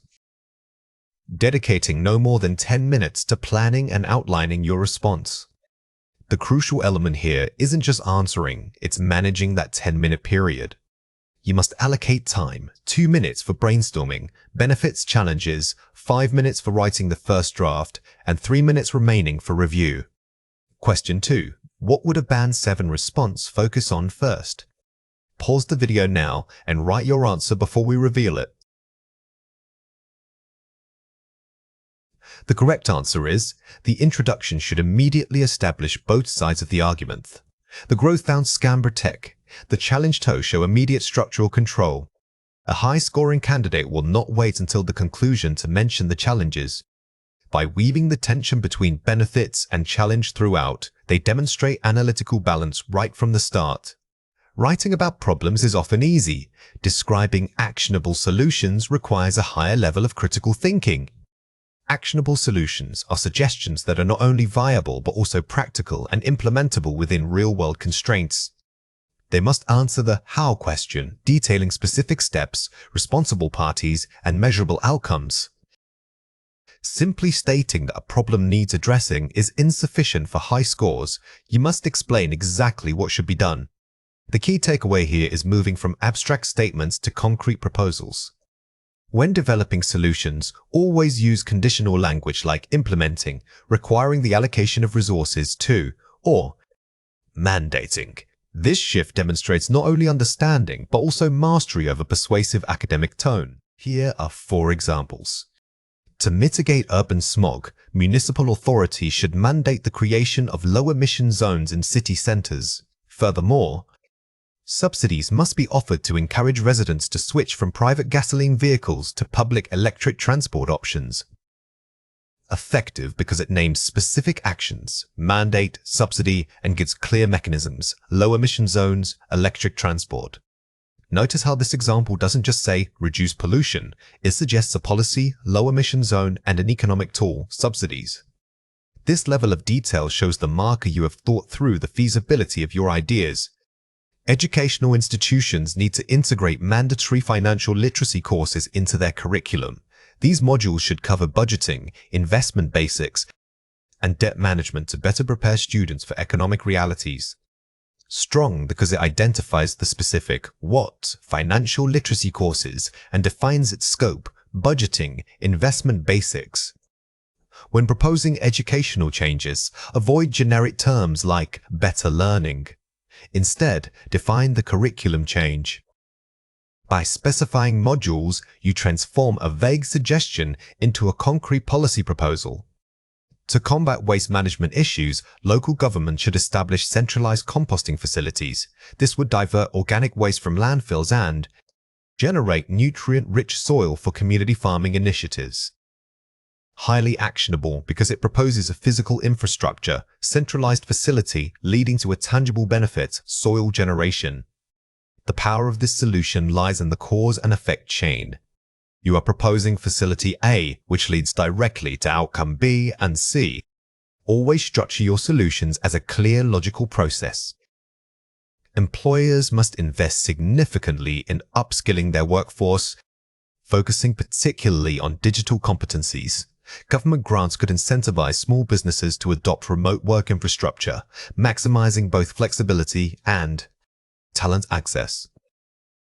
Very strong because it addresses two different stakeholders, employers and government, with specific interventions, grants, adopting infrastructure. Excellent solutions often address multiple levels of governance or industry. By naming the responsible parties like employers or local governments, you increase your credibility and depth of argument. Let's compare 4 pairs. Governments should do more to protect the environment. To mitigate climate change, governments must implement carbon pricing mechanisms and invest in renewable energy infrastructure nationwide. The strong version replaces vague verbs, do more, with specific economic tools, carbon pricing, and sectors, renewable energy. The difference between these two sentences is accountability. The weak version is passive, while the strong version forces the reader to consider a viable policy mechanism. Always aim for that level of specificity. People need to recycle more and be less wasteful in their daily lives. Local communities must establish easily accessible recycling points, complemented by educational campaigns that incentivize waste separation at the household level. The strong version moves beyond blaming the individual peoples and proposes systemic changes, accessible points, incentives. Remember that in IELTS Task 2, you are writing an academic essay, not a personal plea. Therefore, shifting the responsibility from the general public to policymakers or institutions is always safer and more persuasive. Schools should teach students about career choices so they know what jobs exist. Curriculum must be reformed to include mandatory modules on emerging industries, such as artificial intelligence and green technology, providing practical pathways for student engagement. Specificity is key. Instead of career choices, the strong version names modern, high-demand sectors, AI, green tech. When discussing education, don't just say add classes. Be precise about which classes and how they should be structured. For example, linking theory to practical application like internships or modules. The city needs better ways for people to get around without cars. Urban planners should prioritize the expansion of segregated bicycle superhighways and enhance public transit networks through dedicated rapid bus lanes, improving both safety and efficiency. This version uses technical language, segregated bike superhighways, and names specific infrastructure improvements, making it sound authoritative. Good academic writing employs precise terminology. Using words like superhighways, dedicated rapid bus lanes, or infrastructure elevates your vocabulary and demonstrates subject matter knowledge. Watch out for these 3 common mistakes. Weak. Government should just make people care more about the planet. Strong. The government must implement a national conservation fund, allocating tax revenue specifically to reforestation projects and protected marine areas. The mistake here is relying on emotion or willpower. Policy solutions require measurable actions funds, targets, mandates. Always anchor your suggestions in governmental or institutional mechanisms. Weak. This problem will fix itself eventually if we wait long enough. Strong. To prevent a decline in infrastructure quality, mandatory cyclical inspections must be instituted, coupled with timely budgetary allocations for proactive maintenance. Never suggest inaction as a solution. Instead, focus on preventative measures and cycles of review. Using phrases like mandatory cyclical inspections shows systematic thinking. Weak. We need businesses to cooperate more with the community. Strong corporate social responsibility (CSR) initiatives should be legally mandated, requiring large enterprises to allocate a fixed percentage of profits toward local educational or environmental revitalization projects. The weak version is too vague. Cooperate mores means nothing. The strong version adds weight by invoking legal mandates and quantifiable metrics, turning a wish into an enforceable policy. Here are 4 ways to practice. The 3-part solution framework. For every solution you propose, address 3 elements: the agent who, the mechanism how, and the outcome what. Think of this as a mini essay structure within your paragraph. Naming the agent prevents weak general statements because it assigns responsibility. This immediate clarity boosts your coherent score significantly. Stakeholder brainstorming. When tackling a problem, list every group affected: government, corporations, students, parents, local councils. Each stakeholder needs a different solution. This exercise forces you to think critically about the multifaceted nature of global problems. By addressing multiple stakeholders, your essay demonstrates sophisticated critical thinking that goes beyond simple agreement. Action verbs and noun phrases. Upgrade verbs like helps or do to academic phrasings. Mitigate, mandates, facilitates, institutes. Use nouns like framework, protocol, or incentive. Elevating your vocabulary isn't just about sounding smart, it's about specificity. Using a precise, high-level adverbial phrase can make your argument sound much more authoritative and convincing to the examiner. The if, then, bridge. Structure your solution paragraphs using clear cause and effect logic. If X policy is implemented, then Y problem will be mitigated because Z resource will become available. This connective structure builds logical flow and coherence. It tells the reader exactly why your proposed action is necessary. Practice linking your proposals with strong transitional phrases like consequently or furthermore. A diagnostic module is not just another practice test. It is a targeted assessment designed to pinpoint your exact academic weaknesses across all 4 skills: listening, reading, writing, and speaking. Instead of simply giving you a score, this process forces you to identify the why behind any underperformance. It helps separate gaps in knowledge like poor vocabulary recall for writing from gaps in technique, such as time management during reading passages. The goal is precision, ensuring that your study time is spent only on areas where improvement will yield the highest return. The key thing to remember about diagnosis is that it requires honesty with yourself. You cannot simply guess which skill is weak. You must actively analyze why you struggled in the test environment. Think of this module as a highly detailed X-ray for your English skills, not just a simple temperature check. Here are 4 examples. Listening, difficulty following rapid academic lectures. Focus, note-taking, speed, complexity. The diagnostic confirms you catch details but lose the main thread when speech is dense. This isn't a listening comprehension issue, it's a processing speed issue under pressure. Your brain needs to simultaneously write down information and interpret complex context, which takes significant practice. Reading, failing to distinguish between inference and direct fact. Focus, reading for implication. The test shows you are great at finding explicit answers, but miss the author's hidden meaning. Inference questions require you to read between the lines, connecting 2 pieces of information that aren't directly linked by a comma or period. This skill is about making logical leaps based on textual evidence. Writing, over-reliance on simple sentence structures. Focus, grammatical range and complexity. The diagnosis reveals solid grammar but repetitive syntax. To boost your band score here, you need to move beyond subject-verb-object sentences. You must actively practice using dependent clauses and transitional phrases to build sophisticated sentence architecture. Speaking, pausing too frequently when searching for specific vocabulary. Focus, fluency versus lexical retrieval. The diagnosis shows you know the words, but your retrieval process significantly slows down your pace. Fluency isn't just about speaking fast, it's about minimizing those noticeable pauses where you are mentally scrambling for a word. This is often fixed through structured, timed conversation practice. Here are 3 reasons why this matters. Efficiency and time management.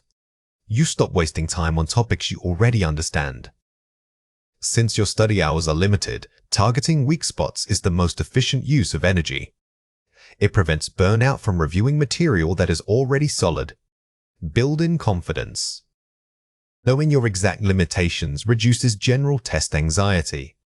When you approach a challenging skill with a concrete plan, for example, I need to improve my use of linking adverbs, the task feels manageable. This structured focus dramatically boosts confidence, creating an actionable plan.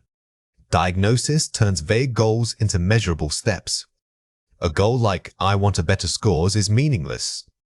A diagnosis, however, allows you to set micro goals, such as, in the next 2 weeks, I will write 5 paragraphs incorporating transitional phrases of contrast. This makes progress visible. Watch out for these 3 common mistakes. Don't say, assuming a single low score means you are fundamentally bad at the skill. Say, recognizing that one weak area simply indicates where targeted effort is needed. A poor performance on a single test day does not define your ability. It only defines your readiness on that particular day. Use the score as data, not as a permanent judgment of self-worth. Incorrect balance, studying every skill equally regardless of diagnostic results. Strategic focus, allocating 70% of your time to the weakest area and 30% to maintenance on strong areas. This is the core principle of efficiency. If the diagnosis shows speaking is your biggest hurdle, you must dedicate significantly more time there than in listening. Surface level fix, focusing only on the content gaps, e.g., missing vocabulary. Deep analysis, investigating the root cause. Is it poor memory, or is it a lack of exposure? Sometimes you don't know a word because you never encountered it in academic material. The fix isn't just memorizing. The fix is increasing your exposure to high-level, topic-specific discourse. Here are 4 ways to practice. Implement timed micro-practice sessions. Instead of full-length tests, dedicate 20 minutes solely to the single skill you flagged as weakest. Micro-sessions are less overwhelming and allow for intense focus on one specific mechanism. For instance, if your weakness is linking words and writing, only write 5 paragraphs focused only on integrating those structures. Curate resource pools. Build a dedicated folder of materials, academic articles, or TED Talks that specifically challenge the skills you identified as weak. Do not rely only on textbook exercises. Consume high-quality, authentic English content that forces your brain to engage with complex language structures and academic registers naturally. The feedback loop. After every practice session, document 3 things: what went well, what failed, and 1 specific technique to try next time. This step is crucial for self-correction. Never end a practice session without analyzing it. You must be your own most critical coach by noting exactly where you deviated from the optimal strategy. Integrate revision into daily life. Use targeted vocabulary and grammatical structures in your everyday English conversation or writing, even if it's just a journal entry. The ultimate goal is integration. If you diagnose a weakness in using conditional tenses, don't just practice them on paper. Try to use them actively when speaking with friends or family. Testing resilience isn't about eliminating stress. It's about building the ability to function effectively despite high levels of pressure. It means recognizing that anxiety is a normal physiological response, not necessarily a prediction of failure. Instead of fighting the feeling, we learn to use controlled breathing and refocusing techniques to manage it. Think of resilience as mental muscle strength. The more you practice these coping mechanisms in low-stakes environments, the stronger they become when it really matters. This preparation allows your true knowledge base to shine through. It's vital for students to understand that anxiety is a perceived threat, not an objective reality. When we reframe stress as excitement or focused energy, our bodies react differently, which can trick us into performing better. Remember that psychological preparation is just as critical as academic study time. Here are 4 examples. Instead of, "I hope I do well," try, "I am prepared to give my best effort." Shifting focus from outcome to process. Notice how the first phrase is passive and uncertain. The second statement puts you in an active role, which gives you a feeling of agency. This subtle shift changes your brain's internal conversation from worry to action. When stuck on a question, move on and come back later. Tactical self-regulation. The core mistake high achievers make is getting trapped by one difficult question. This technique teaches you to accept imperfection in the moment and prioritize moving forward, maintaining momentum. Visualizing success. Imagine walking out of the exam feeling calm and confident. Positive mental rehearsal. Visualization is a powerful tool because it primes your brain for the expected experience. Don't just picture getting an A, picture the feeling of finishing and being proud of your effort. Preemptive breathing, taking 3 slow breaths before starting any module. Physiological reset. This isn't just a nice tip, it physically impacts your nervous system. Deep, controlled exhalation activates the parasympathetic nervous system, which is responsible for calming you down. Here are 3 reasons why this matters. The fight-or-flight mechanism. High stress triggers adrenaline, preparing you for immediate physical danger. Our bodies are wired to react to predators, not multiple-choice questions. When we mistake a test for a life threat, the resulting cortisol spike actually narrows our focus and impairs higher cognitive functions. Cognitive load theory. Anxious thoughts consume working memory that should be used for problem solving. Think of your brain's working memory like a limited amount of RAM on a computer. If you are spending processing power worrying about failing, you literally have less memories left to solve the actual problems. The Yerkes-Dodson law. Performance improves with moderate arousal but declines sharply with excessive stress. This law explains that there is an optimal level of excitement.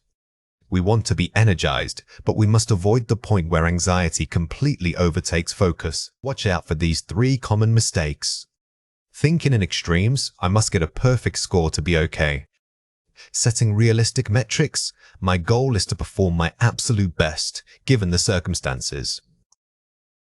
Perfectionism often masks itself as high standards, but it's actually a form of self-sabotage.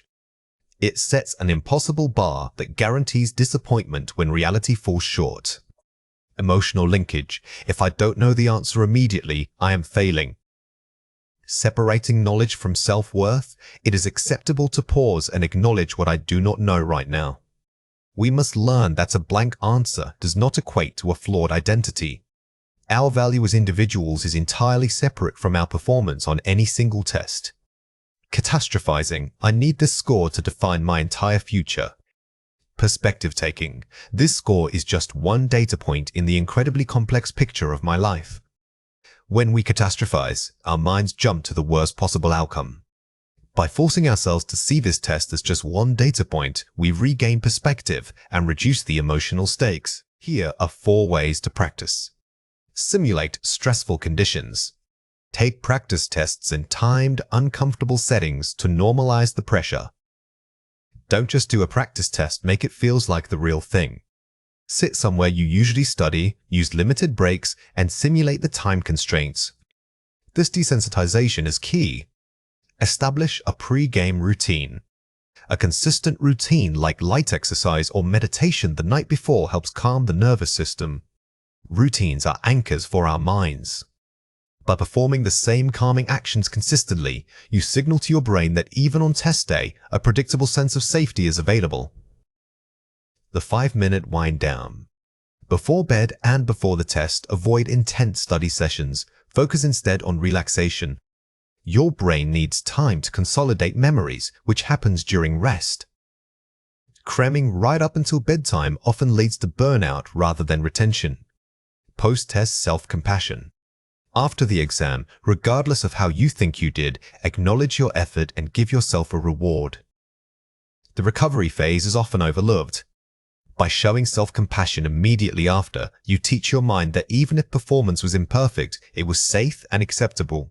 Reaching a Band 5 generally means you can communicate your meaning effectively enough for the task. You are understood, even if the language is simple or hesitant. However, Band 7 and above require something more than just clarity. They demand sophistication. It's about depth of thought, structural complexity, and natural fluency. Essentially, we are moving from merely communicating an idea to building a compelling argument. It's critical to understand that the examiner isn't looking for perfect grammar in every single sentence. Instead, they are evaluating your ability to manage complex ideas under timed pressure. Think of it less as a test of vocabulary and more as a demonstration of intellectual maturity. Here are 5 examples. It is important to remember that Band 5 transition phrase. This phrasing works, but it's very common and repetitive.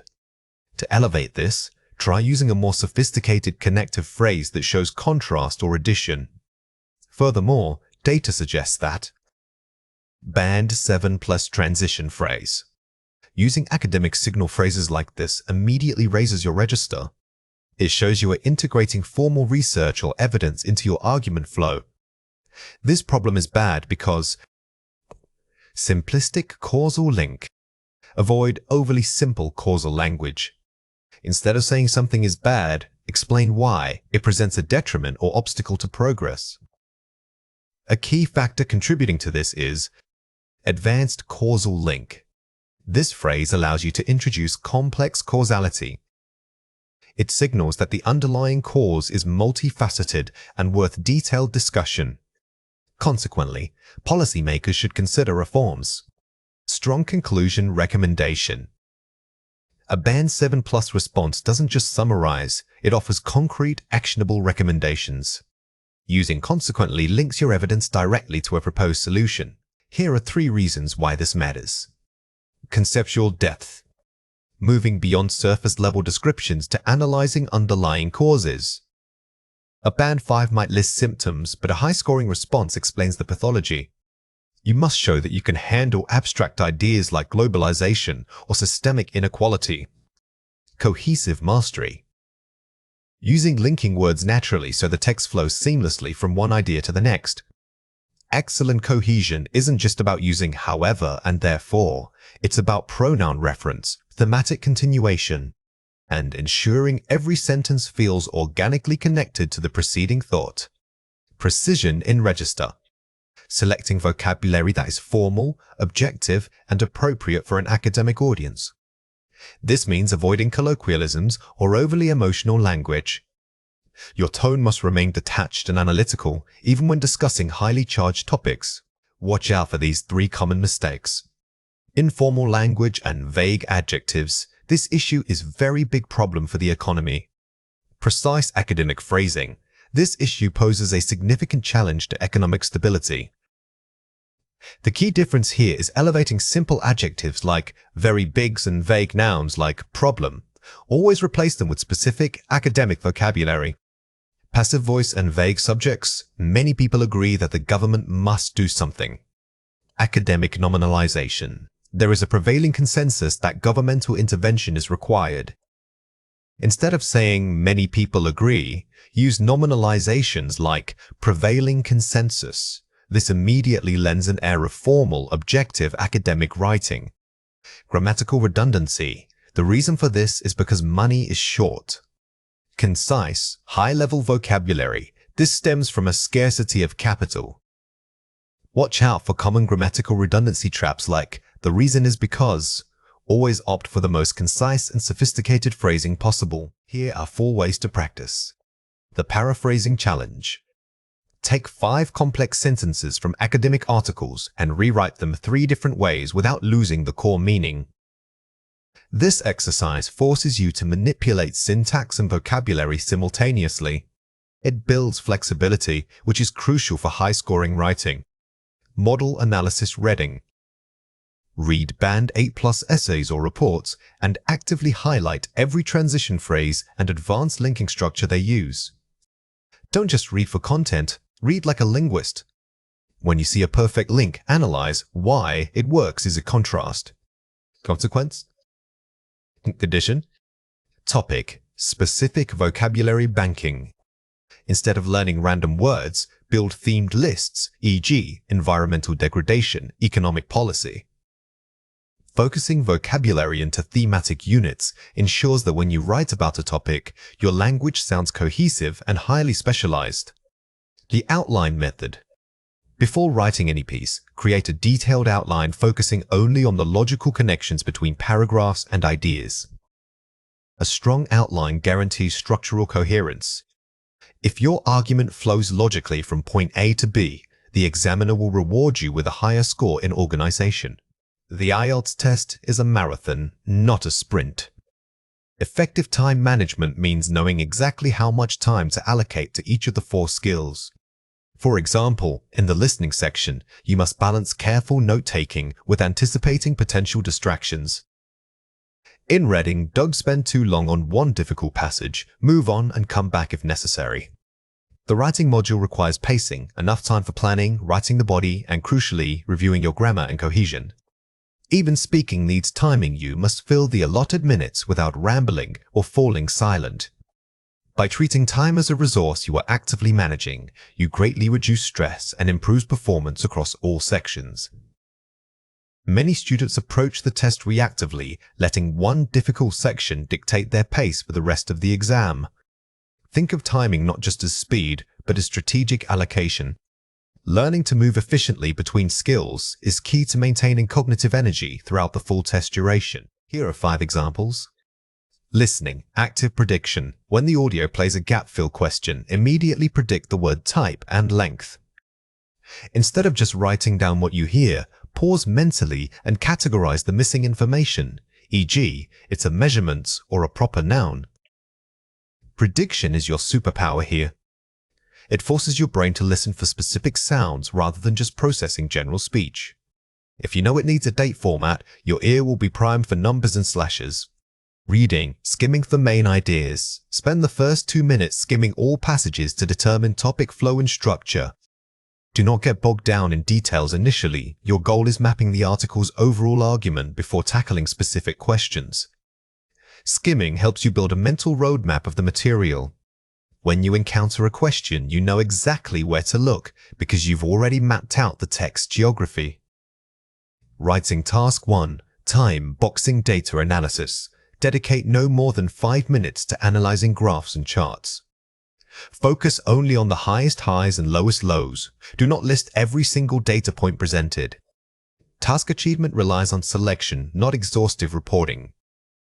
High scorers select only the most impactful trends and comparisons to keep their report concise and analytical. Writing Task 2. The Outline Rule. Spend exactly 10 minutes planning your essay structure before writing a single sentence. Your outline should detail topic sentences for every body paragraph and the conclusion's key takeaway. Planning prevents writing paralysis. By having a solid structural foundation, you can write with confidence, knowing that every subsequent sentence serves a clear purpose. Speaking, the buffer phrase. Start complex answers using flexible introductory phrases like, to address your point, or I would argue that. This buys you valuable thinking time while sounding natural and coherent. These buffer phrases are linguistic safety nets. They give your brain a microsecond pause to organize the next idea without the examiner noticing any hesitation, maintaining fluency. Let's compare 4 pairs. Spends too much time on one difficult reading passage. Reads quickly for main ideas and allocates equal time across all passages. Pacing mastery. A weak candidate gets stuck in the details, which drastically lowers their overall score. The strong candidate manages risk by moving on, knowing they can return to challenging material if time allows. Ushers through writing tasks due to anxiety. Practices a strict 4-stage cycle: plan, draft, review grammar, polish cohesion. Structured drafting. The difference here is methodical effort. Rushing often leads to grammatical errors and structural collapse. The high scorer controls their output through intentional review stages. Stop speaking mid-sentence when unsure of vocabulary. Use a circumlocution describing a word or concept using simpler, known vocabulary. Maintaining flow. Fluency is more important than perfect vocabulary. When you can't recall the exact word, describing it effectively keeps your speaking momentum going and impresses the examiner with adaptability. Reads instructions multiple times, wasting precious minutes. Pre-reading strategies: quickly scan all question types first to understand the testing format. Or active preparation. Don't waste time figuring out how you are going to be tested. Before starting any section, quickly reviewing the instructions helps your brain switch into test mode, conserving valuable seconds. Here are 3 reasons why this matters. Reduces cognitive load. When you manage time well, your brain doesn't waste energy worrying about running out of time. Worrying distracts you from the actual task. By being efficient with timing, you free up mental bandwidth that can be used to focus purely on complex language features or nuanced meaning. Ensures comprehensive coverage. It guarantees that all 4 skills are addressed proportionally and that no section is left incomplete. A high band score requires balance. If you perform perfectly in 3 sections but fail to finish the 4th due to poor pacing, your overall score will suffer significantly. Builds test stamina. Regular time-pressured practice trains you to maintain peak focus for extended periods. Taking a test is physically and mentally exhausting. By simulating time conditions repeatedly, you build the necessary stamina to perform at your best even when fatigued. Here are 4 ways to practice. The timed simulation drill. Take a full passage or listening test section and strictly time yourself. Count down the minutes to force maximum efficiency. Do this at home using only your phone timer. The goal is not perfection right now. The goal is simply building the habit of adhering to rigid time limits. The micro goals technique for writing. Break down writing tasks into segmented mini deadlines, 3 minutes for thesis, 7 minutes for body paragraph 1, etc. By setting these smaller targets, you make the intimidating task of writing a long essay feel manageable. Success in one micro goal builds momentum toward the next. Speed reading game. Find articles on topics you like and practice reading them aloud while strictly timing yourself to see if you can maintain speed without losing comprehension. This bridges your reading skills with your speaking stamina. It's a fantastic way to build the automaticity needed for fast, accurate output under pressure. The Zero Distraction Mock Test. Take at least 1 full past paper mock test in an environment where phones are off and you cannot take breaks. Treat it like exam day. Consistency is key to performance optimization. Simulating the real-life, uninterrupted pressure of the actual exam helps normalize the time constraints and build true confidence. Effective goal setting is much more than just wishing for a higher score. We need to make our goals highly specific and measurable. Think about applying the SMART framework: specific, measurable, achievable, relevant, and time-bound. Instead of simply saying, "I want to improve my IELTS score," we must operationalize that desire into clear academic targets. This detailed approach turns vague hopes into actionable plans, giving you a true roadmap for success. Remember that the goal isn't just getting a high band, it's about mastering specific skills. By making your goals measurable, you create checkpoints that allow you to track progress objectively. Don't confuse important with measurable. If you can't quantify the effort or the outcome, it's probably too vague. Here are 4 examples. Vague goal: I need to improve my speaking. Goal setting fail. This statement is too broad because it doesn't tell us how or what part of speaking needs work. Improvement could mean anything from pronunciation to vocabulary, so we lose focus immediately. Specific goal: I will use 3 new cohesive devices in every speaking part 2 response. Highly specific and measurable. This is excellent because it gives you a clear action and accountable metric. You know exactly what to listen for, practice, and count during your next mock test. Vague goal: I need to read more academic articles. Action lacking. While reading is great, simply saying more doesn't guide your practice. We need to link the activity to a specific IELTS skill requirement, like understanding complex arguments or identifying main ideas. Actionable goal: I will read 3 articles from The Economists this week and summarize the core argument for my writing task 2 practice. Integrated and time-bound. This goal is powerful because it integrates multiple skills: reading comprehension, summarizing, and writing. It connects a routine activity directly to an exam requirement. Here are 3 reasons why this matters. Provides direction and focus. A roadmap keeps you from wasting time on low-impact activities. When you have a defined target, every study session has a purpose. This structure helps eliminate drift, which is when studying feels busy but unproductive. You are moving toward a specific destination. Boosts motivation and momentum. Seeing small victories builds confidence more effectively than just aiming for the final score. Achieving micro goals, like mastering one complex grammar structure or scoring highly on a single writing task, provides immediate dopamine hits. This positive reinforcement is what sustains your motivation over months of study. Allows for targeted review. It forces you to identify and prioritize the areas that need the most attention. Goal setting naturally acts as a diagnostic tool. If your goal is high in vocabulary, but you keep failing practice speaking tests on idiomatic language, you know exactly where to focus your next week of effort. Your roadmap needs to be cyclical, not linear. We must allocate time and energy across all 4 skills: listening, reading, writing, and speaking, while also focusing on the systemic gaps we identified in our earlier diagnostic modules. Dedicate specific skill days rather than just vague study blocks. For example, one week might focus 60% of your effort on academic vocabulary acquisition, while another focuses intensely on essay structure and coherence. The most crucial element is reviewing and adjusting your goals every 2 weeks. Testing yourself against these revised targets ensures that the plan remains realistic as your proficiency grows. The biggest mistake students make is treating their roadmap like a rigid contract. Life happens, and sometimes you get stuck or bored. Treat it more like a flexible guided consensus between you and your goal. If one area feels too overwhelming, break it down into even smaller steps to make the load manageable. Here are 4 ways to practice. Start with a minimum viable goal. Identify the one single most impactful change you can make in the next 7 days. Don't try to fix everything at once. That leads to burnout. Instead, pick one small area like expanding your linking words or mastering a specific article type and commit fully to it for 1 week only. Implement goal check-ins.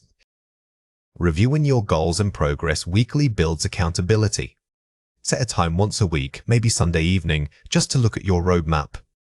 Ask yourself, did I meet my mini goal?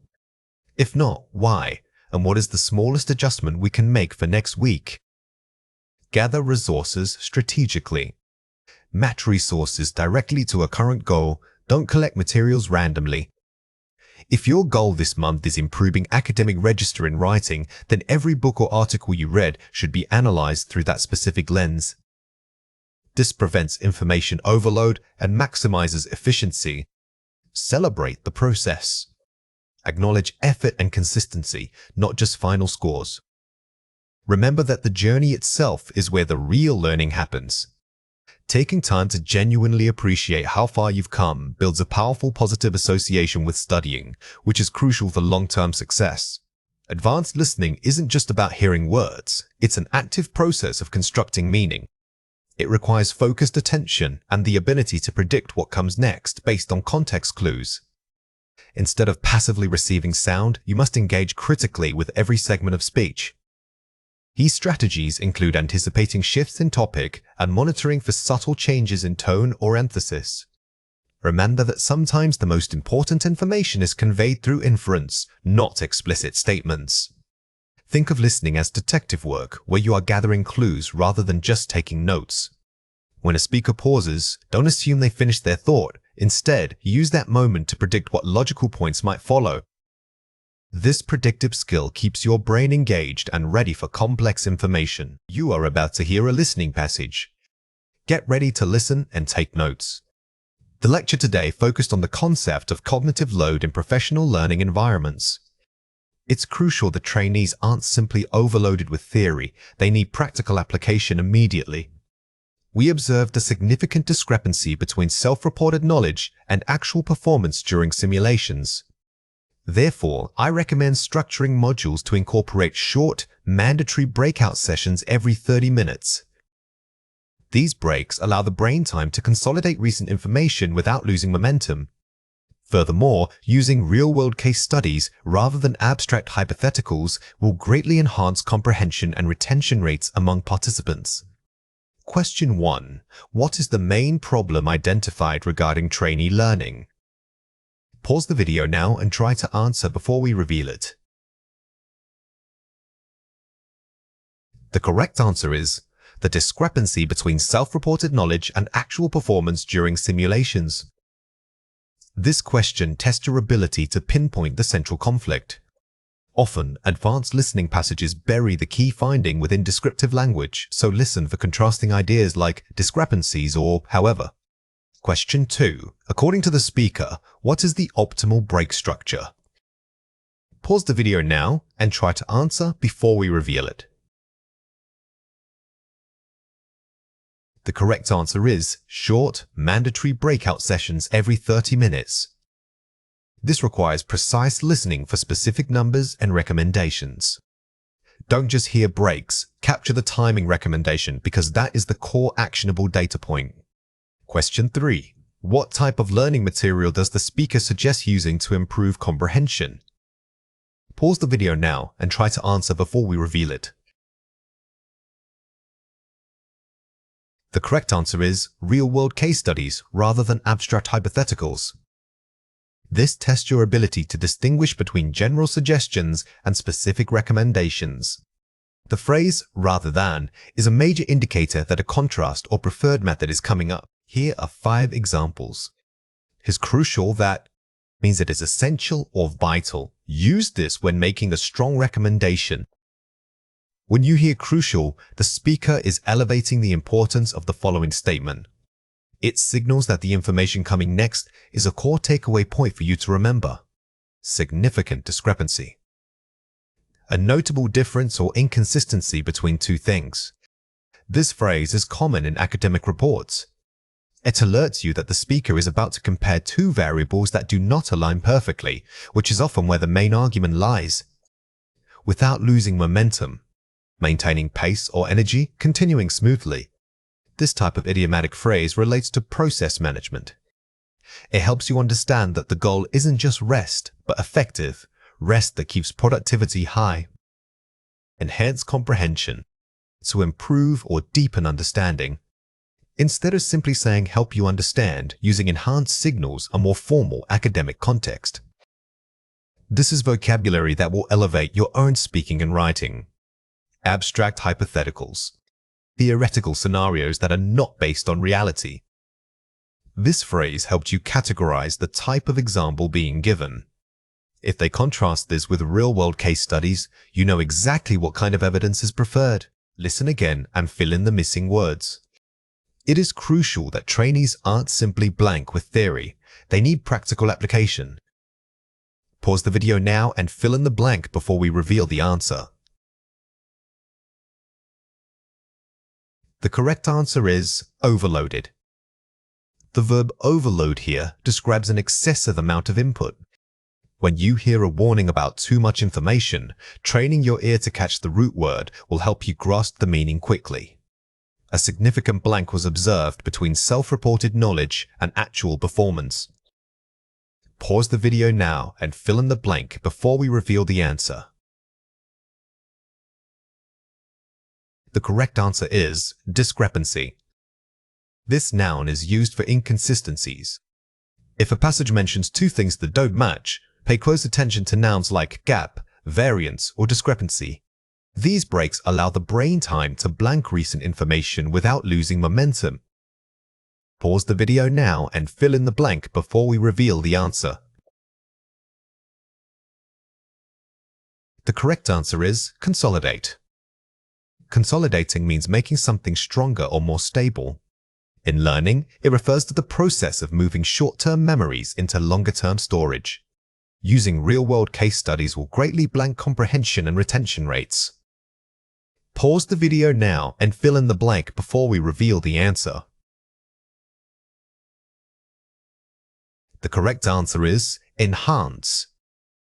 To enhance means to improve quality or value. This word is key for describing how a method improves the learning outcome, making it perfect for summarizing findings. Here are 4 ways to practice. Shadowing technique. Immediately repeat what you hear, mimicking pronunciation and rhythm. Shadowing is highly effective because it forces your mouth muscles to keep up with native speed. It bridges the gap between understanding speech and physically producing it. Targeted dictation. Listen for specific phrases or vocabulary, writing them down word for word. This technique builds auditory accuracy. Instead of transcribing everything, pick a challenging phrase like cognitive load and drill that one until it feels automatic.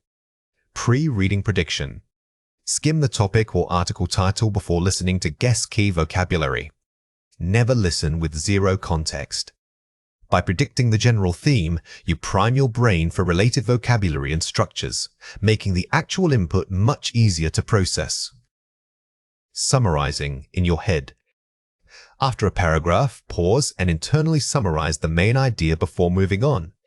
This is pure active listening. It prevents mental drift where you hear words but don't connect them logically. You are constantly self-testing your comprehension. Now it is your turn to practice. Read or listen to the following passage carefully. Effective communication in a professional setting requires more than just grammatical correctness. It demands clarity and conciseness. When drafting emails or presenting data, always assume your audience is time-poor and highly intelligent. Therefore, the opening lines must immediately state the purpose of your message. Avoid unnecessary jargon unless you are certain everyone understands it. Furthermore, structure complex ideas using bullet points and clear headings to guide the reader's eye.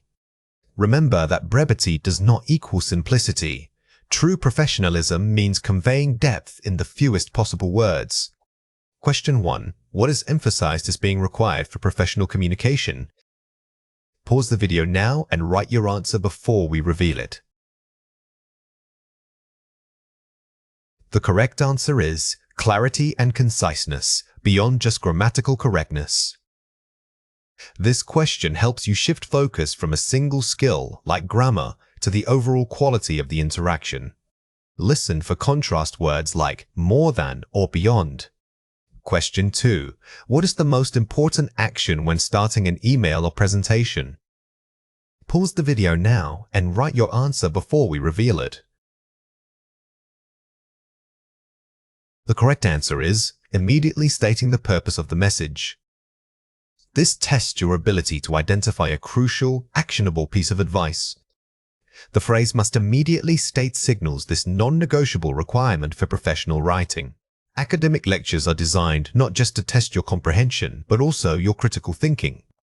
A distractor is any piece of information presented in the lecture that sounds plausible or even true on its own, but which ultimately contradicts or fails to fully address the core question being asked.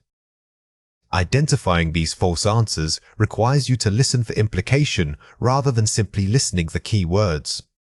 You must determine if the speaker's full intent supports the initial idea you picked up on.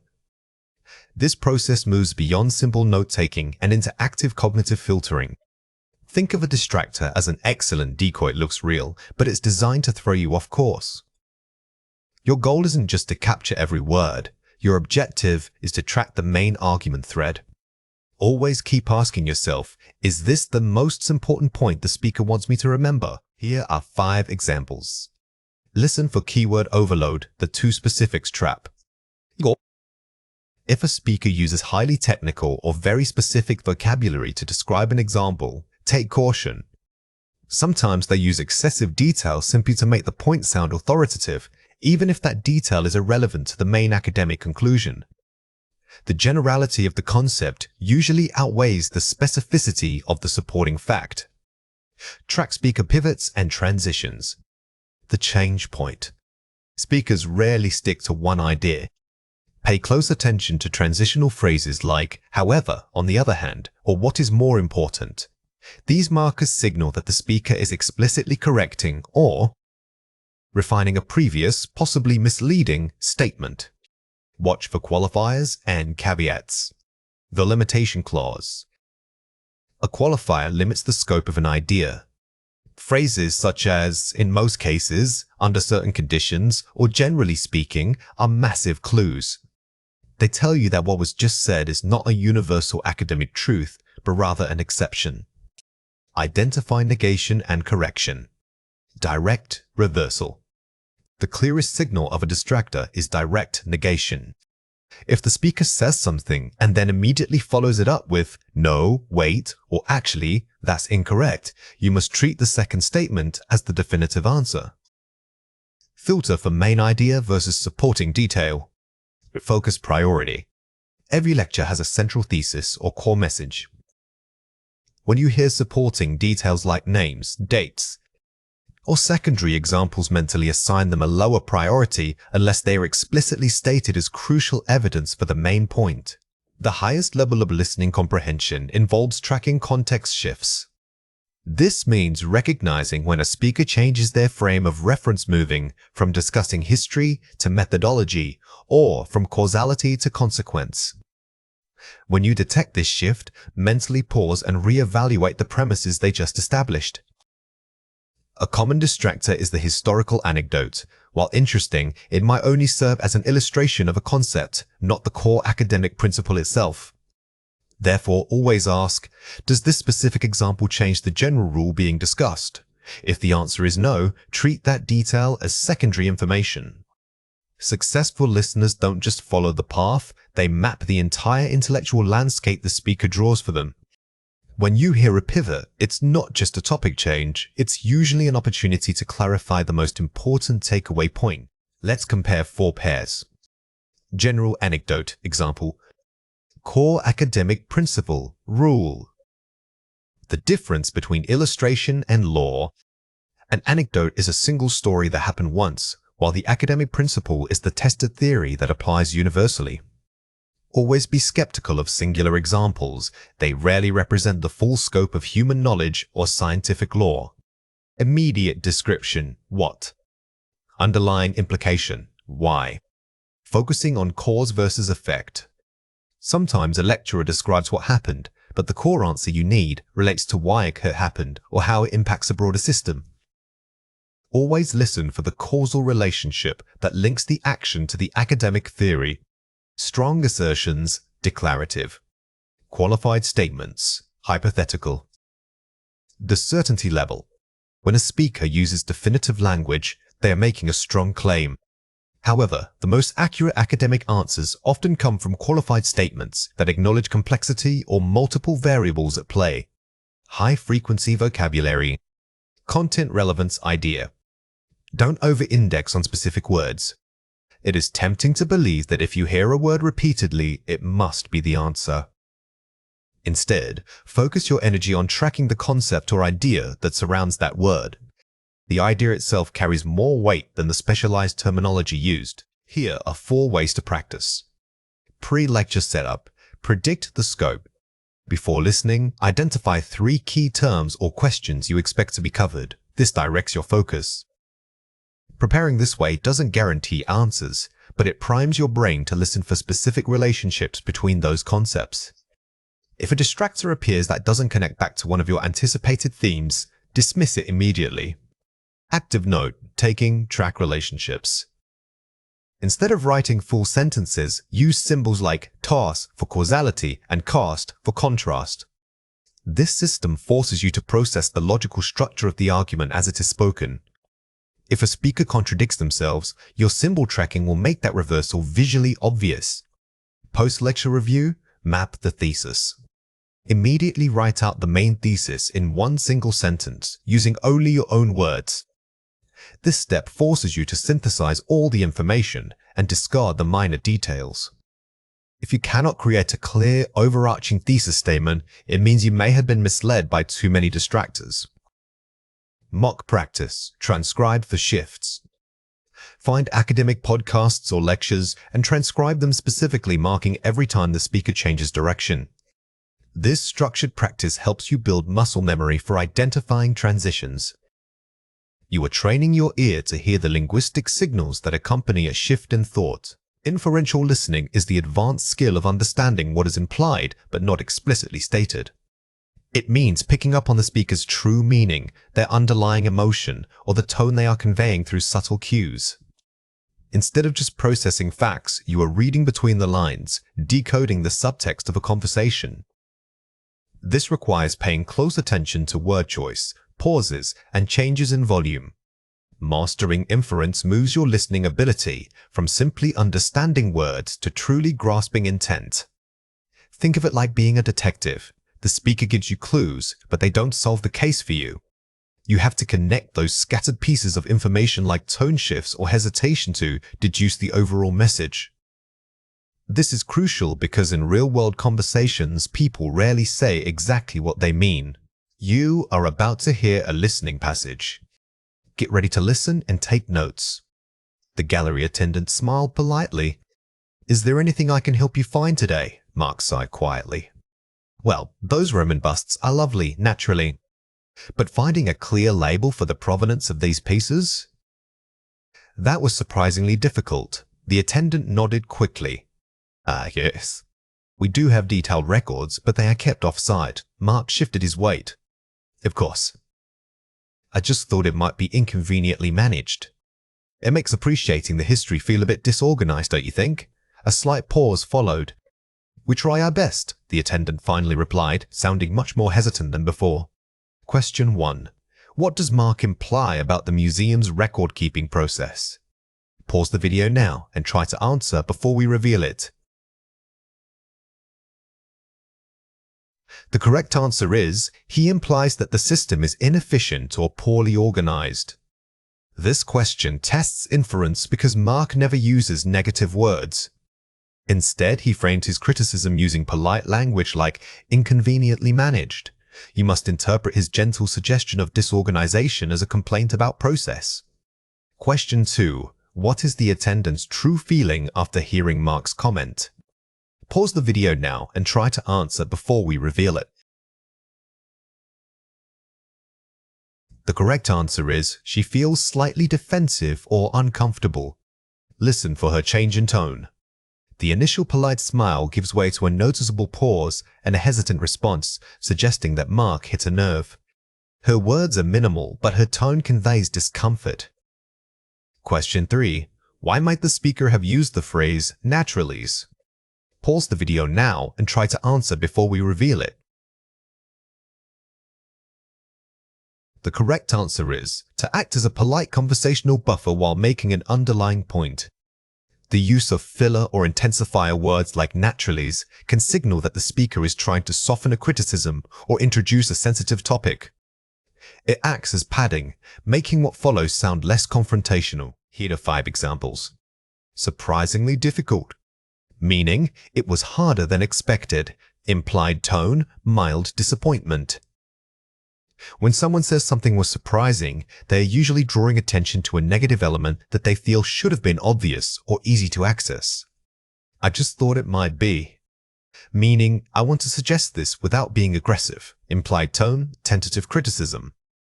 Starting a sentence with, I just thought, is almost always a softening mechanism. It allows the speaker to introduce disagreement or critique while maintaining plausible deniability. A bit disorganized. Meaning, messy, not well planned. Implied tone, dismissive criticism.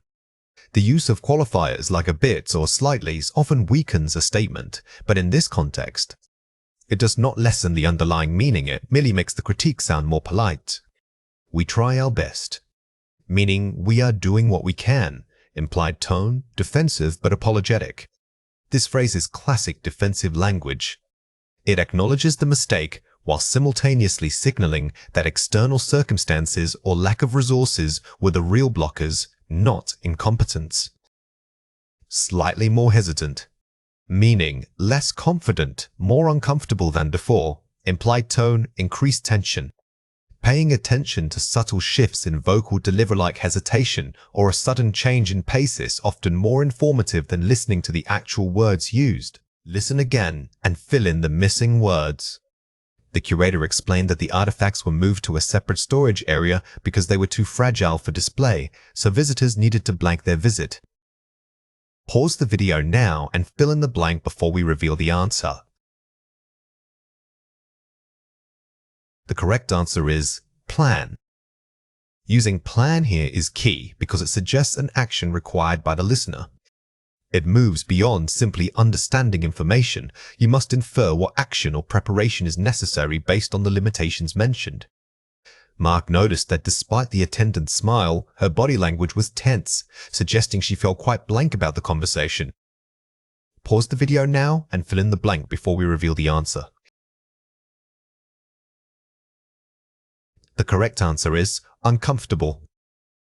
This tests non-verbal listening cues. When a speaker's words contradict their physical mannerisms, you must listen for the deeper meaning that is being communicated through body language. The attendant failed to fully address Mark's concern about organization. She merely offered vague assurances and tried to blank the topic. Pause the video now and fill in the blank before we reveal the answer. The correct answer is change. Inference here relates to conversational strategy. Changing the topics is a linguistic maneuver used when someone realizes they cannot defend their original position, thus signaling avoidance or defensiveness. Instead of apologizing directly, she instead minimized the issue by saying it was only a slight logistical hurdle which attempts to blank its importance. Pause the video now and fill in the blank before we reveal the answer. The correct answer is downplay. To downplay means to make something seem less important than it is. Recognizing this rhetorical tactic allows you to understand the true emotional weight of the original problem.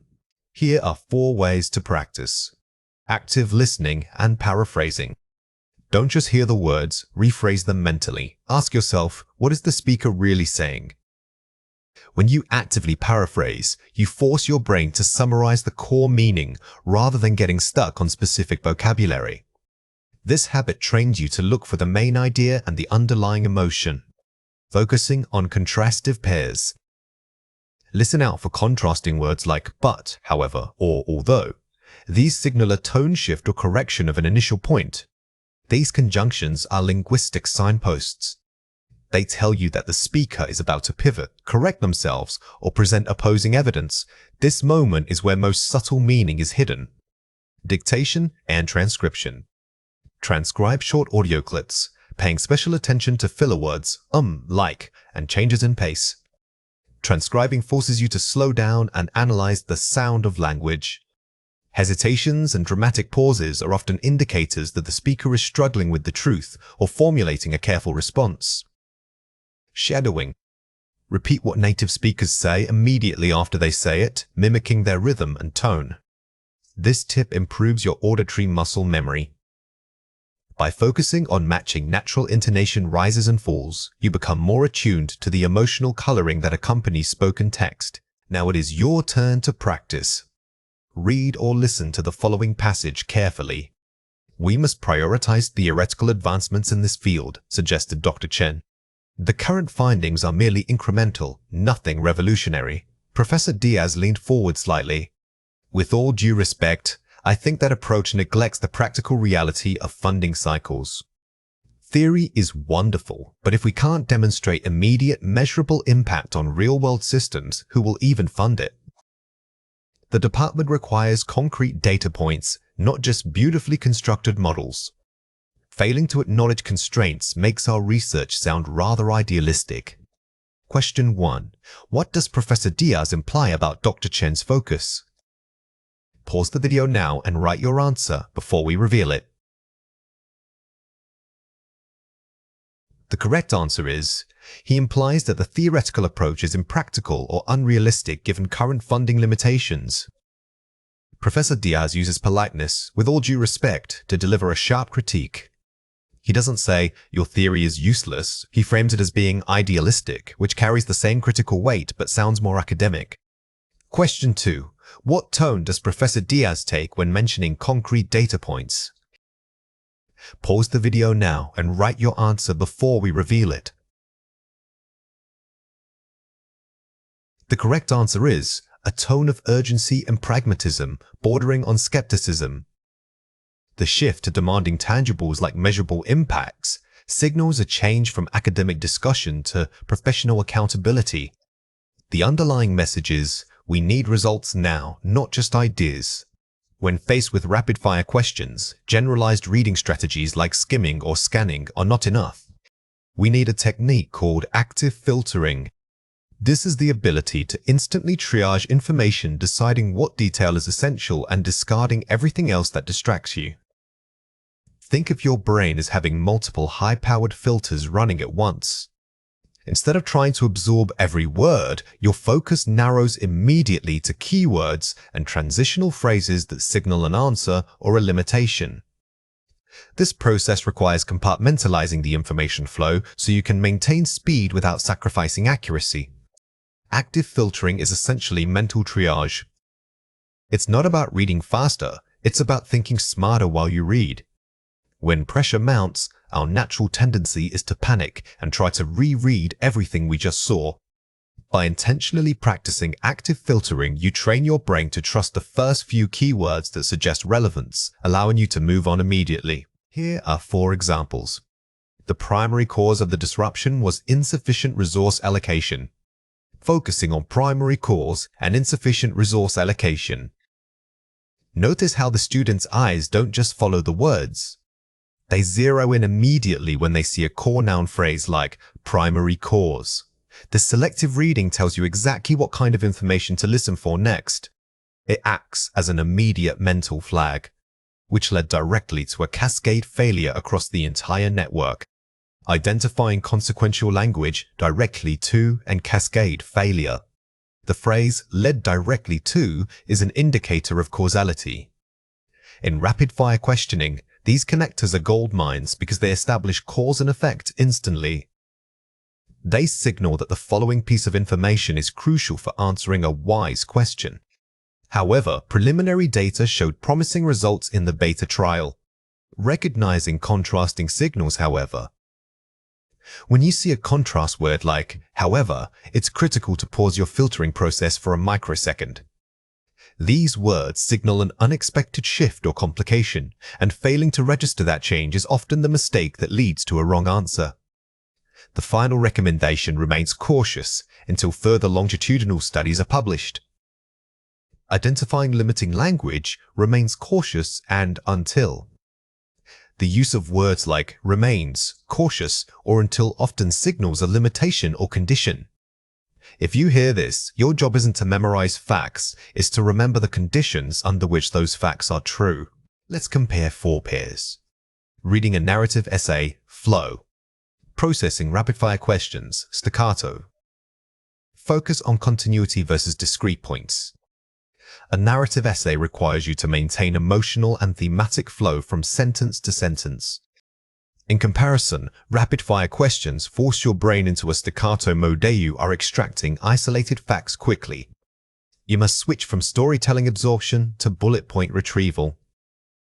Academic definition, single concept. Interview transcript, multiple perspectives. Focus on scope, deep dive versus breadth. When reading a single academic definition, your focus is deep and narrow. You are seeking one perfect understanding. But in an interview transcript, the subject might give 5 conflicting opinions in 10 minutes. Your skill must broaden to track who said what and when. Scanning for names, inferring tone. From what to how. Sometimes the question isn't about a specific date or name. It's about whether the speaker sounded skeptical, enthusiastic, or regretful. This requires moving beyond surface-level keywords and actively listening for subtle shifts in tone and emphasis throughout the passage. Reading to confirm, recall, verification. Reading to adapt strategy, problem solving. From checking known facts to planning unknown ones.